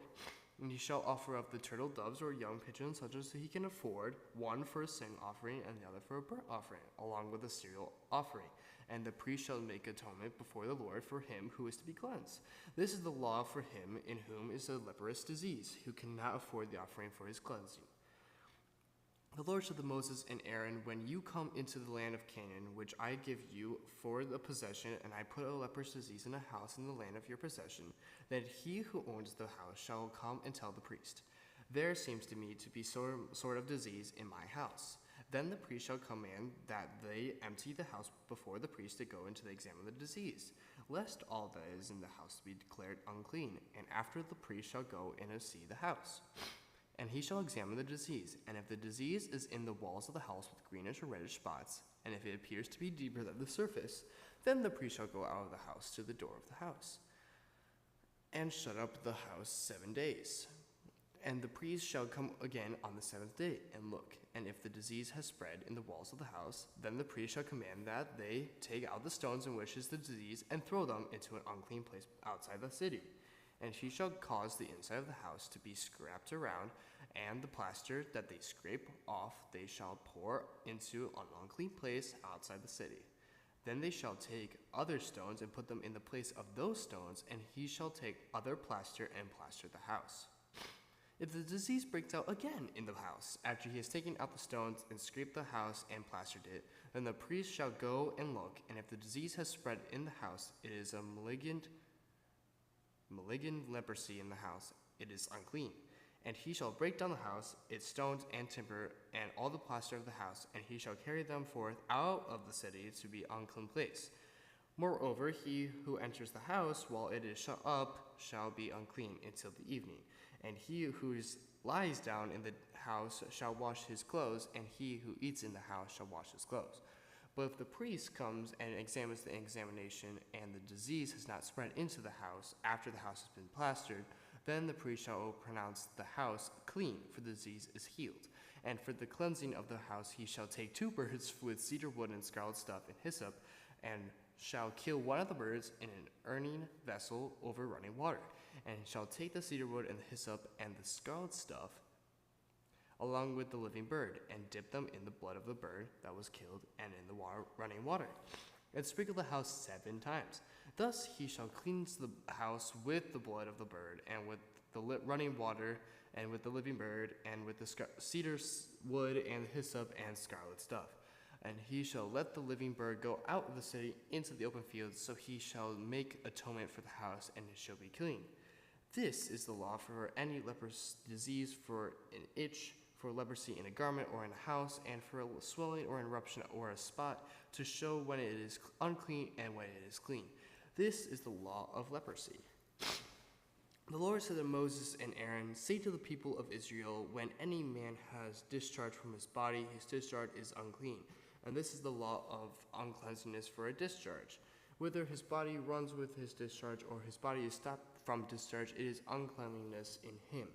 Every bed on which he who has been discharged lies shall be unclean, and everything on which he sits shall be unclean. And anyone who touches his bed shall wash his clothes and bathe himself in water, and be unclean until the evening. And whoever sits on anything on which he who has the discharge has set shall wash his clothes and bathe himself in the water, and be unclean until the evening. And whoever touches the body of him who has the discharge shall wash their clothes and bathe himself in the water and be unclean until the evening. And if he who has the discharge spits on someone who is clean, then he shall wash his clothes and bathe himself in the water and be unclean until the evening. And any saddle on which he who has the discharge rides shall be unclean, and whoever touches anything that has under him shall be unclean until the evening, and he who carries such a thing shall wash his clothes and bathe himself in the water and be unclean until the evening. Anyone whom he that has the discharge touches without having rinsed his hands in the water shall wash his clothes and have to bathe himself in the water and be unclean until the evening. And the earthen vessel which he who has the discharge touches shall be broken, and every vessel of wood shall be rinsed in water. And when he who has the discharge is cleansed of this discharge, then he shall count for himself 7 days of his cleansing, and wash his clothes, and he shall bathe his body in running water, and shall be clean. And on the 8th day he shall take 2 turtle doves or 2 young pigeons, and come before the Lord to the door of the tent of meeting, and give them to the priest. And the priest shall offer them, one for a sin offering, and the other for a burnt offering, and the priest shall make atonement for him in the Lord for his discharge. And if a man has an emission of semen, and he shall bathe his whole body in water, and be unclean until the evening. And every garment and every skin on which the semen comes shall be washed with water, and be unclean until the evening. If a man lies with a woman and has an emission of semen, both of them shall bathe themselves in water and be unclean until the evening. When a woman has a discharge of blood, which her regular discharge of her body, she shall be in her impurity for 7 days, and whoever touches her shall be unclean until the evening. And everything upon which she lies during her impurity shall be unclean. Everything also which she sits shall be unclean, and whoever touches her bed shall wash his clothes and bathe himself in water and be unclean until the evening. And whoever touches anything upon she sits shall wash his clothes and bathe himself, and unclean until the evening. Whether it is the bed or anything upon which she sits, when she touches it, it shall be unclean until the evening. And if any man lies with her, and in her impurity is on him, he shall be unclean 7 days, and every bed on which he lies shall be unclean. If a woman has a discharge of blood for many days, not at the same time, or her impurity, or if she has a discharge beyond the time of her impurity, all the days of the discharge she shall continue in uncleanness. As in the days of impurity she shall be unclean. Every bed on which she lies all the days of her discharge shall be to her as the bed of her impurity. And everything on which she sits shall be unclean, as in the uncleanness of her impurity. And whoever she touches, these things shall be unclean, and she shall wash his clothes and bathe himself in water, and be unclean until the evening. But if she is cleansed of her discharge, as she shall count of herself 7 days, and after that she will be unclean. And on the 8th day she shall take 2 turtle doves or 2 young pigeons, and bring them to the priest to the door of the tent of meeting. And the priest shall offer one of the for a sin offering, and the other for a burnt offering. And the priest shall make atonement for her before the Lord of her unclean discharge. Thus you shall keep the people of Israel separate from the uncleanness, lest they die in their uncleanness by defiling my tabernacle that is in their midst. This is the law for him who has a discharge, and for him who has an emission of semen, becoming unclean thereby, also for her who is sick from her impurity, that is, for any one male or female who has a disease, and for the man who lies with a woman who is unclean. The Lord spoke to Moses after the death of his 2 sons of Aaron, when they drew near before the Lord and died. And the Lord said to Moses, "Tell Aaron your brother not to come all times into the holy place within the veil, before the mercy seat which is upon the ark, lest he die. For I will appear in the cloud upon the mercy seat. But thus shall Aaron come unto the holy place, with a young bull for a sin offering, and a ram for a burnt offering. He shall put on the holy linen coat, and shall have the linen breeches on his body, be girded with the linen girdle, and wear the linen turban. These are the holy garments. He shall bathe his body in water, and then he put them on. And he shall take them from the congregation of the people of Israel 2 male goats for a sin offering, and 1 ram for a burnt offering. And Aaron shall offer the bull as a sin offering for himself, and shall make atonement for himself and for his house. Then he shall take the 2 goats and set them before the Lord at the door of the tent of the meeting, and he shall cast lots upon the 2 goats, 1 lot for the Lord, and the other lot for Azazel. And Aaron shall present the goat on which the lot fell from the Lord, and offer it as a sin offering. But the goat on which the lot fell for Azazel shall be presented as live before the Lord to make atonement over it, that it may be sent away into the wilderness to Azazel. Aaron shall present the bull as a sin offering for himself, and shall make atonement for himself and for his house. He shall kill the bull as sin offering for himself, and he shall take a censer full of coals and fire from the altar before the Lord, and 2 handfuls of sweet incense beaten small. He shall bring it within the veil, and put the incense on the fire before the Lord, that the cloud of the incense may cover the mercy seat which is upon the testimony, lest he die. And he shall take some of the blood of the bull and sprinkle it with his fingers on the front of the mercy seat, and before the mercy seat he shall sprinkle the blood with his fingers 7 times. Then he shall kill a goat of the sin offering which is for the people, and bring its blood within the veil, and do with its blood as he did with the blood of the bull, sprinkle it upon the mercy seat and before the mercy seat. Thus he shall make atonement for the holy place, because of the uncleanness of the people of Israel, and because of this transgressions all of their sins. And so he shall do for the tent of meeting, which abides with them in the midst of their uncleanness. There he shall be no man in the tent of meetings, where he enters to make atonement in the holy place, until he comes out and has made atonement for himself and for his house and for all the assembly of Israel. Then he shall go out to the altar which is before the Lord, and make atonement for it, and shall take some of the blood of the bull, of the blood of the goat, and put it on the horns of the altar around it, and he shall sprinkle some of the blood upon it with his fingers 7 times, and cleanse it and hallow it in the uncleanness of the people of Israel. And when he has made an end of atoning for the holy place, and the tent of meeting, and the altar, he shall present the live goat, and Aaron shall lay both his hands upon the head of the live goat, confess over him all the iniquities of the people of Israel, and all their transgressions, all their sins, and he shall put them upon the head of the goat, and send him away into the wilderness by the hand of the man who is in readiness. The goat shall bear all their iniquities upon him to a solitary land, and shall let the goat into the wilderness. Then Aaron shall come into the tent of meeting, and he shall put off the lining garments which he put on when he went into the holy place, and shall leave them there.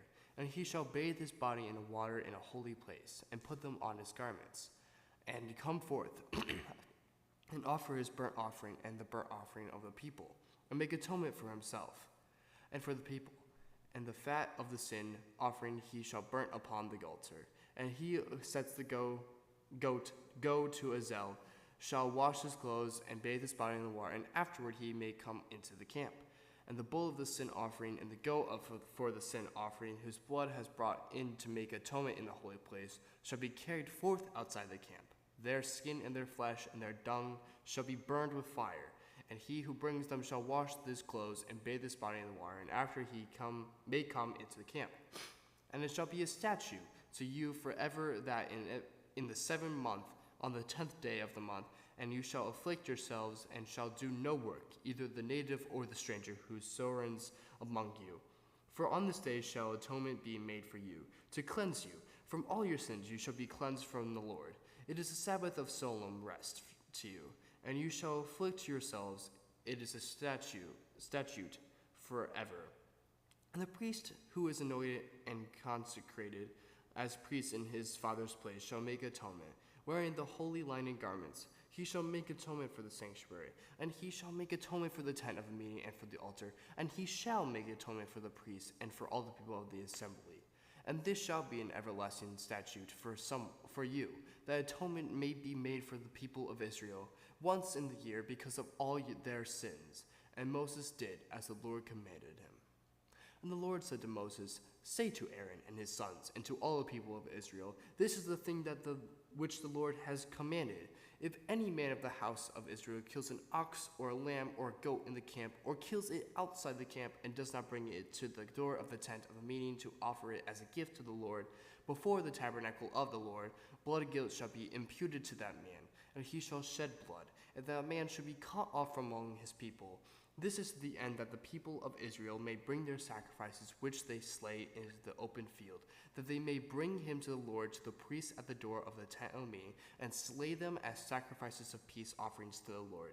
And the priest shall sprinkle the blood on the altar of the Lord at the door of the tent of the meeting, and burn the fat for a pleasing order to the Lord. So they shall no more slay their sacrifices for satyrs, after whom they play the harlot.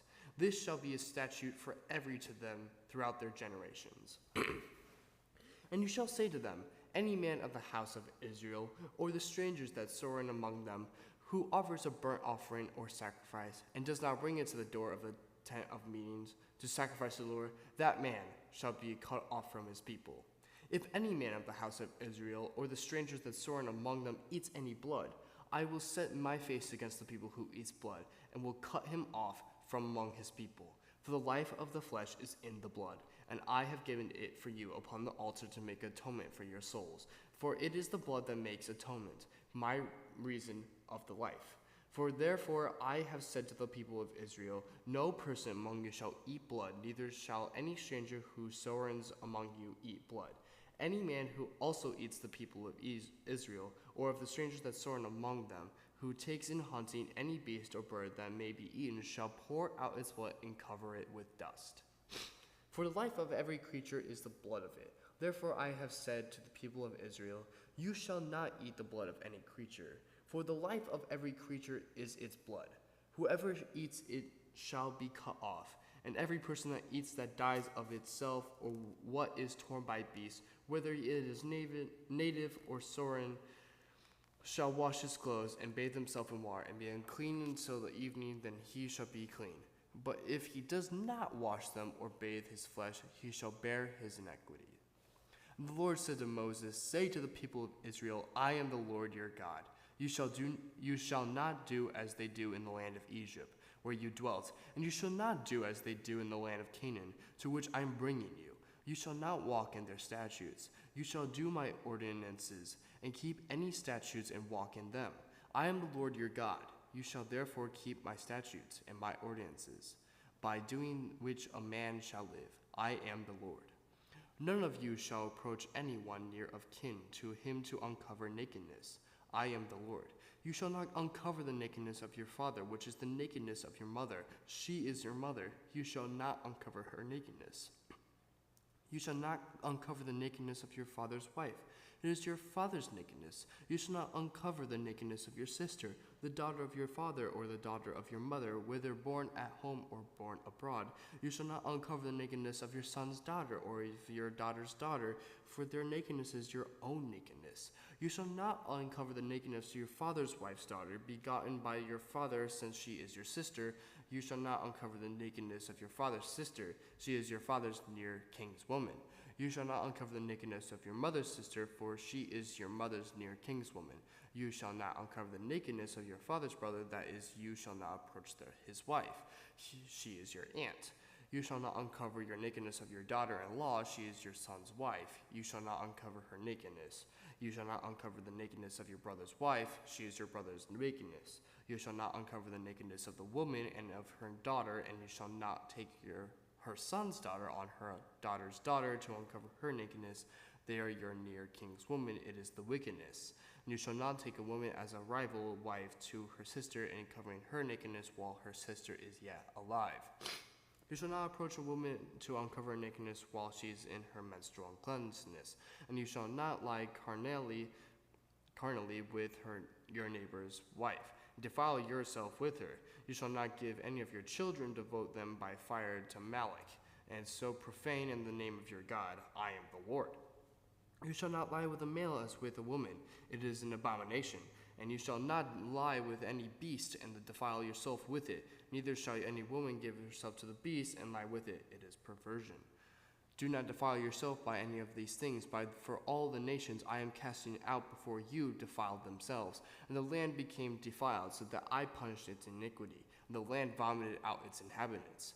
But you shall keep my statutes and my ordinances, and do none of these abominations, either the native or the stranger who sojourns among you. For all of these abominations the man of the land did, who were before you, and so that the land became defiled, lest the land vomit you out when you defile it, as it vomited out the nations that was before you.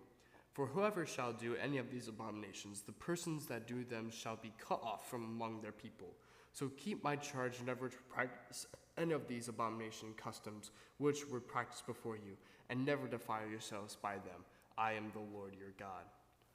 And the Lord said to Moses, say to all the congregation of the people of Israel, you shall be holy, for I, the Lord your God, am holy. Every one of you shall revere his mother and his father, and you shall keep my Sabbaths. I am the Lord your God. Do not turn to idols or make yourselves molten gods. I am the Lord your God. When you offer a sacrifice, peace offering to the Lord, you shall offer it so that you may be accepted. It shall be eaten the same day you offer it, or on the morrow, and anything left over until the third day shall be burned with fire. If it is eaten at all on the third day, it is an abomination. It shall not be accepted. And everyone who eats it shall bear his iniquity, because he has profaned a holy thing of the Lord, and that person shall be cut off from his people. When you reap the harvest of your land, you shall not reap your field. It is every border. Neither shall you gather the gleanings after your harvest, and you shall not strip your vineyard bare. Neither shall you gather the fallen grapes of your vineyard. You shall leave them for the poor and for the sojourner. I am the Lord your God. You shall not steal, nor deal falsely, nor lie to one another. And you shall not swear by my name falsely, and so profane the name of your God. I am the Lord. You shall not oppress your neighbor or rob him. The wages of a hired servant shall not remain with you all night until the morning. You shall not curse the deaf or put a stumbling block before the blind. But you shall fear your God. I am the Lord. You shall do no injustice in judgment.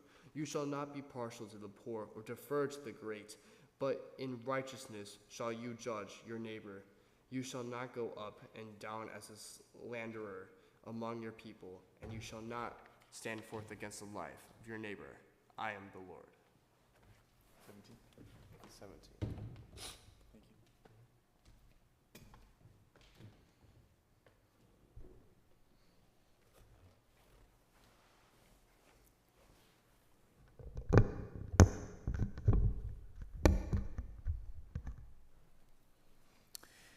You shall not hate your brother in your heart, but you shall reason with your neighbor, lest you bear sin because of him. You shall not take vengeance or bear any grudge against the sons of your own people, but you shall love your neighbor as yourself. I am the Lord. You shall keep my statutes. You shall not let your cattle breed with a different kind. You shall not sow your field with two kinds of seed, nor shall there come upon your garment a cloth made of two kinds of stuff. If a man lies carnally with a woman who is a slave, betrothed to another man, and not yet ransomed or given her freedom, an inquiry shall be held. They shall not be put to death because she was not free, but he shall bring a guilt offering for himself to the Lord, to the door of the tent of meeting, a ram for a guilt offering. And the priest shall make atonement for him with the ram of the guilt offering before the Lord for his sin which he has committed, and the sin which he has committed shall be forgiven him. When you come into the land and plant all kinds of trees for food, then you shall count their fruit as forbidden. 3 years it shall be forbidden to you. It must not be eaten. And in the 4th year all of their fruit shall be holy, an offering praise to the Lord. But in the 5th year you may eat of their fruit, that they may yield more richly for you. I am the Lord your God. You shall not eat any flesh with the blood in it. You shall not practice any augury or witchcraft. You shall not round off the hair on your temples, nor mar the edges of your beard. You shall not make any cuttings in your flesh on account of the dead, or tattoo any marks upon you. I am the Lord. Do not profane your daughter by making her a harlot, lest the land fall to harlotry and the land become full of wickedness. You shall keep my Sabbaths and reverence my sanctuary. I am the Lord. Do not turn to mediums or wizards. Do not seek them out to be defiled by them. I am the Lord your God. You shall rise up before the hoary head and honor the face of an old man, and you shall fear your God. I am the Lord. When a stranger sojourns with you in your land, you shall not do him wrong.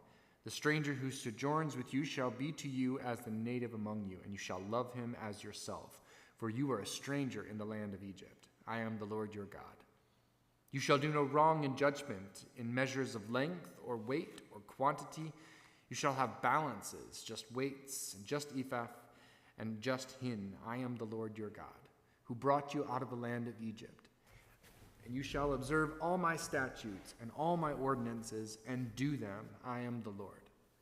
The Lord said to Moses, say to the people of Israel, any man of the people of Israel, or the strangers that sojourn in Israel, who gives any of his children to Molech, shall be put to death. The people of the land shall stone him with stones. I myself will set my face against that man, and will cut him off from his people, because he has given one of his children to Molech, defiling my sanctuary and profaning my holy name.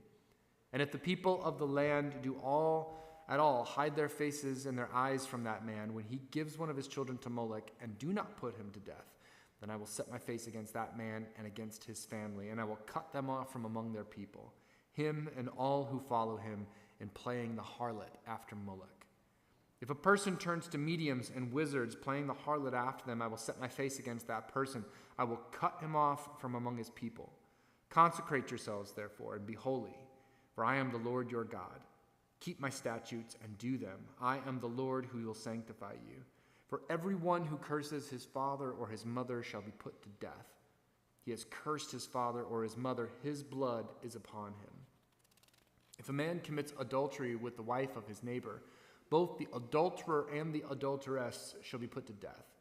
The man who lies with his father's wife has uncovered his father's nakedness. Both of them shall be put to death. Their blood is upon them. If a man lies with his daughter-in-law, both of them shall be put to death. They have committed incest, and their blood is upon them. If a man lies with a male as with a woman, both of them have committed an abomination. They shall be put to death. Their blood is upon them. If a man takes a wife and her mother also, it is wickedness. They shall be burned with fire, both he and they, that there may be no wickedness among you. If a man lies with a beast, he shall be put to death, and you shall kill the beast. If a woman approaches any beast and lies with it, you shall kill the woman and the beast.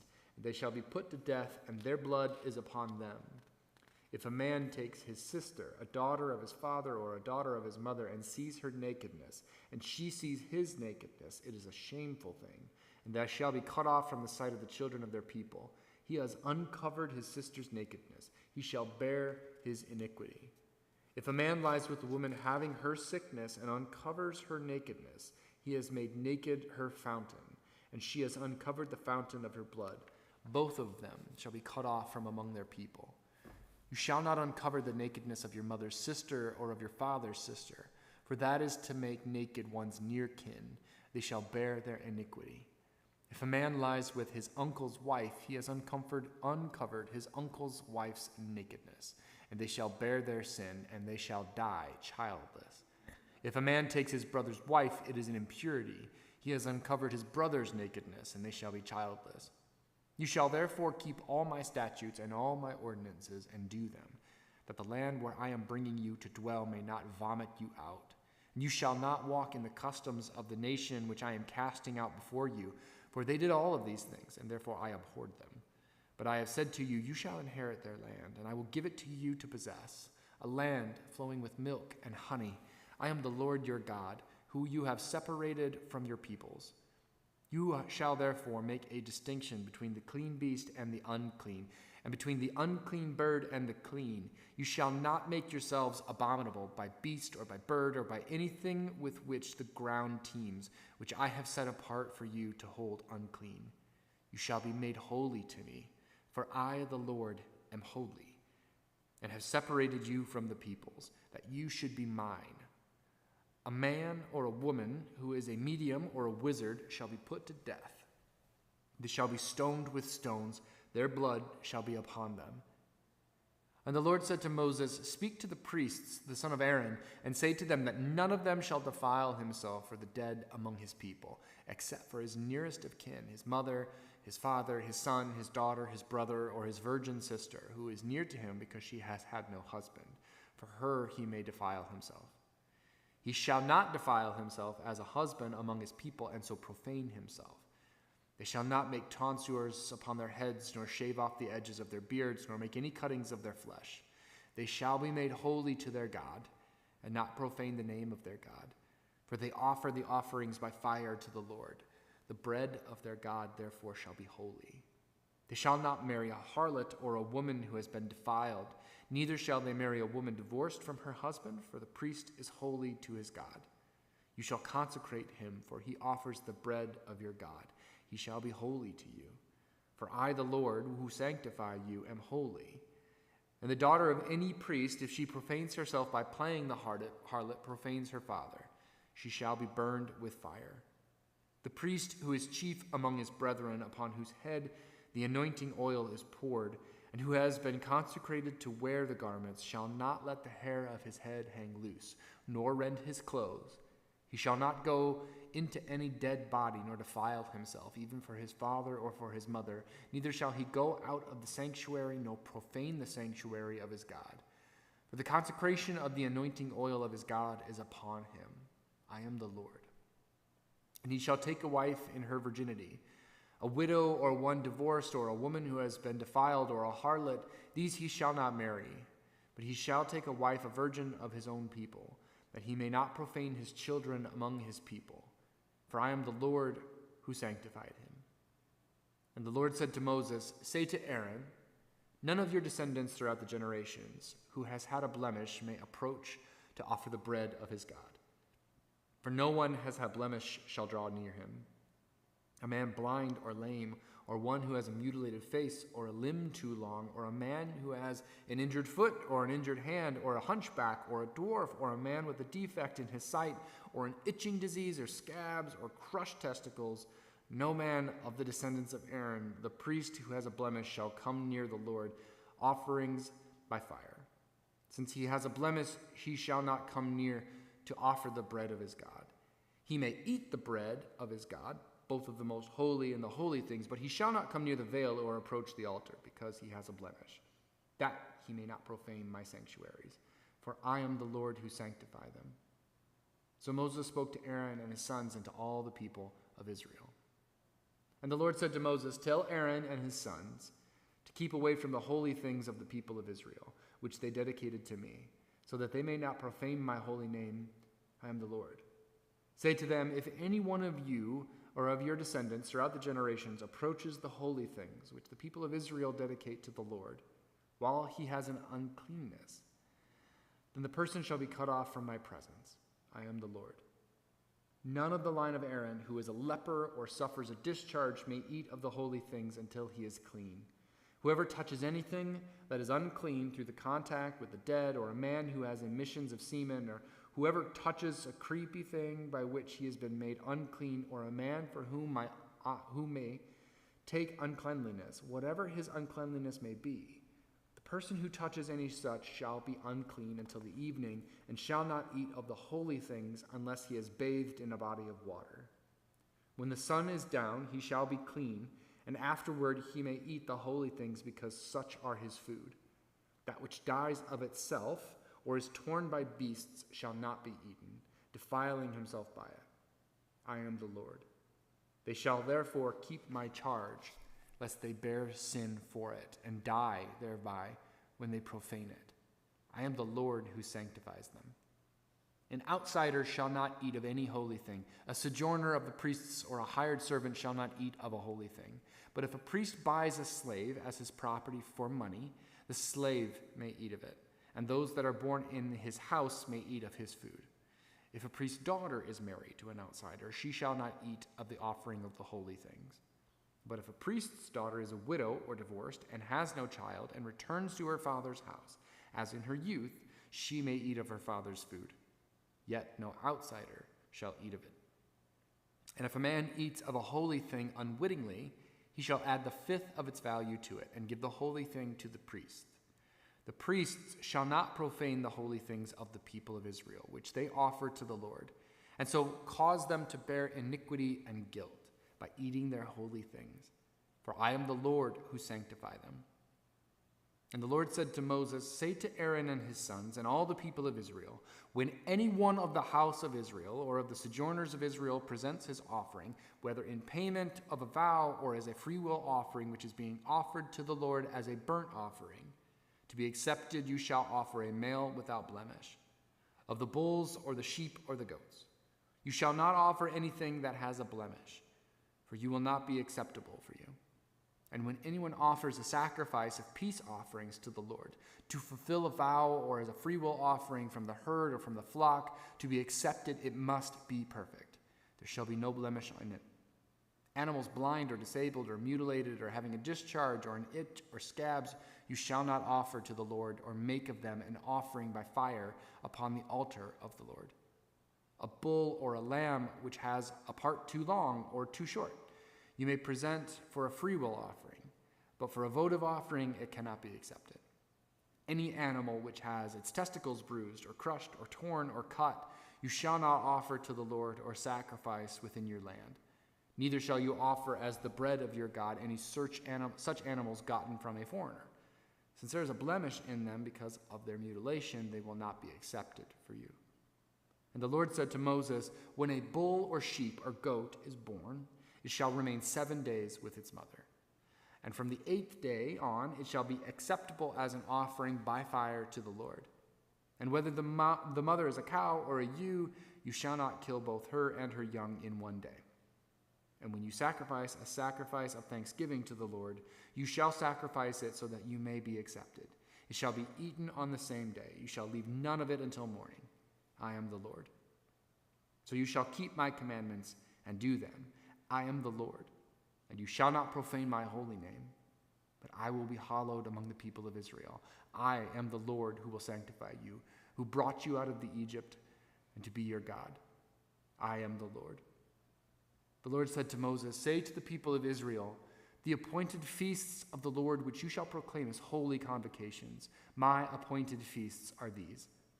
6 days shall work be done, but on the 7th day is a Sabbath and solemn rest, a holy convocation. You shall do no work. It is a Sabbath to the Lord in all your dwellings. These are the appointed feasts of the Lord, the holy convocations which you shall proclaim at the time appointed for them. In the 1st month, on the 14th day of the month in the evening, is the Lord's Passover. And on the 15th day of the same month is the feast of the unleavened bread to the Lord. 7 days you shall eat unleavened bread. On the 1st day you shall have a holy convocation. You shall do no laborious work. But you shall present an offering by fire to the Lord 7 days. And on the 7th day is a holy convocation. You shall do no laborious work. And the Lord said to Moses, say to the people of Israel, when you come into the land which I give you and reap its harvest, you shall bring the sheaf of the first fruits of your harvest to the priest. And he shall weave that sheaf before the Lord. You may find acceptance because of this. On the morrow after the Sabbath, the priest shall wave it. And on the day when you wave that sheaf, you shall offer a male lamb a year old without blemish as a burnt offering to the Lord. And the cereal offering with it shall be 2/10 of an ephah, 1 fine flour mixed with oil, to be offered by fire to the Lord, a pleasing odor. And the drink offering, when it shall be made of wine, 1/4 of a hin. And you shall eat neither bread nor grain parched or fresh until the same day, until you have brought the offering of your God. It is a statute forever throughout the generations in all your dwellings. And you shall count from them the morrow after the Sabbath, from the day in which you brought the sheaf of the wave offering. 7 full weeks shall they be, counting 50 days to the morrow after the 7th Sabbath. Then you shall present a cereal offering of new grain to the Lord. You shall bring from your dwellings 2 loaves of bread to be waved, made of 2/10 of an ephah. They shall be of fine flour, and they shall be baked with leaven, at first fruits to the Lord. And as you present this, with the bread, 7 lambs a year old without blemish, and 1 young bull and 2 rams, they shall be of a burnt offering to the Lord, with their cereal offerings and their drink offerings, an offering by fire, a pleasing odor to the Lord. And you shall offer 1 male goat for a sin offering, and 2 male lambs a year old as a sacrifice of peace offerings. And the priest shall wave them with the bread of their first fruits as a wave offering before the Lord. With 2 lambs they shall be holy to the Lord for the priest. And you shall make proclamation on the same day. You shall hold a holy convocation, and you shall do no laborious work. It is a statute forever in all of your dwellings throughout your generations. And when you reap the harvest of your land, you shall not reap your field to its very border, nor shall you gather the gleanings after your harvest. You shall leave them for the poor and for the stranger. I am the Lord your God. And the Lord said to Moses, say to the people of Israel, in the 7th month, on the 1st day of the month, you shall observe a day of solemn rest, a memorial proclaimed with blasts of trumpets, a holy convocation. You shall do no laborious work, and you shall present an offering by fire to the Lord. And the Lord said to Moses, on the 10th day of this 7th month is the day of atonement. It shall be a time for you of holy convocation, and you shall afflict yourselves and present an offering by fire to the Lord. And you shall do no work on this same day, for it is a day of atonement, to make atonement for you before the Lord your God. For whoever is not afflicted on this same day shall be cut off from his people. And whoever does any work on this same day, that person I will destroy from among his people. You shall do no work. It is a statute forever throughout your generations in all your dwellings. It shall be to you a Sabbath of solemn rest, and you shall afflict yourselves. On the 9th day of the month, beginning at the evening, from evening to evening shall you keep your Sabbath. And the Lord said to Moses, say to the people of Israel, on the 15th day of this 7th month, and for 7 days, is the feast of booths to the Lord. And on the 1st day shall be a holy convocation. You shall do no laborious work. 7 days you shall present offerings by fire to the Lord. On the 8th day you shall hold a holy convocation and present an offering by fire to the Lord. It is a solemn assembly. You shall do no laborious work. There are to be appointed feasts of the Lord, which you shall proclaim at times of holy convocation for presenting Lord offerings by fire, burnt offerings and cereal offering sacrifices and drink offerings, each on its proper day. Beside the Sabbath of the Lord, and besides your gifts, and besides all of your votive offerings, and besides all your free will offerings, which you will give the Lord. On the 15th day of the 7th month, when you have gathered in the produce of the land, you shall keep the feast of the Lord 7 days. On the 1st day shall be a solemn rest, and on the 8th day shall be a solemn rest. And you shall take on the 1st day the fruit of goodly trees, branches of palm trees, and boughs of leafy trees, and willows of the brook, and you shall rejoice before the Lord your God 7 days. You shall keep it as a fast and a feast to the Lord 7 days in the year. It is a statute forever throughout your generations, and you shall keep it in the 7th month. You shall dwell in booths for 7 days. All that are native in Israel shall dwell in booths, that your generations may know that I made the people of Israel dwell in booths when I brought them out of the land of Egypt. I am the Lord your God. Thus Moses declared to the people of Israel the appointed feasts of the Lord. The Lord said to Moses, command the people of Israel to bring you pure oil from beaten olives for the lamp, that a light may be kept burning continually. Outside the veil of the testimony in the tent of meeting, Aaron shall keep it in order from evening to morning before the Lord continually. It shall be a statute forever throughout your generations.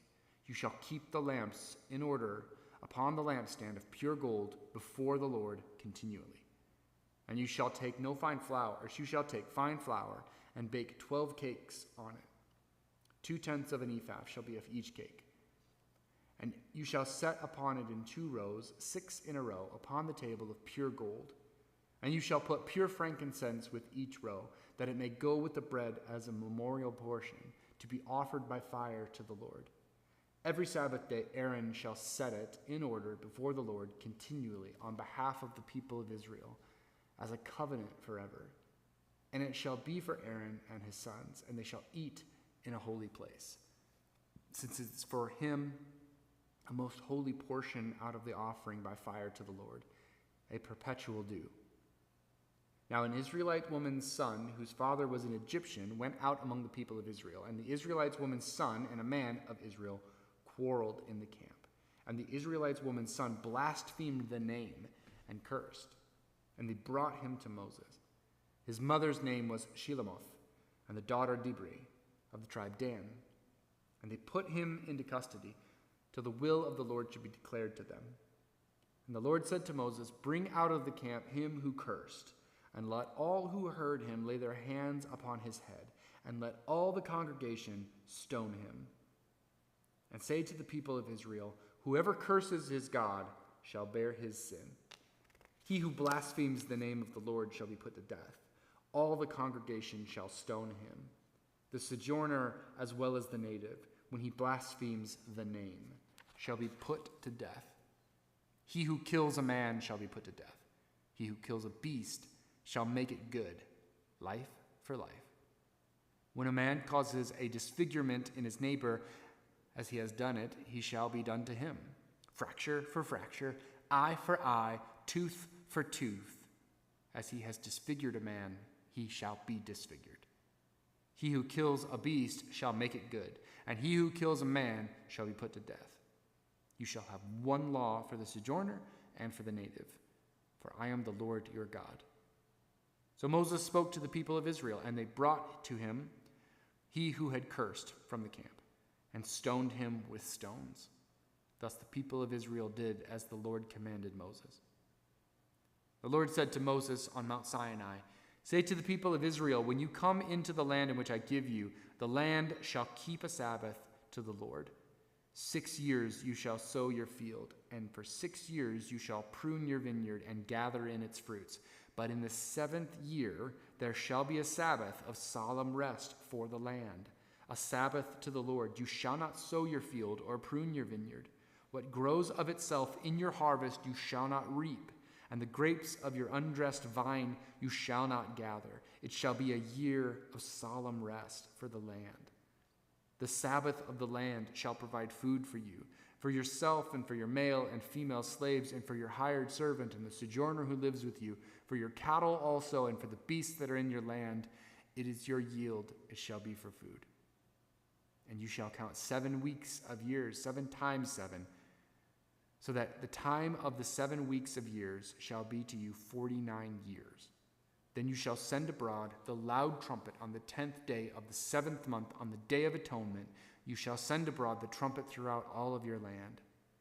And you shall hallow the 50th year, and proclaim liberty throughout all of the land to all its inhabitants, and it shall be a jubilee for you, when each of you shall return to his property, and each of you shall return to his family. A jubilee shall be that 50th year, and it shall be a jubilee to you. In it you shall neither sow nor reap what grows of itself, nor gather the grapes from the undressed vines, for it is a jubilee. It shall be holy to you. You shall eat what it yields out of the field. In this year of Jubilee, each of you shall return to his property. And if you sell to a neighbor or buy from your neighbor, you shall not wrong one another. According to the number of years after the Jubilee, you shall buy from your neighbor, and according to the number of years for crops, he shall sell to you. If the years are many, you shall increase the price, and if the years are few, you shall diminish the price. For it is the number of crops that he is selling to you. You shall not wrong one another, but you shall fear your God, for I am the Lord your God. Therefore you shall do my statutes, and you shall keep my ordinances and perform them, so you will dwell in the land securely. The land will yield its fruits, and you will eat your fill, and dwell in it securely. And if you say, what shall we eat in the 7th year, if we may not sow or gather in our crop? I will command my blessing upon you in the 6th year, so that it will bring forth fruit for 3 years. When you sow in the 8th year, you will be eating old produce until the 9th year, when produce comes in, and you shall eat the old. The land shall not be sold in perpetuity, and the land is mine. For you are strangers and sojourners with me. And in the country you possess, you shall grant a redemption of the land. If your brother becomes poor and sells part of his property, then his next of kin shall come and redeem what his brother has sold. If a man has no one to redeem it, and then himself becomes prosperous and finds sufficient means to redeem it, let him reckon the years since he sold it and pay back the overpayment to the man whom he sold it to, and he shall return to his property. But if he has not sufficient means to get it back for himself, then what he sold should remain in the hand of him who bought it until the year of Jubilee. In the Jubilee it shall be released, and he shall return to his property. If a man sells a dwelling house in a walled city, he may redeem it within a whole year after its sale. For a full year he shall have the right of redemption. If it is not redeemed within a full year, then the house that is in the walled city should be made sure in perpetuity to him who bought it. Throughout the generations it shall not be released in the Jubilee. But the houses of the villages, which have no wall around them, shall be reckoned with the fields of the country. They may be redeemed, and they shall be released in the Jubilee. Nevertheless, the cities of the Levites, the houses in the cities and their possessions, the Levites may redeem at any time. And if one of the Levites does not exercise his right of redemption, then the house that was sold in the city or of their possessions shall be released in the Jubilee. For the houses in the cities of the Levites are their possession among the people of Israel. But the fields of common land belonging to their city may not be sold, for that is their perpetual possession. And if your brother becomes poor and cannot maintain himself with you, you shall maintain him. As a stranger and a sojourner he shall live with you. Take no interest from him or increase, but fear your God, that your brother may live beside you. You shall not lend him your money at interest, nor give him your food for profit. I am the Lord your God, who brought you forth out of the land of Egypt, to give you the land of Canaan, to be your God. And if your brother becomes poor beside you and sells himself to you, you shall not make him serve as a slave. He shall be with you as a hired servant and as a sojourner. He shall serve you until the year of the Jubilee. Then he shall go out from you, he and his children with him, and he can go back to his family and return to the possessions of his fathers. For they are my servants, whom I brought forth out of the land of Egypt. They shall not be sold as slaves. You shall not rule over him with harshness, but shall fear your God.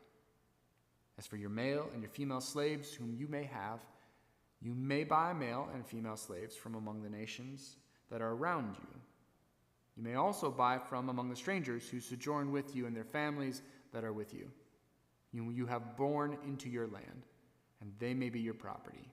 You may bequeath them to your sons after you to inherit as a possession forever. You may make slaves of them. But over your brethren, the people of Israel, you shall not rule one another with harshness. 1 verse 47.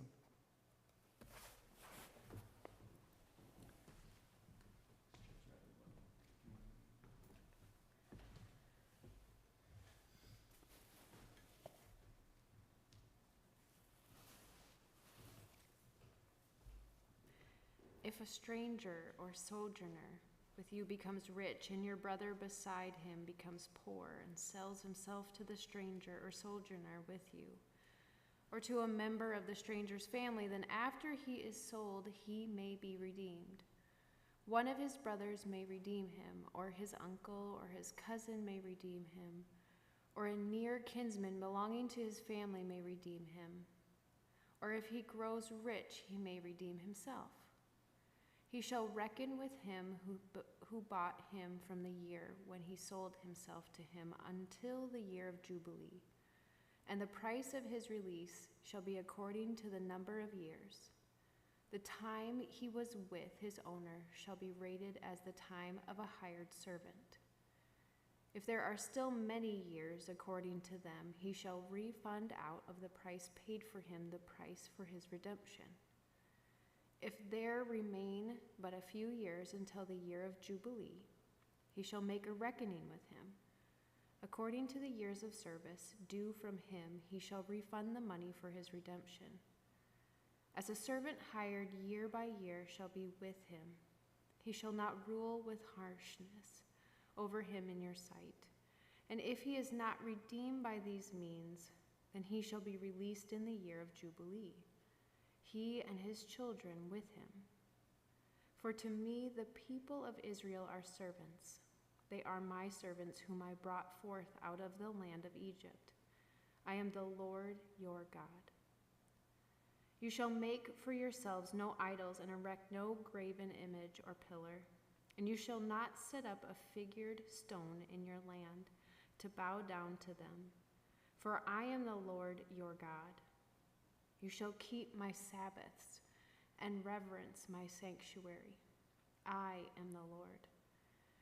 If you walk in my statutes and observe my commandments and do them, then I will give you your rains in their season, and the land shall yield its increase, and the trees of your field shall yield their fruit.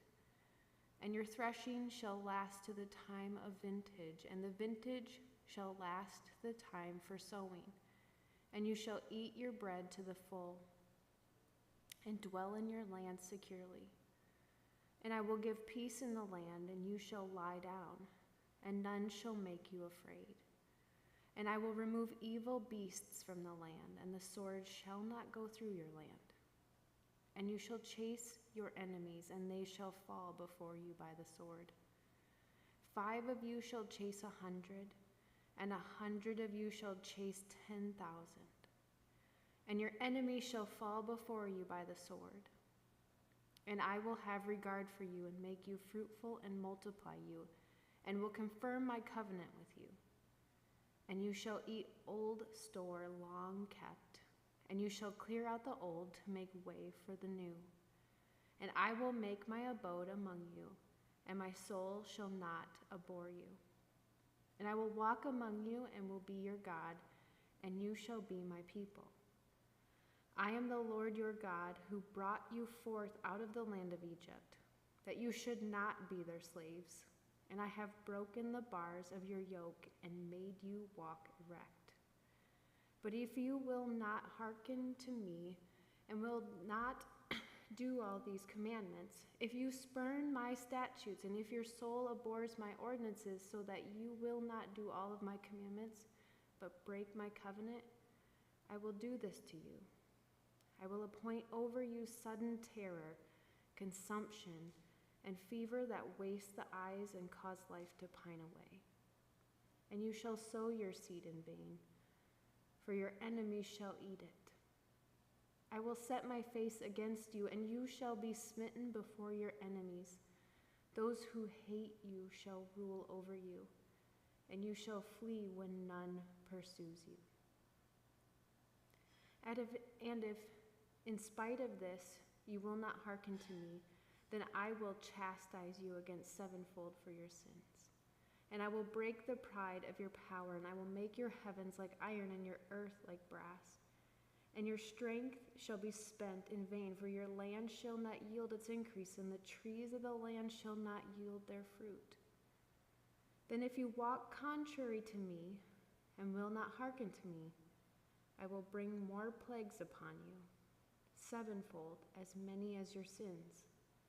And I will let loose the wild beasts among you, which shall rob you of your children, and destroy your cattle, and make you few in number, so that your ways shall become desolate. And if by this discipline you are not turned to me, but walk contrary to me, then I also will walk contrary to you. And I myself will smite you sevenfold for your sins, and I will bring a sword upon you that shall execute vengeance for the covenant. And if you gather within your cities, I will send pestilence among you, and you shall be delivered into the hand of the enemy. When I break your staff of bread, 10 women shall bake your bread in one oven, and shall deliver your bread again by weight, and you shall eat and not be satisfied. And if in spite of this you will not hearken to me, but walk contrary to me, then I will walk contrary to you in fury, and chastise you myself sevenfold for your sins. You shall eat the flesh of your sons, and you shall eat the flesh of your daughters. And I will destroy your high places, and cut down your incense altars, and cast your dead bodies upon the dead bodies of your idols. And my soul will abhor you. And I will lay your cities waste, and will make your sanctuaries desolate, and I will not smell your pleasing odors. And I will devastate the land, so that your enemies who settle in it shall be astonished at it. And I will scatter you among the nations, and I will unsheath the sword after you. and your land shall be a desolation, and your cities shall be a waste. Then the land shall enjoy its Sabbaths, as long as it lies desolate while you are in your enemy's land. Then the land shall rest and enjoy its Sabbaths. As long as it lies desolate, it shall have rest, the rest which it had not in your Sabbaths when you dwelt upon it. And as for those of you that are left, I will send faintness into their hearts in the lands of their enemies. The sound of a driven leaf shall put them to flight. And they shall flee as one flees from the sword, and they shall fall when none pursues. They shall stumble over one another, as if to escape a sword, though none pursues. And you shall have no power to stand before your enemies. And you shall perish among the nations, and the land of your enemies shall eat you up. And those of you that are left shall pine away in your enemies' land because of their iniquity, and also because of the iniquities of their fathers, they shall pine away like them. But if they confess their iniquity and the iniquity of their fathers and their treachery which they committed against me, and also in walking contrary to me, so that I walked contrary to them and brought them into the land of their enemies, if then their uncircumcised heart is humbled, and they make amends for their iniquity, then I will remember my covenant with Jacob, and I will remember my covenant with Isaac, and my covenant with Abraham, and I will remember the land. But the land shall be left by them and enjoy its Sabbaths while it lies desolate without them. And they shall make amends for their iniquity, because they spurned my ordinances, and their soul abhorred my statutes. Yet for all that, when they are in the land of their enemies, I will not spurn them, neither will I abhor them so as to destroy them utterly and break my covenant with them. For I am the Lord their God, but I will for their sake remember the covenant with their forefathers, whom I brought forth out of the land of Egypt in the sight of the nations, that I might be their God. I am the Lord. These are the statutes and ordinances and laws which the Lord made between him and the people of Israel on Mount Sinai by Moses. The Lord said to Moses, "Say to the people of Israel, when a man makes a special vow of persons to the Lord at your valuation, then your valuation of a male from 20 years old up to 60 years old shall be 50 shekels of silver, according to the shekel of the sanctuary. If the person is a female, your valuation shall be 30 shekels. If the person is from 5 years old up to 20 years old, your valuation shall be for a male 20 shekels, and for a female 10 shekels. If the person is from a month old up to 5 years old, your valuation shall be for a male 5 shekels of silver, and for a female your valuation shall be 3 shekels of silver. And if the person is 60 years old and upward, then your valuation for a male shall be 15 shekels, and for a female 10 shekels. And if a man is too poor to pay your valuation, then he shall bring the person before the priest, and the priest shall value him. According to the ability of him who vowed, the priest shall value him. If it is an animal such as men offer as an offering to the Lord, all of such that any man gives to the Lord is holy. He shall not substitute anything for it or exchange it, a good for a bad or a bad for a good. And if he makes any exchange of beast for beast, then both it and that for which it is exchanged shall be holy. And if it is an unclean animal such as not offered as an offering to the Lord, then the man shall bring the animal before the priest, and the priest shall value it as either good or bad. As you, the priest, value it, so it shall be. But if he wishes to redeem it, he shall add a fifth to the valuation. When a man dedicates his house to be holy to the Lord, the priest shall value it as either good or bad. As the priest values it, so it shall stand. And if he who dedicates it wishes to redeem his house, he shall add a fifth of the valuation in money to it, and it shall be his. If a man dedicates to the Lord part of the land, which is his by inheritance, then your valuation shall be according to the seed for it. A sowing of a homer of barley shall be valued at 50 shekels of silver. If he dedicates his field from the year of Jubilee, it shall stand at your full valuation.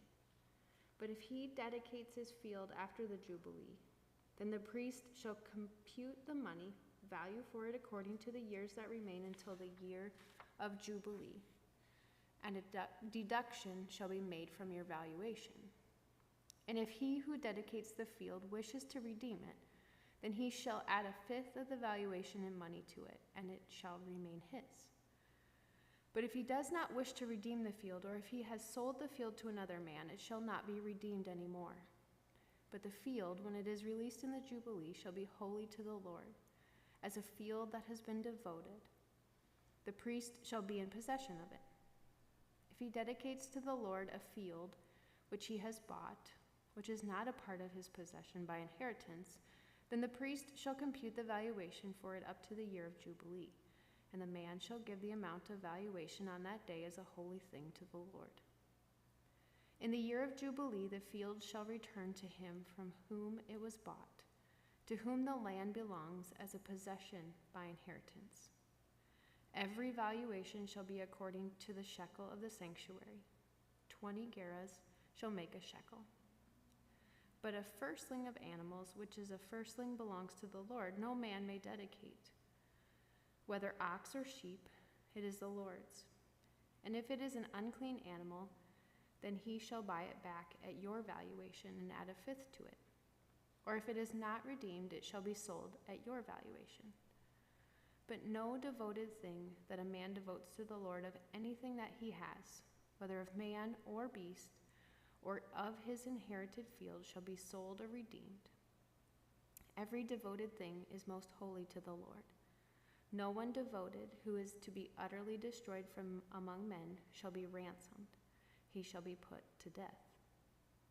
All the tithe of the land, whether of seed of the land or of fruit of the trees, is the Lord's. It is holy to the Lord. If a man wishes to redeem any of his tithe, he shall add a fifth to it. And all the tithe of herds and flocks, every 10th animal of all that pass under the herdsman's staff, shall be holy to the Lord. A man shall not inquire whether it is good or bad, neither shall he exchange it. And if he exchanges it, then both it and that for which it is exchanged shall be holy. It shall not be redeemed. These are the commandments which the Lord commanded Moses for the people of Israel on Mount Sinai. The fourth book of Moses, commonly called Numbers. The Lord spoke to Moses in the wilderness of Sinai in the tent of meeting on the first day of the 2nd month, in the 2nd year after they had come out of the land of Egypt, saying, "Take a census of all congregation of the people of Israel by families, by fathers' houses, according to the number of names, every male head by head, from 20 years old and upward, all in Israel who are able to go forth to war. You and Aaron shall number them, company by company. And there shall be with you a man from each tribe, each man being the head of the house of his fathers. And these are the names of the men who shall attend you. From Reuben, Eliezer, the son of Shedeur. From Simeon, Shemuel, the son of Zereshaddai. From Judah, Nahoshan, the son of Amminadab. From Issachar, Nathaniel, the son of Zuar. From Zebulun, Eliab, the son of Helon. From the sons of Joseph, from Ephraim, Elishama, the son of Ammihud. And from Manasseh, Gamaliel, the son of Pedahuzur. From Benjamin, Abidan, the son of Gideon. From Dan, Ahiezer, the son of Ammishaddai. From Asher, Pagiel, the son of Okran. From Gad, Eliasaph, the son of Deuel. From Naphtali, Ahira, the son of Enan. These were the ones chosen from the congregation, the leaders of their ancestral tribes, the heads of the clans of Israel. Moses and Aaron took these men who have been named. And on the first day of the second month they assembled the whole congregation together, who registered themselves by families, by fathers' houses, according to the number of names from 20 years old and upward, head by head, as the Lord commanded Moses. So he numbered them in the wilderness of Sinai. The people of Reuben, Israel's firstborn, their generations, by their families, by their fathers' houses, according to the number of names, head by head, every male from 20 years old and upward, all who were able to go forth to war. The number of the tribe of Reuben was 46,500. Of the people of Simeon, their generations by their families, by their fathers' houses, those of them that were numbered, according to the number of names, head by head, every male from 20 years old and upward, all who were able to go forth to war. The number of the tribe of Simeon was 59,300. Of the people of Gad, their generations by their families, by their fathers' houses, according to the number of the names from 20 years old and upward, all who were able to go forth to war. The number of the tribe of Gad was 45,650. Of the people of Judah, their generations by their families, by their fathers' houses, according to the number of names from 20 years old and upward, every man able to go forth to war. The number of the tribe of Judah was 74,600. Of the people of Issachar, their generations by their families, by their fathers' houses, according to the number of names from 20 years old and upward, every man able to go forth to war. The number of the tribe of Issachar was 54,400. Of the people of Zebulun, their generations, by their families, by their fathers' houses, according to the number of names from 20 years old and upward, every man able to go forth to war. The number of the tribe of Zebulun was 57,400. Of the people of Joseph, namely of the people of Ephraim, their generations by their families, by their fathers' houses, according to the number of names from 20 years old and upward, every man able to go forth to war. The number of the tribe of Ephraim was 40,500. Of the people of Manasseh, their generations by their families, by their fathers' houses, according to the number of names from 20 years old and upward, every man able to go forth to war. The number of the tribe of Manasseh was 32,200. Of the people of Benjamin, their generations by their families, by their fathers' houses, according to the number of names from 20 years old and upward, every man able to go forth to war. The number of the tribe of Benjamin was 35,400. Of the people of Dan, their generations by their families, by their fathers' houses, according to the number of names from 20 years old and upward, every man able to go forth to war. The number of the tribe of Dan was 62,700. Of the people of Asher, their generations by their families, by their fathers' houses, according to the number of names, from 20 years old and upward, every man able to go forth to war. The number of the tribe of Asher was 41,500. Of the people of Naphtali, their generations by their families, by their fathers' houses, according to the number of names, from 20 years old and upward, every man able to go forth to war. The number of the tribe of Naphtali was 53,400.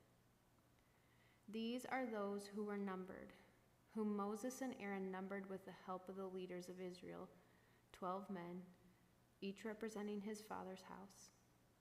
So the whole number of the people of Israel by their fathers' houses, from 20 years old and upward, every man able to go forth to war in Israel, their whole number was 603,550. But the Levites were not numbered by their ancestral tribe along with them. For the Lord said to Moses, "Only the tribe of Levi you shall not number, and you shall not take a census of them among the people of Israel, but appoint the Levites over the tabernacle of the testimony. and over all its furnishings, and over all that belongs to it. They are to carry the tabernacle and all its furnishings, and they shall tend to it, and shall encamp around the tabernacle. When the tabernacle is to set out, the Levite shall take it down, and when the tabernacle is to be pitched, the Levite shall set it up. And if anyone else comes near, he shall be put to death. The people of Israel shall pitch their tents by their companies, every man by his own camp, and every man by his own standard. But the Levites shall encamp around the tabernacle of the testimony, that there may be no wrath upon the congregation of the people of Israel. And the Levites shall keep charge of the tabernacle of the testimony. Thus did the people of Israel. They did according to all that the Lord commanded Moses.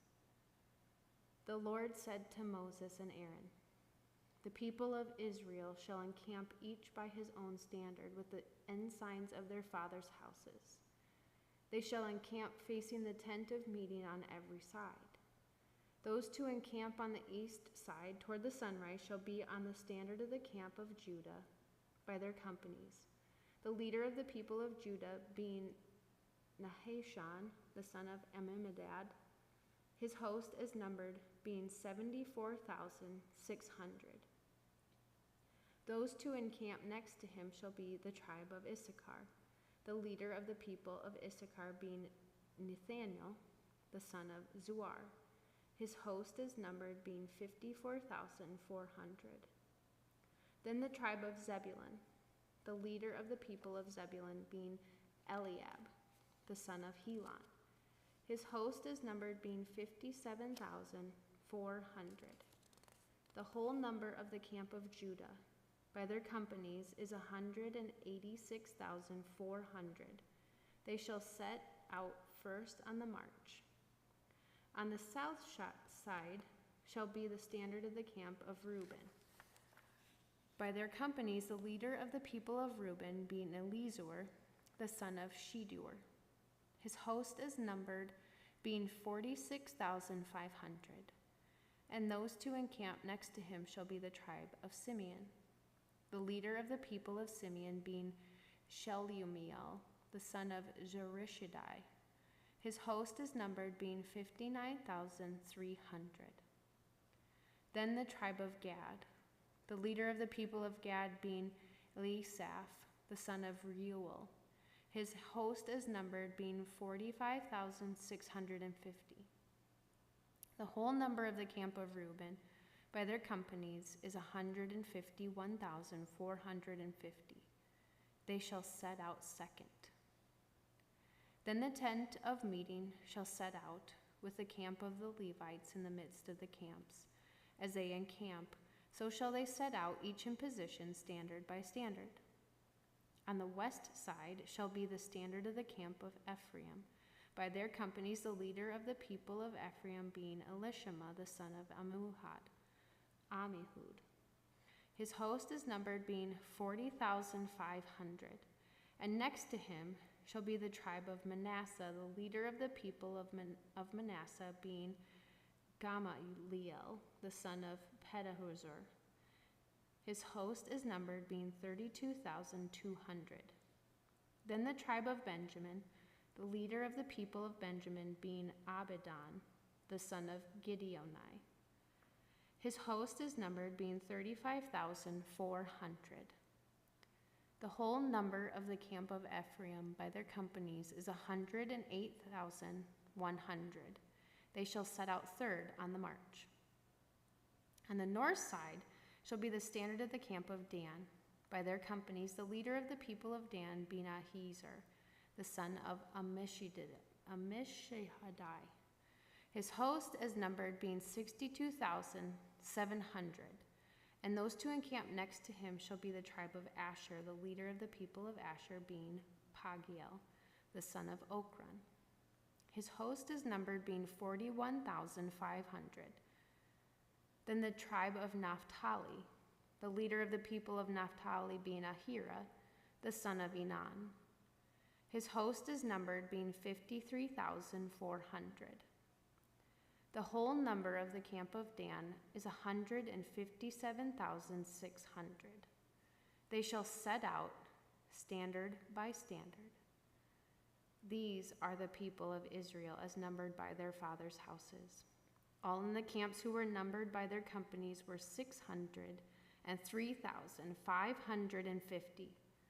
But the Levites were not numbered among the people of Israel, as the Lord commanded Moses. Thus did the people of Israel according to all that the Lord commanded Moses, so they encamped by their standards, and so they set out, every one in his family, according to his father's house.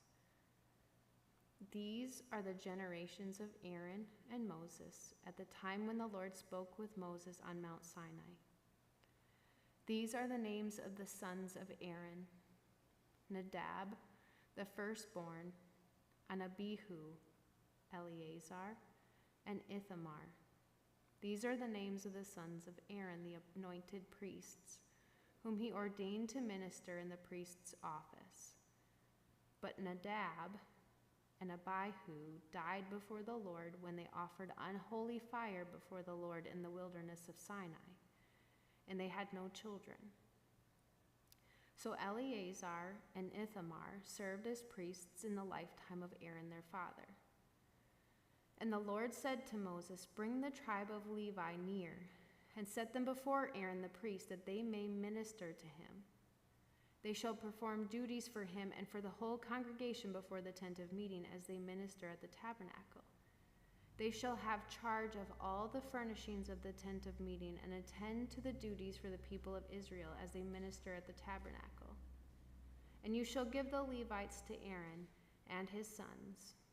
They are wholly given to him from among the people of Israel. And you shall appoint Aaron and his sons, and they shall attend to their priesthood. But if any one else comes near, he shall be put to death." And the Lord said to Moses, "Behold, I have taken the Levites from among the people of Israel instead of every firstborn that opens the womb among the people of Israel. The Levites shall be mine, for all the firstborn are mine. On the day that I slew all the firstborn in the land of Egypt, I consecrated for my own all the firstborn in Israel, both of man and of beast. They shall be mine. I am the Lord." And the Lord said to Moses in the wilderness of Sinai, "Number the sons of Levi by fathers' houses and by families. Every male from a month old and upward you shall number." So Moses numbered them according to the word of the Lord, as he was commanded. And these were the sons of Levi by their names: Gershon and Kohath and Merari. And these are the names of the sons of Gershon by their families: Libni and Shimei. And the sons of Kohath by their families: Amram, Izhar, Hebron, and Uziel. And the sons of Merari by their families: Mali and Mushi. These are the families of the Levites by their fathers' houses. Of Gershon were the family of the Libnites and the family of the Shimeites. These were the families of the Gershonites.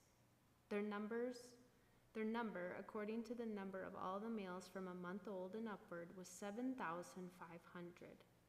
The families of the Gershonites were to encamp behind the tabernacle on the west, with Eliasaph, the son of Lael, as head of the father's house of the Gershonites.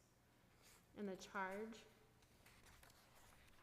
of the sons of Gershon in the tent of meeting was to be the tabernacle, the tent with its covering, the screen for the door of the tent of meeting, the hangings of the court, the screen for the door of the court which is around the tabernacle, and the altar, and its cords, all the service pertaining to these.